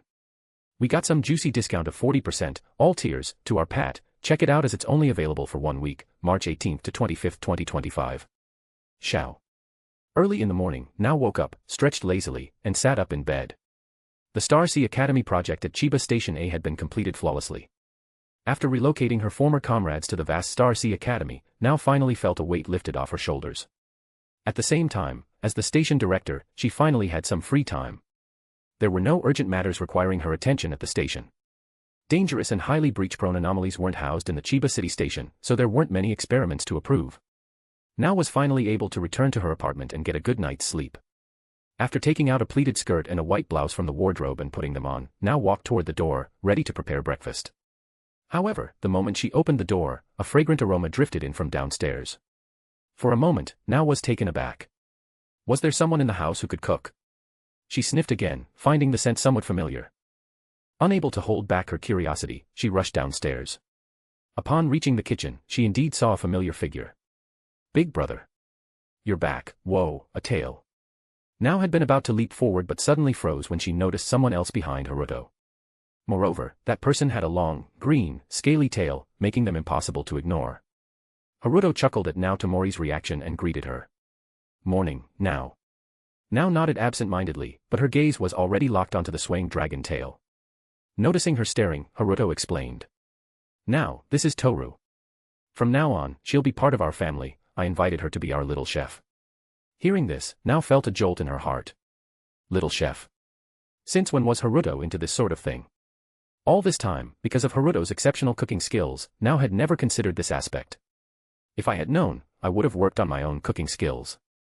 Damn it. Haruto, what do I do now? Toru asked curiously. Haruto glanced at the dish before giving her step-by-step instructions on reducing the sauce, adjusting the seasoning, and thickening the texture before plating. Although he had successfully brought Toru back, as a chaotic battle-hardened dragon, she naturally didn't come equipped with cooking skills. Which was exactly what Haruto wanted. Teaching her from scratch meant he could mold her into the perfect little chef according to his tastes. Besides, Toru learned incredibly fast. Whether it was cooking or anything else a maid might need to master, she was an absolute prodigy. Teaching her was almost effortless. As steam rose, several dishes were plated. Toru eagerly turned to Haruto, waiting for his verdict. Haruto picked up a small piece and tasted it. The familiar deliciousness blossomed on his tongue. Haruto nodded in satisfaction. Even though it was Toru's first attempt, under his guidance, her cooking had already reached 80 to 90% of his own level. With more practice, she might even surpass him. Delicious. Toru, you're amazing. Haruto praised her while gently ruffling her golden hair. At first, Toru wasn't used to being patted on the head, but she soon relaxed, enjoying the gesture as a joyful smile spread across her face. Witnessing this, now was utterly stunned. Crap. My home has been invaded. The commotion downstairs soon woke up Annie and Shiro, who sleepily walked out of their rooms. The moment Shiro saw Haruto, she froze for a second. Then, she rushed over and threw herself into his arms. Brother. Haruto picked her up and gently pinched her cheeks. Your dark circles are so bad, Shiro, you pulled another all-nighter, didn't you? Shiro guiltily averted her gaze. Haruto, who is this? Toru suddenly wrapped her arms around Haruto from behind, sounding a little jealous. Dragons were fascinating creatures. Most of the time, they were aloof, treating all things as trivial while obsessing over shiny treasures. But once a dragon fell for someone, they transformed completely, becoming a love-struck girl with their entire world revolving around their beloved. They would express their possessiveness and love openly. They would get jealous, very obviously jealous. This is Shiro, my younger sister. Also, this is Nao and Annie. And this is Toru, she's family now. Haruto introduced them to each other. Toru. Wait. Haruto, you're more like a dragon than I am. Reading between the lines, Toru muttered jealously.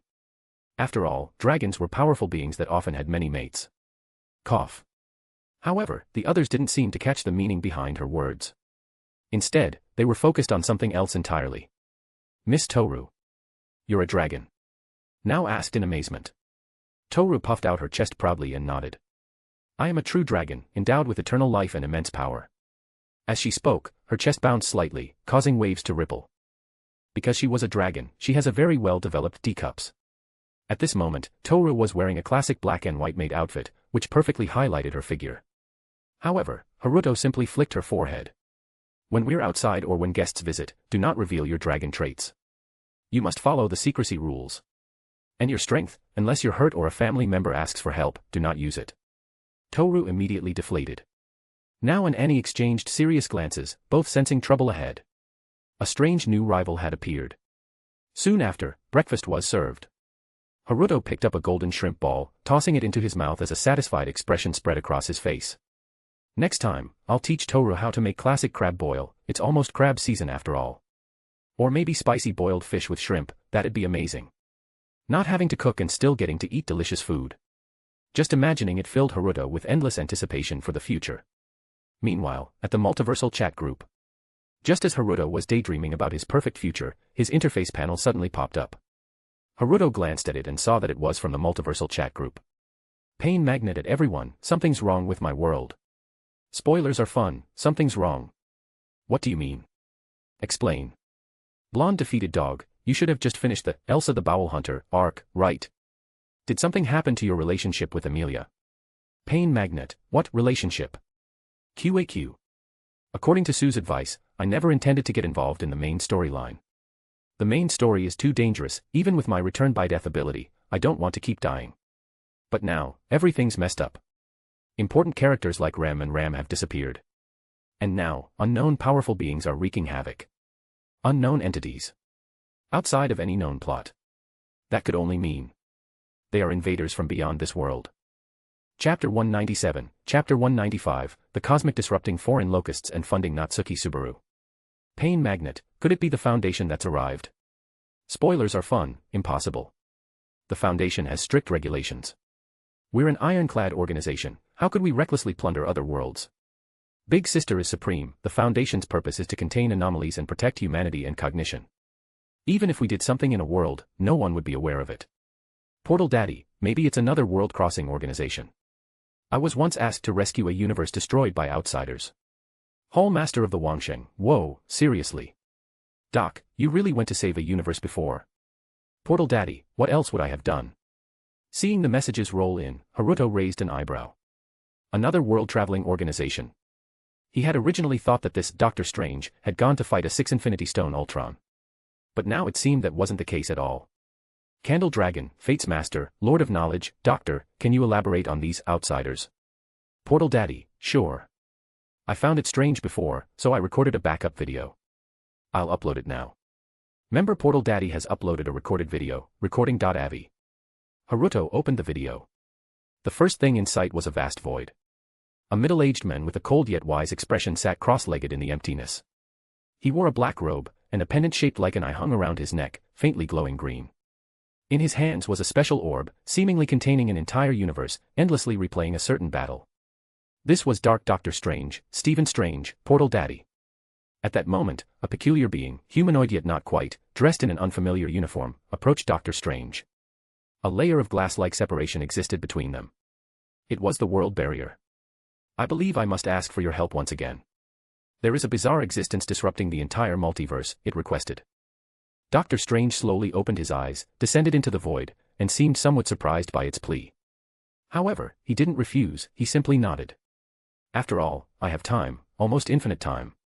Then, Doctor Strange followed it, passing through the world barrier into the cracks between countless worlds. Haruto watched the video intently. Walking through the void, Doctor Strange was soon led to a particular mirror. Inside was a complete universe. Zooming in on the mirror, focusing on Earth, the anomaly quickly became evident. In this universe, Tony Stark was killed during his kidnapping incident. His industry was taken over by a mysterious man. Mysterious here means that even within the pseudo-multiverse, no records of this man existed. Before that, Professor X had already been killed by this mysterious man. Afterward, the man gained psychic abilities, took control of Stark Industries, and developed advanced steel armor and the AI Ultron. By the time S.H.I.E.L.D. noticed, it was already too late. Ultron's base code had been embedded with special commands. When it awakened, just like in the original storyline, it decided to eradicate humanity, but it excluded the mysterious men from its target list. Furthermore, Ultron's first assault was aimed directly at S.H.I.E.L.D. S.H.I.E.L.D. fell, and the machine apocalypse began. Yet, the mysterious man didn't care at all about human extinction. He merely lay low, waiting for something. Until Loki arrived. He killed Loki and took the Mind Stone. With the Mind Stone, he invaded Xavier's school for gifted youngsters and seized control of Jean Grey, who had not yet fully mastered the Phoenix Force. The Ancient One fought alone but couldn't hold out. Odin, as in the original timeline, perished. Earth was completely reduced to a wasteland. And the mysterious man. He used all of Earth's resources and Stark technology to build a spaceship. His target, Thanos. Most terrifying of all, this man seemed to be aware of it. Like a six-stone Ultron, he could seemingly break free from the limits of this universe and disrupt the pseudo-multiverse itself. Before he could obtain all 6 stones, it found Strange and sought his help. Afterward, Strange entered that universe. Yet, when the mysterious man saw Strange, he wasn't surprised at all. Instead, he laughed. Then, an intense battle broke out. Dark Doctor Strange killed the mysterious man. The video's final moments showed Doctor Strange attempting to read the man's memories to trace his origins. But he failed. Doctor Strange's power had reached the level of divinity, a strength rivaling the mightiest beings in a world. Yet, even so, he could not access the man's memories. The mysterious man's thoughts and identity seemed to be sealed by a supreme divine force. The video ended. Everyone in the chat group finished watching. Pain magnet, shaking in my boots. A single person almost overturned an entire universe, even threatening to break free from its constraints. Spoilers are fun, that mysterious man seemed to have foreknowledge and could steal powers by killing others. Big Sister is supreme. Before I joined the Foundation, I might have been terrified. But now that I'm in the Foundation, I can only say, he needs to train more. Hall Master of the Wangsheng, phew. When he confidently welcomed Strange, I thought he might actually have a way to fight him. Portal Daddy, honestly, if not for the Fate Master's guidance, my strength would have been far weaker. Portal Daddy, if he had the Phoenix Force plus unrestricted access to 3 Infinity Stones, mind, space, time, I would have lost with my previous power. Spoilers are fun, this is kind of terrifying. If my previous world was invaded by people like this, it'd probably be destroyed instantly. Pain magnet, help. Haruto read through the chat messages and couldn't help but chuckle. When had he ever guided strange? Oh. Was it that one time he acted cool and said, every unfavorable factor in the world is merely the incompetence of the individual? Still, these invaders were quite something. Their origins were sealed by a supreme divine force. They roamed various worlds, causing chaos and plundering power wherever they went. This behavior. Haruto vaguely had a guess. Staring at Subaru's avatar in the group chat, Haruto gradually formed an idea. This time, he would let the group members test the waters first, and then the Foundation would intervene. After all, since this might involve a supreme divine entity, even the Foundation wouldn't be that reckless. And so. At this moment, Natsuki Subaru, who had just been crying for help in the group chat, suddenly saw a notification pop up. Group owner, Candle Dragon, Fate's Master, Lord of Knowledge, has sent you a gift. Candle Dragon, Fate's Master, Lord of Knowledge, I have a few small items here, consider them a gift to a fellow group member, just a little something for self-protection. Pain magnet, tearing up. Kneeling to the ground. GIF. Hall Master of Wangsheng, the boss. Small items are probably extraordinary. Spoilers are fun at Pain magnet, start a video. Let us see too. Blonde defeated dog, plus. Big sister is supreme, plus. Pain magnet at Candle Dragon, Fate's Master, Lord of Knowledge, can we have a live video feed? Candle Dragon, Fate's Master, Lord of Knowledge, no problem. Thus, the group video call started. Everyone saw a small room where a young man was sitting on the edge of the bed. Natsuki Subaru. Not wanting to follow the main storyline, Natsuki Subaru had parted ways with Amelia's group after saving her. He originally planned to leave the kingdom, but since the borders were sealed, he had no choice but to temporarily stay in this cramped inn. Luckily, out of gratitude, Amelia had given him some gold coins. Otherwise, Subaru might have ended up sleeping on the streets. Alright, I'm going to open the big boss's gift now. Subaru rubbed his hands excitedly as he spoke. Then, with a flash of light, a series of items appeared before him. They included 3 dark-colored feathers, a small black box, a golden pocket watch, a dazzling longsword, and a mechanical timer. Looking at all these items, Subaru was a little confused. What are these things? Following the philosophy of if you don't understand, just ask, Subaru inquired in the group chat. Pain magnet, big boss, what are these? Chapter 198, Chapter 196, Natsuki Subaru out to uncover the truth. T/N, this chapter is weird. While Subaru was asking questions, Haruto decided to connect to the voice chat directly. Casually adjusting his voice to sound like a sweet girl, he spoke. I'll explain over voice chat, typing is too much trouble. Subaru froze for a moment, then felt an immense shock. The big boss is actually a girl. And her voice was insanely sweet. The group chat instantly exploded. Spoilers are fun, that voice. I'm in. Big sister is supreme, a little too addicting, as expected of the big boss. Blonde defeated dog, so cute. I want to flirt. Hall Master of Wangsheng, flirting with everything you see will only hurt your Eriri. This is the big shot we're talking about. Haruto, however, completely ignored the chaos in the chat. He altered his voice mainly to prevent his identity from being exposed. If his cover got blown, he'd lose out on a lot of entertainment in the future. Then, Haruto began explaining. The 3 dark feathers on the left are called energy feathers. When thrown, they automatically lock onto the target you focus on. Upon impact, they release a pure energy explosion, obliterating everything within a 12-meter radius. You can adjust the range with your thoughts. These were actually Haruto's Kagun feathers. At that moment, Subaru was holding one of the feathers. Hearing this, his hand trembled, nearly making him throw it. Obliterating everything within 12 meters. Subaru then picked up the small black box. Opening it, he found 6 needles neatly arranged, 3 green, 3 red. The green needles instantly heal all physical injuries and enhance your physical ability 7-fold. They can be stacked. The red needles cause genetic level collapse, mutating the target into a puddle of flesh. These were essentially a downgraded, restricted version of the blacklight virus. Subaru silently closed the black box and took a deep breath. Next was the golden pocket watch. The time-stop pocket watch pauses time in this world for 9 seconds when activated. It has a half-hour cooldown. A little trinket casually made with the power of the world. It could only stop time within a single world and had strict limits. Subaru was already numb. This was what she called a small trinket. A time-stop ability. That was completely overpowered. Next was the radiant, glowing longsword. That is the sword of the gods. Originally, it symbolized supreme divine power, but I modified its settings. Now, even mortals can wield it freely. Each swing unleashes dazzling sword energy, with a guaranteed critical hit, severe injury, bleeding, burning, and more. A replica of the sword that pierced through Toru. Subaru's expression was completely blank. The sheer power of these items was overwhelming. These weapons were more than enough to single-handedly slay the kingdom's guardian dragon, defeat the Sin archbishops, or even challenge the witches. Finally, Subaru's gaze fell on the mechanical timer. Its screen seemed stuck between 3 and 4, as if a countdown had been forcibly paused. There were 2 buttons on it, one red, one blue. Subaru's first thought, is this a bomb? But that didn't feel right. The boss wouldn't give him something as primitive as a bomb, right? Boss, what is this thing? Since Haruto hadn't explained it yet, Subaru picked it up and asked curiously. That is the end of all things. Haruto's words sent a shiver down Subaru's spine. His hands trembled, but he didn't dare make any sudden moves. He was terrified of accidentally activating it. No need to be so cautious.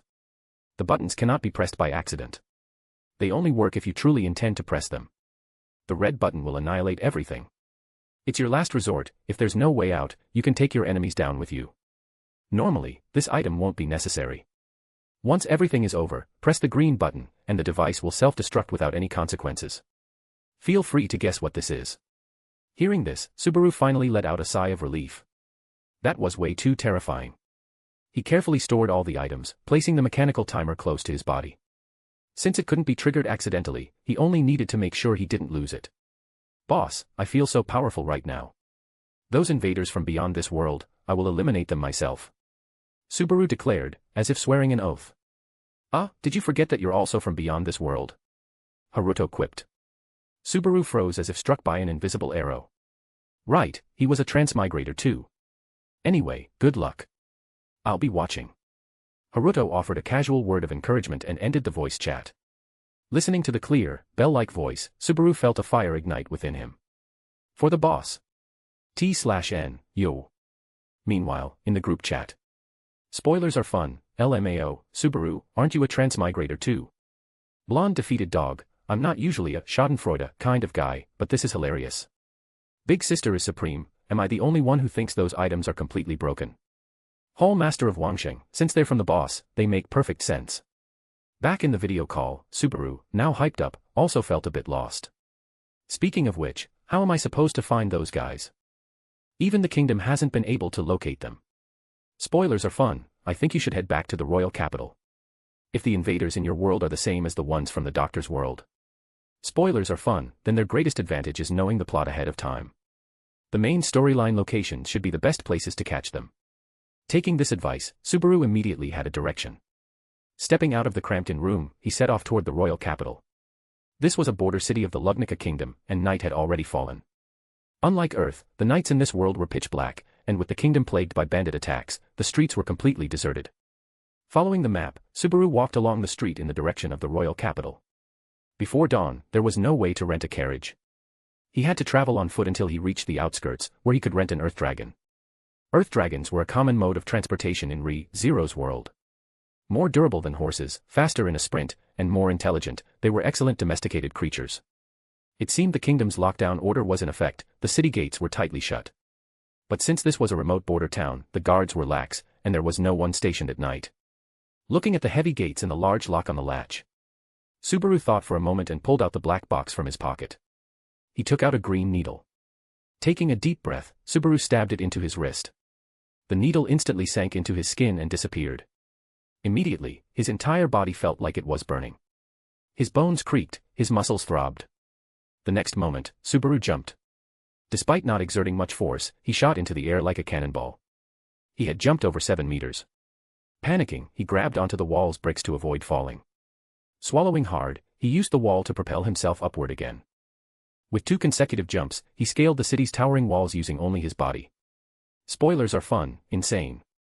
Those items are terrifying. Big sister is supreme, if they can be stacked.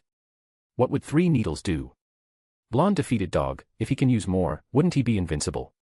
Candle dragon, fate's master, lord of knowledge, not possible. Normal humans can handle at most 3, or their genes will collapse. Spoilers are fun, Makes sense. But Subaru adapted to the sudden boost so quickly. Is he secretly talented? Pain magnet, hee hee, for some reason, my body just naturally adjusted. Maybe it's my hidden potential. Candle Dragon, Fate's Master, Lord of Knowledge, the needles come with muscle memory, helping users adapt quickly.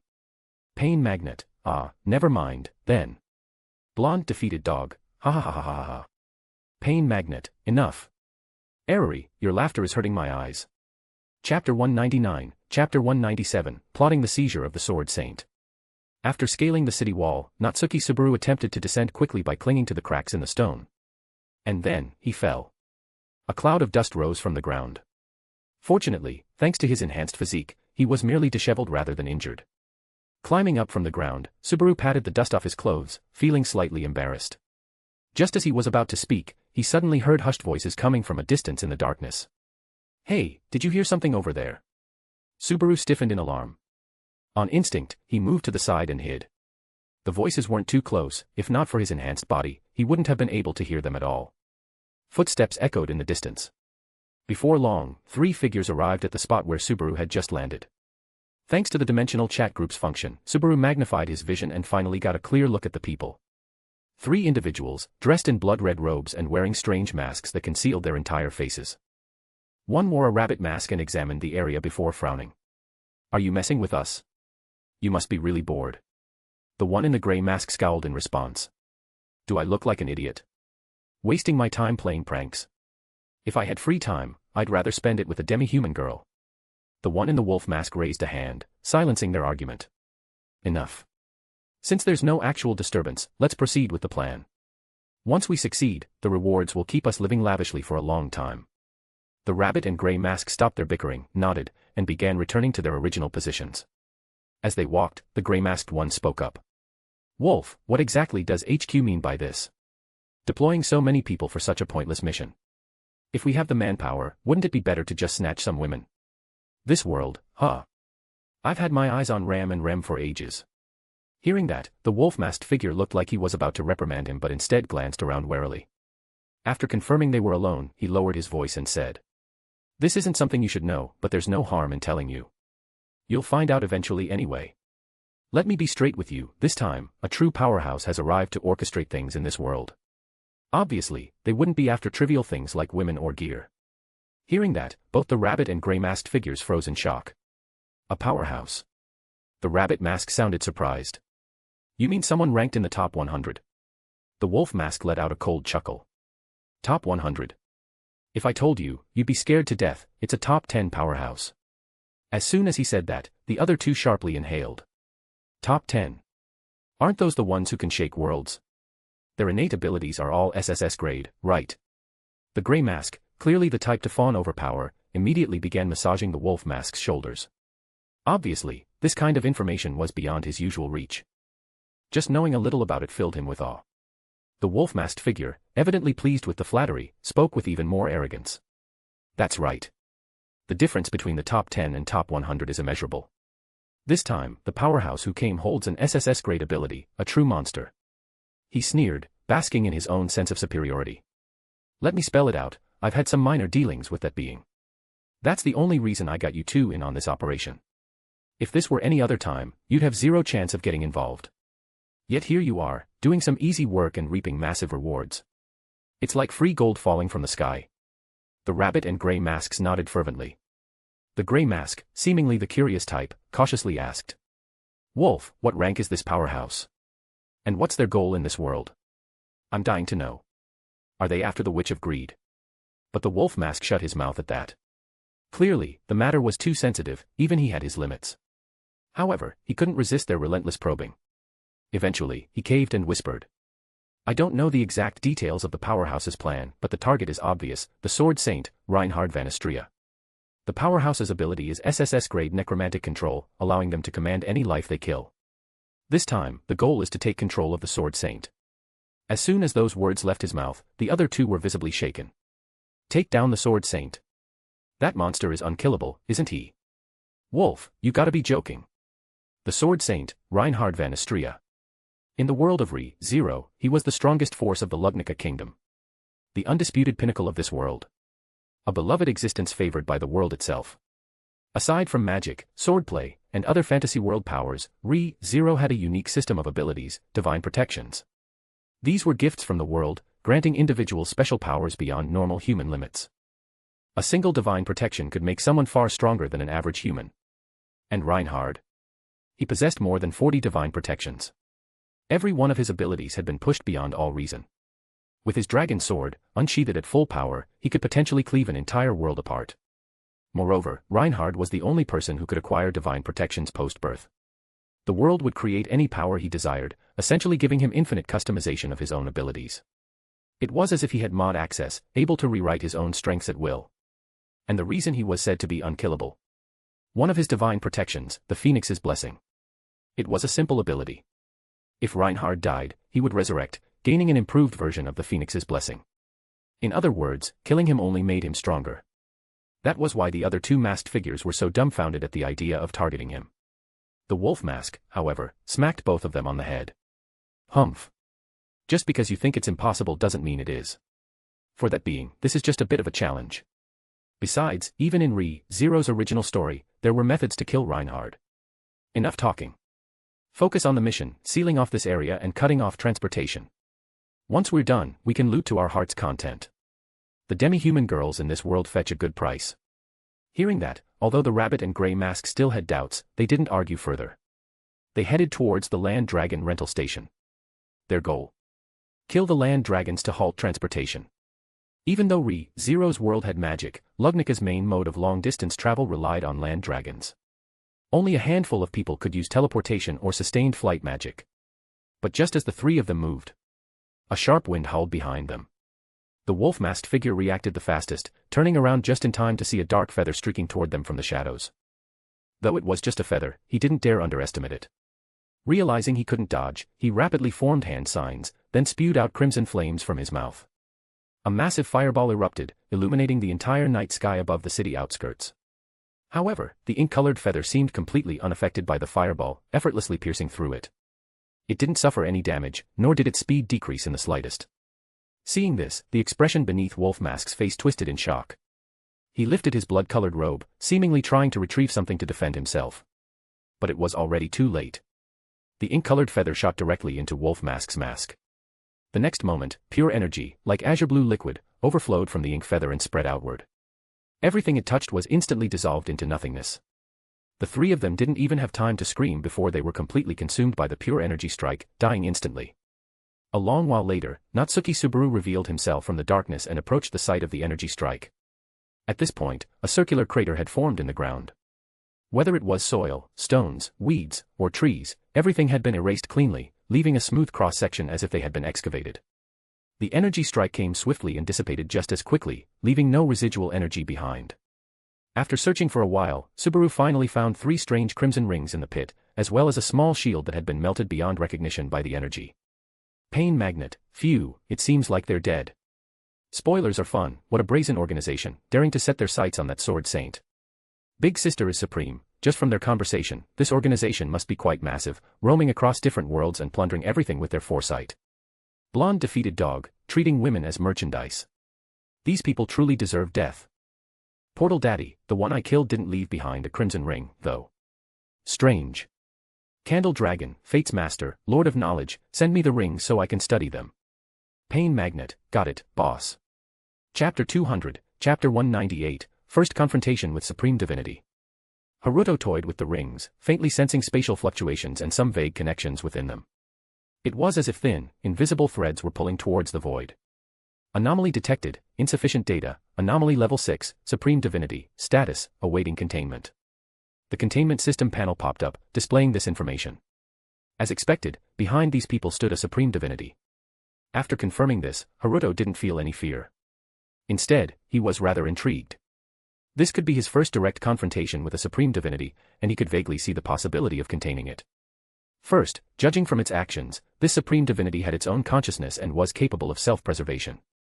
At the same time, it didn't seem all that powerful. Although it was a Supreme Divinity, it was definitely not on the same level as the Sevenfold Destroyer. It was still in its growth phase. Otherwise, it wouldn't need to manipulate those people to plunder power from different worlds. His figure blurred. The next moment, Haruto was swept into a vortex and pulled into the Kamui space. Inside the Kamui space, Haruto held the 3 rings and took a deep breath. Then. The world. The power of the world activated. At that moment, everything fell into stillness. The world turned a dull gray, even light itself was frozen. This scene didn't just happen in the Kamui space, it affected the main world, the attack on Titan, Demon Slayer, Re-Zero, and countless others. Every world was frozen in time. This was the power of the world, corresponding to the concept of stopping time, a force capable of freezing all layers of narrative and the infinite multiverse. As the power activated, Haruto's irises shimmered with rainbow-like brilliance. Root mystic eyes of death perception. Within this frozen world, countless lines of death unraveled before Haruto's vision, making everything appear fragile. Prepared, Haruto began tracing the connection from the rings, reaching into the void. Gradually, the spatial coordinates were being deciphered, and the thread linking to the void was nearing its end. Haruto's nerves tightened. If this thread led to an overwhelmingly powerful metaphysical existence, he would immediately sever its death line. Even if it meant abandoning his body or sacrificing the entire Kamui dimension, he would not hesitate. Within the frozen time, even if that supreme divinity was strong enough to annihilate entire worlds in an instant, Haruto was confident he could sever its death line, cutting it off completely. With 3 fragmented supreme divinity shards within him, even if the other party was a metaphysical existence, Haruto was no longer the helpless ant he once was. Following the thread deeper, a vague spatial coordinate fell into Haruto's grasp. And at that moment, his presence was finally noticed. Separated by countless layers of space, time, and even dimensions. Haruto and something locked eyes. Yet, Haruto remained unfazed. With the fragments of wisdom protecting his cognition, he could discard everything else if necessary. He would charge forward without hesitation. However, in just an instant, he saw that existence. Trembling in fear as it frantically severed its own connection to the rings. The moment of eye contact shattered. Haruto's consciousness snapped back to the Kamui space. The power of the world deactivated. Time resumed its flow. Haruto stood there, dumbfounded. Wait, what? Why is it scared? Shouldn't I be the one terrified here? A supreme divinity, where's your dignity? I was already prepared to sacrifice everything, and this is all I get. This unexpected turn of events left Haruto with a strange sense of disappointment. But soon, he gathered his thoughts. As he had suspected, though it was a supreme divinity, it was still in its growth phase. It wasn't as powerful as he had initially feared. Clearly, even among supreme divinities, there were vast differences in strength. More importantly, it had self-awareness, and it was a coward. Given this, the plan to contain a supreme divinity was no longer just wishful thinking. Silently, Haruto recorded the vague spatial coordinates into his system. Then, he began contemplating his next course of action. Meanwhile, across the infinite multiverse. In countless universes, a group of red-robed plunderers simultaneously felt a wave of indescribable terror welling up in their hearts. Many of them stood frozen in place, paralyzed by fear. Some who were engaged in battle suffered grievous injuries or were outright slain due to the sudden shift. Even those who weren't in immediate danger felt an overwhelming sense of dread, abandoning their plans and missions to flee on the spot. Re-Zero World, Lugnica, the Dragon Kingdom's capital. At a high vantage point overlooking the royal city, a man clad in grey robes had been leisurely observing the kingdom until his expression suddenly twisted in shock. A torrential, grey-green mist erupted from his body, from which countless decayed limbs emerged, wrapping tightly around him in defense. A long silence followed. Only after confirming that nothing had changed did the mist finally begin to dissipate. The man's expression remained contorted, his gaze filled with wariness. Faint spatial fluctuations rippled around him. But in the end, he forcefully suppressed them. What just happened? Did the world retaliate against my actions? That shouldn't be possible. Forget it. No matter what, once I take Reinhardt for myself, my strength will advance even further. Even if the world itself fights back, I will see my plan through. No one can stop me. At that moment, a figure in a blood-red robe and a demonic mask stepped forward and respectfully bowed. Lord Graylin, an anomaly has occurred. The grey-robed man furrowed his brows. What kind of anomaly? The masked figure respectfully reported. All of us felt an overwhelming sense of fear, but we don't know what caused it. The grey-robed man waved his hand dismissively. He had also felt it, but now wasn't the time to dwell on it. The masked figure continued. The storyline of the Re-Zero world has undergone a major shift. Natsuki Subaru has left the capital. The witch cult arc proceeded as expected, but Subaru's departure doesn't match any known, timelines. Furthermore, after some investigation, we discovered that 2 key characters, Ram and Rem, have vanished. Their records are completely gone. And the 3-man squad sent to the border to block transportation has been wiped out. Their life tablets have shattered. Hearing this, the gray-robed man's frown deepened. Weren't those greedy fools supposed to have kidnapped those twin Oni maids? The masked figure hastily shook his head. Lord Graylin, everyone sent to this world was bound by contract. No one would dare interfere with your grand plan. Moreover, none of them even went near the mansion. Aside from the field operatives, all personnel were operating within the capital. Hearing this, Graylin frowned in thought. A shift in the storyline. While changes were expected due to outside interference, these particular changes had nothing to do with their actions. As the protagonist, why did Subaru leave the royal capital immediately after the Bowel Hunter arc? According to the original plan, they were supposed to capture and imprison Subaru to prevent his return by death ability from interfering. But now, unexpected factors had emerged. Lord Graylin, should we still proceed with our plan? The masked figure cautiously asked. Graylin waved his hand, his expression somewhat manic. Of course, continue. Accelerate the plundering of magic crystal mines and construct the anti-magic palace. Everything else is irrelevant. The masked figure acknowledged the order and was about to leave but hesitated, speaking in a low voice. Lord Graylin, among the three-person squad that perished in the borderlands, one of them seemed to be an old acquaintance of yours. Hearing this, Graylin only sneered. An old acquaintance. Just trash. If they died, it was just bad luck. Don't bother with it, carry out the mission immediately. At this moment, in the border city of the Lugnica Dragon Kingdom. As dawn approached, Subaru covered up the massive crater created by the Annihilation attack to conceal the evidence. Afterward, he headed toward the ground dragon station, preparing to rent a dragon. Blonde defeated dog, speaking of which, what method were they talking about that could kill the Sword Saint? Even the Sword Saint, who possesses the Phoenix Blessing, can be killed. Spoilers are fun, if I'm not mistaken, it should be the Anti-Magic Palace. Big Sister is supreme, the Anti-Magic Palace. The product of the Purge King if route. Spoilers are fun, yes, in the Purge King if route, Subaru fled Lugnica during the Mansion arc and went west to Kararagi. Spoilers are fun, in Kararagi, using modern knowledge and his return by death ability, he accumulated wealth through capitalism.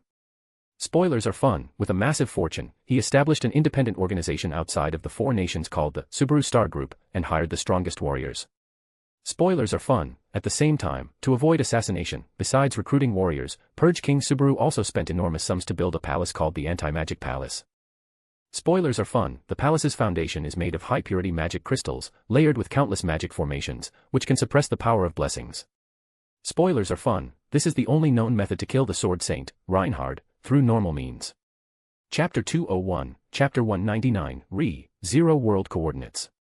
Blonde defeated dog, speaking of which, all the alternate routes Subaru have gone insane with power, but the main storyline Subaru is still pretty weak.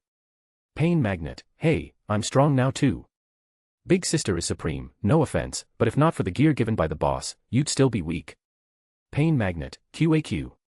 As the sun rose, the Earth Dragon station opened. Subaru rented a ground dragon and set off toward the royal capital. Along the way, he noticed that the residents of the nearby cities were all in a state of panic. After asking around, he learned that many nobles, as well as the kingdom's treasury, had been looted in multiple cities. Even the knights of Lugnica seemed weak in the face of the raiders. If even the knights were struggling, there was no need to mention regular guards. Even some civilian homes had been invaded by the looters. But they weren't just after money, something far worse was happening. Some demi-human girls had been abducted, their families slaughtered entirely. As for human girls, they suffered even worse fates, being violated on the spot, acts so heinous that they enraged both gods and men. Upon learning of this, Subaru hastened his journey to the royal capital. By the time night had fallen, he had reached the outskirts of the capital. Stopping outside the city walls, Subaru hesitated for a moment as he gazed in the direction of the royal capital. In the end, he donned a cloak to conceal himself and headed toward the city gates. His intention was to avoid being recognized by the foreign raiders inside the city. As the protagonist of this world and the most frequently mentioned character in the plot, if he entered the capital with his real face, he would immediately attract the attention of lurking enemies. However, he had overlooked one crucial thing. With the capital in a state of chaos, there was no way the guards would allow a suspicious, cloaked figure to enter so easily. You there. Remove your cloak. Show your face. Where are you from? Do you have proof of residence? A guard shouted at Subaru, even drawing his sword. Given the current emergency, someone like Subaru, who was acting so suspiciously, was bound to raise suspicion. Subaru felt like crying, he had no choice but to remove his cloak and explain himself. Unfortunately, he had no proof of residence. A transmigrator having such a thing would be absurd. Normally, Subaru wouldn't have a problem. He could just name-drop Reinhard, the Sword Saint. After all, they had met during the Bowel Hunter arc, and Reinhard's name carried weight. But right now, that wouldn't work. The guards were determined to verify everything. Moreover, Reinhard was currently traveling between cities, personally suppressing the various looters. Since the capital still had its magic core and the knights, its fighting force was considered sufficient, so Reinhard had been sent elsewhere. That meant no one could verify Subaru's identity. As for Emilia, the half-elf girl already faced discrimination in the capital. Her whereabouts were also a closely guarded secret since she was a royal selection candidate. For a moment, Subaru found himself completely stuck at the city gates, unsure of what to do. And the commotion he caused had started drawing attention. Just as the situation reached a standstill, suddenly, 4 arrows shot toward Subaru. Their trajectories were aimed precisely to cripple his limbs. Hearing the whistling of the arrows, Subaru reacted immediately, dodging backward in an attempt to evade. Despite his efforts, 1 arrow still struck him, piercing through his left arm. The sharp pain nearly made Subaru scream. At the same time, 3 figures in blood-red robes suddenly leaped down from above, charging straight at Subaru. Subaru ignored the pain in his arm and reached for his waist. A radiant golden pillar of light shot into the sky as his sword was drawn, humming with power. Without hesitation, Subaru swung the blade of the gods at the 3 approaching enemies. The sword sliced through the air, releasing a golden arc of light toward them. 2 of them failed to dodge and were instantly cut in half. One of them, despite being bisected at the waist, wasn't dead yet. His eyes turned blood-red, and sharp fangs grew from his mouth. His body wriggled unnaturally, attempting to reattach his severed torso. However, after trying, he realized in horror that the severed area was being corroded by some golden energy. His regenerative abilities were completely ineffective. He was rapidly approaching death. Damn it. Just a mere native. How could he possibly stand against us reincarnate? His desperate scream was cut off as he suddenly exploded into pieces, dying completely. Seeing their 2 comrades slaughtered so easily, and witnessing the strange effects of the golden sword energy, the last remaining red-robed figure's face twisted in shock. Still, instead of fleeing, he dodged to the side and knocked another arrow to his bow. It was clear now that he was the one who had fired the previous arrows. Subaru swung the blade of the gods once more. The golden sword energy flashed again. This time, the last red-robed figure failed to evade completely and lost his right arm. Clutching his wound, he roared in pain, clearly incapable of fighting anymore. Yet, he still didn't retreat, his eyes remained locked onto Subaru, as if waiting for something. Subaru. Are you really Natsuki Subaru? How do you have such power? He shouted at Subaru in disbelief.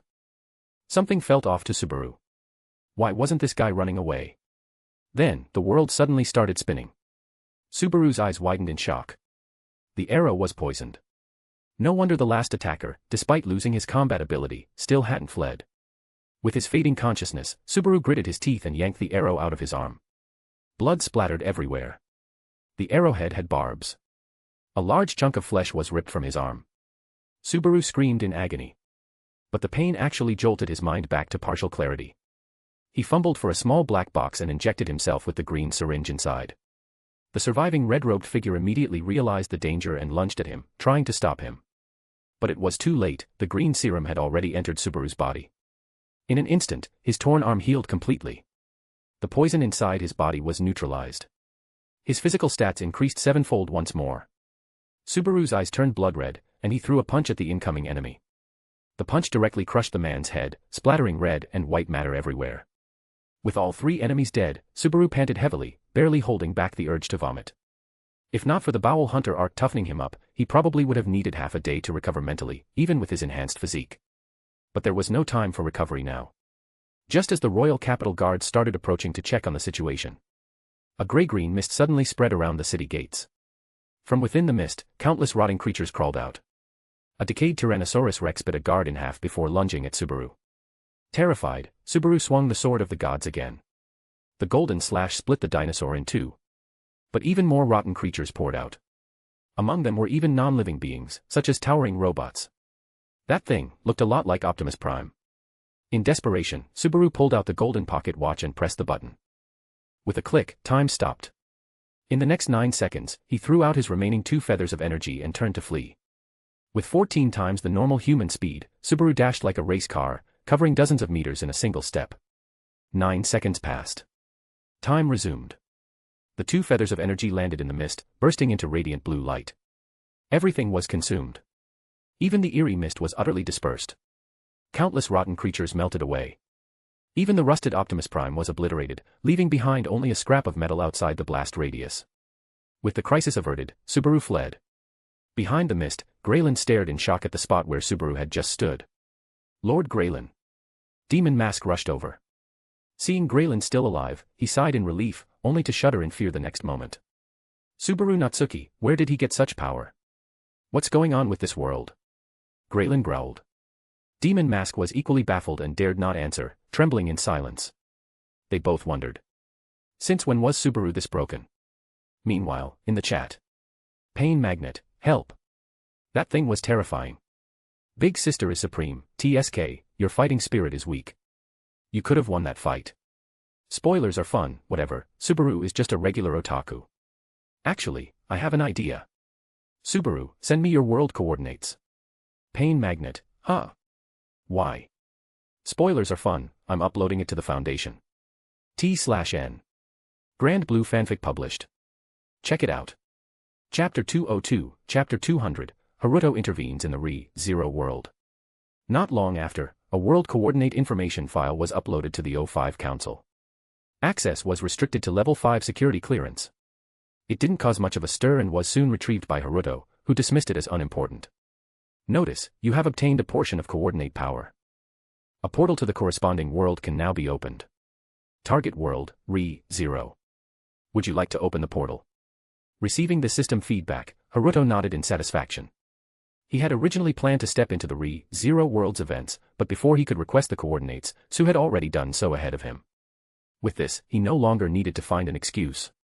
In his mind, Haruto gave Su a thumbs up. Previously, he had entrusted a portion of his power to Subaru, mainly to use him as a probe to test the nature of that supreme divinity. Although Subaru was undeniably unreliable and still struggled despite being armed with powerful external aids, at the very least, he managed to uncover some information. Now, the situation was clear. The opposing entity was a supreme divinity that was still in the process of growing, and what had been sent into the Re-Zero world was merely an extension of its influence. With this knowledge, Haruto no longer had any concerns, he could personally step in. The Re-Zero world's plot has drastically changed, and the royal capital has descended into utter chaos. Reinhard will surely return to defend the capital, and his strength alone will be enough to repel all the small fries within.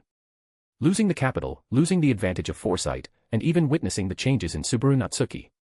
If my predictions are correct, that so-called powerful reincarnator must be panicking right now. Under the pressure of urgency and the unknown, they will undoubtedly accelerate their plans and do whatever it takes to achieve their goals quickly.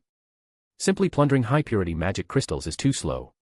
And with no foothold in the capital, they will surely seek an alternative approach.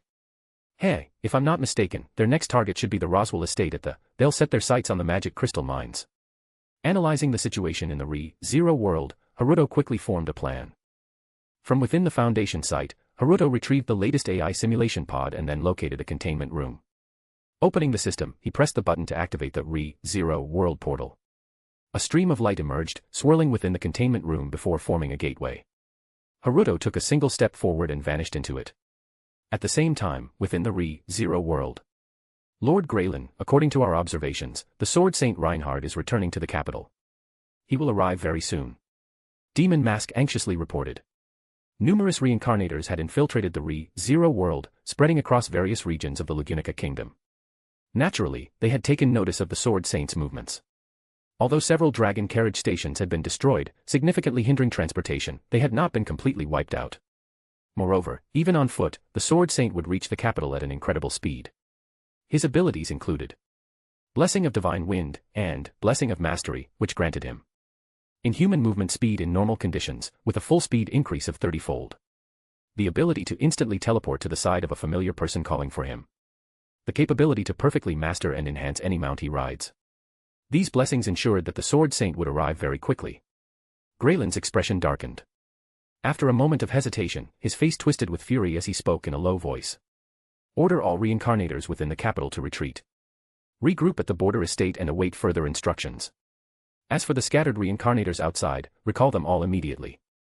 Abandon their current missions and wait near the outskirts of the capital. Hearing this, Demon Mask immediately acknowledged the order, though beneath his mask, his expression was one of sheer terror. Across the Lagunica Kingdom, numerous red-robed figures simultaneously received the directive. Though confused, they obeyed without hesitation, ceasing their previous actions and shifting toward their new destinations. Meanwhile, at Graylin and Demon Mask's location, gray-green mist surged forth.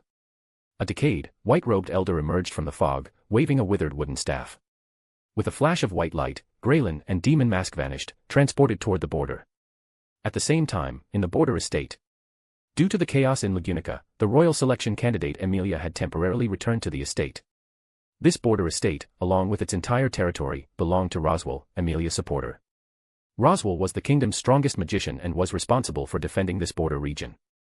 The area was sparsely populated and plagued by magical beasts, making it appear valueless.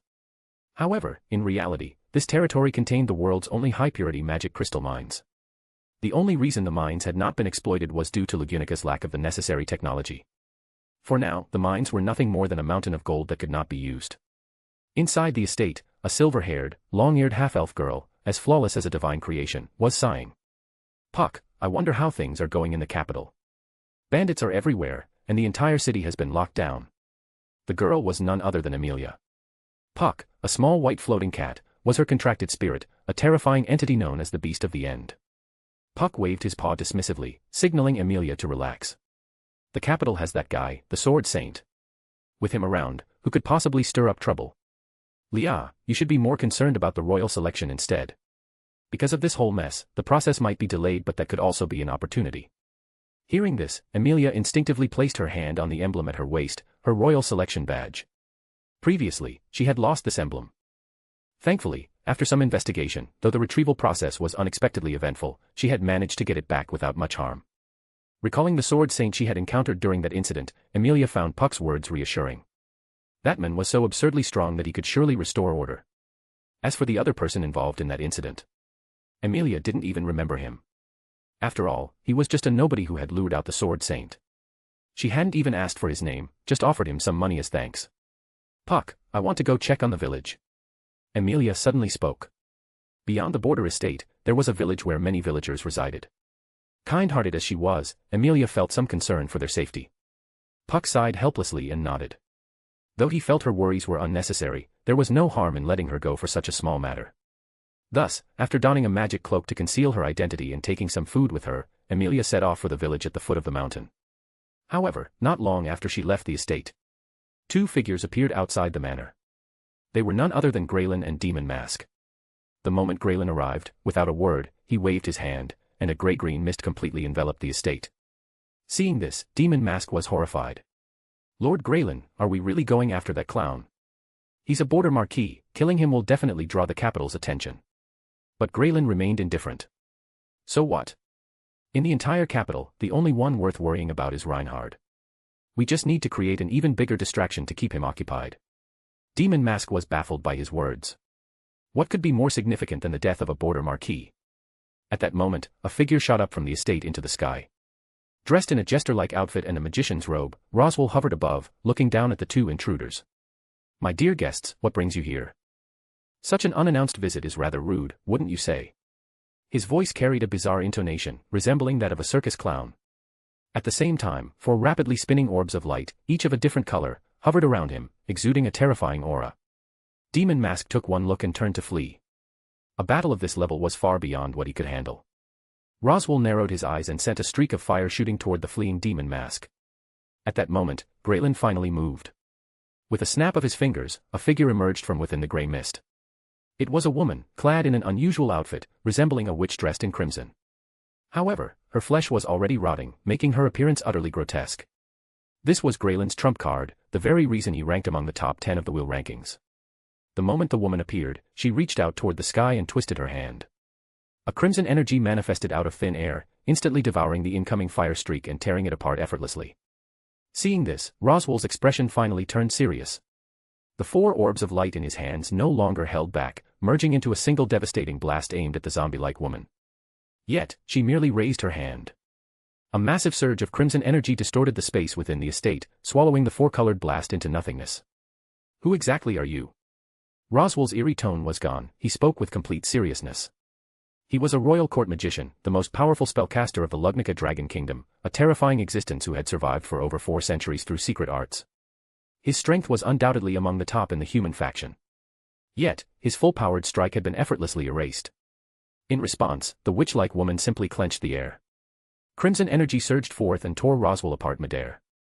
The border marquis, the royal court magician, Roswell, was dead. Within the gray-green mist, a rotting Roswell slowly stood up, his eyes hollow and lifeless. Chapter 203, Chapter 201, Infiltrating the Estate and the Sin Archbishop's Bait. By the time Amelia arrived at the village, the sun was already slowly setting. At sunset, Puck would inevitably fall into slumber.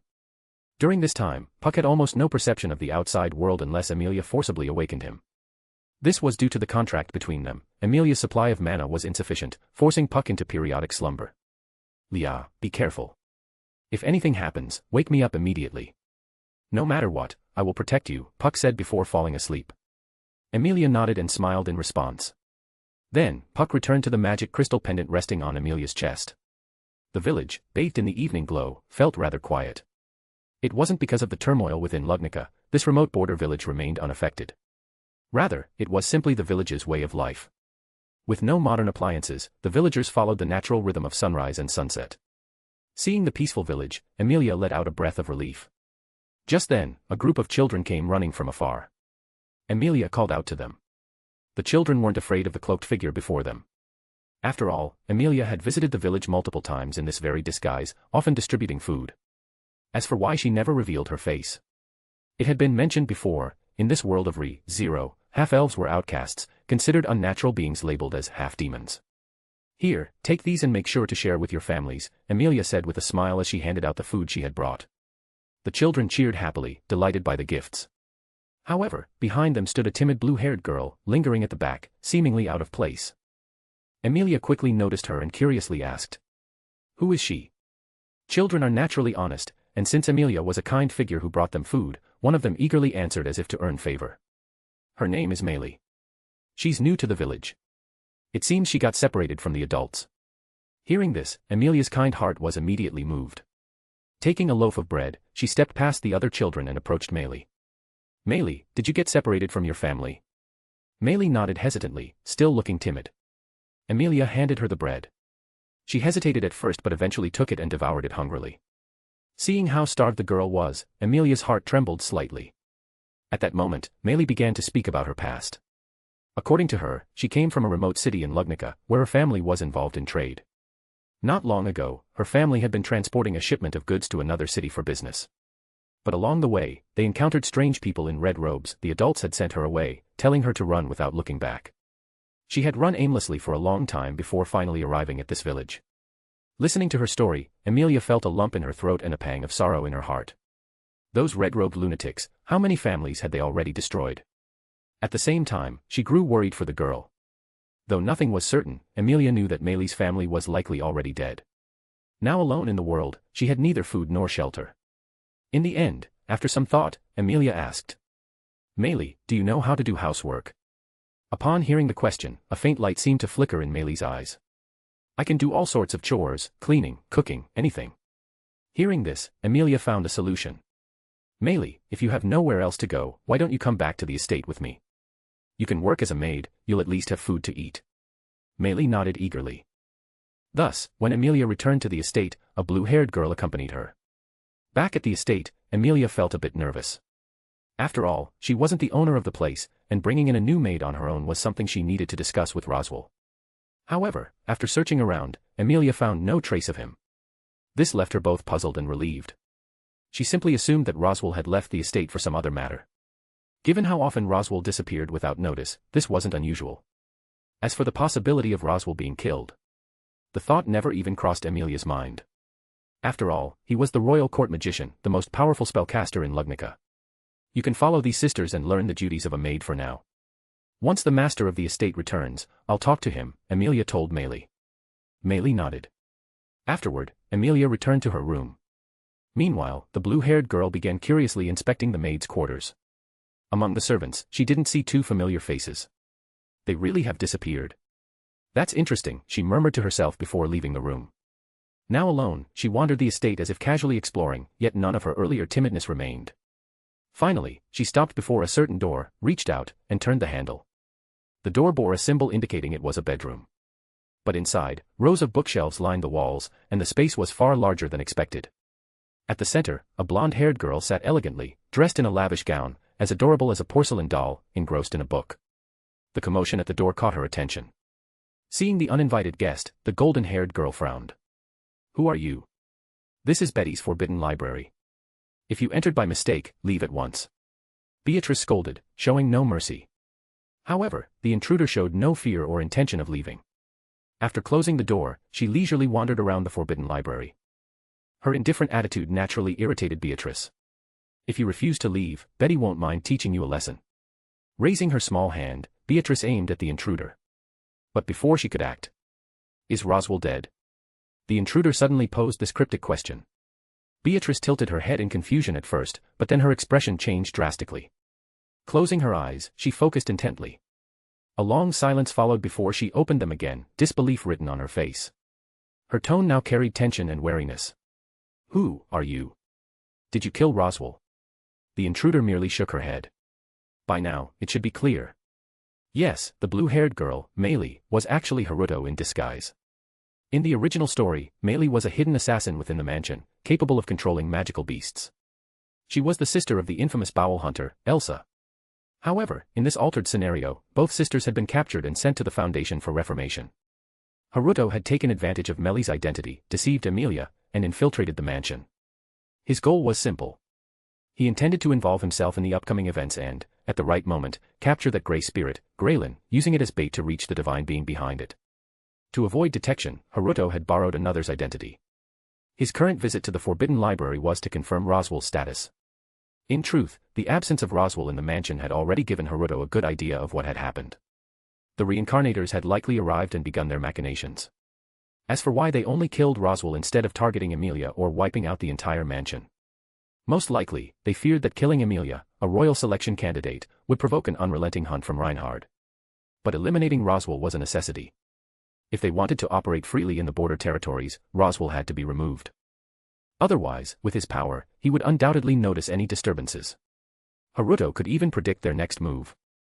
They were likely planning to seize the magic crystal mines and capture the Archbishop of Sloth. And just as he expected.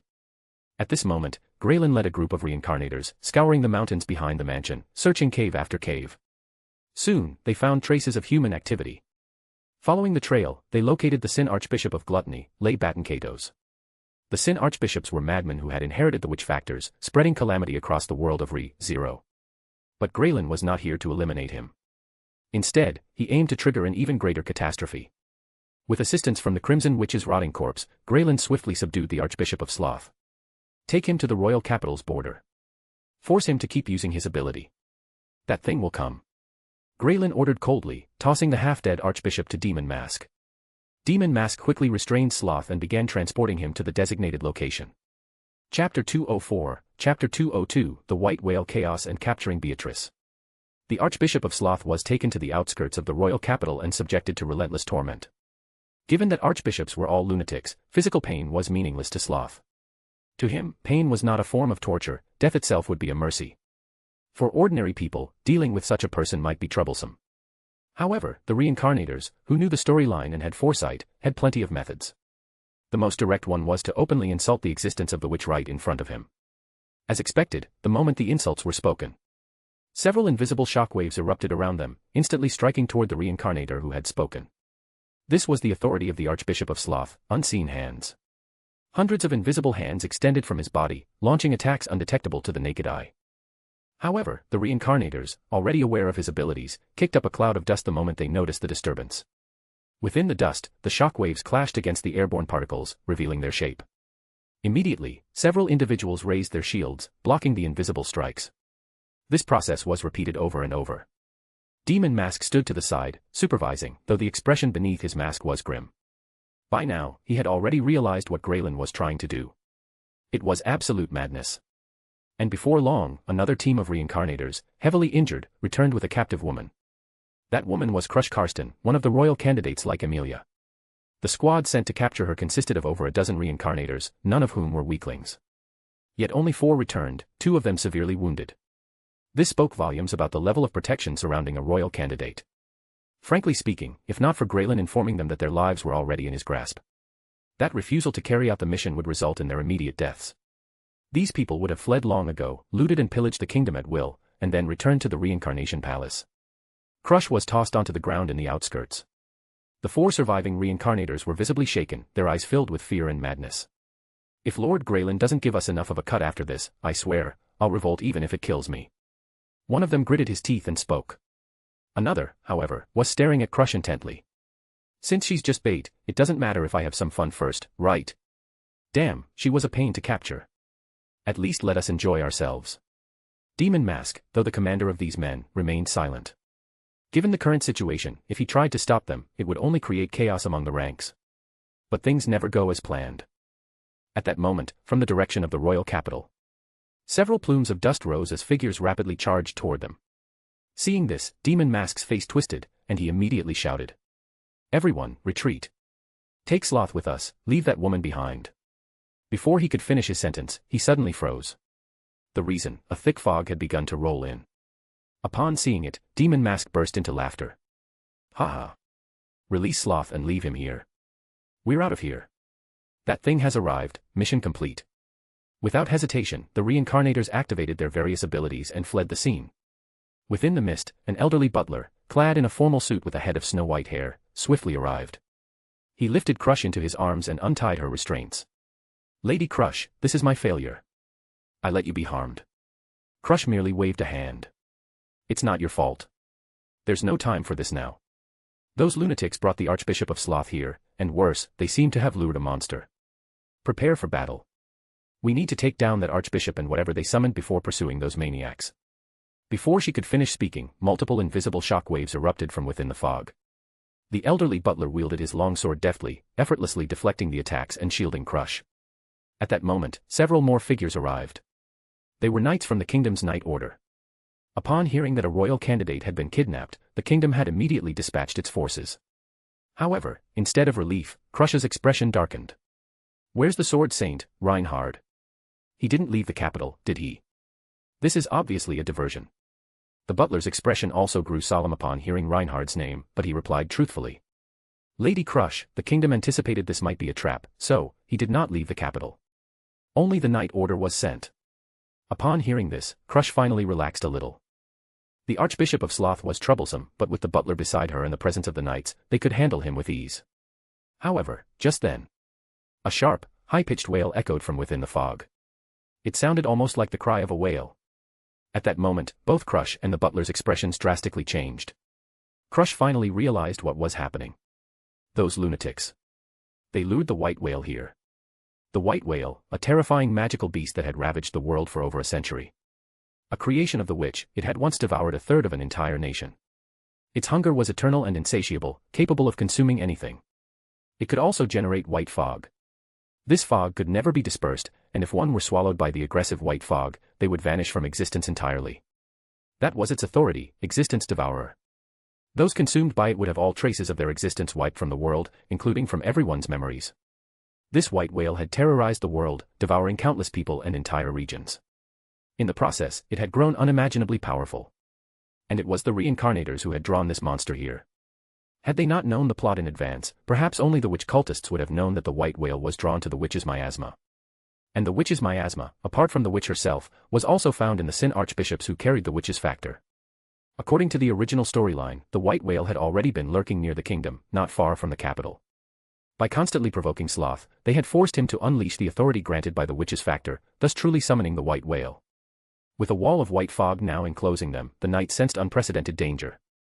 In such a situation, concerns about a diversion no longer mattered. One Sin Archbishop, plus a world-ravaging magical beast, this was not a battle they could win without preparation.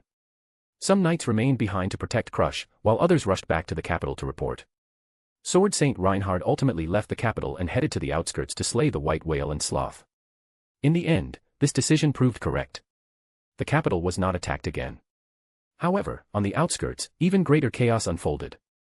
Initially, only Sloth and the white whale were present. But to everyone's shock, shortly afterward, the archbishops of Gluttony and Greed also arrived on the battlefield. Of the 6 Sin Archbishops, 3 had gathered here, along with a monstrous beast. Such a force was terrifying beyond words. Had Sword Saint Reinhard not been there, half the royal capital might have been annihilated. However, Reinhard was an existence beyond all reason. 3 Sin Archbishops and the white whale, all were slain beneath his dragon sword. Though the battle was perilous, at least for everyone else, the details need not be elaborated here. What mattered was the outcome. Due to this turmoil, the royal capital took a long time to recover.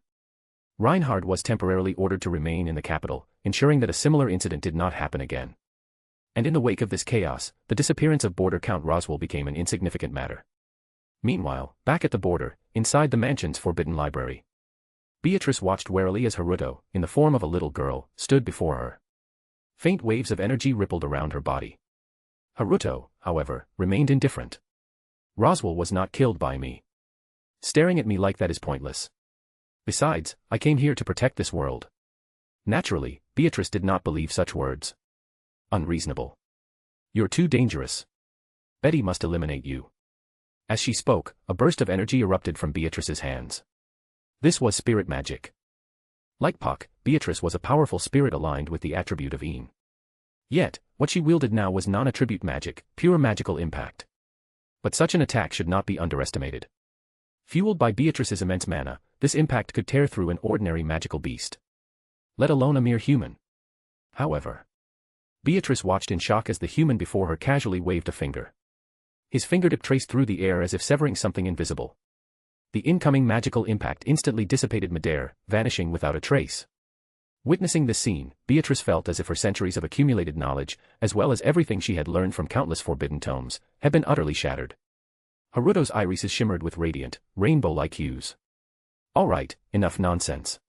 If you interfere with my plans, it will bring harm to this entire world. If that happens, I'll have no choice but to lock you away in a little confinement chamber for some discipline. Upon hearing this, Beatrice's initial shock transformed into pure anger.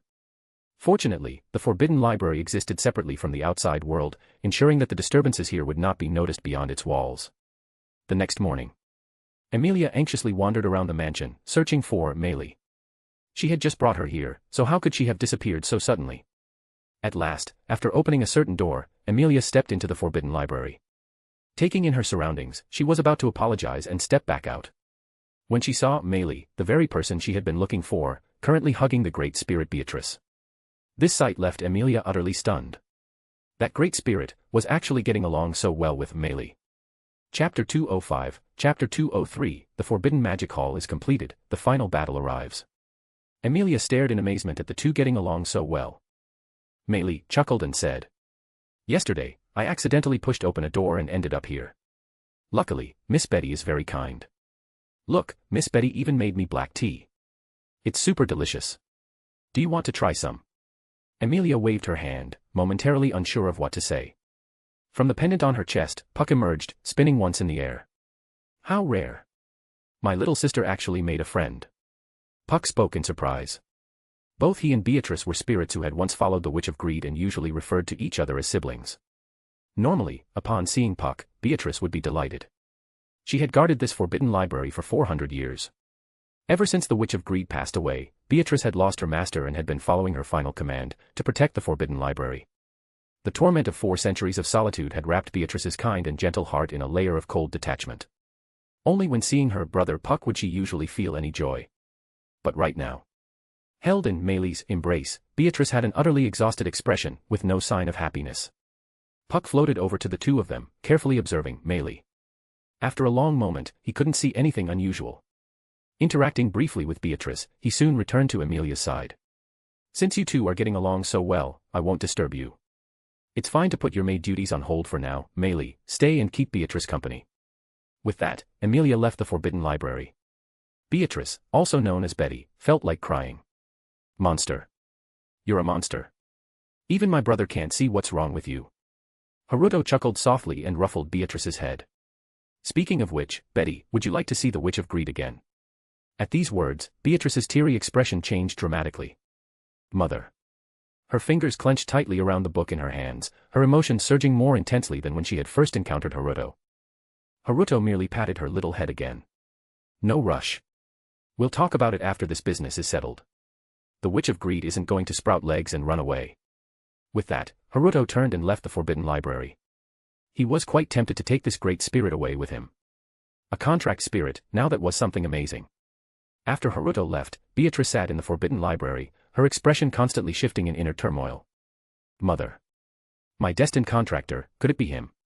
For 400 years, Beatrice had waited for her fated contractor. Her mother, the Witch of Greed, had given her a gospel, a book said to predict the future. If her destined contractor appeared, the gospel would record it. Yet, in these 4 centuries, the gospel had remained blank. And so, Beatrice had remained alone. For now, this matter would be set aside. After leaving the Forbidden Library and returning to the mansion's grounds, Haruto immediately sent several gazes upon him. Extending his perception, he spotted a group of red-robed figures watching him. How did that beast user assassin get inside the mansion? Has the story changed again? Wasn't she originally assigned an assassination mission to attack the mansion? She must have realized Roswell isn't here and took the chance to sneak in. Makes sense, makes sense. Lord Graylin killed Roswell, so this is just a consequence. Should we report this to Lord Graylin? I don't think so. Lord Graylin is very busy right now. If we disturb him rashly, we might end up being punished instead. The red-robed figures whispered among themselves, completely unaware that their conversation had been heard by Haruto. A barely noticeable smirk appeared on his lips. Haruto couldn't help but think people were so easy to toy with. Meanwhile, deep within the borderlands, a group of reincarnators was busy digging into the earth. The Lugnica Dragon Kingdom lacked mining technology, but these reincarnators were quite skilled in it. After all, they had traveled across countless worlds, possessing knowledge of many advanced technologies. Large quantities of magic crystal ore were being extracted and transported to the Ashen Spirit. And in the Greylin's possession was a forge. This was the Dwarven King's forge, originating from a certain fantasy world, capable of easily refining all kinds of materials. The magic crystal ore melted down, quickly turning into high-purity magic crystals. Soon after, a large quantity of these magic crystals was transported away. Time passed. Demon Mask approached Graylin from behind and reported. Lord Graylin, our magic crystal reserves are nearly full, and the other materials have also been gradually acquired. However, how exactly should the Forbidden Magic Hall be constructed? There are no details in the original storyline. Graylin snorted coldly and extended a hand. From within a gray-green mist, an ancient, decayed book emerged. Of course, I have a method to create the Forbidden Magic Hall. Why else would I go to such lengths? Would I make such grand preparations without solving this key issue? Demon Mask repeatedly nodded in agreement but couldn't help but stare at the book in his hands. The book flipped open, its pages so rotten that they were barely intact. After flipping through for a while, it stopped on a particular page. Words began to surface on it, revealing the method to construct the Forbidden Magic Hall. Lord Graylin. Could this be the legendary Book of Deduction, the treasure of the Reincarnation Palace, which costs 1 billion reincarnation points to redeem? Demon Mask was struck with realization and asked in shock. Graylin chuckled softly and nodded. At least you have some knowledge. Following the instructions in the Book of Deduction, a towering palace silently rose from the ground in the borderlands. Meanwhile, inside the mansion, because there had been no activity for several days, the reincarnators had mostly stopped monitoring the mansion's movements. However, they failed to notice that Haruto stood coldly on a distant hillside, silently watching everything unfold. Finally, the Forbidden Magic Hall was completed. Then, Graylin personally launched an assault on the royal capital. Due to the prolonged period of apparent peace, the once tense nerves of the royal capital had slightly relaxed. As the saying goes, you can be a thief for 1,000 days, but you can't guard against a thief for 1,000 days. Seizing the opportunity, Graylin managed to abduct 90% of the members of the Council of Sages. The so-called Council of Sages was the highest governing body of the Lugnica Dragon Kingdom. Until a new king was elected, these individuals ruled the entire kingdom. Even after a new king was chosen, the Council of Sages still held immense power. As Graylin retreated, Reinhard instantly appeared at the council's location, using the blessing of Divine Wind to teleport there. Frightened, countless reincarnators immediately launched attacks against Reinhard. However, without exception, every attack veered off course in bizarre ways, failing to hit him even once. This was the power of the blessing of first sight. Any surprise attack targeting Reinhard for the first time would automatically be nullified. And even if someone attacked him again, it would still be futile. Because of the blessing of return, all subsequent attacks would inevitably miss. Witnessing such an absurd scene, the reincarnators felt an overwhelming sense of dread and began fleeing in all directions. However, Graylin quickly controlled the decaying creatures and restrained some of the Council of Sages members. Sword Saint Reinhard, if you take another step forward, I will kill these people immediately. That invincible Sword Saint was forced into a dilemma due to the hostages. Then, Graylin summoned the white-robed, decayed elder once again, waving his withered wooden staff. A brilliant white light enveloped the captured council members, Graylin, and a select few reincarnators. The reincarnators who were left behind immediately panicked and screamed. However, the teleportation capacity was limited. Compared to these disposable pawns, Graylin deemed taking more hostages a better choice. As the white light reached its peak, they were all transported away. But at that very instant, Reinhard suddenly swung his sword. The sword light seemed to transcend time and space, bursting forth and striking Graylin. As the white light dissipated, only fresh blood remained, splattered across the ground. The reincarnators who had been abandoned started frantically trying to escape. However, the reason they were left behind was that they were weak and useless. How could they possibly outrun the assembled Knight Order and Mage Corps? In an instant, they were slaughtered or captured, none managed to escape. Meanwhile, on the other side, Graylin had successfully teleported but was in critical condition. His body was nearly cleaved in two. At the last moment, he had pulled out a danger beast from the Akame Kill world from his gray-green mist to block part of the attack. The hideous wound was enough to horrify anyone who saw it. But at least, he had survived. And this place was none other than the Forbidden Magic Hall. Here, the power of blessings could not be invoked. No matter how desperately the council members screamed for Reinhard, he could not teleport inside using the blessing of divine wind. The white-robed, decayed elder immediately began casting healing magic on Grey Spirit's wounds. The other reincarnators were all still in shock, overwhelmed by their brush with death. None of them noticed that in the corner of the Forbidden Magic Hall, a lone figure stood, silently watching them with cold eyes. The reincarnator's plan had been progressing rapidly. At the same time, Haruto's plan was also going smoothly. Now, the final battle for the Forbidden Magic Hall was at hand. Haruto thought to himself as he casually waved his hand. An imperceptible blood mist instantly shot toward Graylin, sinking into the back of his neck.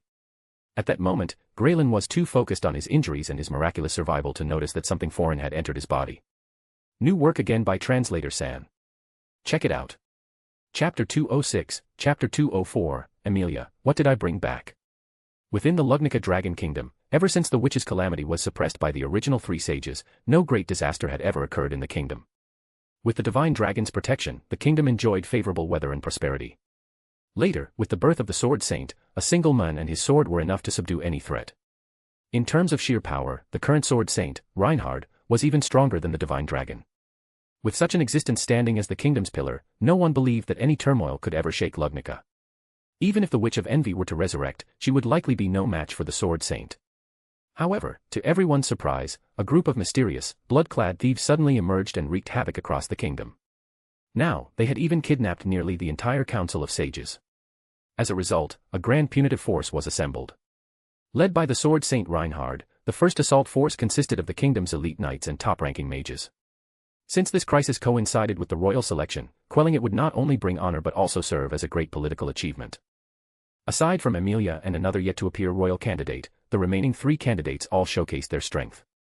Among them were a mercenary group of northern beastmen and a faction led by the Sword Demon. The strength displayed by these royal candidates was nothing short of terrifying. The final assembled punitive force was strong enough to challenge another nation in open war. And with Reinhard as an overpowering factor, everyone's combat abilities were pushed even further. Don't ask how, just attribute it to the power of divine blessings. The very next day, the marching army raised a cloud of dust as they arrived at the borderlands. Before them stood a grand and luxurious palace. The palace had no windows or doors, with the only entrance being a terrace at the very top. Its walls shimmered with gold, radiating an extravagant aura beyond belief. Yet, despite its magnificence, an unsettling sense of dread crept into the hearts of those present. This foreboding feeling had no apparent reason. After all, their forces possessed an overwhelming advantage and yet they couldn't shake off the unease. The towering palace posed no obstacle to the members of the punitive force. After all, they were either warriors of extraordinary skill, powerful mages, or individuals blessed with divine protections. Whether through jumping or outright flying, reaching the entrance would be trivial. However, that singular entry point seemed too much like a trap. Old man, what do you think? Crush turned to the white-haired elder beside her.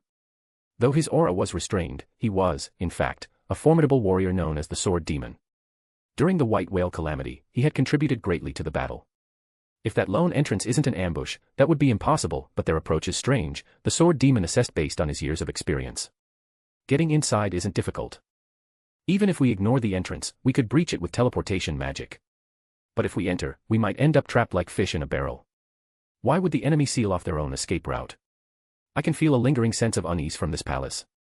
There's more to it than meets the eye. In my opinion, we should test it with magic artillery first. Crush nodded in agreement. She was thinking the same thing. However, the idea of attacking with magic cannons was stopped. Lady Crush, there are many hostages inside, members of the Sage Council, and Lady Amelia. If we attack recklessly and something goes wrong, it might harm those important figures. Please reconsider, Lady Crush. Reinhard advised. What? That half-elf got caught too. What is that supporter of hers even doing? Another royal candidate, Anastasia, complained in annoyance. Hearing this, Reinhard's expression darkened slightly. Lord Roswell has been out of contact for a long time. I'm afraid he has already met with misfortune. At these words, the entire subjugation force fell silent. Though many of them had personal grievances against the jester-clad Margrave, Roswell was still a legitimate court magician, the kingdom's top mage. For someone of such strength to die just like that, it was proof that their enemies were not to be underestimated. The atmosphere among the subjugation force grew tense. Meanwhile, inside the Forbidden Magic Palace, a large mirror hung in the main hall. It displayed the scene unfolding outside. The group of reincarnators watching the mirror was even more anxious than the subjugation force outside. Grayland stared at the mirror with an unreadable expression. In one corner of the grand hall, a group of people was tied up. The members of the Sage Council and Amelia were all there. However, none of them had been harmed. Instead, they were being given proper food and drink. These people were crucial bargaining chips for the upcoming battle. As human shields, they could double the effectiveness of their captors' strategies. Meili was tied up beside Amelia. I'm sorry, Meili. I got you involved in this. Amelia said apologetically. The magic crystal pendant on her chest had a strange formation inscribed upon it. Puck had been sealed inside and couldn't get out. While Amelia's own spirit magic was strong, it had been completely neutralized as well. At this moment, she was more concerned about Meili than her own safety, feeling guilty for dragging the girl with a tragic past into this mess. If not for protecting her, Meili wouldn't have been caught. However, the next moment, Amelia was stunned to see Meili effortlessly break free from her restraints. Those restraints were made of magic crystals. Ordinary magic attacks would have trouble damaging them. Yet in Meili's hands, they crumbled like dried leaves. After freeing herself, Meili rubbed her wrists with an annoyed look. Amelia was so shocked that she was left speechless. But instead of helping Amelia and the others escape or running away herself, Meili simply sat there, watching the mirror with great interest. Meili, you. Amelia nearly gasped out loud. But before she could, a hand covered her mouth. Meili placed a finger to Amelia's lips, signaling her to keep quiet. Her once timid expression was nowhere to be seen. Instead, her smile carried a bewitching and almost irresistible charm. Amelia was completely dumbfounded. Meanwhile, outside the Forbidden Magic Hall, the court mages attempted to use teleportation magic to enter. The reincarnators watching through the mirror sneered. At that moment, Haruto lightly traced his finger through the air. The next second, the teleportation spells of the court mages outside the palace all failed, their magic dispersing into nothing. What's going on? The Grayland demanded. Inside the Forbidden Magic Hall, there was a special formation. Anyone who tried to teleport in would have their spell disrupted the moment they arrived. As a result, they would be torn apart by spatial rifts. This was the palace's first major trap. Yet now, it had failed. The demon mask was just as shocked, having no idea what was happening. They could only stammer out an explanation. Lord Grayland, perhaps it's because the formation originates from another world. Its spatial interference may be too strong. It was an excuse that made sense. Though dissatisfied, the Grayland did not press the issue further.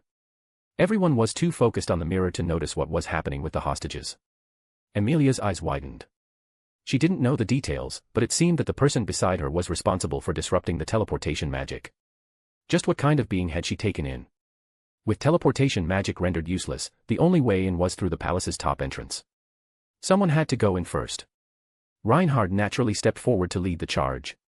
But Crush denied him. Her reasoning was that Reinhard was the kingdom's ultimate weapon. If he fell due to unknown dangers, the kingdom's power would be irreversibly weakened. With Reinhard's proposal rejected, someone else stepped forward. The subjugation force looked at the volunteer in confusion. Because none of them recognized him. Only Crush and Reinhard knew who he was. It was none other than Natsuki Subaru. With his enhanced physical abilities, Subaru easily leaped onto the Forbidden Magic Hall. The sight left the subjugation force astonished. Where had such a brave and powerful individual come from? Of course, Subaru was only confident because he had returned by death and a stopwatch with a time-stopping function.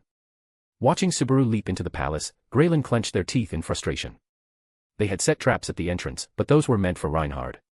By all logic, Reinhard should have been the one leading the charge. If Reinhard was killed, his corpse could be turned into a corrupted vessel, and the entire subjugation force would be helpless against him. But now, Why the hell was Natsuki Subaru going in first? Wasn't he supposed to be a worthless weakling? Kill him. Enraged, the Greylin roared at the other reincarnators. The traps would have to be saved for Reinhard. Several reincarnators nodded and rushed toward the palace roof to deal with Subaru. But just then, a mocking snicker came from behind. The Greylin turned around in fury, only to see Meili standing there, hands behind her back, struggling to hold back laughter. Immediately, their anger flared even more.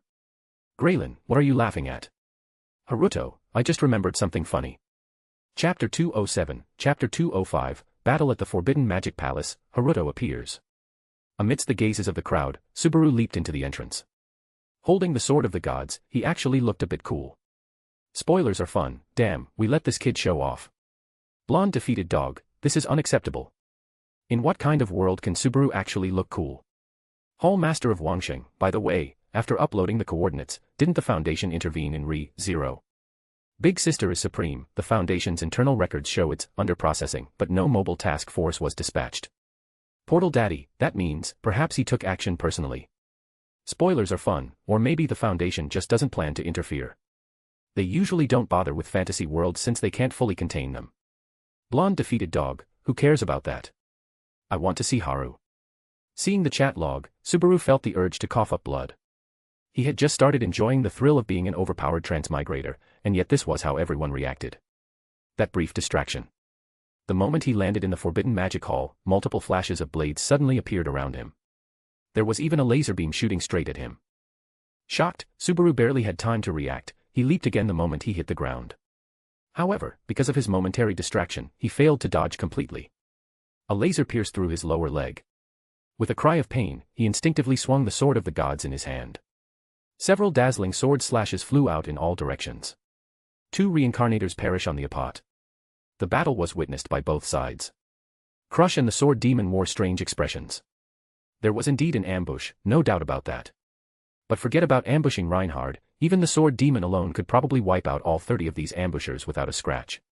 Such an ambush was nothing more than child's play. How could they even present something so pathetic? Could it be? Our actions are likely being observed by the enemy, whether through magic or some other means. Crush spoke in a serious tone. Inside the Forbidden Magic Hall, Greylin watched the battle with a twisted expression of rage. These useless fools. How could they not even defeat Subaru? And what was with the overpowered equipment in Subaru's hands? Where did he get it? Laughter echoed again. Greylin turned to glare at Meili, gritting its teeth in fury. If not for the urgent situation, it would have torn her apart to see what exactly she was laughing at. With the initial probe into the Forbidden Magic Hall completed, the members of the punitive force began leaping inside one after another. The reincarnators who had been locked in a fierce battle with Subaru were now either heavily wounded or fleeing for their lives. Seeing this, Subaru was overjoyed and immediately gave chase. The others wanted to stop him, but it was already too late. However, when they saw that Subaru descended to a lower level without triggering any additional danger, they felt reassured and followed suit. Through magic, Crush observed the events unfolding inside the Forbidden Magic Hall and found it strange. If the enemy could throw the capital into chaos and abduct the Council of Sages, why did they seem so weak now? But since even the sword demon had ventured deeper inside, Crush stopped overthinking and leaped into the Forbidden Magic Hall herself. Reinhard remained outside as a deterrent. Watching through a mirror, Greylin took a deep breath.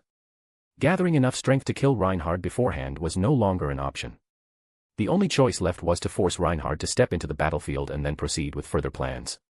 A gray-green mist spread throughout the Forbidden Magic Hall. Seeing the eerie mist, Crush and the others immediately heightened their vigilance. Was the real mastermind finally about to make a move? As they pondered this, countless walking corpses emerged from the gray-green mist, charging toward them. Subaru swung the sword of the gods repeatedly. At this moment, he regretted using the energy feather so recklessly before. That kind of ultimate weapon would have been a game-changer if used now. Crush-sama, be careful. While fighting, the sword demon subtly positioned himself to protect Crush. The undead creatures in the mist weren't particularly strong individually, but their sheer numbers were an overwhelming headache. To make matters worse, the confined space limited the movements of the punitive force. Unlike the mindless monsters, they had to be cautious not to harm their allies. Seeing this, Reinhard finally leaped into the Forbidden Magic Hall. The dragon sword was drawn. With just a single swing, a vast swath of undead creatures was instantly obliterated. The punitive force was able to regroup. Old man, no need to worry so much about me, I can fight too. Seeing the tide of battle shift in their favor, Crush felt relief and patted the sword demon's shoulder. At that moment, watching Reinhard enter the battlefield, Graylin was overjoyed. Hold off those small fry. After giving the order to the other reincarnators, several figures emerged from the gray-green mist behind Graylin. The white-robed sorcerer. The court mage, Roswell. The ancient martial artist, Silver Fong Bang. The ultimate weapon, the Crimson Witch. The white-robed sorcerer raised a withered wooden staff. In the next moment, his already decayed body crumbled apart. The withered staff in his hand shattered into countless splinters. Clearly, the magic he cast far exceeded what his body could endure. However, the spell had been successfully cast. Graylin and the other 3 decayed ones were enveloped in white light and vanished in an instant. At the same time, Reinhard, who was on the battlefield, was also engulfed in white light and disappeared in the next moment. Seeing this, the punitive force was thrown into brief chaos. Don't panic. It's just teleportation magic. There's no way the Sword Saint Reinhard would fall. Crush shouted. Sure enough, the punitive force quickly regained composure. Crush let out a breath of relief and swung her long sword forcefully, beheading an approaching monster. At that moment, a distant comrade was about to be attacked. Without hesitation, Crush swung her sword through the air. On her body, there was a power known as the Blessing of Wind Direction. This blessing allowed Crush to discern the truth or falsehood in others' words while also granting her a special sword technique. When she swung her blade and activated the Blessing of Wind Direction, sword energy would cross the space and strike her target.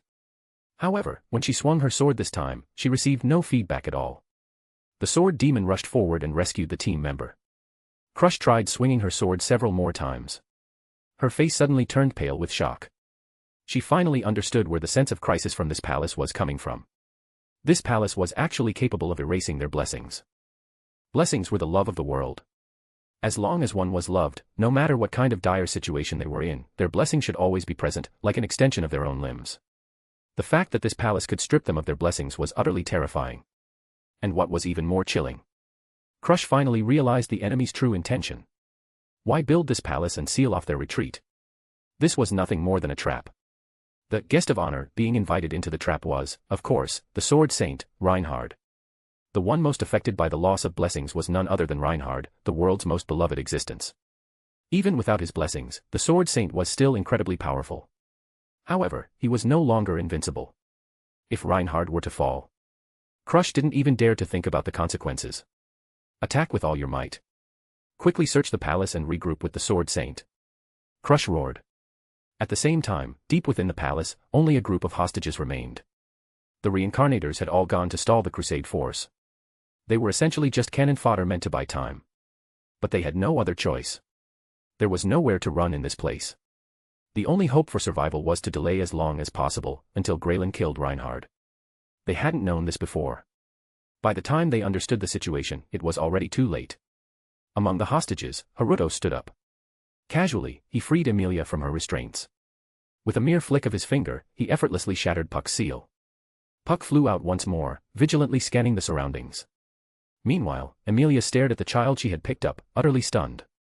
You, who exactly are you? Sorry for deceiving you, but let's talk later. We have more pressing matters to handle first. Haruto smiled before heading toward a certain area of the palace. His body distorted, and in the next moment, he vanished. I actually misjudged him. That guy, he's even more terrifying than the witches. Puck said solemnly. Emilia, however, still couldn't bring herself to be wary of him. After all, while he had deceived her, he hadn't harmed her, he had even saved her. Meanwhile, Haruto used Kemui to traverse the Forbidden Magic Hall. The so-called forced teleportation formations were completely useless against him. Before long, Haruto located the room where Graylin had transported itself. It was a completely sealed-off chamber, seemingly only accessible via teleportation magic. At that moment, countless undead creatures were relentlessly attacking Reinhard. The Crimson Witch was continuously using her crimson energy to tear into the Sword Saint's body. The Court Mage and Silver Fong were also searching for openings, constantly trying to inflict damage on him. For the first time since his birth, Reinhard's attire was in disarray. But for now, that was the extent of his predicament. Even without his divine protection, the Sword Saint was still incredibly strong. However, if this battle dragged on, there was indeed a slight possibility that Reinhard could be worn down to death. Haruto couldn't help but give that spirit some credit. If he hadn't stepped in, Graylin's plan might have actually worked. But, what a pity. Zawarudo. Chapter 208, Chapter 206, containing the Reincarnation Palace. In the frozen world, Haruto walked up to Graylin. With a single movement, he grabbed the creature's head. He didn't attempt to read its memories. Based on the previous experiments with the Dark Doctor Strange, the memories of these individuals had already been eroded by that supreme divinity. Recklessly trying to read them would only expose him. However, Haruto had another method. His plan this time revolved around exploiting the supreme divinity's oversight. These reincarnators could be considered as extensions of the supreme divinity's influence. Yet, when processing these extensions, the supreme divinity acted rather subjectively. For example, if they openly spoke about their status as reincarnators in front of others, they would be instantly erased. However, if they themselves were unaware that they had exposed their identity, they wouldn't be erased. Just like when Subaru overheard the conversation of Rabbit Mask and the others. He had clearly heard them discuss reincarnators, yet they didn't explode into a puff of smoke. It seemed that the supreme divinity had invaded their consciousness. With that in mind, an opportunity presented itself. From his Kamui space, Haruto pulled out an AI simulation pod. This was the latest research achievement of the Foundation. Its purpose was to simulate lives. Within the Foundation, it was temporarily being used as a gaming console. Haruto tossed the gray spirit into the AI simulation pod. Then, he controlled the blacklight virus within the creature, putting it into a deep sleep so it wouldn't be able to perceive anything. After that, he placed the pod's helmet onto the gray spirit's head. Having finished everything, Haruto snapped his fingers. The world's power was lifted. Time began flowing again. Reinhardt, who had been struggling in battle, suddenly saw the surrounding undead halt. In the next moment, they all sank into the gray-green mist, vanishing entirely. And the mastermind behind it all was now captured by an unfamiliar young man and stuffed into some kind of strange prison. "Thank you for your assistance, sir. I am Reinhardt. I will never forget this kindness." Reinhardt gave Haruto a respectful bow as he spoke. Under such circumstances of life or death combat, if someone suddenly intervened, most people's first reaction would be wariness.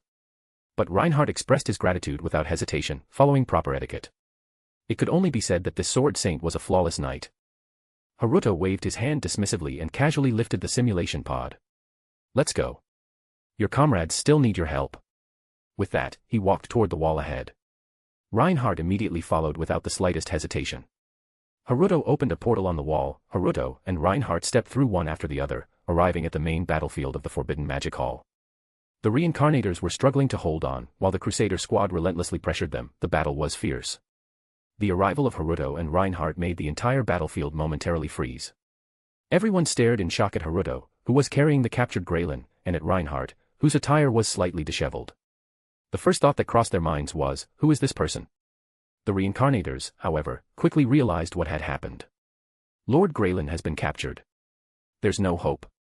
Run. The remaining reincarnators had only one thought in their minds, escape. They used every method they had to flee toward the exit.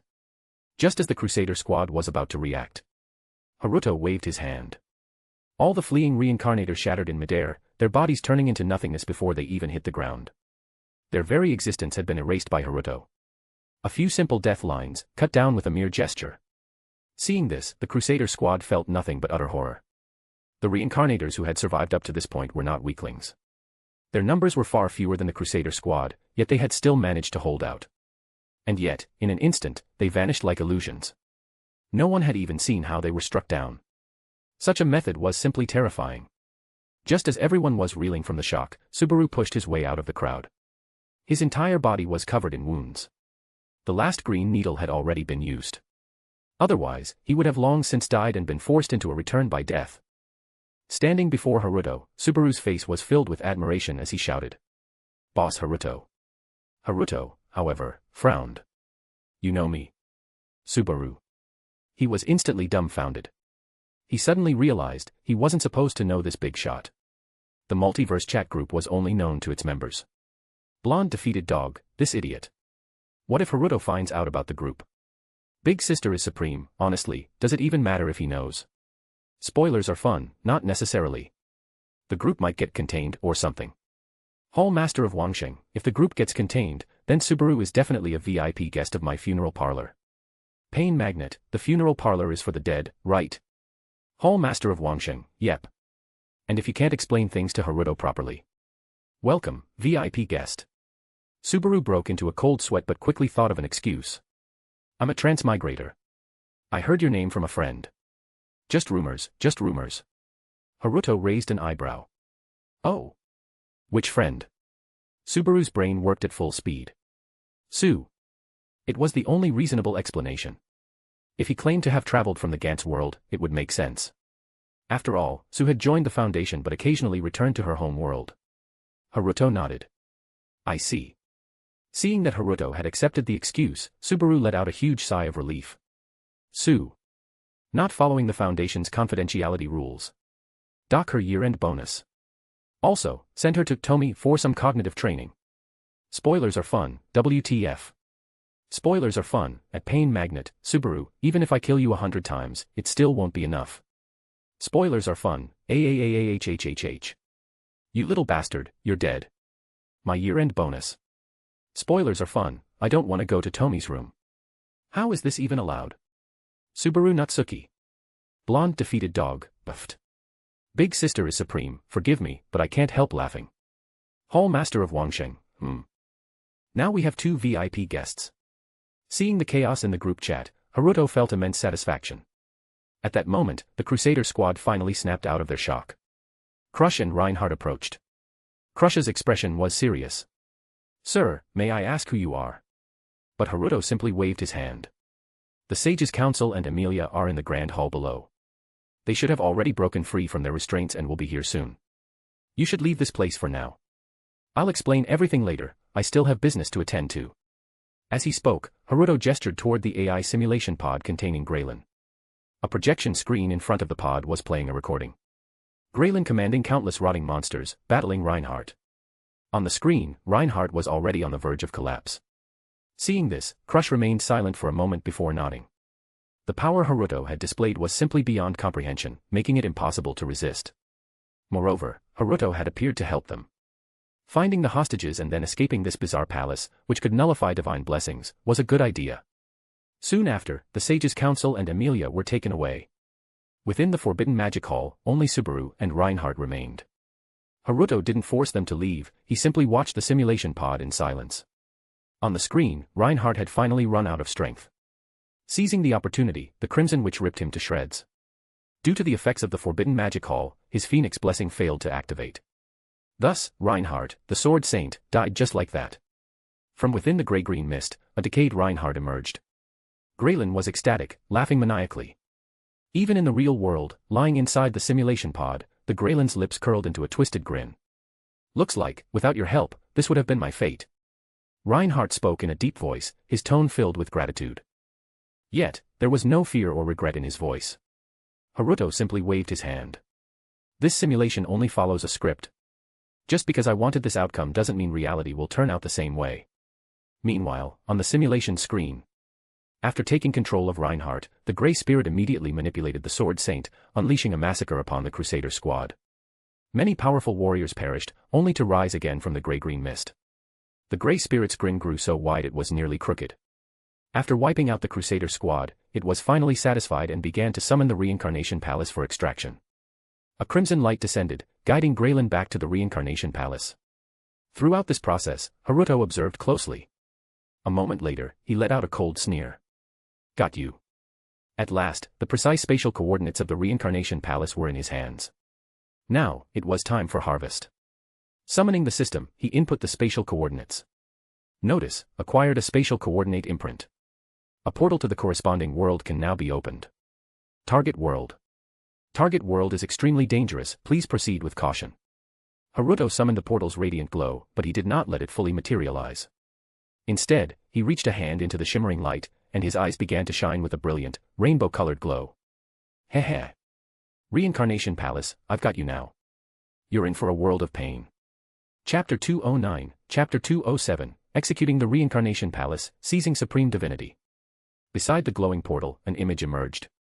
In the projection, towering buildings floated in the sky, rising and falling unpredictably. At first glance, it looked like a celestial paradise. A perfect depiction of. In the jade capital of heaven, 12 towers and 5 cities stand high, an immortal caresses my crown, binding my hair with the blessing of eternal life. However, the people walking its streets bore none of the divine elegance of the legendary immortals. Instead, everyone was dressed in red robes, their faces filled with greedy desire, subtle but undeniable, as if they were possessed. If it had been only 1 or 2 individuals, it might have been coincidence. But in this so-called paradise, everyone was the same. From time to time, someone would summon a transparent interface, projected from a blood-red ring on their hands. Some engaged in trades, while others vanished into streaks of light, heading toward the outside world. The items exchanged in these transactions were incredibly diverse: swords and armor from fantasy worlds, high-tech firearms, and even futuristic computers. This was the so-called Reincarnation Palace, a multiversal organization that plundered everything from countless worlds. Seeing this scene, Subaru and Reinhardt were left speechless. Even the multiversal chat group fell silent. Yet Haruto remained unfazed, continuing with his task. His hand reached into the glowing portal, stirring it ever so slightly. His irises shimmered with brilliant rainbow hues, akin to refracted light.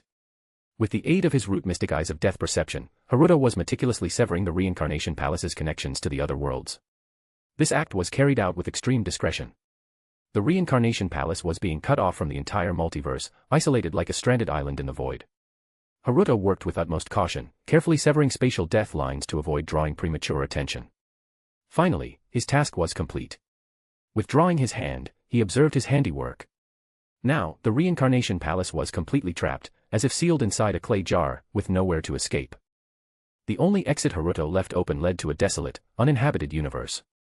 A barren cosmos, where all life had long perished, and planets lay in ruins, expendable, even if it were completely destroyed. With the preparations complete, Haruto gestured for Subaru and Reinhardt to step into the adjacent chamber beside the Forbidden Magic Hall. Then, Haruto forcefully extracted the gray spirit from the AI simulation pod before vanishing into the shadows. A few moments later, the gray spirit awoke, looking around in confusion. Wasn't I supposed to have returned to the Reincarnation Palace?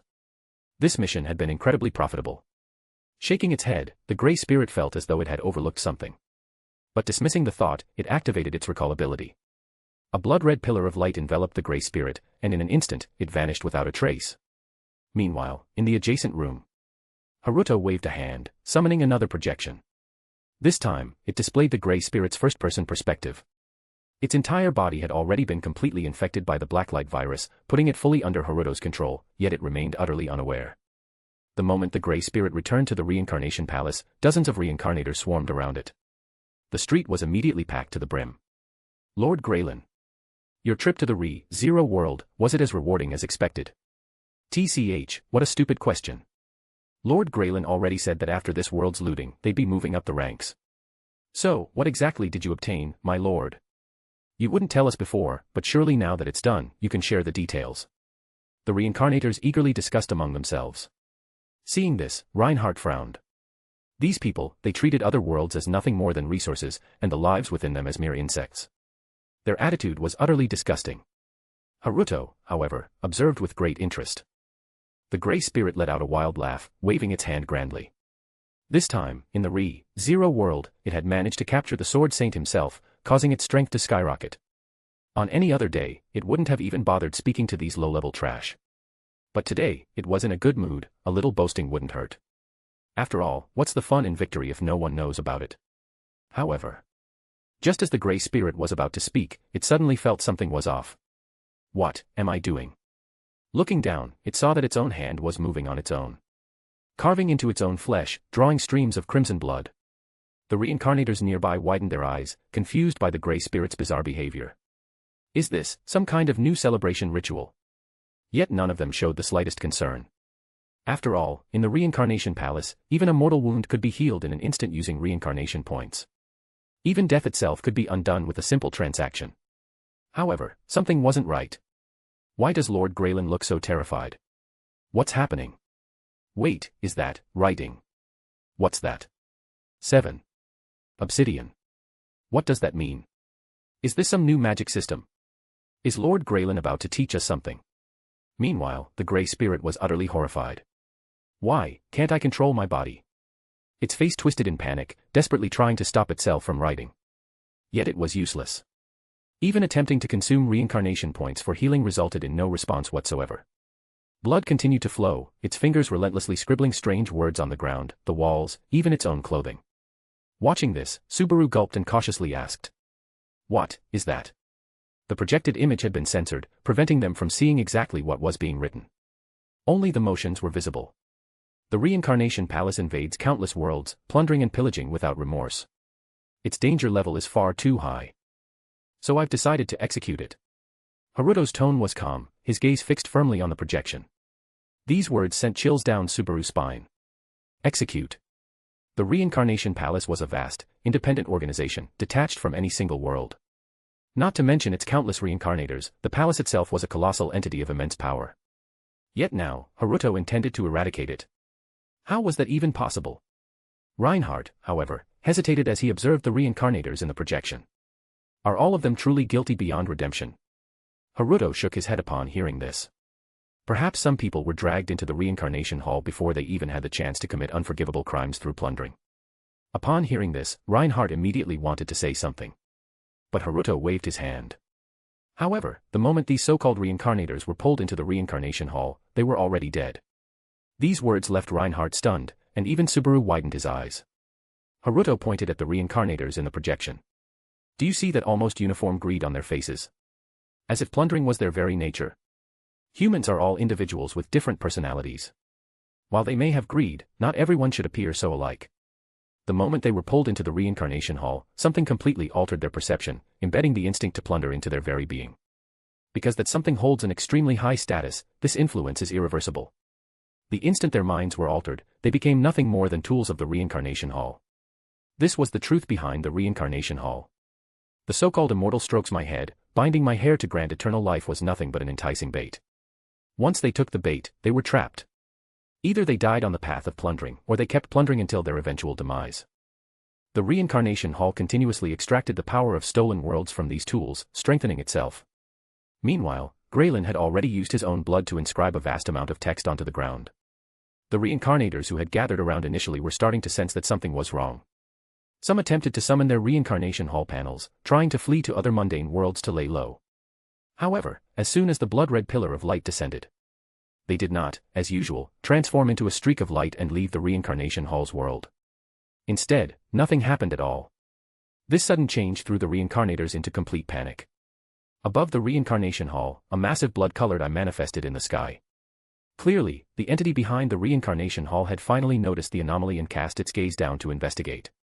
The moment it saw what Graylin was doing, the entire reincarnation hall began to tremble violently. Countless floating buildings in the sky collapsed due to the tremors, crashing down with deafening roars. A massive hand descended from the sky, directly covering everything around Graylin. It paid no heed to how many reincarnators were in the vicinity. However, at that moment, it seemed Graylin had finally reached a critical threshold with his inscriptions. His body stiffened, and his consciousness was abruptly restored. He collapsed to the ground, finally letting out a terrified scream. And then, everything around him was utterly annihilated. Even the so-called top 10 on the reincarnation rankings were erased without a trace of blood left behind. Yet, despite Graylin's death, the reincarnation hall did not stop trembling. Instead, the eye in the massive hand in the sky suddenly retracted, as if encountering an immense crisis. Haruto observed this scene intently. Graylin had perished, but the blacklight virus had not. It dispersed into the air, continuing its mission. And in the next moment, the sky above the reincarnation hall was abruptly torn open. A torrential flood of fresh blood gushed out from the wound in the sky, crashing down to the ground. The sight was utterly terrifying. Chapter 210, Chapter 208, A Surge in Power, containing the Witch of Envy. The sky shattered, the earth split apart, and everything was annihilated into nothingness. Even the Sword Saint, Reinhardt, found himself breathing heavily, his mind shaken as he watched the destruction of this world unfold. As for Subaru, his entire body trembled, unable to utter a single word. Against such a sight, even his return by death would likely be completely useless. The members of the multiversal chat group, watching the scene through Subaru's live stream, were left speechless. Only Dark Strange remained somewhat composed, having already witnessed the destruction of an entire universe before. Portal Daddy, I once believed that whatever lurked behind the reincarnation palace was an existence beyond reach. Portal Daddy, but it had absolutely no ability to resist the being that was summoned. Portal Daddy, just a mere gaze from that being seemed to reduce an entire world to nothingness. Such power is simply terrifying. Portal Daddy, this SCP Foundation president, his existence is likely far beyond anything we can comprehend. Back in the Re-Zero world, Haruto waved his hand, dispersing the projected image. With a single step, his figure twisted and vanished. He was off to claim the rewards of his scheme. Reincarnation Palace's world. Graylin's inscriptions had reached their limit, drawing the gaze of the sevenfold destroyer. And, as expected, the Reincarnation Palace's world was erased. Every narrative layer it existed upon was completely annihilated. The Reincarnation Palace itself, its so-called supreme divinity, was clearly weak before the destroyer. Had it not fled, it would have been erased along with everything else. And as for where it could flee, there was only one link left behind. Haruto's connection. Crossing worlds, Haruto arrived in a silent, desolate universe. Perhaps only an instant passed, or perhaps entire centuries. To Haruto, time held no meaning. What mattered was that it had fled here. To his surprise, it actually had a physical form rather than being a purely conceptual existence. It resembled a bloody fusion of slime-like mucus and a black hole. It sounded abstract, but that was simply because its very existence was abstract. It was clearly wounded, though not in a way visible to the eye. Haruto could sense that the metaphysical concepts it embodied were broken in several places. No doubt, this was due to the destroyer's gaze. TSK, that thing really is terrifying. But this was fine. It meant Haruto could save himself a lot of effort. The moment it arrived, Haruto activated the world. Time across the multiverse came to a halt. Despite this, Haruto's movements were completely unaffected. At some point, a scalpel had appeared in his hand. And he began his meticulous dissection. Even with the root, mystic eyes of death perception, Haruto was unable to see its root death lines. So, he opted for the next best thing. Cutting apart the death lines of its conceptual existence. It writhed in sheer terror. Yes. Even in a world frozen by world power, it still reacted. It howled in agony. And in the end, at a certain precise cut, it actively shed a large portion of itself. A concept vanished into the void, disappearing entirely. Seeing this, Haruto could only sigh. A shame, I still couldn't completely devour it. But at least he had learned something new. Apparently, supreme divinities could sacrifice parts of their own conceptual existence to escape any restriction. Of course, Haruto had no desire to ever find himself in a situation where he needed to use such a method. Besides, successfully contained anomaly, 7 fragments of the plunder concept. Containment level, 6, supreme divinity. Containment degree, twin gods. You may choose to receive one level 6 lottery draw or directly integrate the supreme divinity fragments into yourself. The many fragmented concepts Haruto had carved out remained, serving as his spoils of war. After glancing at the system prompt, he didn't hesitate. He chose to assimilate the supreme divinity fragments. A level 6 lottery draw was certainly tempting. But there was no guarantee it would yield a complete supreme divinity. On the other hand, consuming 70% of plunder's fragments would not only grant him an unprecedented boost in power, but also give him a future opportunity to track down and devour the remaining plunder entity. Being of the same origin, there would always be a connection. No matter how vast the myriad realms were, as long as he had a direction, supreme divinities were easy to find. Before him, the many fragments transformed into blood-colored streams of light, merging into Haruto's body. The concept of plunder rapidly unfolded within his understanding, becoming something he fully comprehended. Now, Haruto was the embodiment of plunder. At the same time, he finally grasped a clearer picture of what a complete supreme divinity entailed. Supreme divinities corresponded to fully realized, absolute concepts. For reference, his wisdom corresponded to roughly 30% of a complete supreme divinity. His world power amounted to 20% of a complete supreme divinity. His root origin, mystic eyes of death perception, accounted for 60% of a complete supreme divinity. The difference in power levels stemmed from the varying potency of these concepts. Now that he thought about it, Haruto had previously been puzzled by plunder's cowardice. After all, even as a fragmented supreme divinity, it should have been stronger than him. But the truth was, even if plunder hadn't been severely wounded by the sevenfold destroyer, 2 forces clashed, yet it was clear that the victor would be Haruto. It wasn't just a matter of stacking more fragments together, rather, the concepts of time and death were inherently far superior to other concepts. And now, after having seized 7/10 of the plunder, Haruto had already far surpassed ordinary supreme divinities. However, when facing certain metaphysical entities, cough. After witnessing the attack of the sevenfold destroyer, Haruto had concluded that the thing was at least a composite of several complete concepts. There was no way he could defeat it. Afterward, Haruto used his mystic eyes of death perception to sever all traces of his presence in this dead, silent universe, cutting off all connections. Only then did he return to the Re-Zero world. The power of the world was lifted. Time resumed its flow. Subaru and Reinhardt were astonished to see Haruto, who had previously disappeared in a distorted manner, had reappeared. The matter with the reincarnation palace is settled. From now on, across all worlds, there will no longer be a so-called reincarnation palace. The Re-Zero world can now function normally. As for whether the SCP Foundation should intervene in this world, Haruto turned to look at Reinhardt. This was something Reinhardt would have to decide. After all, that guy was the child of the world, it wasn't unreasonable for him to decide the world's fate. Under Haruto's gaze, Reinhardt quickly waved his hands in refusal. This matter is not something I alone can decide. I'm merely a knight of the kingdom. Haruto sighed. That humility wasn't an act, which made it all the more troublesome. So, Haruto gave Reinhardt a brief explanation of the SCP Foundation's existence and its responsibilities. The Re-Zero world could never be fully contained, abnormalities were deeply rooted within it. Moreover, this was a world not entirely ruled by humans. Judging abnormalities through human perspectives alone was fundamentally flawed. If the Foundation were to intervene, its role would be to eliminate certain threats, while also acquiring usable powers to enhance the Foundation's diversity. After listening to Haruto's explanation, Reinhardt fell into deep thought. It was a significant matter and required time to consider. Haruto wasn't in a rush either. He sent Reinhardt away and kept Subaru behind. Being left alone made Subaru a little uneasy. Haruto simply patted him on the shoulder. No need to be nervous. Since you're a transmigrator, are you aware of the abnormalities within yourself?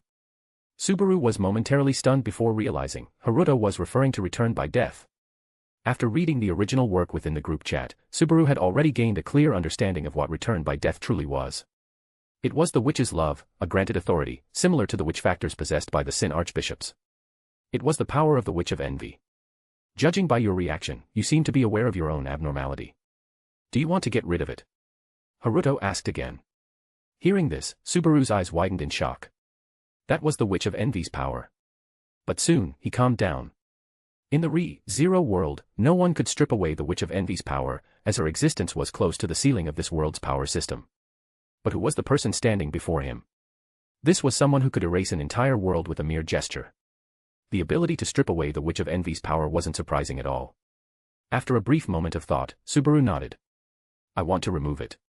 Return by death might sound invincible, but in practice, it was nothing more than a tragedy generator. He couldn't tell anyone about it, and he was forced to experience death over and over again. That kind of suffering.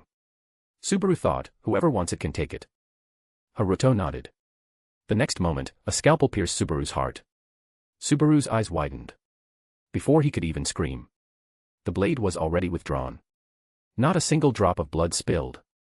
There wasn't even a wound, not even his clothes were damaged. Subaru checked himself in amazement.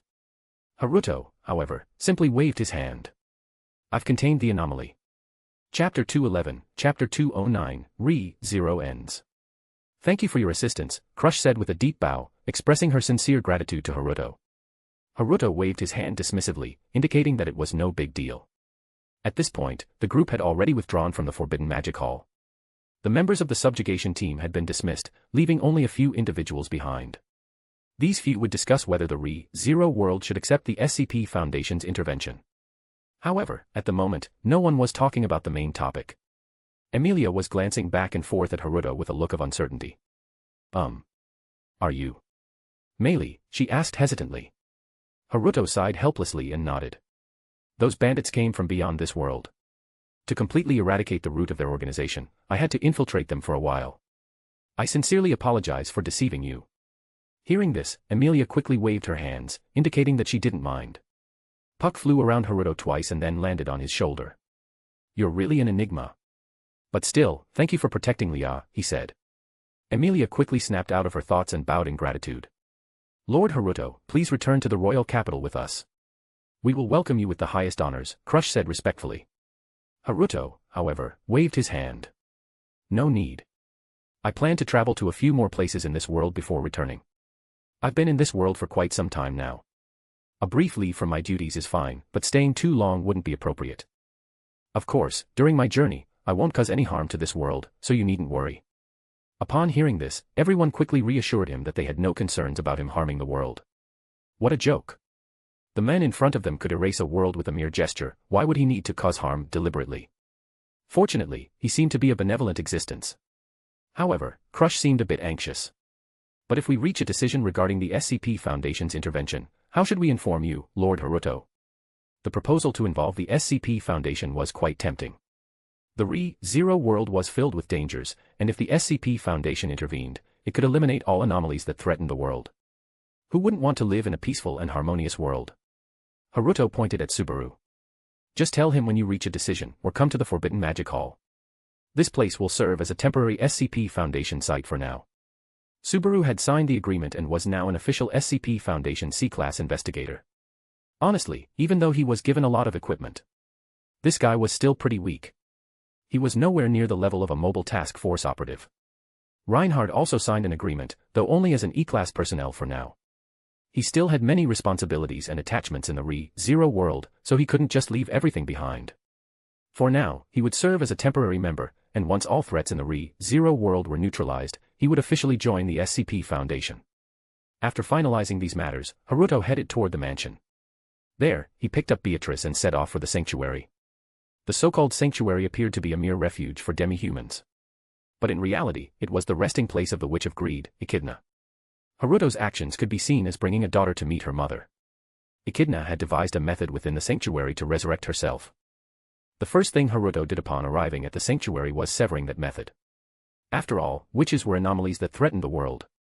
Soon after, Haruto felt a subtle pull on his perception. However, due to the existence of his knowledge fragments, his perception was completely unshakable. No matter how hard Echidna tried to influence him, it was utterly useless. In the end, it was Haruto who actively used his perception to enter the true sanctuary, Echidna's mental space.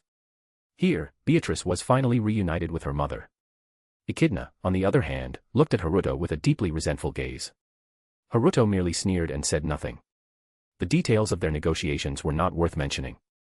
Ultimately, as the Witch of Greed, Echidna's greatest desire was to know everything. And in her eyes, Haruto was an entire domain of the unknown. To uncover this mystery, Echidna was willing to pay any price. Thus, she signed a contract. And so, from the Re-Zero world, Haruto took away both the Witch of Greed, Echidna, and the Great Spirit, Beatrice. While in the sanctuary, Haruto also encountered the souls of the other witches. He collected them all. Their existence posed an extreme threat to the Re-Zero world. Moreover, witches were all eccentric in nature, making them walking time bombs. It was best to just pack them up and take them away. Later, inside the Forbidden Magic Hall, Haruto opened a portal and returned to the main world. As soon as Echidna arrived, she immediately ran off to study new knowledge. In the future, she would serve as the 4th 05 Council member. T/N, who was the third? Genuinely forgot. Meanwhile, Beatrice stuck closely to Haruto with a sulky expression. The two had already formed a contract. Throughout her long existence, Beatrice had imagined countless times what her contractor would be like. After all, they were meant to be the most important person to a spirit. Haruto fulfilled all her fantasies of the perfect contractor. He even reunited her with her deceased mother. But Beatrice still felt upset. Their meeting wasn't romantic at all, it was a mess. By the time Haruto left the SCP site, it was already dusk. Stretching his body, he rotated his neck slightly. Work was so exhausting. He really needed to retire soon. As he walked towards his apartment, a thought suddenly came to him. Speaking of which, where are Rem and Ram? The events in the Re-Zero world had been drastically altered. However, before the intervention of the Reincarnation Palace, Rem and Ram had already gone missing. There were no records of them anywhere in the world. The most likely explanation was that they had been devoured by the white whale. Yet, according to the kingdom's records, the last time the white whale appeared within the borders was many years ago. It had last been sighted when it devoured the previous Sword Saint. If Ram and Ram had truly been eaten by the white whale, there should have been records of the whale attacking the borders. But there were none. That was strange. Just as Haruto was pondering this mystery, he passed by the small park where his journey had begun. At that moment, two streaks of light shot across the night sky. They were falling directly toward the park. Haruto instinctively stepped forward and skillfully caught the two falling figures. Looking down, he realized they were two young girls. They wore adorable outfits resembling kimonos, one pink, one blue, with delicate and beautiful features. What stood out the most was the strange horn on the forehead of the blue-haired girl. Ah, so that's what happened. Feeling the faint pulse of energy within them, Haruto finally understood where Ram and Rem had gone. Their very existence seemed to be entangled with his fate, as if they were bound to him. Yes, it was fated entanglement. Judging by their appearances, they were still young. T/N. They must have been transported here from 100 years ago in the Re-Zero timeline, back when they still lived in the Oni village. Ram's horn was gone. That likely meant the village had already been attacked by the witch cult. Originally, in the main story, they were taken in by Roswell and became maids at his mansion. But due to distortions in the timeline, they had instead been transported away from the Re-Zero world by their entanglement with Haruto. That explained why there were no records of them in that world. A single fated entanglement, and I got 2 golden pulls. Nice. Haruto smirked. Rem and Ram were already trained as maids. Though Ram wasn't great at cooking and could only bake sweet potatoes, Rem, on the other hand, was an all-rounder. Looks like those 2 wishes he made for a little chef finally came true. As he pondered, the 2 girls slowly opened their eyes. Waking up, they immediately hugged each other in fear. Clearly, they hadn't recovered from the witch cult's attack. After confirming that they were both safe, they finally noticed Haruto. Ram. There's a scary uncle. Are we going to be eaten? Rem. The scary uncle looks dangerous. Let's run away. The 2 of them performed a synchronized skit. Haruto's forehead twitched with irritation. But after a moment, he sighed and gently ruffled their soft hair. They had just survived a life-and-death ordeal and lost all their loved ones. Scolding them now would be too heartless. Chapter 212, Chapter 210, Replenishing Mana for Ram and Rem. After spending quite some time, Haruto finally managed to explain the situation to the 2 ghostly girls. However, judging from their expressions, they didn't seem to believe him. Ram and Rem huddled together, still warily watching Haruto. Fortunately, it was already dusk, and there were no passers-by in this small park. Otherwise, if someone saw this scene, they would probably call the police immediately. Ram, the scary big brother wants to kidnap us and eat us. Rem, the scary big brother wants to trick us and do something ox to us. The 2 little ones whispered warily to each other. Haruto's mouth twitched. But at that moment, Rem suddenly swayed unsteadily. Rem quickly reached out to support her sister. However, Rem soon lost consciousness and collapsed completely. Rem, who was already in a weakened state due to her dissipated horn, struggled to bear her sister's weight. The 2 of them wobbled, about to fall to the ground. Haruto quickly reached out and caught the 2 girls. Sister. Rem anxiously checked Ram's condition. At this moment, Ram's fair cheeks were flushed, and fine beads of sweat covered her forehead. As soon as Rem placed her hand on her sister's cheek, she felt an intense heat. Ram's expression was one of extreme pain, as if she were a drowning person desperately struggling to stay afloat. Why is sister like this? Her horn. Sister doesn't have her horn anymore, she's going to die. Rem suddenly realized the cause of Ram's condition, and her entire being began to break down. Ram and Rem's race was the extremely rare Oni tribe in the Re-Zero world. Individuals of this race were born with 2 horns, which remained hidden most of the time but emerged during combat. A horn was the source of an Oni's strength, the key organ for gathering and utilizing the magical essence in the air. Ram and Rem, as twin sisters, were different from other Oni from birth. Each of them had only 1 horn. It was as if they were twin beings sharing a single pair of horns. Because of this, the 2 had suffered much discrimination within their tribe. It wasn't until Rem demonstrated an extraordinary level of talent and power that the murmurs and criticism finally subsided. However, during the attack on the Oni village by the witch cult, Rem lost her horn while protecting Rem in battle. Oni were different from humans. Without the organ that gathered magical essence, without their horn, an Oni could not survive. For an Oni, consuming mana was essential to their continued existence. And now, Ram's mana reserves were nearly depleted. Yet she no longer had a horn to absorb more mana. And without mana, Oni cannot survive. Now, Ram's mana reserves were critically low. Without an immediate supply of mana, she might die. Please, save my sister. As long as you save her, I'll do anything. In her despair, Rem clung to Haruto as if he were the last lifeline she could grasp. She didn't know who this young man was. But Rem could faintly sense the vast ocean of mana within him. That power far exceeded even her sister's peak state. Hearing Rem's plea, Haruto suddenly felt a little awkward. Replenishing Ram's mana. If this were an adult Ram, Haruto would have no hesitation in offering his assistance. But right now, Ram was still in her childhood phase. Wouldn't that be a bit problematic? Seeing Haruto hesitate, Rem immediately tried to kneel. Haruto quickly reached out and stopped her. Shaking off the strange thoughts in his mind, he refocused. From his Kamui space, he retrieved a capsule. T/N, I've seen a lot of fics to know where this is going. He placed it into Ram's mouth. However, since Ram was deeply unconscious, she couldn't swallow it. Feeling troubled, Haruto turned his head and met Rem's teary, pleading gaze. With no other choice, Haruto retrieved a bottle of water from Kamui space, took some into his mouth, and passed it to Ram. At last, Ram swallowed the capsule. The moment it went down, her body reacted. Tiny specks of light gathered at her forehead. A violent gust of wind swept through the area. The light slowly took the form of a horn. The wind swirled into a small tornado, howling throughout the small park. Rem stared in shock. Then, the specks of light shattered. A delicate horn, resembling bone yet as smooth as jade, appeared on Ram's forehead. Rem was overjoyed. Big Sis's horn. She had never heard of any method that could regenerate a severed Oni horn. Haruto casually waved his hand, dispersing the raging winds.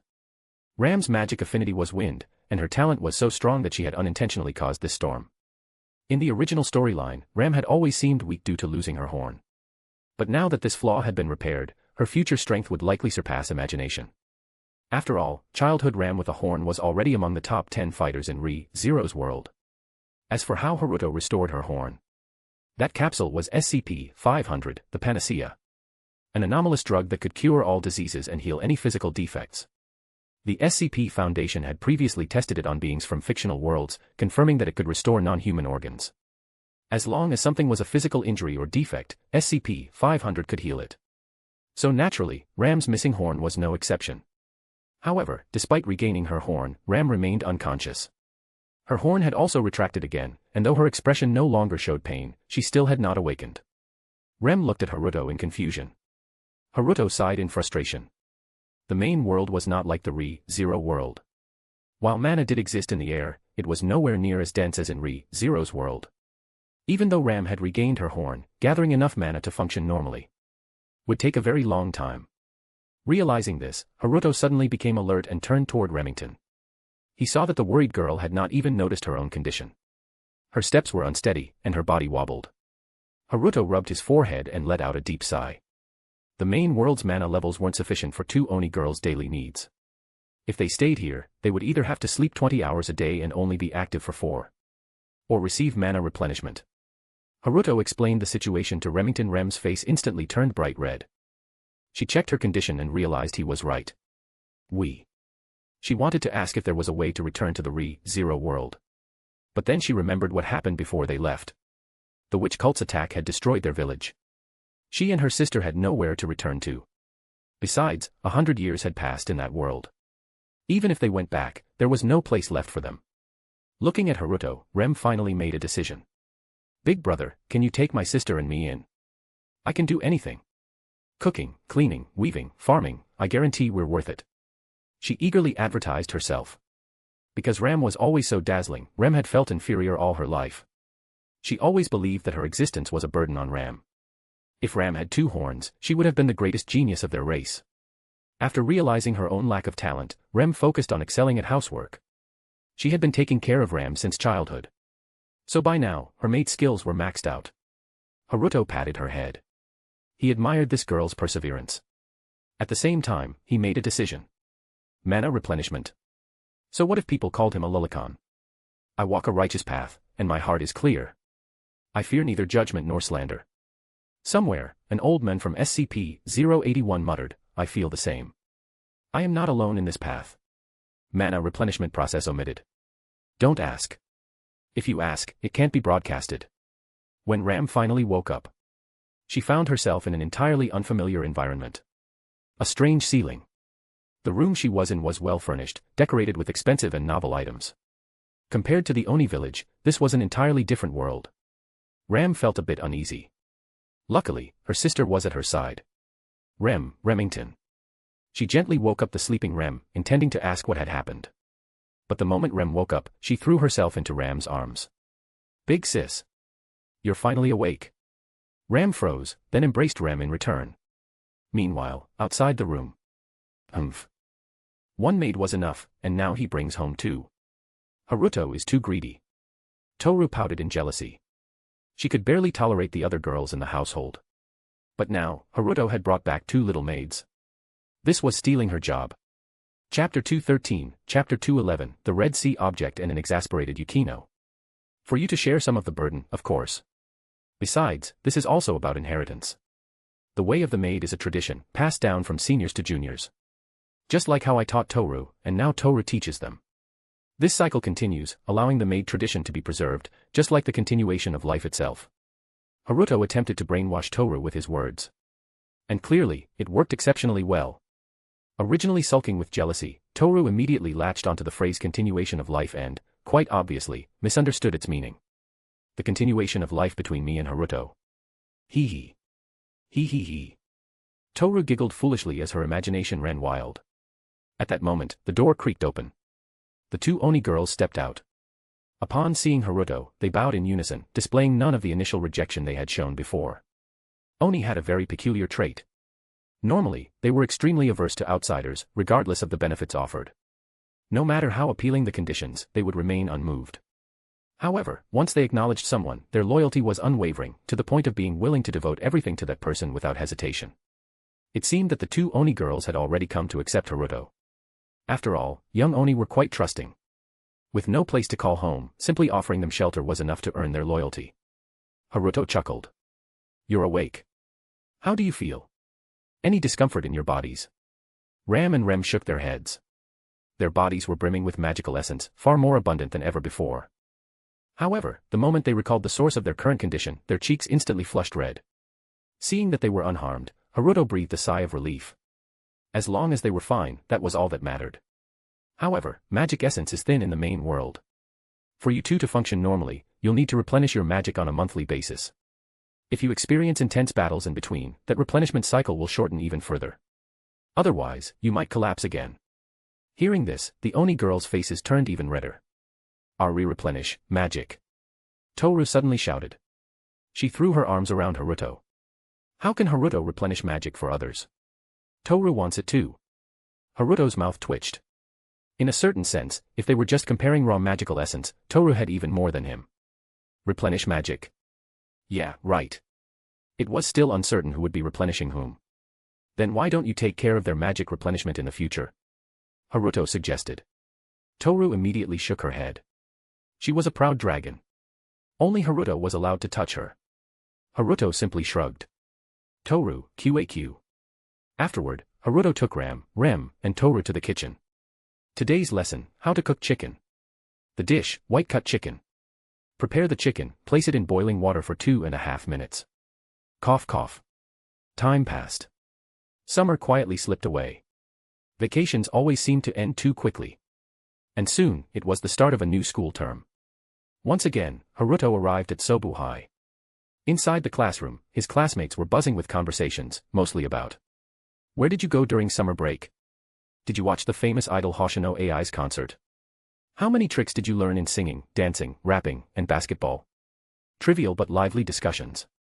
Clearly, the excitement of summer vacation hadn't faded yet. Haruto turned his head and noticed his seatmate, Yukinoshita, sitting there with dark circles under her eyes, looking utterly exhausted. I thought it was always the ox that gets exhausted, not the field that gets overworked. Haruto quipped. Yukino was momentarily stunned before she realized what he meant. Her face turned red with embarrassment and anger. If it were anyone else, she would have immediately struck them down with an Aikido move. But against Haruto, she could only chant in her mind, you can't beat him. You can't beat him. So, Yukino, what exactly did you do over the break to end up so worn out? As I recall, you have excellent genes. Even a couple of nights without sleep shouldn't have given you such noticeable dark circles. Haruto asked curiously. Yukinoshita rolled her eyes. Thanks to a certain unscrupulous employer dragging me into a certain unscrupulous organization, I ended up on a 7-day observation assignment. Haruto blinked. Then it clicked. Oh, so you were the one assigned to monitor the newly discovered containment object, the Red Sea object, SCP-093. Yukinoshita weakly nodded. The so-called Red Sea object was a blood-colored disk discovered in the Red Sea region of Africa. If left unheld, the disk would automatically seek out the nearest mirrored surface, shooting towards it at supersonic speeds before attaching itself to the mirror. Despite the high-speed impact, neither the Red Sea object nor the mirror would sustain any damage. Once attached, the mirror would transform into a portal. A portal leading to a parallel world. Even if you were assigned to observe a containment object, there's no reason for you to go 7 days without rest. Observation tasks aren't that demanding. Haruto was a bit puzzled. Even for newly secured anomalies, observation and testing might be frequent, but not to the extent that Foundation personnel would be completely exhausted. Yukino sighed and simply nodded. The moment the Red Sea object was mentioned, her expression was filled with regret and sorrow. Haruto quickly figured out the reason. The portal opened by the Red Sea object led to another parallel world. A world tentatively referred to as the Unclean Land. As for why it was called that, the Unclean Land was similar to this world's Earth, but all life in that world had perished around the year 1953. The reason dated back to the 17th century of that world. He, a false god from the gaps between light and darkness, time and space, and the worlds. He descended upon the Earth of the Unclean Land. His first followers were granted a secretion from him, a substance known as the Tears of God. This substance transformed people into half-humanoid, decayed monstrosities known as the Unclean Ones. The Unclean Ones varied in size, some were as tall as 3- or 4-story buildings, while others reached heights of over 10 stories. Their entire bodies were pale. They had no lower halves, their torsos ended abruptly at the chest. To move, they used their arms, crawling across the land ceaselessly, traversing every inch of the world. The Unclean Ones came to dominate the entire parallel Earth. It was, in every sense, an apocalypse. It was easy to guess why Yukinoshita had pushed herself through a 7-day-long observation mission. She had been searching for survivors in the Unclean Land. Even if there was only one person left, she wanted to save them. But unfortunately, based on all observed data so far, humanity in the Unclean Land was completely extinct. This conclusion made her efforts seem futile and likely filled her with deep sorrow. Ever since coming into contact with the Red Sea object, images of that ruined world had constantly replayed in Yukinoshita's mind. She couldn't shake the feeling that those creatures, the Unclean Ones, seemed to be suffering. There was no logical basis for this feeling. After all, research on the Red Sea object was still in the observation phase, and no physical contact experiments had been conducted. And from all observational data, there was no reason to support such a theory. Yet every time she thought back on it, Yukinoshita couldn't help but grieve for them. As she lost herself in thought, she suddenly felt pressure against her temple. A cool, soothing touch. The perfect amount of pressure, bringing immense comfort. The exhaustion from the past 7 days, along with her mental anguish, seemed to fade away. It felt too good. Unconsciously, Yukinoshita closed her eyes and simply enjoyed the sensation. She didn't know how much time had passed. A sharp ringing suddenly woke her up. Although I have no objections to romance, please refrain from such behavior in class. Hiratsuka Shizuka's voice was filled with exasperation. Yukinoshita's eyes flew open. She saw Haruto retracting his hand. In that instant, she understood what that cooling sensation had been. A faint blush spread across her cheeks as she adjusted her posture, suddenly feeling too embarrassed to look at Hiratsuka. As she recalled the experience just moments ago, that comfort and relaxation had almost completely erased her exhaustion. And more than that, the worry she had been dwelling on seemed to have loosened, if only for the moment. Seemingly unintentionally, she cast a sideways glance. Looking at Haruto's profile, a strange feeling welled up in Yukinoshita's heart. She had always been at the mercy of this boy, constantly teased and exploited. And yet, even though this was just a small gesture of kindness, it sent ripples through her heart. Time passed. The school bell rang, signaling the end of class. It was only then that Yukinoshita realized she had completely spaced out for an entire lesson. For the first time in her life, she had been careless in her studies. Thank you. Yukino's voice was so soft it was almost inaudible. Haruto simply smiled. Feeling better? Yukino nodded. After a brief pause, she quietly asked again. Would you consider joining the service club? Every teenager wants to spend more time with the person they find special. And joining the same club was the perfect way to do so.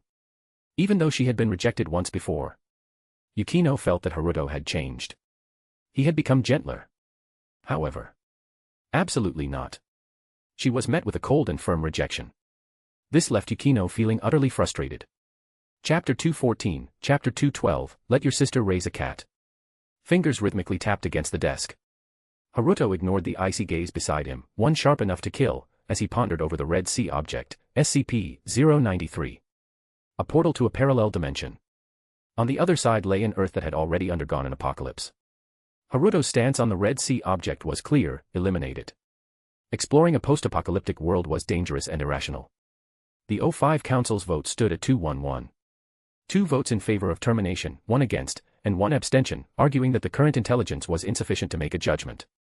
Thus, the Foundation decided to conduct periodic observation and experiments on the Red Sea object. If no new evidence proved its benefits to the main world and humanity, it would be terminated, destroyed. Haruto had seen that unclean land and the unclean beings that crawled upon it. In truth, he and Yukino felt the same way. One could sense the suffering emanating from those creatures. For those abominations, death was, in a way, a form of release. Pushing these thoughts aside for now, Haruto decided to leave the experiments to the Foundation. The day's classes passed quickly. During the final self-study period, Shizuka Hiratsuka entered the classroom, once again carrying a stack of documents. Just like last semester, there are 2 forms, one for the school festival promotion, the other for the exchange student program. You all should be familiar with this process by now. Fill them out as you see fit and submit them. I won't go over it again. Upon hearing this, many students turned their eyes toward Haruto. Sobuhai had only ever had 2 exchange students, Yukino and Haruto. And they had been sent to Hayakao Private Academy and Shichiin Academy, respectively. Both had seemingly done well there. Some students began seriously considering giving it a try. Noticing this, Shizuka Hiratsuka's expression visibly darkened. Don't just look at others, consider your own situation before making a decision. What works for them might not work for you. Her words had some effect. But not entirely. After all, they were teenagers in their prime. Most wouldn't listen to reason. Shizuka Hiratsuka helplessly turned to Haruto. If these students went for the exchange program, next semester would not be kind to them. Going to Shichiin was one thing, they'd simply get crushed academically. But going to Hayakao, they might not even have their bones left intact. Haruto understood Shizuka's silent plea and raised his hand. She immediately signaled for him to speak. Standing up, Haruto scanned the classroom and cleared his throat before saying, "It seems like many of you are interested in the exchange program. Conveniently, Yukino and I just returned from our exchange last semester. We experienced Shichiin and Hayakao firsthand. If you're interested, feel free to ask us about the details. We've even prepared a small test to help determine whether you're suited for the exchange program." Yukino. What small test? Since when? Why was she being dragged into this? Just as Yukino was about to glare at him, Haruto slid a note toward her. She picked it up and read it. "Help me out, and I'll make sure your sister lets you have a cat." Her eyes widened instantly, shining with excitement. As an extreme cat lover, Yukino's love for cats went beyond the average person's imagination. Unfortunately, due to family traditions, the Yukinoshita household upheld a sense of decorum and did not allow pets. Maybe they were afraid of cat hair shedding. So whenever her cat cravings hit, Yukino had to go to pet stores just to pet some. But with heavy academics, strict family rules, and now Foundation responsibilities, she barely had time for even that. Haruto's offer was simply too tempting to refuse. And so, the self-study period turned into a testing session. Long lines formed at both Haruto and Yukino's desks. Shizuka Hiratsuka folded her arms and stood behind Haruto, curious to see what kind of test he had prepared. Then, she saw him pull out a fresh deck of playing cards from his pocket. Blackjack. "If you win, you're fit for Hayakao," Haruto said with a devilish grin. And so, for the next period, Haruto acted as the dealer, and every round, his hand miraculously totaled 21 points. Due to the house advantage, this ensured he never lost. No matter how the students shuffled or cut the deck, or even if Haruto wasn't allowed to touch the cards at all, he always ended up with 21. Students surrounded him, watching closely, yet no one could spot any trickery. Eventually, every aspiring Hayakao student wore an expression of pure disbelief and completely abandoned the idea. Shizuka Hiratsuka watched, inwardly amazed. She could only think. As expected of the boy who had bested the 100-devouring family student council president. That level of gambling skill. Well, actually, she wasn't sure if this even counted as gambling skills anymore. It felt more like magic disguised as a game of chance. Meanwhile, Yukino's test was even simpler. Is your family's assets counted in billions? Are your parents high-ranking government officials or executives in a major financial group? Do you have relatives holding positions at or above the bureau level? Just 3 questions, and the students were already dumbfounded. If they failed even one. Sorry, but you're not suited for Shichiin Academy. With both tests crushing their hopes, the class quickly reassessed their reality. I'm just a small fry, I should know my place. And so, like previous years, the exchange program applications were discarded and sold as scrap paper. Satisfied, Shizuka Hiratsuka returned to the podium. Thank you to both students for their assistance. Don't feel discouraged, those of you interested in performing at the school festival, please fill out the application forms instead. The class collectively twitched at her words. What kind of consolation was that? Wasn't she just telling them to give up and go home? Still, they begrudgingly picked up the forms and started filling them out. At that moment, Shizuka Hiratsuka turned to Haruto again. As always, our genius student has received 2 invitations. Which school are you attending this time? The students, MMP. Haruto blinked, confused. By now, Hayakao was under Jabami Yumiko's control, with Kurori Momobami off somewhere chasing thrills within the 100 devouring families. But regardless of who was in charge, why would they still be trying to transfer him back? That entire school already belonged to him. As for Shichiin, nothing had changed. Shinomiya Kaguya was still student council president. But hadn't she already joined the foundation? What reason was there for them to invite him back? Haruto was confused. I'll go to Shichiin. Ultimately, out of curiosity, Haruto decided to check out Shuchian. Hiratsuka nodded with visible reluctance. This was her student. And yet, she'd only seen him in class for a few days across 2 semesters. Unacceptable. Meanwhile, the rest of the class had long since gone numb to this. Yukino nudged Haruto, lowering her voice. Why are you going to Shuchian? To mess with noble ladies. Haruto's lips twitched. What do you mean, mess with? I'm just going there as a normal exchange student to experience school life. Besides, speaking of noble ladies, Yukino, don't you count as one too? Are you referring to yourself? Yukino. The girl turned away, flustered. Then, as if remembering something, she whispered. Don't forget your promise. Talk to her. Seeing her attitude, Haruto feigned ignorance. Huh? Who? Yukino turned back angrily. You promised. Haruto still played dumb. So, who exactly? Through clenched teeth, Yukino spat out. Yukinoshita Haruno. Ah, your sister. What a distant way to address her, Haruto teased with a grin. Yukino puffed out her cheeks, resisting the urge to bite him. Why was this guy always so infuriating? After school. Keeping his promise, Haruto sought out Haruno. Haruno was one of the earliest to pass the Foundation's tests and join. But her current rank remained low. Seeing Haruto approach, Haruno looked both surprised and confused. What brings the great president here? Ah, can you let your sister keep a cat? Haruno. Chapter 215, Chapter 213, Containment Breach, Can't You Just Read the Bible? After working at the Foundation for some time, Haruno had fully realized the extent of the power and authority this organization wielded, an entity that transcended worldly matters and even stood above the entire world. In Haruno's view, the only reason the Foundation hadn't become a global dictatorship was because of the moral character of its true rulers, the O5 Council, or rather, the President himself. And today, being suddenly summoned by the President left Haruno feeling quite nervous. But in the end, this was it. President, is this some kind of secret code? Haruno hesitantly asked. However, Haruto simply shook his head in confusion. Letting out a long sigh, Haruno finally relaxed, no longer keeping her body tense as she sat on a nearby chair. Why is the President so concerned about my sister's affairs? Haruno asked curiously. After all, one of the main reasons she had joined the Foundation was because Yukino was already a part of it. As an ultimate Siskin, Haruno wanted to do everything in her power to protect her little sister. Yet, despite having been in the Foundation for so long, she still hadn't figured out the exact reason why Yukino had joined. Any records regarding her recruitment required level 3 security clearance to access. As for directly asking Yukino, knowing her sister's personality, Haruno figured she wouldn't answer her anyway. Come to think of it, Yukino's joining seemed to have a lot to do with the President sitting before her. Haruto sighed helplessly. It's just because I made a promise, so I came by to fulfill it. He casually recounted the events that had taken place in class. After listening, Haruno showed a look of surprise. She stared at Haruto for a long time. With your abilities, President, something this trivial should be solvable with just a snap of your fingers, right?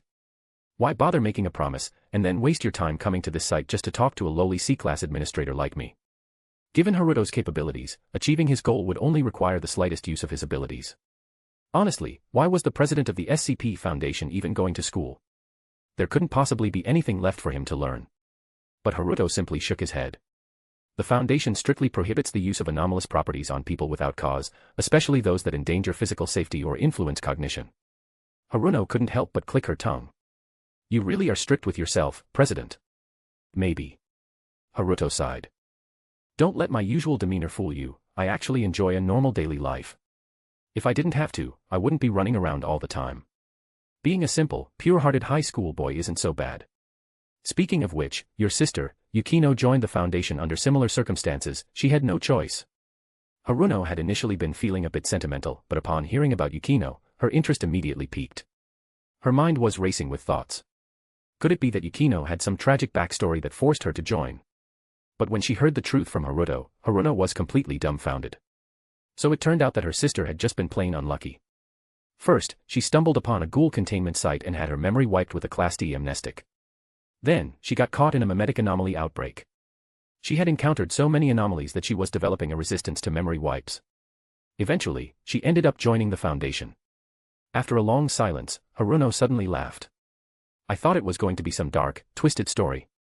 Yukino really is unlucky, huh? I thought you'd be devastated or furious. Haruto raised an eyebrow. Haruno, however, tilted her head. Eh? Why? Haruto almost wanted to say, isn't it obvious? Because you're. But since that statement would have been way too offensive, he held his tongue. Yet Haruno simply pointed to herself and said, because I'm a textbook example of an ultimate siskin. Haruto was momentarily at a loss for words before deciding to just nod. Well, if she admitted it herself, then there was nothing more to say. Haruno continued to smile brightly. This young man was different from anyone she had ever met before. With him, Haruno felt like she didn't have to put on an act or maintain a facade in social interactions. For the first time, she was able to have an open conversation without wearing a mask. By the way, what would you have done if I had refused to cooperate? If you couldn't fulfill your promise, President? Haruno asked curiously. Haruto sighed, rubbing his forehead. I probably would have gone to your mother. I'm sure I could convince her. Haruno chuckled, waving her hand dismissively. No need, no need. I'll pick out a cat for Yukino myself, gotta increase my favorability score with her. As for my mother, I'll explain it to her. With you as my backing, there shouldn't be any issues. Haruto's lips twitched. Did you really just say, increase favorability score, like it's a game? Haruno shrugged. Well, I am a siskin. After fulfilling his promise, Haruto left the site. Not long after, he received a message from a newly added contact, Haruno Yukinoshita. It was a selfie. She was holding a pure white Persian cat in her arms, smiling sweetly at the camera. Come to think of it. Had this older sister been hogging all of her little sister's nutrients? The difference in development between the two was on a whole other level. Truly, an unfair weight distribution. The Persian cat in her arms looked weak and helpless compared to those two enormous mounds. Haruto simply sent a thumbs-up emoji in response. Moments later, Yukino sent a message of thanks. It was clear that she had received the cat. As an ultimate cat lover, owning a cat was the highest reward imaginable for her. Haruto chuckled and thought nothing of it. Just as he was about to put his phone away, a message from the Foundation came through. Haruto opened it, scanned the contents, and immediately furrowed his brows. A rural Foundation site had been attacked. The site had been damaged, leading to a containment breach. Given that this was a non-urban site, the anomalies housed there were naturally of high threat levels. If even one anomaly escaped, it could trigger a mass containment breach. Haruto recalled the entities stored there. The immortal lizard, SCP-682, and the shy guy, SCP-096, were both contained at this site. In other words, by the time Haruto arrived, the site had already begun repairs in an orderly manner. Most of the escaped anomalies had been recaptured and recontained. The attackers had primarily engaged in suicide attacks, many of them executed themselves before the Foundation even had to intervene. This site housed a permanently stationed nine-tailed fox task force. Additionally, MTF Demon Slayer was stationed nearby and had arrived on the scene almost immediately. As a result, the initial containment breach was quickly suppressed. The repairs proceeded rapidly. Within 2 hours, the site had moved on to cataloging contained entities and reviewing attack records. Haruto entered the surveillance room to review footage of the attack. On screen, the site was calm, operating as usual. In the light containment zone, within a certain containment chamber, a humanoid entity with 20 tentacles sprouting from its back was engaging in daily activities. Yes, it was Cthulhu FUCK off. SCP-2662. Cthulhu was casually eating breakfast while reading the newspaper. Shortly after, a security guard and a researcher entered the containment chamber, carrying a small pig. Cthulhu, do you need something? The researcher, gazing at Cthulhu, gradually descended into madness. Oh, my lord. Please accept this pure and innocent piglet, freshly orphaned from its slaughtered parents. May its lost soul nourish you. Then, right in front of Cthulhu, the researcher castrated the pig and placed its severed genitalia into the entity's breakfast. Cthulhu, no thanks. I'm full. You should go home. Your, lord appreciates your offering. Cthulhu tried to return to reading his newspaper. The researcher slit the pig's throat, splattering blood all over the newspaper. Cthulhu, what the hell, man? Can't you just read the Bible or something? Do you really need to do this? Cthulhu put down the newspaper and attempted to convert the researcher to Christianity. The security guard promptly shot the researcher in the head, then began eating her corpse. Cthulhu ran to the restroom and started vomiting. Nine-tailed fox task force arrived and detained both the security guard and the researcher's body. Chapter 216, Chapter 214, Tracing the Source of the Chaos, the War Begins. As previously mentioned, every Toward Him member operated at Cognition Level 1. Cognition Level 1. These people barely thought about anything on a daily basis. To reach the so-called cognition level 1, one's mind had to be extremely single-minded and completely inflexible, only then could they fall under Cthulhu's influence. Thus, from their memories, Haruto found nothing but worthless garbage, devoid of any useful information. However, in order to track down the real culprits behind the attack, Haruto had no choice but to keep searching. The torment of doing so. How could it be described? Imagine being tied to a chair, your eyelids forcibly pried open, and being forced to watch the top 100 worst-rated films on an endless loop. If anyone thought that was easy, go ahead and watch Plan 9 from Outer Space 3 times in a row. It was the equivalent of an intellectual insult, an assault on one's cognition, and a lobotomy for the brain. Fortunately, effort always pays off. After an exhaustive search, Haruto finally uncovered some valuable information. Just as expected, Toward did not have the power to carry out the site attack on their own. These lunatics had been gathering for a long time. Otherwise, their numbers wouldn't have been so overwhelming. Initially, these members had just been roaming around, performing all sorts of blasphemous, insane rituals that would make even a mad god cringe. Many among them were eager to find their lord and offer themselves as sacrifices. But there was zero information about their so-called lord. Then, one day, a few individuals suddenly joined toward him. They claimed to be believers of the same lord. But it was obvious they weren't. From the memory fragments, Haruto could clearly see that these newcomers didn't have the same vacant, mindless gaze as the rest. While toward him members were indulging in delirious madness, these newcomers were barely holding back their disgust. After infiltrating the group, one day, these newcomers suddenly declared that they had found the Lord's location. They claimed, "Our Lord is imprisoned by mere mortals. We must rescue him." With that, the location of the Foundation site was exposed to toward him. Unfortunately, among this group of lunatics, there happened to be a security guard working at a chemical plant. That very night, this security guard summoned other toward him members, slaughtered his fellow guards, and broke into the plant, stealing a massive amount of C4 explosives. And that was how this attack came to be. As for the two individuals who had infiltrated the site as security and research personnel, their information had been altered from within the Foundation itself. Someone had manually entered their profiles into the system, giving them C-class clearance. The Foundation's internal logs were reviewed and, just like what happened during the Immortal Lizard incident, the Foundation central server had automatically unlocked itself, bypassed its security locks, and recorded their identities. These two individuals were both toward him fanatics. Their sole purpose was to self-destruct, drawing MTF Nine-Tailed Fox's attention, and using the explosion to signal their allies. Under normal circumstances, a suicidal mission like this would be unthinkable. But unfortunately, toward him members were all insane. To them, completing this mission was a blessing. At the very least, it would allow them to glimpse their lord before dying. As for who hacked into the site and modified the records, the memories contained no clues. And so, the attack on the site unfolded. Those few infiltrators with actual intelligence, they had already fled unnoticed the moment the attack began, leaving behind only toward him's cannon fodder. Trying to use toward him as cover. Taking the Foundation for fools. Haruto sneered coldly. He didn't have to wait long. A lead surfaced. But it wasn't from the global purge. Instead, the global spatial disturbance detector picked up a reaction. The location: Africa. T/N, Nig 3 R continent, author B. Wilden. Without hesitation, Haruto led two mobile task forces straight to the source. This mission's objective is to execute or capture all members of the attacking organization and successfully recover 3 containment objects. Additionally, the opposing group may have control over unknown anomalies. Their properties are unclear, and on-the-spot judgment will be required. One known anomaly is unobservable, produces high-heeled footsteps when moving, and can unlock high-level containment doors. However, the containment priority for this anomaly ranks below the clockwork virus. Containment priority must be observed. This is a mission that must succeed. Haruto stood before the two mobile task forces and addressed them. The two units were Wings of Freedom and Black Ball. In terms of combat capability, these two were the strongest. As he spoke, the team had already arrived at the target location. In the sky, a hatch suddenly appeared. Haruto pulled it open. Below lay Africa. This was a Black Ball flying vehicle, capable of reaching Mach 30 and equipped with stealth technology. Without hesitation, Haruto was the first to leap out. The two mobile task forces followed suit, diving from 10,000 meters above. No parachutes. They would land directly. And they couldn't make a sound. Under Haruto's deliberate acceleration, the descent lasted only an instant. Upon landing, only a faint cloud of dust rose, without a single sound.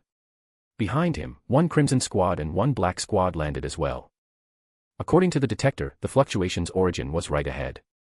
What lay before them was a dense jungle. A complex terrain, clearly chosen to delay and hide. However, clear it. Civilians have been evacuated. We'll restore the terrain afterward. Haruto ordered. Black Ball operatives stepped forward and drew sleek, black long-barreled firearms from their waists. They aimed at the jungle. The next moment, crimson beams of energy swept forward. Like a pillar, the laser raked across the dense vegetation.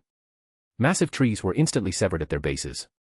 All surrounding undergrowth was incinerated into ash. What had been a dense jungle was reduced to a blazing wasteland in mere moments. Yet, something remained standing. Deeper in the jungle, a bizarre structure had withstood the onslaught. A strange metallic building, adorned with countless slowly grinding gears. It looked like an abandoned warehouse, but its construction was disturbingly warped, filled with uneven slopes and recesses. Seeing this, Sue increased the laser output. She even prepared the heavy gravity gun to flatten the structure entirely. But Haruto raised a hand to stop her. Narrowing his eyes, Haruto scrutinized the building. Attention, Mobile Task Force, containment object detected. Confirmed as clockwork virus. Full armor deployment, avoid physical contact. The host bodies of clockwork virus can be completely annihilated. Leave just a single part behind. Prepare for battle. Following Haruto's command, both squads entered full combat mode, their suits sealing tightly with no gaps. And then, the bizarre structure began to change. The warehouse started breaking apart. Gears disassembled, scattering into individual components. In the next moment, dozens of humanoid figures, each bearing metallic wings, emerged into the sky. That warehouse had been a congregation of mechanical angels, SCP-217-1. They emitted eerie mechanical sounds, speech of some kind. But unlike before, their words were no longer comprehensible. Clearly, they had been corrupted not only by the clockwork virus but also by Broken Tongue. At that moment, Wings of Freedom launched their attack. They no longer used old grappling-based ODM gear, instead, they had upgraded to true 3D maneuvering systems. These former Survey Corps soldiers displayed terrifying mobility and lethality. Crimson blades sliced through the sky, instantly reducing multiple mechanical angels to fragments. Meanwhile, Black Ball unleashed a full-scale bombardment. Their mastery of energy weaponry was near perfection. Despite the chaotic battlefield, their energy blasts effortlessly avoided Wings of Freedom members, striking only the mechanical angels. Against a regular army, these mechanical angels could have easily wiped out several divisions. Missiles and artillery wouldn't have been able to destroy them completely. And their metallic shells would have only provided them sustenance. But against mobile task forces, they were nothing but prey. Had it not been for the abundance of scrap metal in the area, they would have been wiped out in seconds. Amidst the chaos, Haruto strode forward. Ignoring everything, he walked directly toward the center of the former warehouse. Chapter 217, Chapter 215, The Church of the Broken God and the Moment of Ascension. Ignoring the battle raging above, Haruto walked straight into the area surrounded by countless mechanical angels. At the center of this mass of mechanical components lay a mirror with a red disc attached to it. The disc was inscribed with numerous strange symbols, ancient and mysterious in appearance. It was the Red Sea Object, SCP-093. At that moment, the Red Sea Object was in an activated state due to its contact with the mirror. However, instead of reflecting the apocalyptic scene unfolding in the sky, the mirror displayed a gray, misty world. This was the world of the Unclean Land. The previously detected spatial fluctuations were likely caused by someone using the Red Sea Object to travel to the Unclean Land. It was a rather smart decision. Even if they possessed multiple anomalies, including the highly dangerous clockwork virus, which could rapidly create high-threat combat units. Causing any major disturbance in the main world would be tantamount to suicide. If an anomaly outbreak occurred, the Foundation would pinpoint its location in mere minutes. Even if Haruto didn't act, the sheer strength of the Foundation, just the forces stationed in Africa alone, was far beyond what this small organization could handle. But on the other side of the Red Sea Object, the world was nearly identical to Earth's 20th century. Except, there were no humans, only terrifying unclean ones. Still, compared to the Foundation, even the unclean ones could be considered cute. Trying to gather power in the Unclean Land was a solid strategy. Unfortunately, the Foundation detected the spatial fluctuations. At this moment, all Haruto had to do was remove the Red Sea Object from the mirror. The group that had traveled to the Unclean Land would be trapped there. Unless they could find another Red Sea Object on the other side. But Haruto didn't do that. He was rather curious, since when did a supernatural organization emerge in the main world? And why were they bold enough to provoke the Foundation? Without hesitation, Haruto stepped forward and entered the gray, misty reflection in the mirror. His figure twisted and vanished into the Unclean Land. Several mechanical angels noticed this and attempted to stop him. Metallic gears, packed with immense kinetic energy, were launched at Haruto. But before they could reach him, energy bullets intercepted and obliterated them mid-air. You tin cans better behave and accept containment, or I'll make sure you taste pain, even if you're just piles of scrap metal. Sue bellowed. The rest of the Black Ball Mobile Task Force sighed but understood her reaction. After all, Chen-Su had recently been punished with Tomo cognitive training. That was a nightmare-level experience. Even after undergoing memory-cleansing procedures, remnants of the trauma still lingered, a terrifying ordeal, to say the least. So she's venting at this moment was perfectly understandable to her teammates.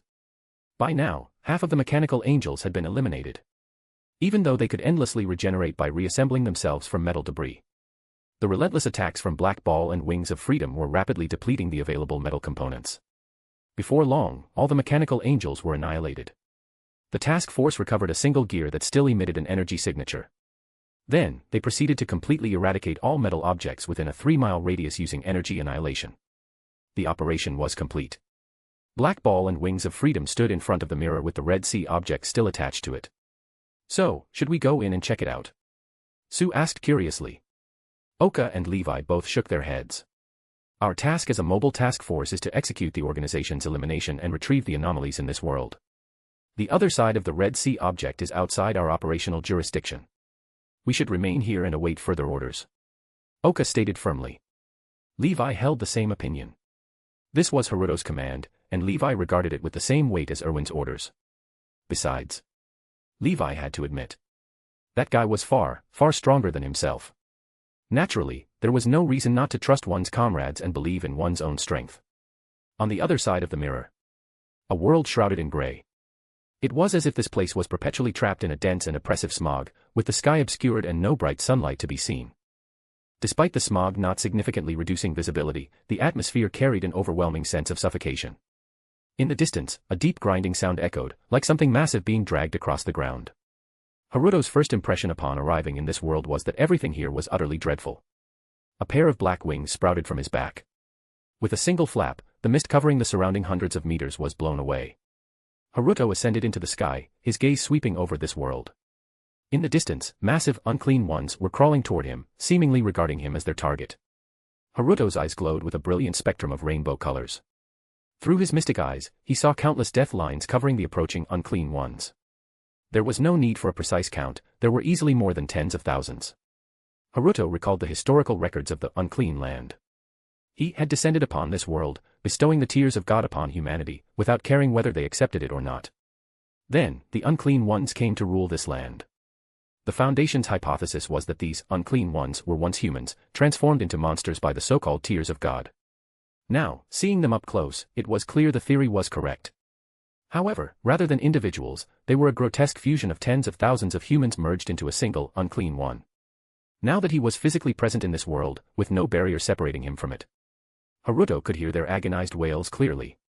For those who made up the unclean ones, they retained their awareness and consciousness, yet remained eternally trapped in the agony of being devoured. For them, pain was eternal. Just like how the unclean ones never rested, endlessly crawling across the land for eternity. Though Haruto was not a saint, witnessing such suffering made it impossible to turn a blind eye. Thus, I'll grant you release. Haruto approached an unclean one, roughly 7 or 8 stories tall, as his black wings spread wide. The unclean one lifted an arm, reaching toward the airborne Haruto. It was unclear whether it sought to seize him, or was pleading for something. In the next moment, Haruto's black wings completely enveloped the unclean one. With a powerful sweep of his wings, countless feathers slashed across the unclean one's body. A series of crisp, shattering sounds rang out. In Haruto's vision, numerous death lines were struck with absolute precision. The next instant, the massive unclean one collapsed, disintegrating into a cloud of gray-white dust. As the death lines were severed, Haruto seemed to hear countless voices. Thank you for your mercy. Ah, the sweet embrace of death. This is the greatest gift. Haruto paid them no mind, merely retracting his wings before turning his gaze toward the distance. From the west, a rumbling tremor resounded, like the awakening roar of a colossal beast. Thick swathes of gray-white fog were being violently pushed aside. It seemed Haruto wouldn't need to waste time searching for his next target. Glancing at the other unclean ones still crawling toward him, Haruto silently apologized. He had something more urgent to take care of first. With a powerful flap of his wings, Haruto shot toward the western horizon like a black comet.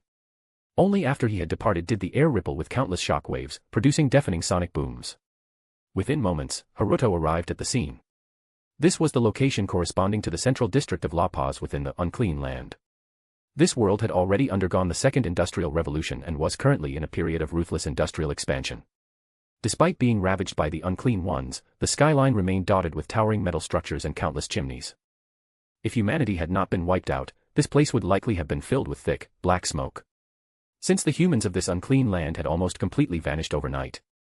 And their new rulers, the Unclean Ones, had no interest in human artifacts and materials. A vast number of industrial goods remained untouched, piled up in the city's many factories. But now, looking across the city, at its very center stood something even more massive, terrifying, and indescribable than the Unclean Ones. It was a mechanical entity, or rather, it was pure machinery itself. Haruto's gaze swept across the mechanical entity and soon located several humans nearby. Many were wounded, struck by flying debris, shattered stone and broken glass hurled by the colossal mechanical structure. Some had even been caught within the machinery itself, becoming one with it. Haruto did not act rashly. Through his mystic eyes of death perception, he observed that the death lines on the massive machine were still in a fractured state. Descending from the sky, Haruto swiftly grabbed a nearby human. She was dressed in an unusual uniform, a gear-shaped emblem pinned to her chest, with intricate mechanical engravings woven into her long coat. Even when captured by Haruto, she continued to gaze upon the massive mechanical entity, her eyes filled with reverence and devotion. Then, Haruto devoured her. In the end, she became nourishment for the blacklight virus. Moments later, her memories surfaced in Haruto's mind. New terms flooded his consciousness. Church of the Broken God, Ascension to Godhood. Chapter 218, Chapter 216, The Broken God and the Unclean Land's Deity. When one develops enough interest in machinery to the point of obsession, combined with significant talent, a certain name will inevitably surface in their mind. Its name is the Broken God. Perhaps the Broken God was not its original name but rather a reflection of its current state. In an infinite number of worlds and an endless multiverse, there exists a metaphysical, transcendent entity. It is the sum of machinery, knowledge, order, and reason, a great being. But for some unknown reason, it was shattered and completely fell. For such a metaphysical existence, the concept of death may not truly apply. After all, death itself is merely another conceptual existence. Yet, in a way that humans can understand, it died. Its body shattered into countless fragments, each carrying a portion of its authority, and fell into different worlds.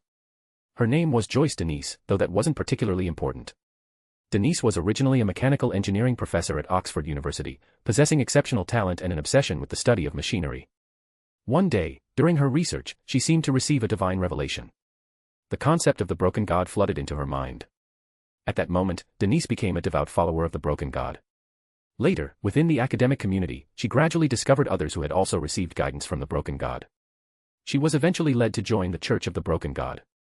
At first, it was merely an academic organization. Until someone discovered an object. It was a small brass furnace containing a black steel pen inside.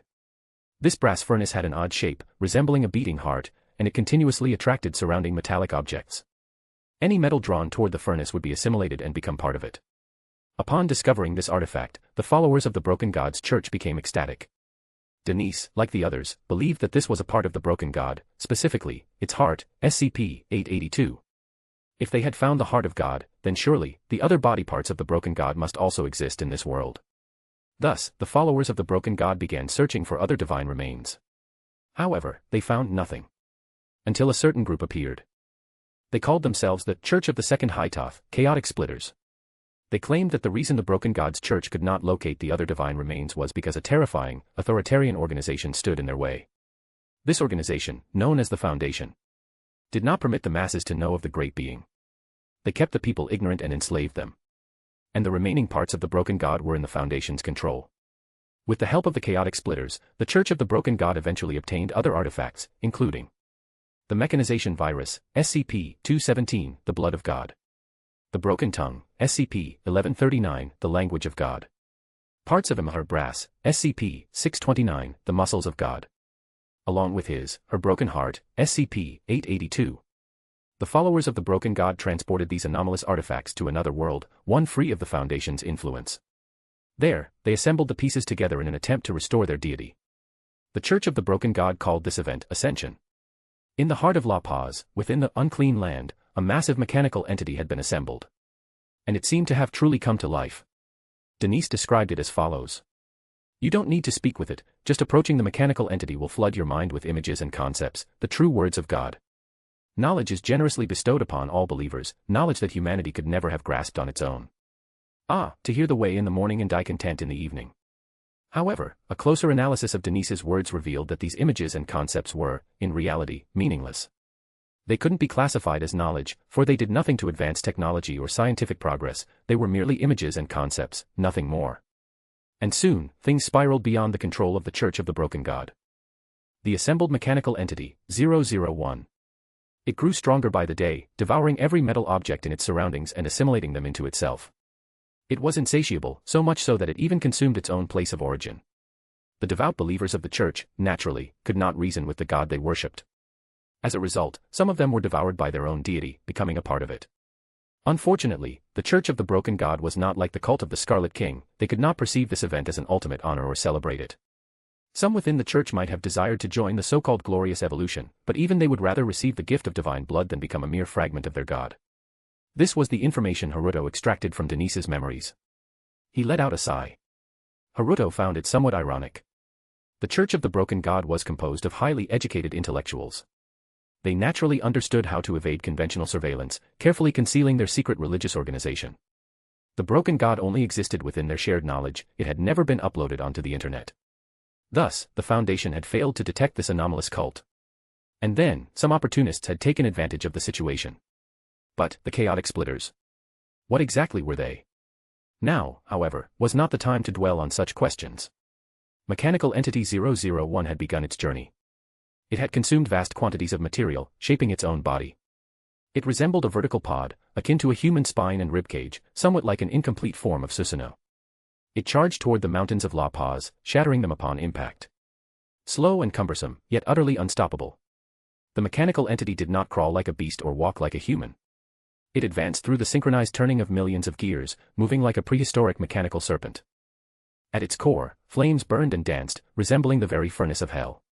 As it passed through a village, it extended a mechanical limb, scooping up the entire settlement and stuffing it into its maw. After consuming the village, the entity let out a deafening roar.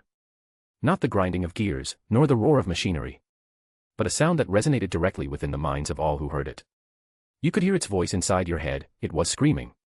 If left unchecked, the entire unclean land would be reduced to its food and fuel. Even the so-called unclean ones were nothing more than obstacles to be crushed beneath its advance. Though they could regenerate, it was futile. Haruto turned his gaze toward the entity. Through his mystic eyes of death perception, its lines of death remained shattered. Clearly, this was not the Broken God. The Broken God had yet to be restored. Haruto considered that pure energy-based attacks might not be sufficient to dismantle Mechanical Entity 001. Its body was simply too massive, and the metals it had assimilated had altered their fundamental properties. Perhaps tearing it apart with spatial power would be effective. But the spatial energy in his divine authority of the gods was somewhat lacking. Reversing the timeline, then. Maybe sending the world back to before the mechanical entity was assembled. Haruto contemplated this but ultimately shook his head. In the end, he opted for the most straightforward solution. He would take it apart with his bare hands. A crimson, blood-like radiance enveloped Haruto's hand. The crimson glow coiled around his fingertips, flowing endlessly like a tangible, liquid stream. This was a power Haruto had only recently acquired. Plunder. It was, by far, the most complete divine authority he currently possessed. The nature of plunder was simple. It was about taking. Taking everything. That was all. Haruto planned to dig straight into the mechanical entity's chest with his bare hands. Until he could rip out the heart of God, SCP-882. Just as Haruto was about to act. The gray-white fog in the sky suddenly dispersed with a resounding roar.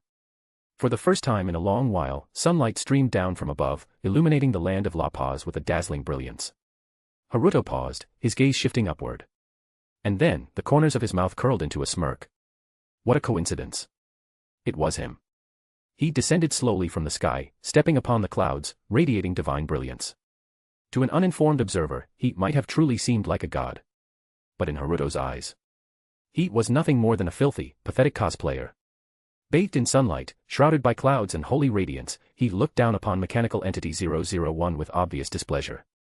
God does not permit the existence of such filthy creations. He spoke, and with a wave of his hand, a massive volume of gray-white liquid cascaded from the sky, crashing down around the mechanical entity. That should be the high-purity tears of God, as mentioned in the records. Haruto crossed his arms, watching with interest. The high-purity tears of God splashed against the mechanical entity. In the next instant, large amounts of white, turbid, swelling substances erupted from its body. These substances seemed to be attempting to consume mechanical entity 001. But clearly, they weren't strong enough to devour it entirely. Dozens of unclean ones rushed in, joining the attack against mechanical entity 001. And yet, in the very next moment, the mechanical entity roared back to life. Cumbersome, yet unstoppable. Anything in its path was reduced to dust. Chapter 219, Important. Hello my dear sect members, I got a poll going on my pat. If you have some time, check on it and vote of what your desired theme. It's important cause it's in another FIC that'll appear once it's completely translated. It's a quick read as it's only 300 plus chapters or so, and don't worry, they're completed. And if anyone's wondering and don't want the hassle to check it on pat, I got the synopsis here, but take note, I will not count the votes here as I only count those that are in the poll. The heroines want to confess. Cover illustration. Synopsis. As the student council secretary of Shuchian Academy, Hoshigami Yogirai was quite satisfied with his current life. During school hours, he listened to lectures attentively. After school, from Monday to Wednesday, he tutored the 5 Nakano sisters. On Thursdays and Fridays, he worked as a rental boyfriend, contributing his share of love to the world. Returning home, he always went to bed before midnight, never carrying over fatigue to the next day. His favorite person was Fujiwara Chika, their relationship was good, and he was waiting for her confession. The person he enjoyed talking to the most was Hayasaka AI, their relationship was good, and he was waiting for her confession. The student he felt most at ease with was Nakano Miku, their relationship was good, and he was waiting for her confession. The person he respected the most was himself, because he was a superhuman. Teleportation, levitation, charm. Nothing was impossible. Hoshigami Yogirai, an ordinary superhuman, currently single. Now troubled over how to make them confess first. Simulator memories. Cover illustration. Synopsis. To avoid getting wiped out when a certain fallen angel blows her trumpet, Shimizu Izumi clings to his past life simulator, furiously grinding it. But as he plays, Izumi starts to notice something strange. Why are people looking at him with increasingly odd expressions? Yukinoshita Yukino from Class J often gazes at him in a daze. Yeah, whom he just met, keeps watching him with a complicated look in her eyes. Even his childhood friend Fumino Furuhashi has started acting weird, suddenly wary of every academically gifted male friend around him. And of course, the strangest of all is that fallen angel, despite never having interacted with her before, why did she take the initiative to approach him? Here's the link to those who want to vote, p@trian.com/venerablesayunderheaven. Anyway, that's all. Shao. Chapter 220, Chapter 217, Destroying You Has Nothing to Do with Me. Slaying the Unclean God. Watching as the high-concentration divine tears and dozens of unclean ones were effortlessly crushed, he appeared somewhat furious. Damn it. Gods shouldn't curse, or perhaps, it was a mistaken assumption. Maybe it was just that gods had never been pushed to such a state before. After all, when facing those helpless humans before, he merely needed to wave a hand to destroy the entirety of human civilization, even justifying it as granting them eternal life. Against the weak, gods naturally wouldn't be enraged. Only when facing powerful beings would they become angry, because aside from fury, they could do nothing else. At some point, Haruto had appeared behind him. He hadn't noticed Haruto's presence and continued glaring furiously at mechanical entity 001, cursing under his breath. So, why are you angry? Haruto suddenly spoke. He turned around in shock, instinctively taking a few steps back upon seeing Haruto. Trying to disperse the clouds beneath Haruto's feet to make him fall. But Haruto simply stood still in midair, completely unaffected, as if the presence or absence of clouds was irrelevant to him.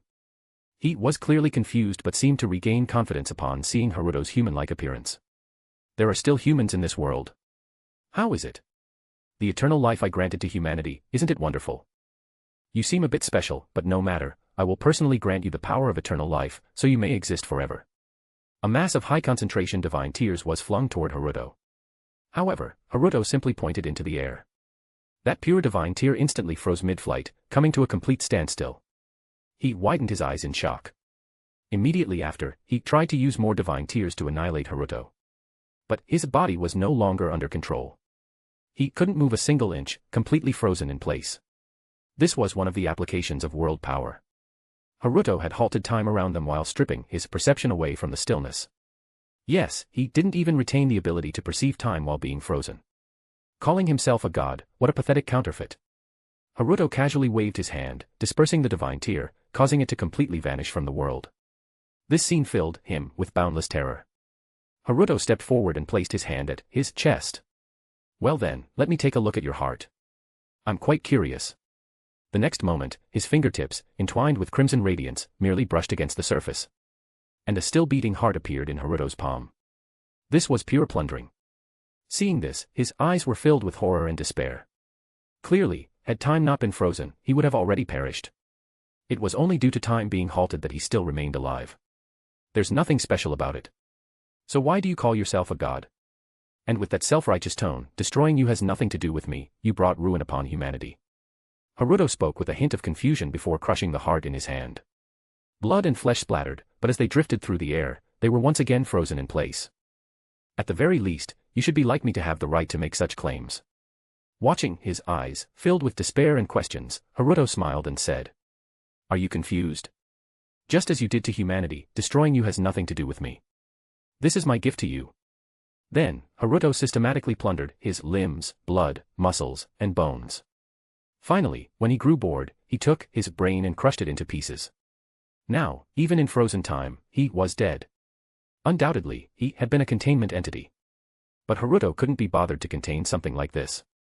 Execution was the better option.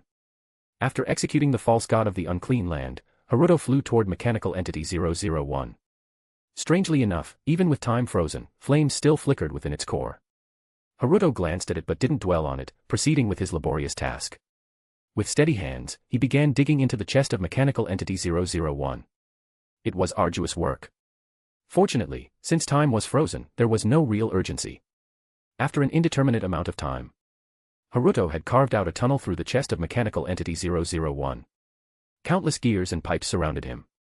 And finally, he reached the furnace where the flickering flames burned.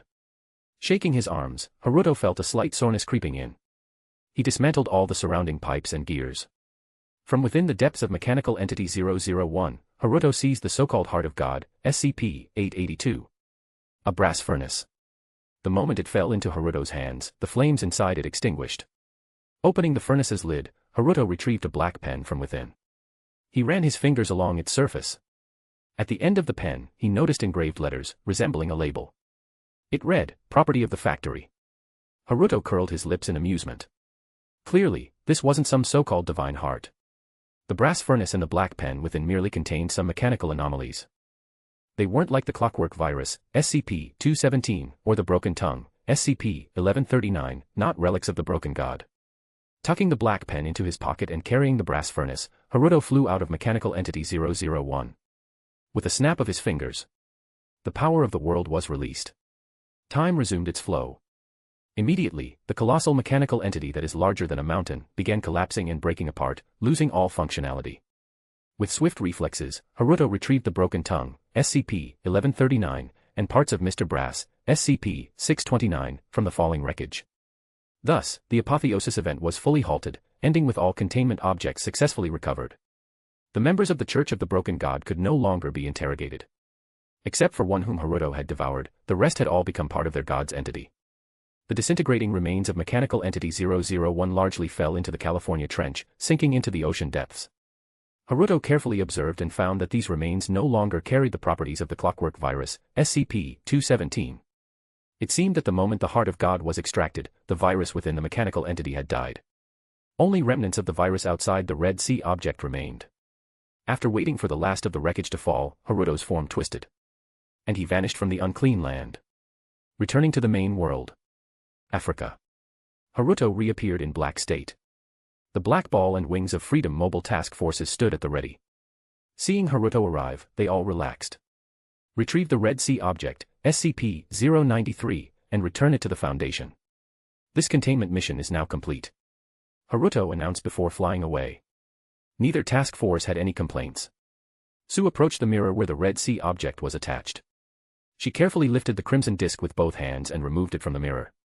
The dull, gray mirror instantly shattered. Now, Sue had to keep holding the crimson disk with both hands all the way back to the Foundation site for proper containment. During this process, as long as she didn't let go, the containment would be completed smoothly. Just then, the faint sound of high heels clicking echoed nearby. Both mobile task forces immediately went on high alert.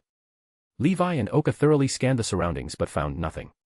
Even reviewing their mission recordings revealed no trace of the sound. As if, what they had all just heard was nothing but an illusion. Without hesitation, Levi activated his crimson exoskeletal armor. His arm extended, forming a serrated crimson spike. Then, he launched a wide-area attack against the empty surroundings. The attack covered a vast range, ensuring that even an invisible entity would struggle to evade. Yet, nothing was found. With no other options, both task forces continued their mission while remaining highly vigilant. Then, suddenly, the air distorted. The task forces immediately aimed their weapons at the anomaly. But in the next moment, Haruto emerged from the distortion. The teams hesitated, but after confirming it was indeed their leader, they lowered their weapons.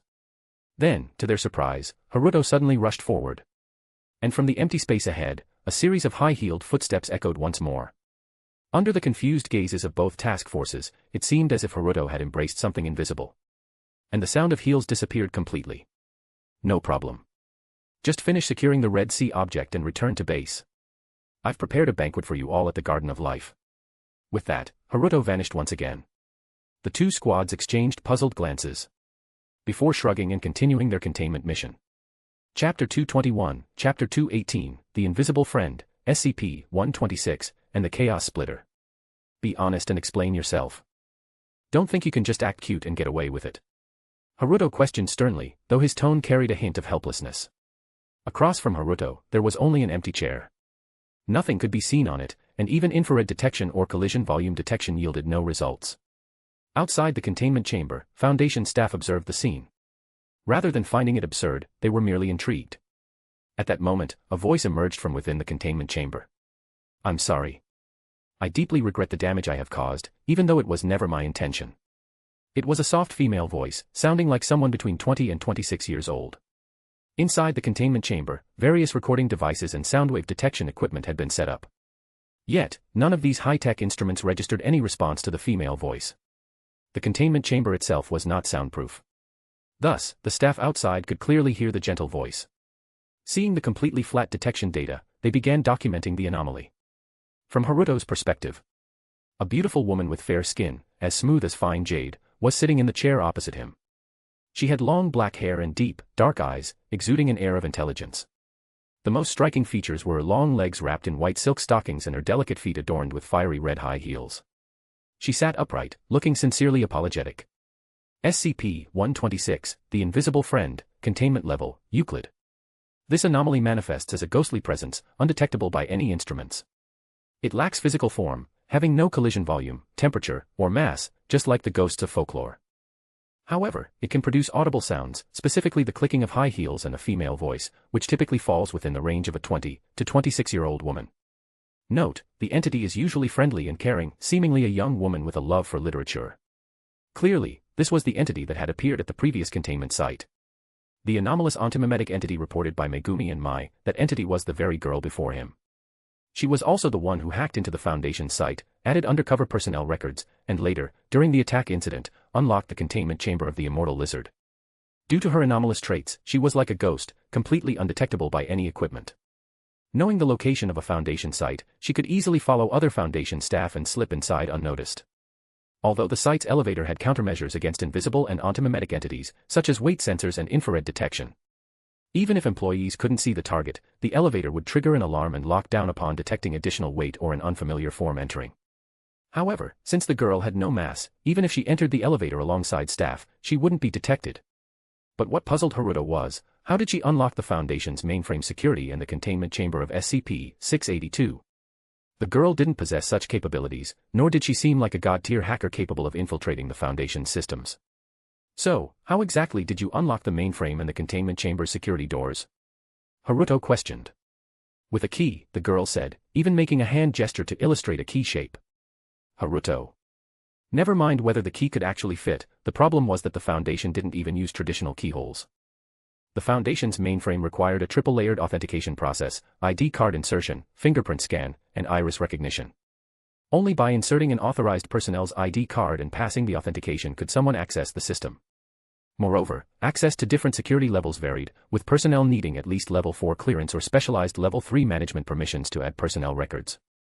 As for unlocking a high-security containment chamber, there was no need to even mention the complexity of that. Can you describe that key in detail? Haruto already had a hunch. That key had to be another anomalous containment object. The invisible friend, SCP-126, carefully described the key. According to her, it was an ornate golden key, resembling those mass-produced in the 1920s.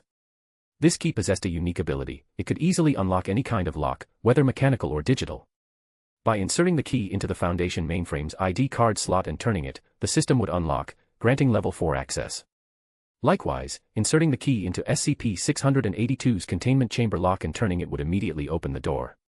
Despite the high-tech security of the chamber, far beyond modern Earth's technological standards, it was clear this key was a powerful anomaly. Haruto felt his head ache. Looking toward the staff outside the containment chamber, he gave a helpless order. Implement an additional security measure for all Foundation sites, including entrance elevators, mainframe systems, research facility doors, and containment locks. From now on, physical verification systems should only activate after an AI facial recognition scan. The Foundation staff immediately set out to relay the order. This was a massive undertaking. With Foundation sites spread across the globe in unknown numbers. And an uncountable number of devices involving locks. Ever since that key appeared, no lock could be considered reliable anymore. Yet, removing physical verification entirely wasn't an option. If security relied solely on digital authentication, a sufficiently advanced cyber anomaly or virus could potentially cripple the entire Foundation. At that point, the absence of physical authentication would lead to irreversible consequences.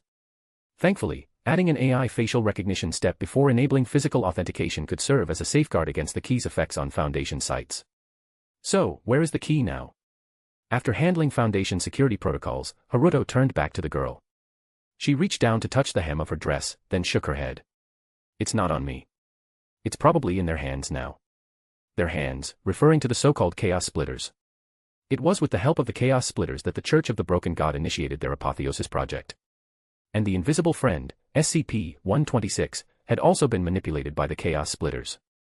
According to available intelligence, the Chaos Splitters was a highly hostile organization toward the Foundation. They labeled the Foundation as tyrants hoarding supernatural powers, painting them as enemies to be overthrown. The leader of the Chaos Splitters possessed some kind of cognitive distortion ability.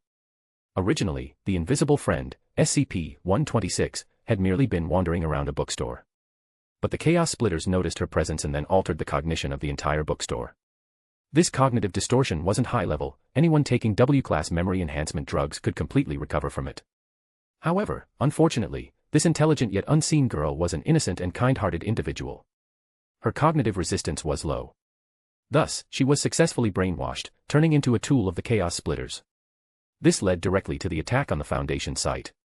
Once the Apotheosis event was set in motion, the Chaos Splitters retreated, leaving behind SCP-126 to gather intelligence. Clearly, the Chaos Splitters never truly expected the Church of the Broken God to succeed in reviving the deity and overthrowing the Foundation's tyranny. Moreover, they assumed that, due to SCP-120's anomalous traits, she could not be detected. They specifically waited for Haruto to leave before dispatching SCP-126. Only for her to be caught red-handed when Haruto unexpectedly returned. Her anomalous traits were ineffective against Haruto. Because Haruto's cognitive perception could not be distorted, thanks to the intelligence fragment. Upon his return, he immediately spotted a white-dressed intellectual girl curiously observing two mobile task forces conducting containment operations. She was arrested on the spot. After being taken back to the Foundation site, she was administered W-class memory enhancement drugs. Her cognition fully recovered, and she confessed everything she had done. Unfortunately, she did not know much about the Chaos Splitters. She could only provide partial details on their leaders' abilities, confirm that they possessed the key, and identify one of their bases. A mobile task force unit had already been dispatched to raid the location. But Haruto wasn't optimistic. Anyone bold enough to orchestrate an attack on a Foundation site wouldn't be foolish enough to sit around waiting for the MTF to arrive. Just then, a report from Mobile Task Force Black Ball came in. Chapter 222, Chapter 219, Skeleton Key, SCP-005, Annihilated. T/N, sorry for the late chap, been sleeping since the 7 p.m. Translator Sen was dead as tired. Sue, report the situation. Boss, we have captured 13 members of the Chaos Splitters and seized several anomalous items. Additionally, we found this. It should be the key you specifically mentioned. In the transmitted footage, Sue reported while holding a gold, ornately designed antique key. It had a distinctly aged appearance. Sue inserted the key into an electronic lock that was clearly incompatible with it. However, as the antique key twisted, With a crisp click, the electronic lock instantly disengaged. Watching this scene, Haruto raised an eyebrow in disbelief. The enigmatic and elusive Chaos Splitters, the ones responsible for orchestrating the first containment breach at an SCP Foundation site, had been caught just like that. And the key was in their possession. These people seemed to be high-ranking members of the insurgency. That's insane. Bring them all back to the site and make sure the key is properly secured. In the end, Haruto could only instruct Sue accordingly. Sue nodded and sealed the key inside a specialized containment box. After ending the call, Haruto turned to the girl sitting across from him. You've learned some things about the Foundation from the Chaos Splitters, though they clearly twisted the truth to suit their agenda. But the fact remains, the Foundation prioritizes containment and control of anomalies. We can't just let them roam freely. So, you'll likely have to stay at the Foundation site from now on. That sound of high heels clicking out of nowhere can be quite unsettling, after all. Hearing this, the girl looked somewhat downcast. However, after a brief moment, she nodded in understanding. This further confirmed that her true nature was kind and considerate. Previously, she had simply been manipulated by the Chaos Splitters. Seeing her acceptance, Haruto nodded and prepared to arrange a proper containment chamber for her. At that moment, the girl hesitantly spoke up. Could I maybe have some literature books? A completely empty room feels a bit. It was clear she had already accepted this temporary containment cell as the standard for her living conditions. Haruto nodded and added, the Foundation can provide certain amenities and fulfill reasonable requests. Feel free to ask. Upon hearing this, the girl's eyes sparkled with excitement. Ultimately, Invisible Friend, SCP-126, requested the following. 3 literature books and 5 newspapers per week. A single bed with a double-thick soft mattress. A pink vanity dresser with a small selection of cosmetics. Although, truthfully, we don't understand who she's putting on makeup for. And, once a month, a private meeting with Haruto.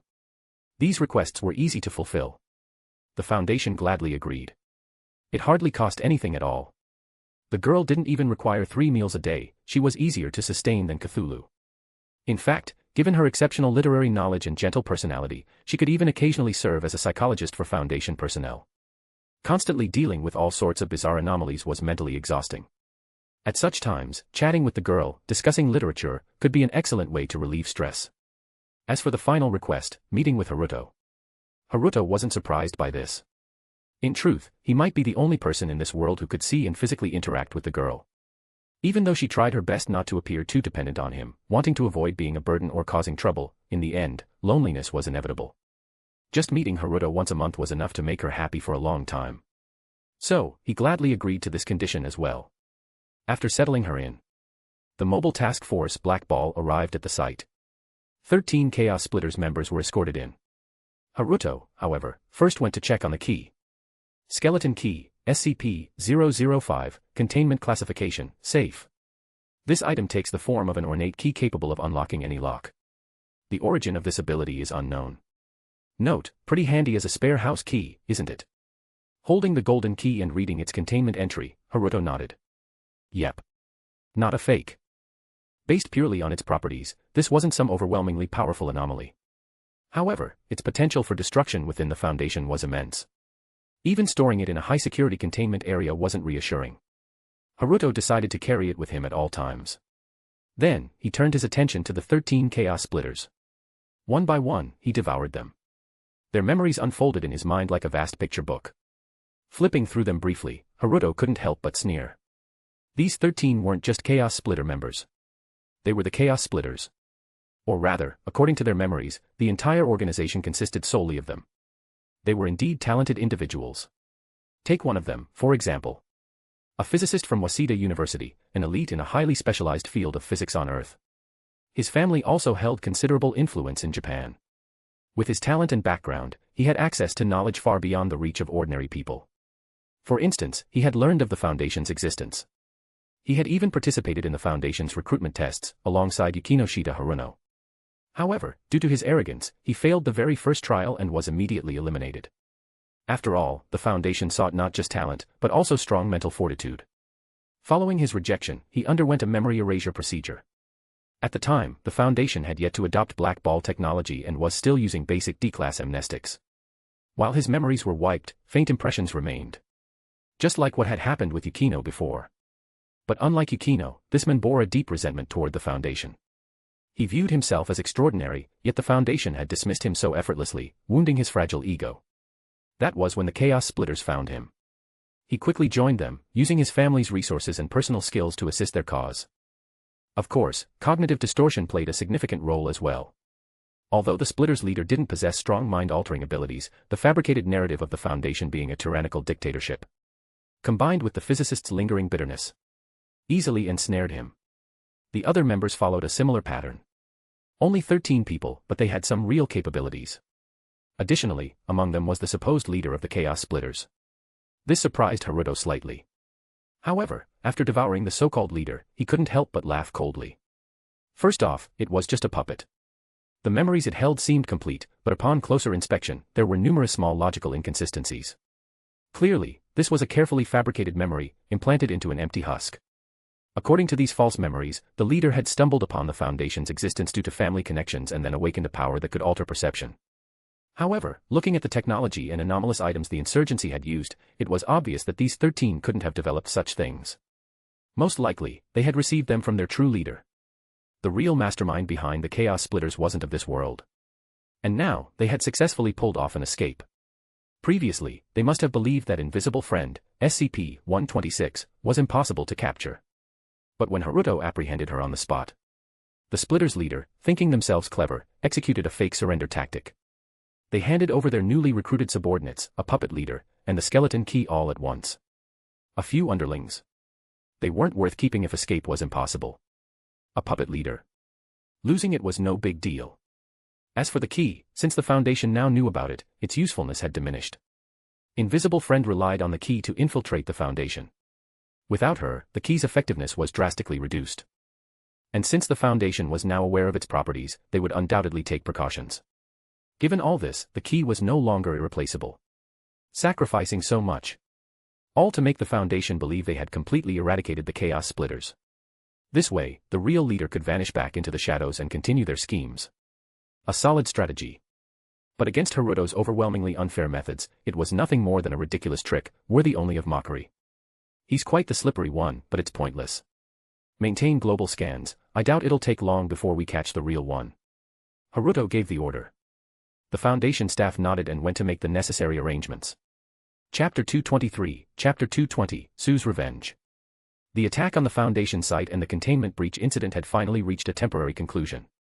The Clockwork Virus, SCP-217, the Broken Tongue, SCP-1139, and Mr. Brass, SCP-629, all anomalous objects affiliated with the Church of the Broken God, had now been completely dispersed and contained separately. This ensured that even if a particular site were attacked again, there would be no repeat of an apotheosis event. All of these anomalies were now scattered across different sites, and some had even been transferred to other worlds for containment. As for the most crucial object in the apotheosis event, the Heart of God, SCP-882, it had been split into two parts. The Brass Furnace, SCP-882-1, was sent to the Titan World site. The Black Pen, SCP-882-2, was now being carried by Haruto personally. Moving forward, the Foundation would continue to monitor global anomalies. That slippery Chaos Splitter leader, who had managed to escape by shedding his shell, would no longer have the chance to stir up trouble in the shadows. After handling everything, Haruto was prepared to leave. However, he suddenly remembered something and stopped in his tracks. "Sue," Haruto called out. The mobile task force who had been about to depart, all halted immediately. Sue, in particular, seemed visibly nervous. "Relax, I just have some personal matters to discuss with Sue here. It doesn't involve the task force. You may all return to your station." Upon hearing this, the other Black Ball members gave Sue a look of sympathy before making a quick escape. This left Sue standing alone with a miserable expression. "Sue, may I ask why you look so strange?" Haruto feigned ignorance. Due to the whole Natsuki Subaru incident, Sue had her wages docked and was also subjected to a Tomi cognitive resistance training session. The so-called Tomi cognitive training involved being in the same room as strands of Tomi's hair. The training required the subject to observe the strands and resist the cognitive contamination of Tomi's anomalous properties.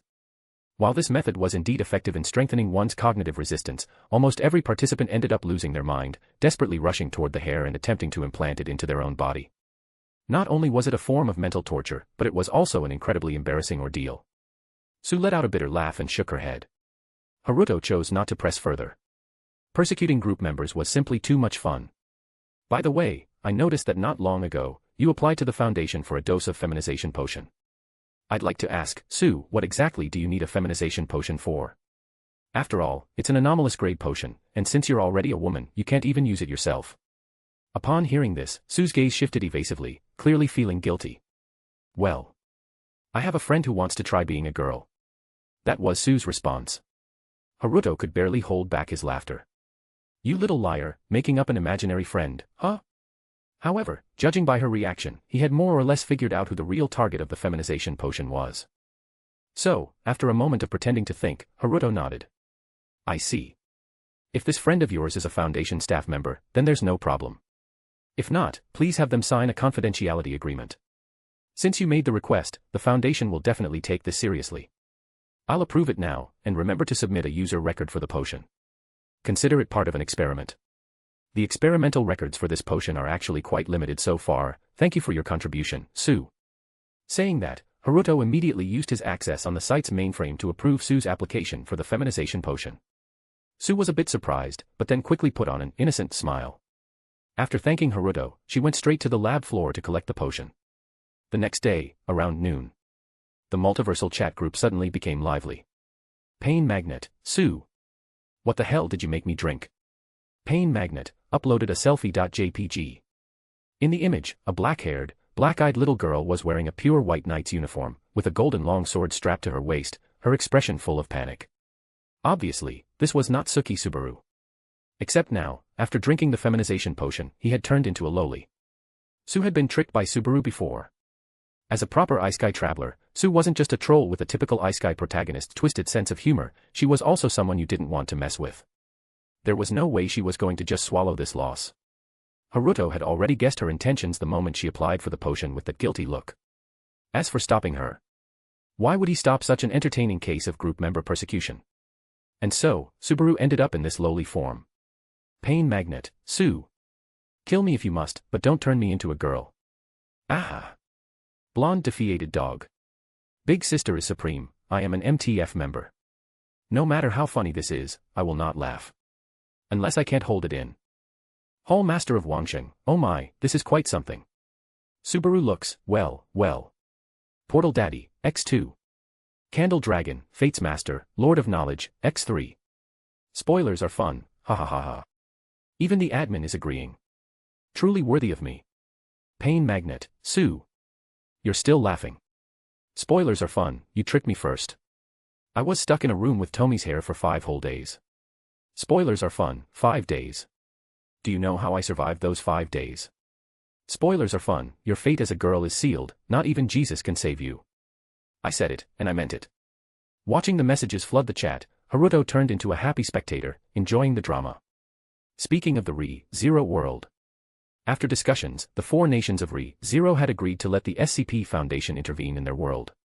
The border of the Dragon Kingdom, since Roswell was no longer around to defend it, was simply handed over to the Foundation. The Forbidden Magic Hall wasn't dismantled either, it was directly converted into a Foundation site. Afterward, the Foundation fulfilled its promise by purging the anomalous threats in the Re-Zero world.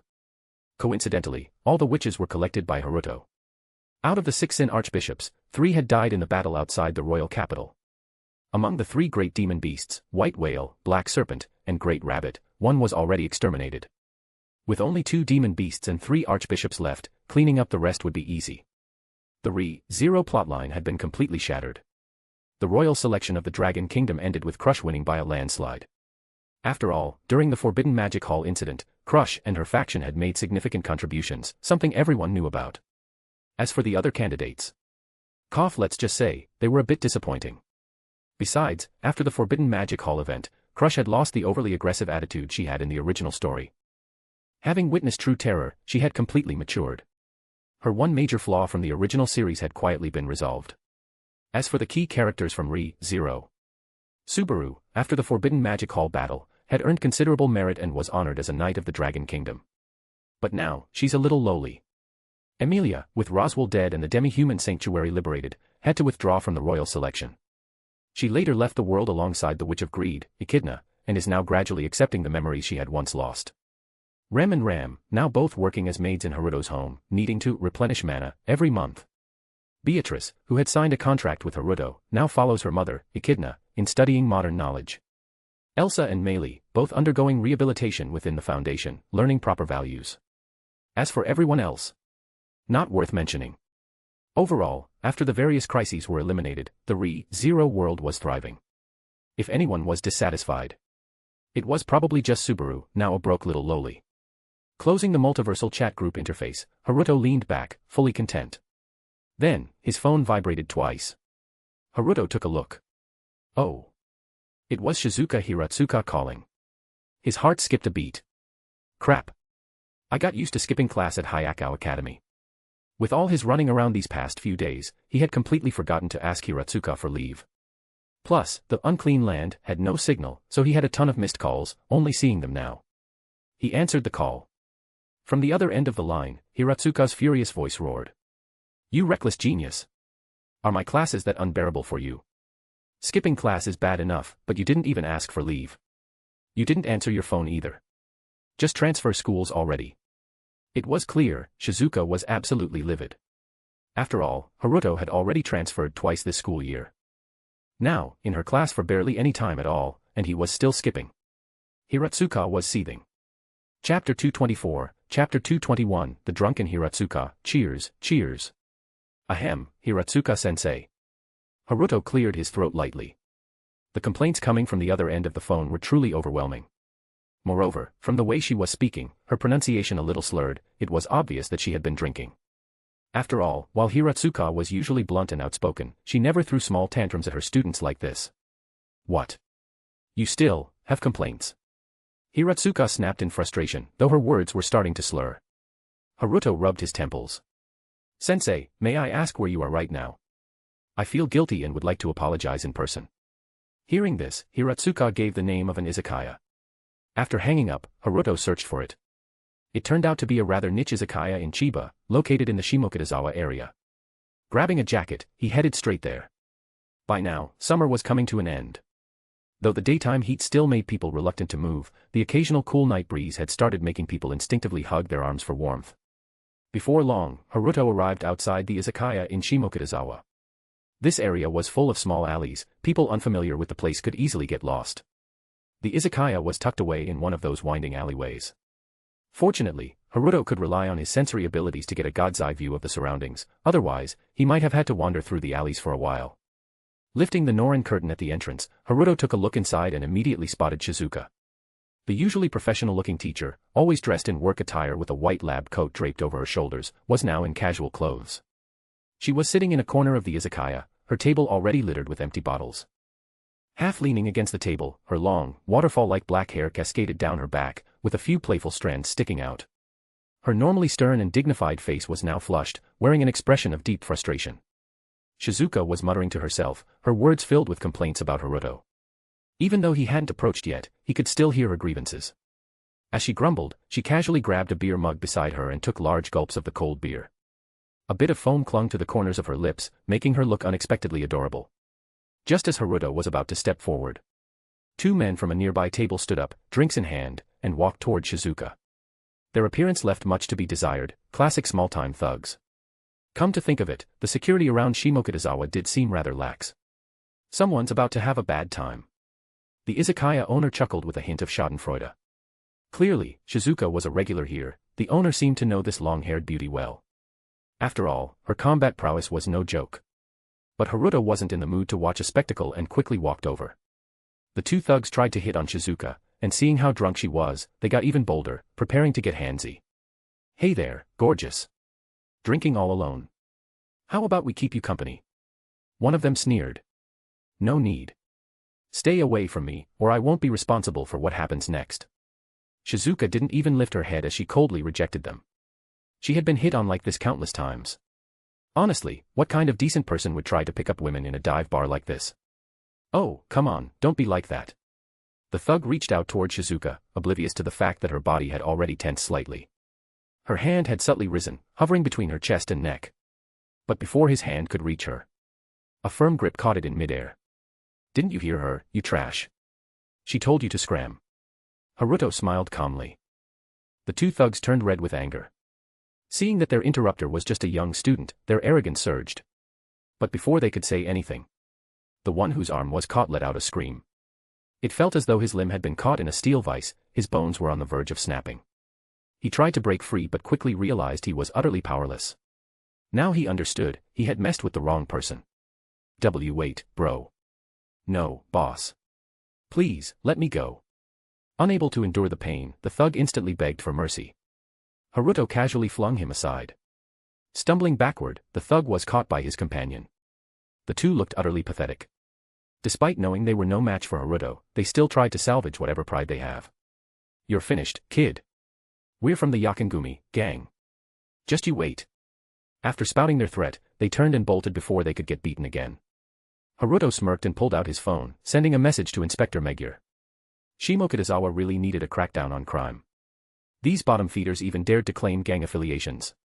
After that, Haruto turned his attention to Shizuka, who was still half-conscious, slumped over the table. He reached out to support her. But the moment his hand touched her shoulder, Shizuka instantly sprang upright, grabbing Haruto's wrist and twisting it forcefully. Haruto. Had he been an ordinary person, he'd have been instantly subdued, his arm locked in place, his face slammed into the table. However, for Haruto, Shizuka's strength was far too weak. To avoid her injuring herself by using excessive force, Haruto simply twisted his arm slightly, effortlessly breaking free. Hiratsuka-sensei.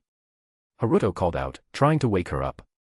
But before he could get a response, Shizuka lost her balance and collapsed straight into Haruto's arms. Haruto froze for a moment before sighing helplessly. Scooping her up in his arms, he walked over to the counter. The izakaya owner, having witnessed everything, was somewhat surprised by Haruto's skill but still asked. And you are? Haruto handed over his student ID with a wry smile. I'm her student. Sorry for the trouble, I'll settle the bill for her. The owner glanced at the ID, recognizing the emblem of Sobuhai. He no longer had any doubts about Haruto's identity. Hearing Haruto's words, he waved dismissively. She's a regular here. Since the shop opened, she's been supporting us. How is that causing trouble? The table and chairs over there. I'll clean them up later. As for the bill, she has a tab here. Regulars like her don't need to worry. Haruto shook his head and still paid for Shizuka's drinks. Then, carrying her in his arms, he left the izakaya. Hiratsuka-sensei, where do you live? I'll take you home. Haruto spoke while gently shaking her. Shizuka groggily opened her hazy eyes. Seeing Haruto's face up close, she suddenly giggled foolishly. Her already flushed face from the alcohol became even more adorable as she smiled. Considering how she was usually so stern and serious, the contrast made her irresistibly charming. Even Haruto felt his heartbeat quicken. Oh, it's you, genius boy. Hee hee. Shizuka mumbled. Haruto sighed. Where does Shizuka live? He tried again. Home? Are you asking me to start a home with you? Shizuka latched onto the only word she understood and started spouting nonsense. As she spoke, she snuggled closer to him. Haruto staggered slightly under her sudden movement. In the end, he dug through her wallet and found her ID. Only then did he get her address. Hailing a taxi, he gave the driver the destination. There was no helping it, leaving her alone in the state was out of the question. Inside the cab, Haruto gently set her down. But Shizuka immediately wrapped her arms around his neck, refusing to let go. Her breath carried a strong scent of alcohol. Just how much did she drink? Haruto felt a headache coming on. Meanwhile, the taxi driver turned out to be quite talkative. Young man, just finished a date with your girlfriend, huh? Ah, youth is wonderful. He sighed nostalgically. Even though Shizuka was much older than Haruto, her youthful appearance and well-maintained looks made them seem like a couple. Haruto didn't bother explaining. The more you explained in situations like this, the worse it got. However, Shizuka seemed to catch on to a certain word. Still groggy, she blinked herself awake. Boyfriend.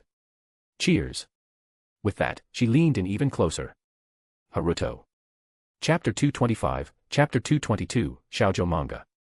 On the way, in her drunken state, Shizuka cried and made a fuss, wailing pitifully. She clung to Haruto, insisting on getting married. Unfortunately, it was already late at night, and the Civil Affairs Bureau had long since closed. By the time they reached their destination, even the taxi driver's gaze toward Haruto had changed. It was a look of deep admiration. The place where Shizuka lived was a rather upscale residential complex. After all, this long-haired beauty was quite the wealthy woman. In the taxi driver's eyes, being able to captivate a rich woman to the point of making her cry and beg for marriage was nothing short of legendary. If the circumstances were different, he might have even asked to become Haruto's disciple. But human emotions do not always align. While the taxi driver was in awe, Haruto just felt numb inside.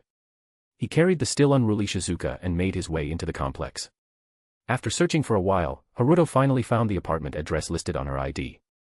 Shizuka's wallet contained several keys. After several failed attempts, Haruto simply retrieved the skeleton key, SCP-005, from his Kamui space and opened the door. "You brat. Are you seriously using an anomaly as a spare key?" Stepping into the entryway, Haruto set Shizuka down on the step inside. Looking at her current state, he simply decided to take off her shoes for her. A pair of feet rested in his hands, separated only by a thin layer of black stockings. If someone with a particular fetish were to see these black-stockinged feet, they would probably treat them as a priceless treasure, perhaps even willing to be stepped on if it meant such an honor. Though Haruto had no such peculiar interests, he still had to admit they were quite beautiful. Thinking back on carrying Shizuka all the way here, Haruto realized something. This black-haired beauty, who usually wore a white lab coat, had an incredibly well-maintained figure. Her waist was slender, yet the curves in all the right places were perfect. Her body was also exceptionally flexible. It likely had to do with her martial arts training. With a perfect face, an ideal body, and the ability to fulfill any older woman fantasy. Not to mention, when drunk, she was unbelievably adorable, making one want to tease her endlessly. So why was someone like Hiratsuka Shizuka still single? Did all the men in the world have terrible taste? That thought crossed Haruto's mind. Throughout the night, he had experienced firsthand the sheer anxiety this older beauty had about marriage. The sheer pressure of an unmarried woman past the ideal age was almost terrifying. And yet, the fact that Shizuka was still unmarried was, in itself, a miracle. As Haruto was lost in thought, Shizuka suddenly opened her eyes. Their gazes met.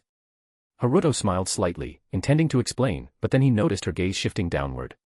Haruto followed her line of sight and realized. He was still holding her stocking-clad foot. Not only that, but in his absent-mindedness, he had even absent-mindedly played with it a little. Haruto hurriedly let go. Just as he was about to come up with an excuse, Shizuka tilted her head slightly and said, "Do you want to read some manga together?" Haruto. Before he could process the situation, Shizuka wobbled to her feet, grabbed his hand, and led him toward the bedroom. Inside, aside from a large pink princess-style bed, there were two massive bookshelves filled with manga. It was like a child's room. Haruto glanced around and quickly deduced that this wasn't her usual residence. Shizuka was both a chain smoker and a heavy drinker, yet there were no ashtrays or signs of alcohol here. The entire room was spotless, without any signs of frequent use. It was probably a spare apartment that was regularly cleaned by housekeeping. No wonder none of her keys fit this place. As he was piecing everything together, Shizuka pushed him onto the bed, then ran to the bookshelf, carefully selecting a manga. When Haruto took a look, he realized it was a romance manga. One he had never seen before. That was odd. Back when he first arrived in this world, he had researched the manga industry thoroughly, planning to make it his side business. Moreover, he genuinely enjoyed reading manga. It was rare for him to come across one he hadn't seen. Glancing at the publication date, Haruto suddenly understood why. This manga was over 20 years old. Ah, well. Haruto unconsciously glanced at Shizuka from the corner of his eye. This kind of gave away her age, didn't it? Shizuka, however, was absolutely thrilled, excitedly recommending the manga to him. Her words were filled with longing for romance. She even declared that after graduating from university, she was determined to find the most handsome and most brilliant boyfriend in the world. Haruto simply smiled, chatting with her about manga and love. Before long, the alcohol took its toll again. As they talked, Hiratsuka Shizuka's voice trailed off, she had fallen into a deep sleep. Seeing this, Haruto gently ran his fingers through her silky black hair and prepared to leave. But as he tried to get up, he noticed something. Shizuka was tightly clutching his arm. He tried to pull free but quickly realized that unless he used force, he wouldn't be able to escape. What is this? Haruto chuckled helplessly. In the end, he simply leaned in and pressed a gentle kiss to Hiratsuka Shizuka's forehead before lying back down. T/N, nothing lewd happened. The next morning, Shizuka woke up with a splitting headache. Ugh, hangovers are the worst. I swear I won't drink this much again next time. A familiar lie every drunk person tells themselves. Dazed, she rubbed her temples and slowly sat up. After a long moment, she finally opened her eyes, only to be met with complete confusion. Where am I? Looking around at the youthful, cutesy decor of the room, Shizuka felt a bit lost. It had been ages since she last stayed here. Did I drunkenly reminisce about my youth and decide to sleep here? Seriously? Please, tell me I didn't throw up in the room. Please, no. Praying that she hadn't made a mess, she scanned the room. Then her eyes casually drifted to her side. Shizuka. Her gaze snapped back. Her eyes locked onto the spot beside her, her pillow. A young man was lying right there, fast asleep. His sharp eyebrows, his nose, and his lips had a soft, rosy hue. Even in slumber, his face was mesmerizing. With just one look, it was hard to tear her eyes away. How can someone this good-looking even exist? Shizuka stared in a daze for a long while before snapping back to reality. Wait a second. Isn't this my student? She was instantly struck by lightning. What the hell did I do while drunk? Her pupils trembled as she desperately tried to recall the events of last night. She vaguely remembered being upset that this kid had skipped class, so she called him while drinking. Then, he actually answered. After that, she seemed to have ranted at him on the phone and even told him the location of the izakaya. And then she somehow ended up with a boyfriend and even insisted on getting married. Only stopping because the Civil Affairs Bureau was closed. Shizuka clutched her head. None of this adds up. Just how much of a mess did I create out of singlehood anxiety and alcohol? Suddenly, she bolted upright and checked her clothes. Seeing that she was still in the outfit she had worn to go drinking, she breathed a sigh of relief. It wasn't that she was worried about being taken advantage of, she was more concerned that, in a haze of loneliness and dopamine, she might have been the one to force herself onto her student. Because she knew her own strength. She also knew just how bad her singlehood anxiety was. It wouldn't be impossible for her to have done something insane. As she relaxed, she lifted the blanket slightly to check on Haruto. And there, underneath the covers, was a manga book. Shizuka blinked. Seeing it, memories of last night slowly came back to her. Shizuka. At that moment, she felt like she had died a social death. Dragging her student to read a shoujo romance manga with her and even talking about love. Just let me die already. As she sat there, covering her face in despair, she suddenly noticed something. Haruto had woken up and was looking at her. Their eyes met. Then, Haruto's gaze shifted downward. Shizuka followed his gaze. She was still holding up the blanket in a rather suggestive manner, as if caught in the middle of something inappropriate. In that instant, Shizuka truly wanted to die. So, what's our relationship now? At the worst possible moment, Haruto dropped the bombshell. Shizuka, oh. Seeing her sheer, toe-curling embarrassment, Haruto couldn't hold back his laughter. Well then, Ms. Hiratsuka Shizuka, are we officially dating now? Haruto's teasing smile faded into something serious. Shizuka froze. Chapter 226, Chapter 223, Not Gonna Be Lonely Anymore. T/N, sorry, translator-san is running on 100% pure caffeine right now. And yeah, sorry in advance. What did you say? Hiratsuka Shizuka felt like she must be hallucinating. I said, do you want to date? Haruto repeated himself. A light flickered in Hiratsuka Shizuka's confused eyes, but she still suppressed her restless heart and asked again. But, why? Haruto shook his finger. Because last night, a certain Miss Shizuka desperately complained to me about the anxiety of being single and the struggles of being older.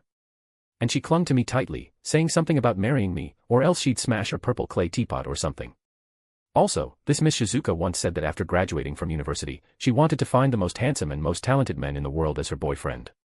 I think I can qualify for that, so, even though it was said while drunk, as the saying goes, drunk words are true words. So, Miss Hiratsuka Shizuka, do you want to date? With each sentence Haruto spoke, Hiratsuka Shizuka's face turned redder, and the panic in her eyes deepened. By the time Haruto repeated his invitation again, Hiratsuka Shizuka averted her gaze in a fluster, fiddling with the tips of her hair in embarrassment. Is it really okay? I'm not very feminine, I drink and smoke, and my punches hurt a lot. Haruto twitched the corner of his mouth. You're already at this age, and you're still acting like a shy little girl. Hiratsuka Shizuka. The age remark hit her hard, and she immediately pounced on Haruto to punish him. However, after a brief struggle, Hiratsuka Shizuka ended up defeated, wrapped up tightly in a blanket. Breathing heavily, she stared at Haruto. So, I have a boyfriend now. Haruto nodded. If you agree, then yes. Upon hearing this, Hiratsuka Shizuka could no longer contain her joy. I have a boyfriend. I'm finally not a saintess anymore. She was so excited that she blurted out whatever came to mind. Watching Shizuka beam with happiness like a young girl, Haruto couldn't help but think how adorable this long-haired beauty was. Since no one in this world had taken her away. Then I'll do it. No going home sober. I finally found a boyfriend. Shizuka raised her hand in a cheer, having completely forgotten the pain of her hangover. Haruto flicked her forehead. After getting so wasted last night, did you learn nothing? Shizuka stuck out her tongue, showing none of the composure of an older woman. She whispered softly. But isn't it great? I found a handsome boyfriend. Haruto rubbed his forehead. So, are you planning to get drunk again to find another one? Hearing this, Shizuka quickly shook her head, afraid that Haruto might get upset. Anyway, let's go have breakfast first. Haruto rubbed her cheek before pulling her towards the entrance. Shizuka obediently put on her shoes, but suddenly, a few images flashed in her mind. Her face immediately turned bright red. Haruto, puzzled, asked. What's wrong? Hiratsuka Shizuka quickly shook her head but secretly marked those images in her mind, mentally tagging Haruto's XP system. A boyfriend should be satisfied, after all. Haruto, clueless about her thoughts, opened the apartment door. The morning breeze swept in. Its crisp coolness instantly woke them up. Shizuka shivered, hugging her arms. Unfortunately, this apartment was a place she hadn't lived in for a long time, so she had no extra clothes here. At that moment, Haruto took off his coat and draped it over Hiratsuka Shizuka's shoulders. Feeling the lingering warmth in the coat, Shizuka instinctively buried her face in it, a sweet feeling blooming in her heart. So this is what love feels like. Shizuka found it somewhat addictive. She even thought to herself, if only Haruto had been born 10 years earlier, then I could have experienced this sweetness much sooner. It wasn't until they had walked quite a distance that Shizuka realized, wait, I'm supposed to be the older one here. If you give me your coat, won't you be cold? She asked. Haruto shook his head. That coat was originally prepared for you. Even last night, I had it ready, I just didn't expect to use it again this morning. Hearing his words, the sweetness in Shizuka's heart intensified. After breakfast, Shizuka secretly took a few photos and posted them on all her social media accounts. How could she not show off her hard-earned boyfriend? However, she did place a cute sticker over Haruto's face. One reason was that Haruto was still technically a high school student. Plus, Shizuka knew that Haruto possessed extraordinary skills and a career far beyond his age. She didn't want her actions to bring him any trouble. But more importantly, she thought, this incredibly handsome boyfriend of mine is way too precious to share with everyone. It would be best if she could keep him all to herself. At that moment, someone happened to notice her post. Yukinoshita Haruno stared at the picture. Even though the boy's face was covered with a sticker, the more she looked, the more she felt that it was their president. The reason was simple, Haruto's figure was too outstanding, and he carried a unique aura. After making her guess, a strange emotion flickered in Haruno's eyes. She liked the post and left a comment. Shizuka finally got a boyfriend. It didn't take long for Hiratsuka Shizuka to reply. That's right. I finally have a boyfriend. Haruno's mouth twitched. President. On a side note, Haruno was actually one of Hiratsuka Shizuka's former students. It had been mentioned before that Haruno was a graduate of Sobu High. The two of them had a rather unique relationship. Back in school, Haruno had been the student that gave Hiratsuka Shizuka the biggest headache. But after graduation, that same troublesome student somehow became the only one who still stayed in contact with Hiratsuka Shizuka. It was that kind of relationship. And Shizuka was a nickname that only Haruno ever used. After breakfast, Shizuka clung to Haruto as they wandered around town. She thoroughly enjoyed this date-like outing. Having been single since birth, every moment with Haruto was new and sweet. Until they spotted a student from Sobu High. Shizuka hurriedly pulled Haruto aside to hide. Now that she thought about it, yesterday had been Friday, and today was Saturday. That was why she didn't have to go to work, but the students also didn't have school. Her sense of crisis skyrocketed. At this moment, Shizuka suddenly felt relieved that Haruto had transferred schools this semester. Previously, she had complained about it. But now, if Haruto were still in her class, even if he didn't actively flirt with her, she might not be able to resist sticking close to him sometimes. If the students found out, it would be a disaster. After finishing their nerve-wracking yet fulfilling date, the two returned to Shizuka's apartment. Come to think of it, Shizuka, you don't usually live here, do you? Haruto asked curiously. During their conversations earlier, Shizuka had mentioned Haruno and the nickname Shizuka. So, Haruto had simply started calling her that as well. Though Shizuka felt a little embarrassed, she still accepted it. Hearing Haruto's question, she sighed. After starting work, I moved closer to Sobu. This place. Hiratsuka Shizuka hesitated, as if she wanted to say something but stopped herself. This place was far too girly, it didn't match her image as a teacher.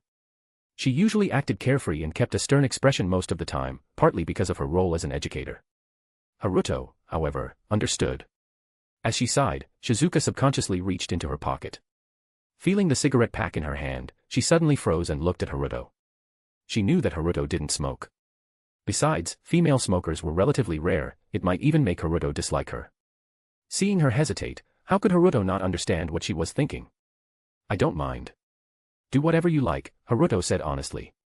Cigarettes, and the nicotine in them, posed no threat to him whatsoever.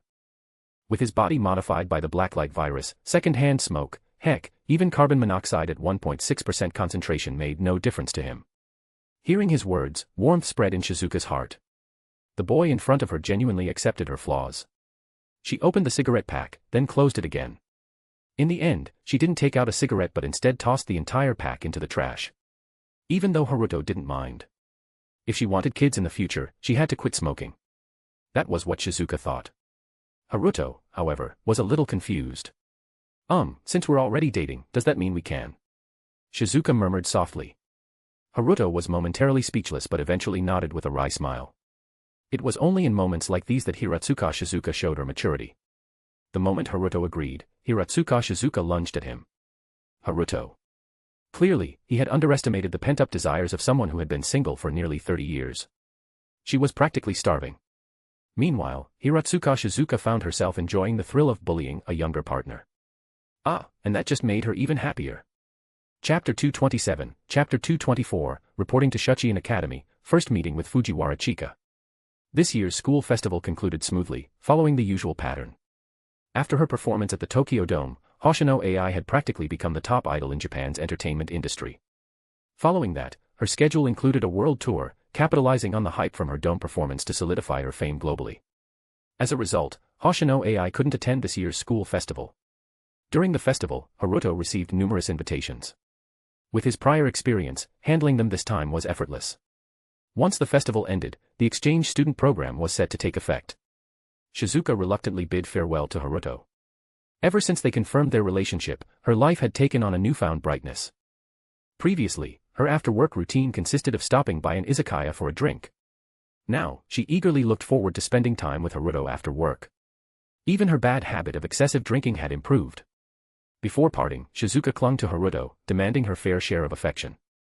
The details of what transpired were best left unsaid. What's that? You say you're an insider? Ask yourself, if I wrote down the details, would this book even survive? The next morning, Shizuka personally dressed Haruto in his new uniform, carefully buttoning it up. Even after spending several days together, looking at the handsome young man before her still felt like a dream.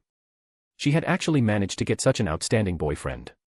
Shuchiin Academy's uniform was a meticulously crafted Western-style outfit. Before issuing it, the Academy even requested Haruto's precise body measurements. Thus, his uniform was a custom-tailored, high-end piece. With his naturally striking figure, wearing this uniform made him an absolute heartthrob. After planting a light kiss on Hiratsuka Shizuka's forehead, Haruto bid farewell to the older black-haired beauty and set off for Shuchiin Academy. After a short car ride, Haruto arrived at the entrance of Shuchiin Academy. Unlike Hayakao Academy, Shuchiin's entrance did not exhibit excessive extravagance. Instead, it exuded an understated yet refined elegance. However, anyone with a discerning eye would notice the meticulous craftsmanship in its design. Even the threshold was made of rare and expensive wood. A tree-lined path stretched from the entrance, flanked by carefully cultivated ornamental plants. Though its cost surely rivaled that of Hayakao, it emphasized low-key luxury with depth and heritage. Even just standing at the entrance, one could sense the Academy's deep-rooted prestige. Haruto looked around, clicking his tongue in admiration. Compared to this, the fact that the three great families could still tolerate Zobu Academy was nothing short of a miracle. At that moment, a black Rolls-Royce pulled up to the entrance. Haruto didn't recognize the model, most likely a custom-built vehicle unavailable on the market. From the passenger seat, a blonde-haired girl quickly stepped out. She glanced at Haruto before heading to the back and opening the door. From the car emerged a black-haired, red-eyed beauty with an icy demeanor. The next moment, their eyes met. Instantly, the Ice Queen's composed aura shattered, and her eyes lit up with undisguised excitement. The two girls, of course, were Hayasaka AI and Shinomiya Kaguya. "Milady, maintain your composure," Hayasaka AI whispered into Kaguya's ear. Snapping back to reality, Kaguya instinctively touched her cheek and forcibly activated her mental cooling mechanism, restoring her usual icy facade. Watching this, Haruto found it amusing. After all, he could hear Hayasaka AI's voice perfectly. Having heightened perception was nice, but sometimes it did take away a bit of the fun. Shortly after, with Hayasaka AI accompanying her, Kaguya approached Haruto in small steps. Upon reaching him, she gave a slight bow. Haruto-kun, welcome to Shuchiin Academy as an exchange student. My name is Shinomiya Kaguya, the student council president of Shuchiin. If you encounter any trouble, feel free to come to me. Since this is your first day at Shuchiin, you must be unfamiliar with the academy. How about I be your guide? Her words were perfectly delivered, leaving an excellent impression. Of course, that was assuming Haruto had never interacted with Kaguya before. However, Kaguya was already a member of Haruto's foundation, handling affairs related to the Shinomiya Zaibatsu. Technically speaking, Haruto was actually her superior. With that context, her words sounded rather odd. Despite maintaining her composed expression, Kaguya was actually nervous inside. This was part of Hayasaka AI's strategy. To win over Haruto, she first had to separate herself from her role in the foundation. Kaguya found the logic convincing, but she was also worried that Haruto wouldn't play along and might see through her act. However, Haruto simply smiled. Sure, I'll be in your care, President Kaguya. Since he was here as an exchange student, there wasn't much else to do. Walking around with Kaguya and enjoying the view of a beautiful girl seemed like a nice way to pass the time. That was Haruto's thought process. Really? Surprised by how smoothly things were going, Kaguya blurted out her excitement. But she quickly realized her slip-up, cleared her throat, and gestured forward. Ahem. Haruto-kun, this way, please. I'll introduce you to Shuchiin Academy. Haruto chuckled lightly and nodded. His gaze inadvertently shifted toward Hayasaka AI. Their eyes met, and they exchanged a brief, silent conversation. Haruto, so this was your idea. Your lady is really adorable. Hayasaka AI, don't bully the young mistress, or I'll SA you. Haruto, oh no, I'm terrified. Hayasaka AI rolls her eyes. After that, she quickly found an excuse to slip away. She had no intention of being a third wheel. As for the young mistress' safety, there was northwest safer place in the world than being by Haruto's side. Kaguya led Haruto on a leisurely stroll around Shuchiin Academy. This prestigious institution, with its long-standing history, indeed had many remarkable aspects. Haruto listened with genuine interest. On the first day as an exchange student, there were no scheduled classes, just time to familiarize himself with the academy. As Kaguya and Haruto walked through the campus, they inevitably drew countless gazes and whispers from onlookers. That's Lady Kaguya. Who's that with her? He's talking so casually with her. I've never seen him before, but he looks so compatible with Lady Kaguya. Could they be dating? He must be a transfer student. There were rumors about a member of the 100 devouring families enrolling. Wait, those rumors were real. And he matches Lady Kaguya so well, it's like they're a perfect couple. Snippets of conversation trickled into Kaguya's ears. Words like dating and compatible seemed absurd, yet at the same time, she found herself subconsciously agreeing. Haruto, on the other hand, caught every word clearly, feeling slightly surprised. Since when was he associated with the Momobami clan? But upon thinking it over, it made sense. News of his victory over Kurori Momobami had stirred the upper circles of Japan. And coincidentally, after that, the clan began investing heavily in Umbrella-affiliated companies. Given that Haruto was publicly known as the head of Umbrella, linking him to them was a natural assumption. Meanwhile, Kaguya subtly leaned closer to Haruto, shortening the distance between them. This was the second stage of her strategy, establishing casual physical proximity. According to psychology, this was the fastest way to build intimacy. Executing it, however, was another matter entirely. Just as Kaguya was about to make her move, Haruto. A loud and energetic voice suddenly rang out. Already slightly flustered, Kaguya jumped back in shock. Haruto turned to see a lively pink-haired girl dashing toward him. Seeing her, Kaguya nearly ground her teeth to dust. This damn plague upon earth. Maybe I should just get rid of her. Haruto, on the other hand, was a bit surprised. Ah, the secretary. If there was one scene he remembered best from Kaguya-sama, Love is War, it was Chika's legendary dance. But he was pretty sure he'd never met Fujiwara Chika before. So why did she look at him as if they were close? Chika ran up to him, giving him a thorough once-over. Then, with astonishment, she exclaimed. Wow, it's a real, live Haruto. Haruto. Excuse me, but have you seen a dead version of me before? Haruto's lips twitched. Suddenly, he could completely understand why Kaguya considered this pink-haired girl an absolute menace to humanity. Chapter 228, Chapter 225, The Shuchiin Student Council Retreat, at a Casino. Excuse me, have you ever seen a dead version of me? Haruto's words successfully made even the usually thick-skinned Chika freeze for a moment. Then, she burst into laughter. No, that's not what I meant. It's just that Kaguya-san often talks about Haruto-kun. And I also saw you on the dating show before. Now that I finally get to meet you in person. Haruto-kun, Kaguya-san, she. The rest of her words were completely muffled by Kaguya. Kaguya's usually ice-cold, breathtakingly beautiful face was now flushed pink with embarrassment and frustration. She was mentally scolding herself. Why had she ever told this earth menace about Haruto? At the same time, she secretly glanced at Haruto, wanting to see his reaction. To her surprise, Haruto was initially stunned but then seemed happy. I see. So Kaguya-san talks about me in private. That makes me feel a bit honored. Hearing this, Kaguya's blush deepened, as if she had applied a thick layer of rouge, making her look incredibly alluring. Chika Fujiwara, best friend for life. Kaguya thought to herself, completely forgetting that just moments ago, she had wanted to get rid of this pink-haired menace. After the lively exchange, Chika properly introduced herself to Haruto, and the two officially became acquainted. Then, Chika excitedly said, Kaguya-san. Hurry up and get Haruto-kun into the student council. That way, we can. Before she could finish, Kaguya once again silenced her. Bringing Haruto into the student council to spend more time together was originally Chika's suggestion for her strategy. Unfortunately, back then, Kaguya didn't understand Haruto at all and had assumed he was just a scumbag who had stolen AI Hayasaka away. Plus, this idea had been delayed for over a year since Haruto had transferred to Hyakao Academy for his first semester.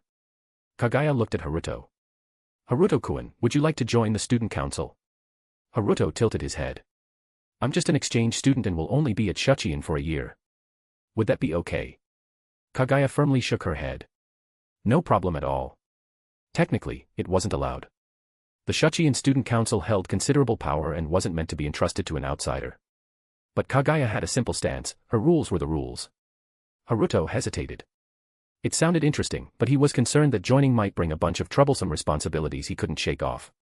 At that moment, Chika, having escaped Kaguya's grip, added. If you join the student council, you can use student council duties as an excuse to skip class whenever you want. Kaguya. Veins appeared on Kaguya's forehead. That phrasing made it sound like the student council was specifically created for skipping classes. Haruto was the president of a foundation, a man who controlled a massive organization and wielded great influence. In Kaguya's mind, someone like him would definitely be strict about rules. You fool. What are you saying? I should just end you right now. However, just as Kaguya was thinking that. Deal. Please let me join the student council. Kaguya was momentarily stunned. Then, without thinking, she hugged Chika tightly. Chika looked utterly confused. This big-breasted airhead had no idea that she had just walked on the edge of life and death twice. Cough cough, well, just kidding. Student council room. After Haruto finished filling out the application form, Kaguya swiftly approved it and stamped it without hesitation. Welcome to the student council, Haruto-kun. From now on, you're the vice president of Shuchiin's student council. She announced. Haruto didn't mind at all. The title didn't matter, he just wanted to be able to skip classes. Meanwhile, Chika, who had been waiting excitedly for Haruto to finish the paperwork, suddenly pulled out a box of cards from who knows where. Clearly, she had been planning this for a while and was eager to get Haruto to play. When Haruto glanced at the box, he was slightly surprised. Was that Legends of the Three Kingdoms? Noticing his gaze, Chika proudly patted the box. This is a card game I bought during summer vacation overseas. It's super popular there. But before now, the student council only had 4 people, so we could never play a full game. Now that you've joined, we finally can. Haruto twitched the corner of his mouth. However, rather than the game itself, Haruto was more curious about the other 2 student council members. So far, he had met many heroines in this world but had rarely encountered any male protagonists. Just as he was about to ask, the student council room's door suddenly burst open. A girl rushed inside, looking slightly anxious. Her hair was chestnut-colored, tied into low twin tails that draped over her shoulders. Her uniform was neatly worn, with a properly tied bow at the front. She was petite, and combined with her proper uniform, she looked incredibly cute, yet her expression was serious, creating a strong contrast. Haruto didn't recognize her. As mentioned before, he had never actually watched Kaguya-sama, Love is War, he was just a casual observer who only knew Kaguya and Chika. Aino, what's got you so flustered? Kaguya was slightly displeased. This was Haruto's first day joining the student council. If he got the impression that the student council was always this reckless, that would be a problem. The girl in front of him was Miko Aino, the student council's disciplinary officer. Miko glanced at the unfamiliar Haruto before turning to Kaguya anxiously. A third-year student has been constantly taking leave and leaving early since the beginning of the semester. Today, he skipped school entirely. We can't get in touch with his family, and according to his classmates, it seems like he got involved in gambling during the summer break. He's been leaving school early these past few days to go to gambling spots, and since yesterday, no one's been able to contact him. Hearing this, Kaguya's expression immediately turned serious. Haruto couldn't help but raise an eyebrow. It wasn't the gambling issue that surprised him but rather. Would a normal disciplinary officer really take this much interest in something like this? Skipping class usually just resulted in a disciplinary record. Who would go out of their way to investigate it? Kaguya stood up from her seat and asked Miko for more details. Miko carefully explained the results of her investigation. Clearly, this wasn't a minor issue. Even Kaguya seemed unsure about what to do. Although she controlled the Shinomiya Zaibatsu, their businesses were all relatively clean. There were hardly any shady underground dealings. As a result, even Kaguya, the noble heiress, was at a loss when it came to situations like these. Seeing that Kaguya was uncertain, Miko became even more anxious. She pulled out her phone, ready to call the police. Just then, a hand pressed down on her wrist. Miko looked up and saw the unfamiliar boy. "Don't panic. Let me ask around first," Haruto said calmly. Miko hesitated for a moment before lowering her phone out of instinct. Meanwhile, Kaguya, as if finding a pillar of support, turned her hopeful gaze toward Haruto. Haruto took out his phone and made a few calls. Before long, he put his phone away and said, "Found him. I'll go bring him back now." Hearing this, Kaguya and Miko were both stunned. Meanwhile, Chika's eyes lit up with curiosity. "A casino, right?" Haruto nodded. As soon as he confirmed it, Chika immediately became excited. "I want to go too. I've never been to a casino before." Haruto's mouth twitched. "That's not a sightseeing spot." At the same time, Kaguya quickly walked over. "I'm coming too. If a student from Shuchiin is in trouble, as the student council president, I can't just stand by and do nothing." Miko also spoke up. "I'm going too." Haruto sighed, rubbing his temples. Bringing these three girls to a casino was bound to be a hassle. But, oh well. The four of them left Shuchiin and boarded a Shinomiya family car, heading toward the casino. Come to think of it, this was probably the first official outing of the Shuchiin Student Council. And yet, their first team-building activity was a trip to a casino. Inside the car, Chika looked at Haruto with sparkling eyes. "Haruto, how did you find that student so quickly? Could it be, you're secretly a Yakuza boss?" Kaguya and Miko also turned to him with curiosity. Especially Miko, her gaze carried a hint of suspicion. Haruto's mouth twitched slightly. "I just asked a few classmates. I was an exchange student at Hayakao Academy before. You guys know, right? Hayakao Academy is famous for gambling. The students there know all the casinos inside and out. And Shuchiin students are considered prime targets, so it wasn't hard to get some intel." Chapter 229, Chapter 226, Gambling Den. At Shuchiin Academy, students were either super geniuses or heirs of noble and wealthy families. The former were unlikely to fall into gambling traps. Anyone smart enough to meet Shuchiin's stringent admission standards would always have a backup plan, even if they gambled to make money. The chances of them losing everything were slim. As for the latter, if an elite heir got addicted to gambling, they would become infamous in no time. In other words, an easy-to-catch, juicy fat fish. These big fish were rare, but aside from the victim themselves, everyone else would know about their downfall. So, all Haruto had to do was ask someone from Hayakao Academy which casino had recently reeled in a young, high-profile gambler. It didn't take long to locate the missing student. Hearing Haruto's explanation, the three girls were momentarily stunned. Clearly, these noble young ladies had never encountered anything like this before. The Shinomiya family car soon arrived at a casino. Haruto glanced out the window and immediately got a sense of the place. It wasn't even a legal casino. Seriously, why did rich kids always find underground gambling so thrilling? Did they have a death wish or something? As soon as they stepped out of the car, a girl hurried over. Seeing her, Haruto was a little surprised. "What are you doing here?" The newcomer was Sumireji Itsuki. But the Itsuki standing before him now was completely different from the one Haruto had met at Hayakao Academy. Gone was her arrogant and cunning attitude, full of self-importance. She had grown far more composed, keeping her sharpness concealed.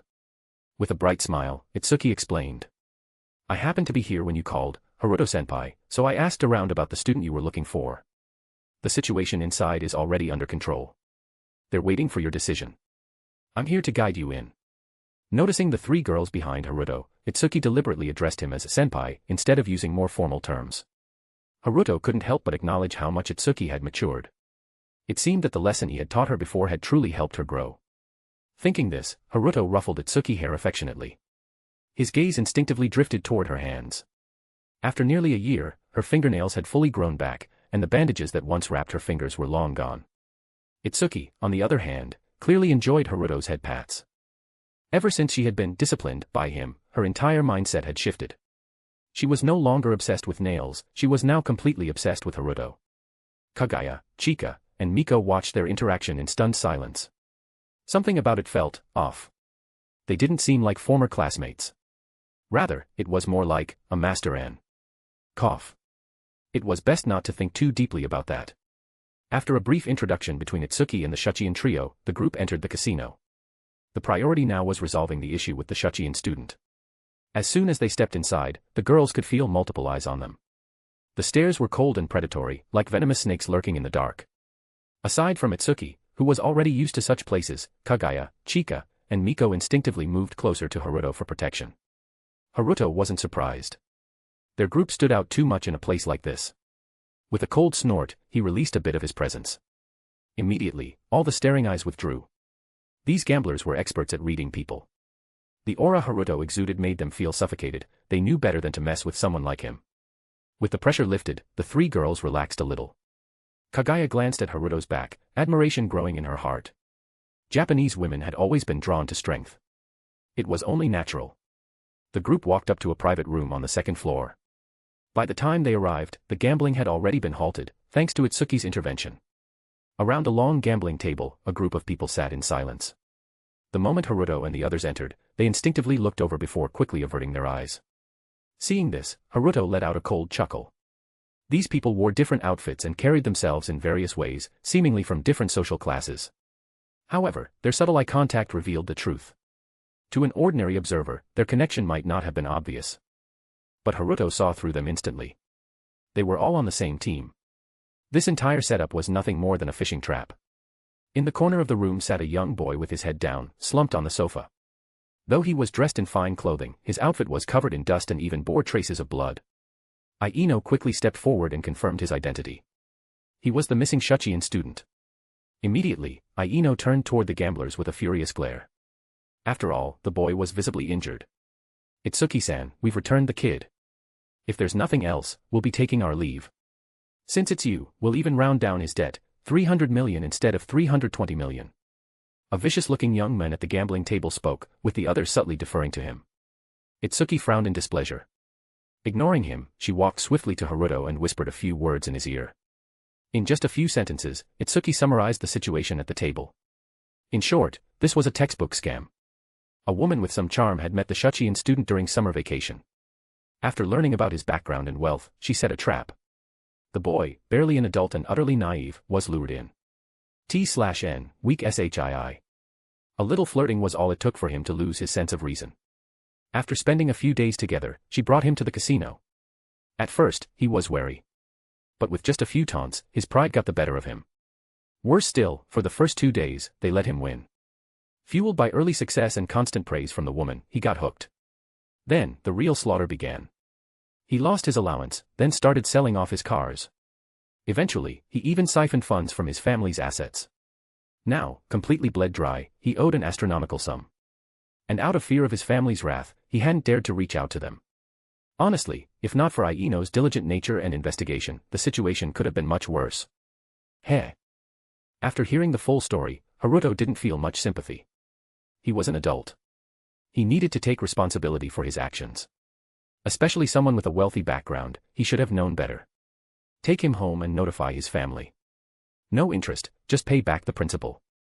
Haruto's decision was final. Aino hesitated as if she wanted to say something but ultimately remained silent. Kaguya nodded, preparing to leave with the student. However, the young man at the table wasn't happy. He took out a high-interest loan. He agreed to the 9 to 13 return policy when he borrowed. And who the hell are you to say the interest doesn't count? Are you gonna pay it instead? What a joke. Itsuki's face darkened, her glare locking onto the men. Do you have a death wish? What Haruto says is law. Do you want to stop working in this business?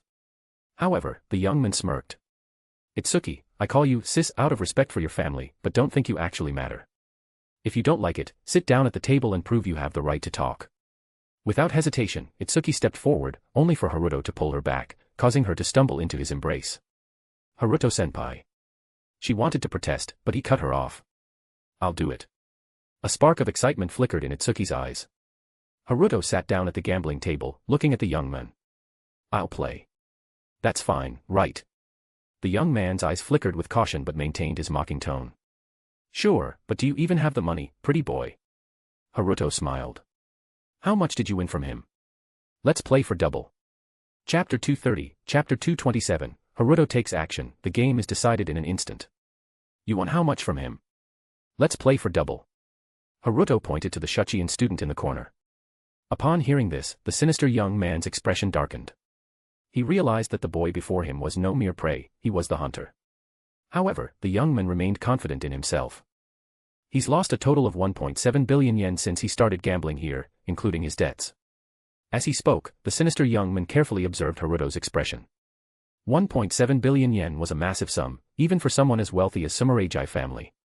However, the reaction he had anticipated, shock or hesitation, never came. Haruto remained as indifferent as ever. Then that makes it 3.4 billion. You're playing mahjong, right? Let's set the base at 10,000 points. Haruto spoke casually. Hearing this, the sinister young man sneered. I thought you had guts, but a mere 10,000 point base. That's... Before he could finish, Haruto interrupted. A 1,000 point base, with each point worth 10,000 yen in final settlement. The moment those words landed, the young man's expression changed drastically, his face filled with shock. Kaguya and the other two girls huddled around Itsuki, asking about the rules. They had never played mahjong or gambled before, so they had no clue what the two were talking about. Itsuki patiently explained. Japanese mahjong has a points-based system, with a base score set per round. Depending on the type of winning hand, different multipliers, called han, apply to the base score. For example, a Yakuman hand like 9 gates or 13 orphans is worth 88 han, meaning the base score of 1,000 points is multiplied by 88. The result is 88,000 points, and with each point worth 10,000 yen, that's 880 million yen in a single round. A full game consists of East 1 to East 4 rounds, making up 1/4 of a full set, usually played as a half set or a full set game. After hearing this, the three girls were stunned. Even though they came from wealthy families, the idea of losing 8 billion yen in a single game was beyond comprehension. This level of gambling was terrifying. However, Itsuki was thrilled. Because she knew, Haruto could never lose, no matter who he played against. The sinister young man's face twisted as he hesitated. This kind of game was pure madness. But then his gaze drifted toward the mahjong tiles on the table. And to his two companions beside him. Perhaps retreating now would be too humiliating. Gritting his teeth, he sneered and said. Fine. We'll do it your way.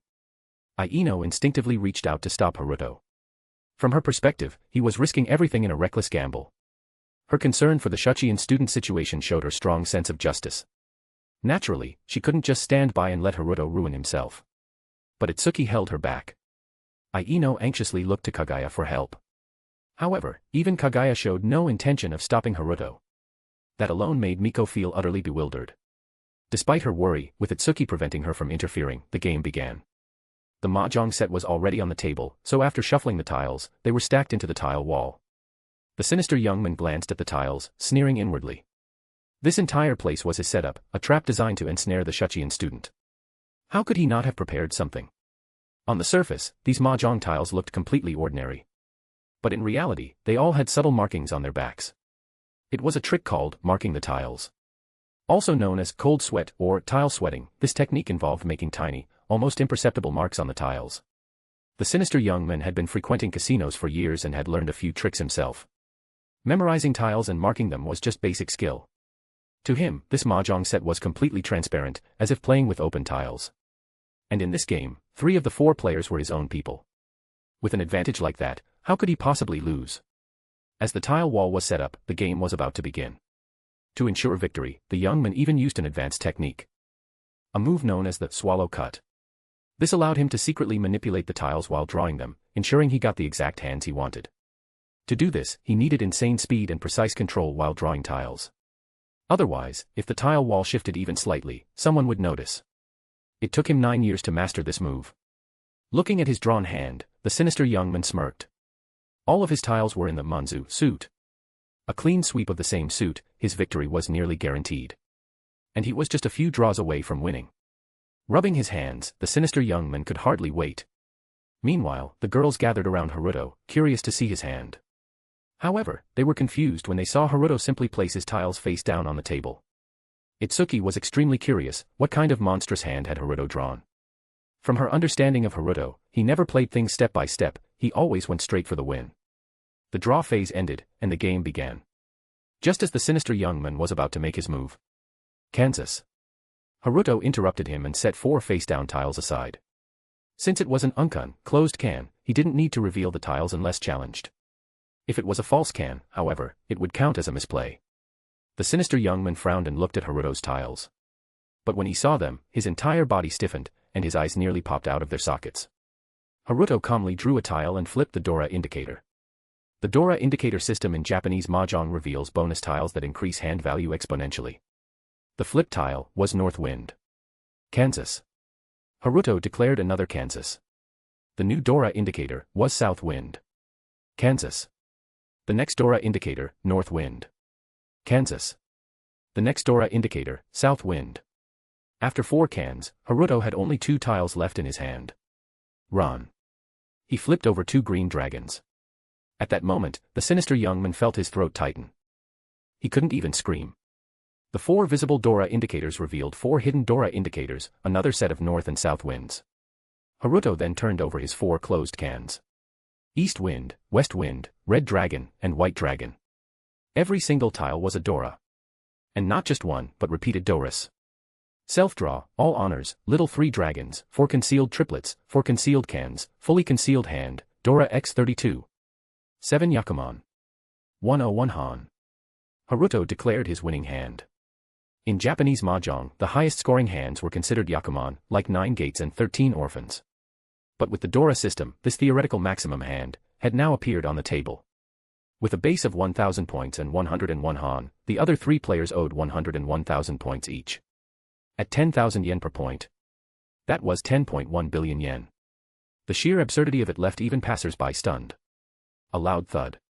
The sinister young man collapsed onto his chair, then fell backward onto the ground. He was so shaken that he didn't even feel pain. Crawling onto the table, he stared at Haruto's hand with disbelief. There's no way. You cheated. You must have cheated. Haruto merely smirked. Picking up a random tile, he pointed at a corner. This tile, you recognize it, don't you? And that pathetic sleight of hand trick of yours. This game, the tiles were yours, the players were yours, even the casino was yours. What are you whining about? If you set a trap for someone, you'd better be ready to be caught in one yourself. The sinister young man completely broke down. T/N. Yeah, I don't know shit about mahjong.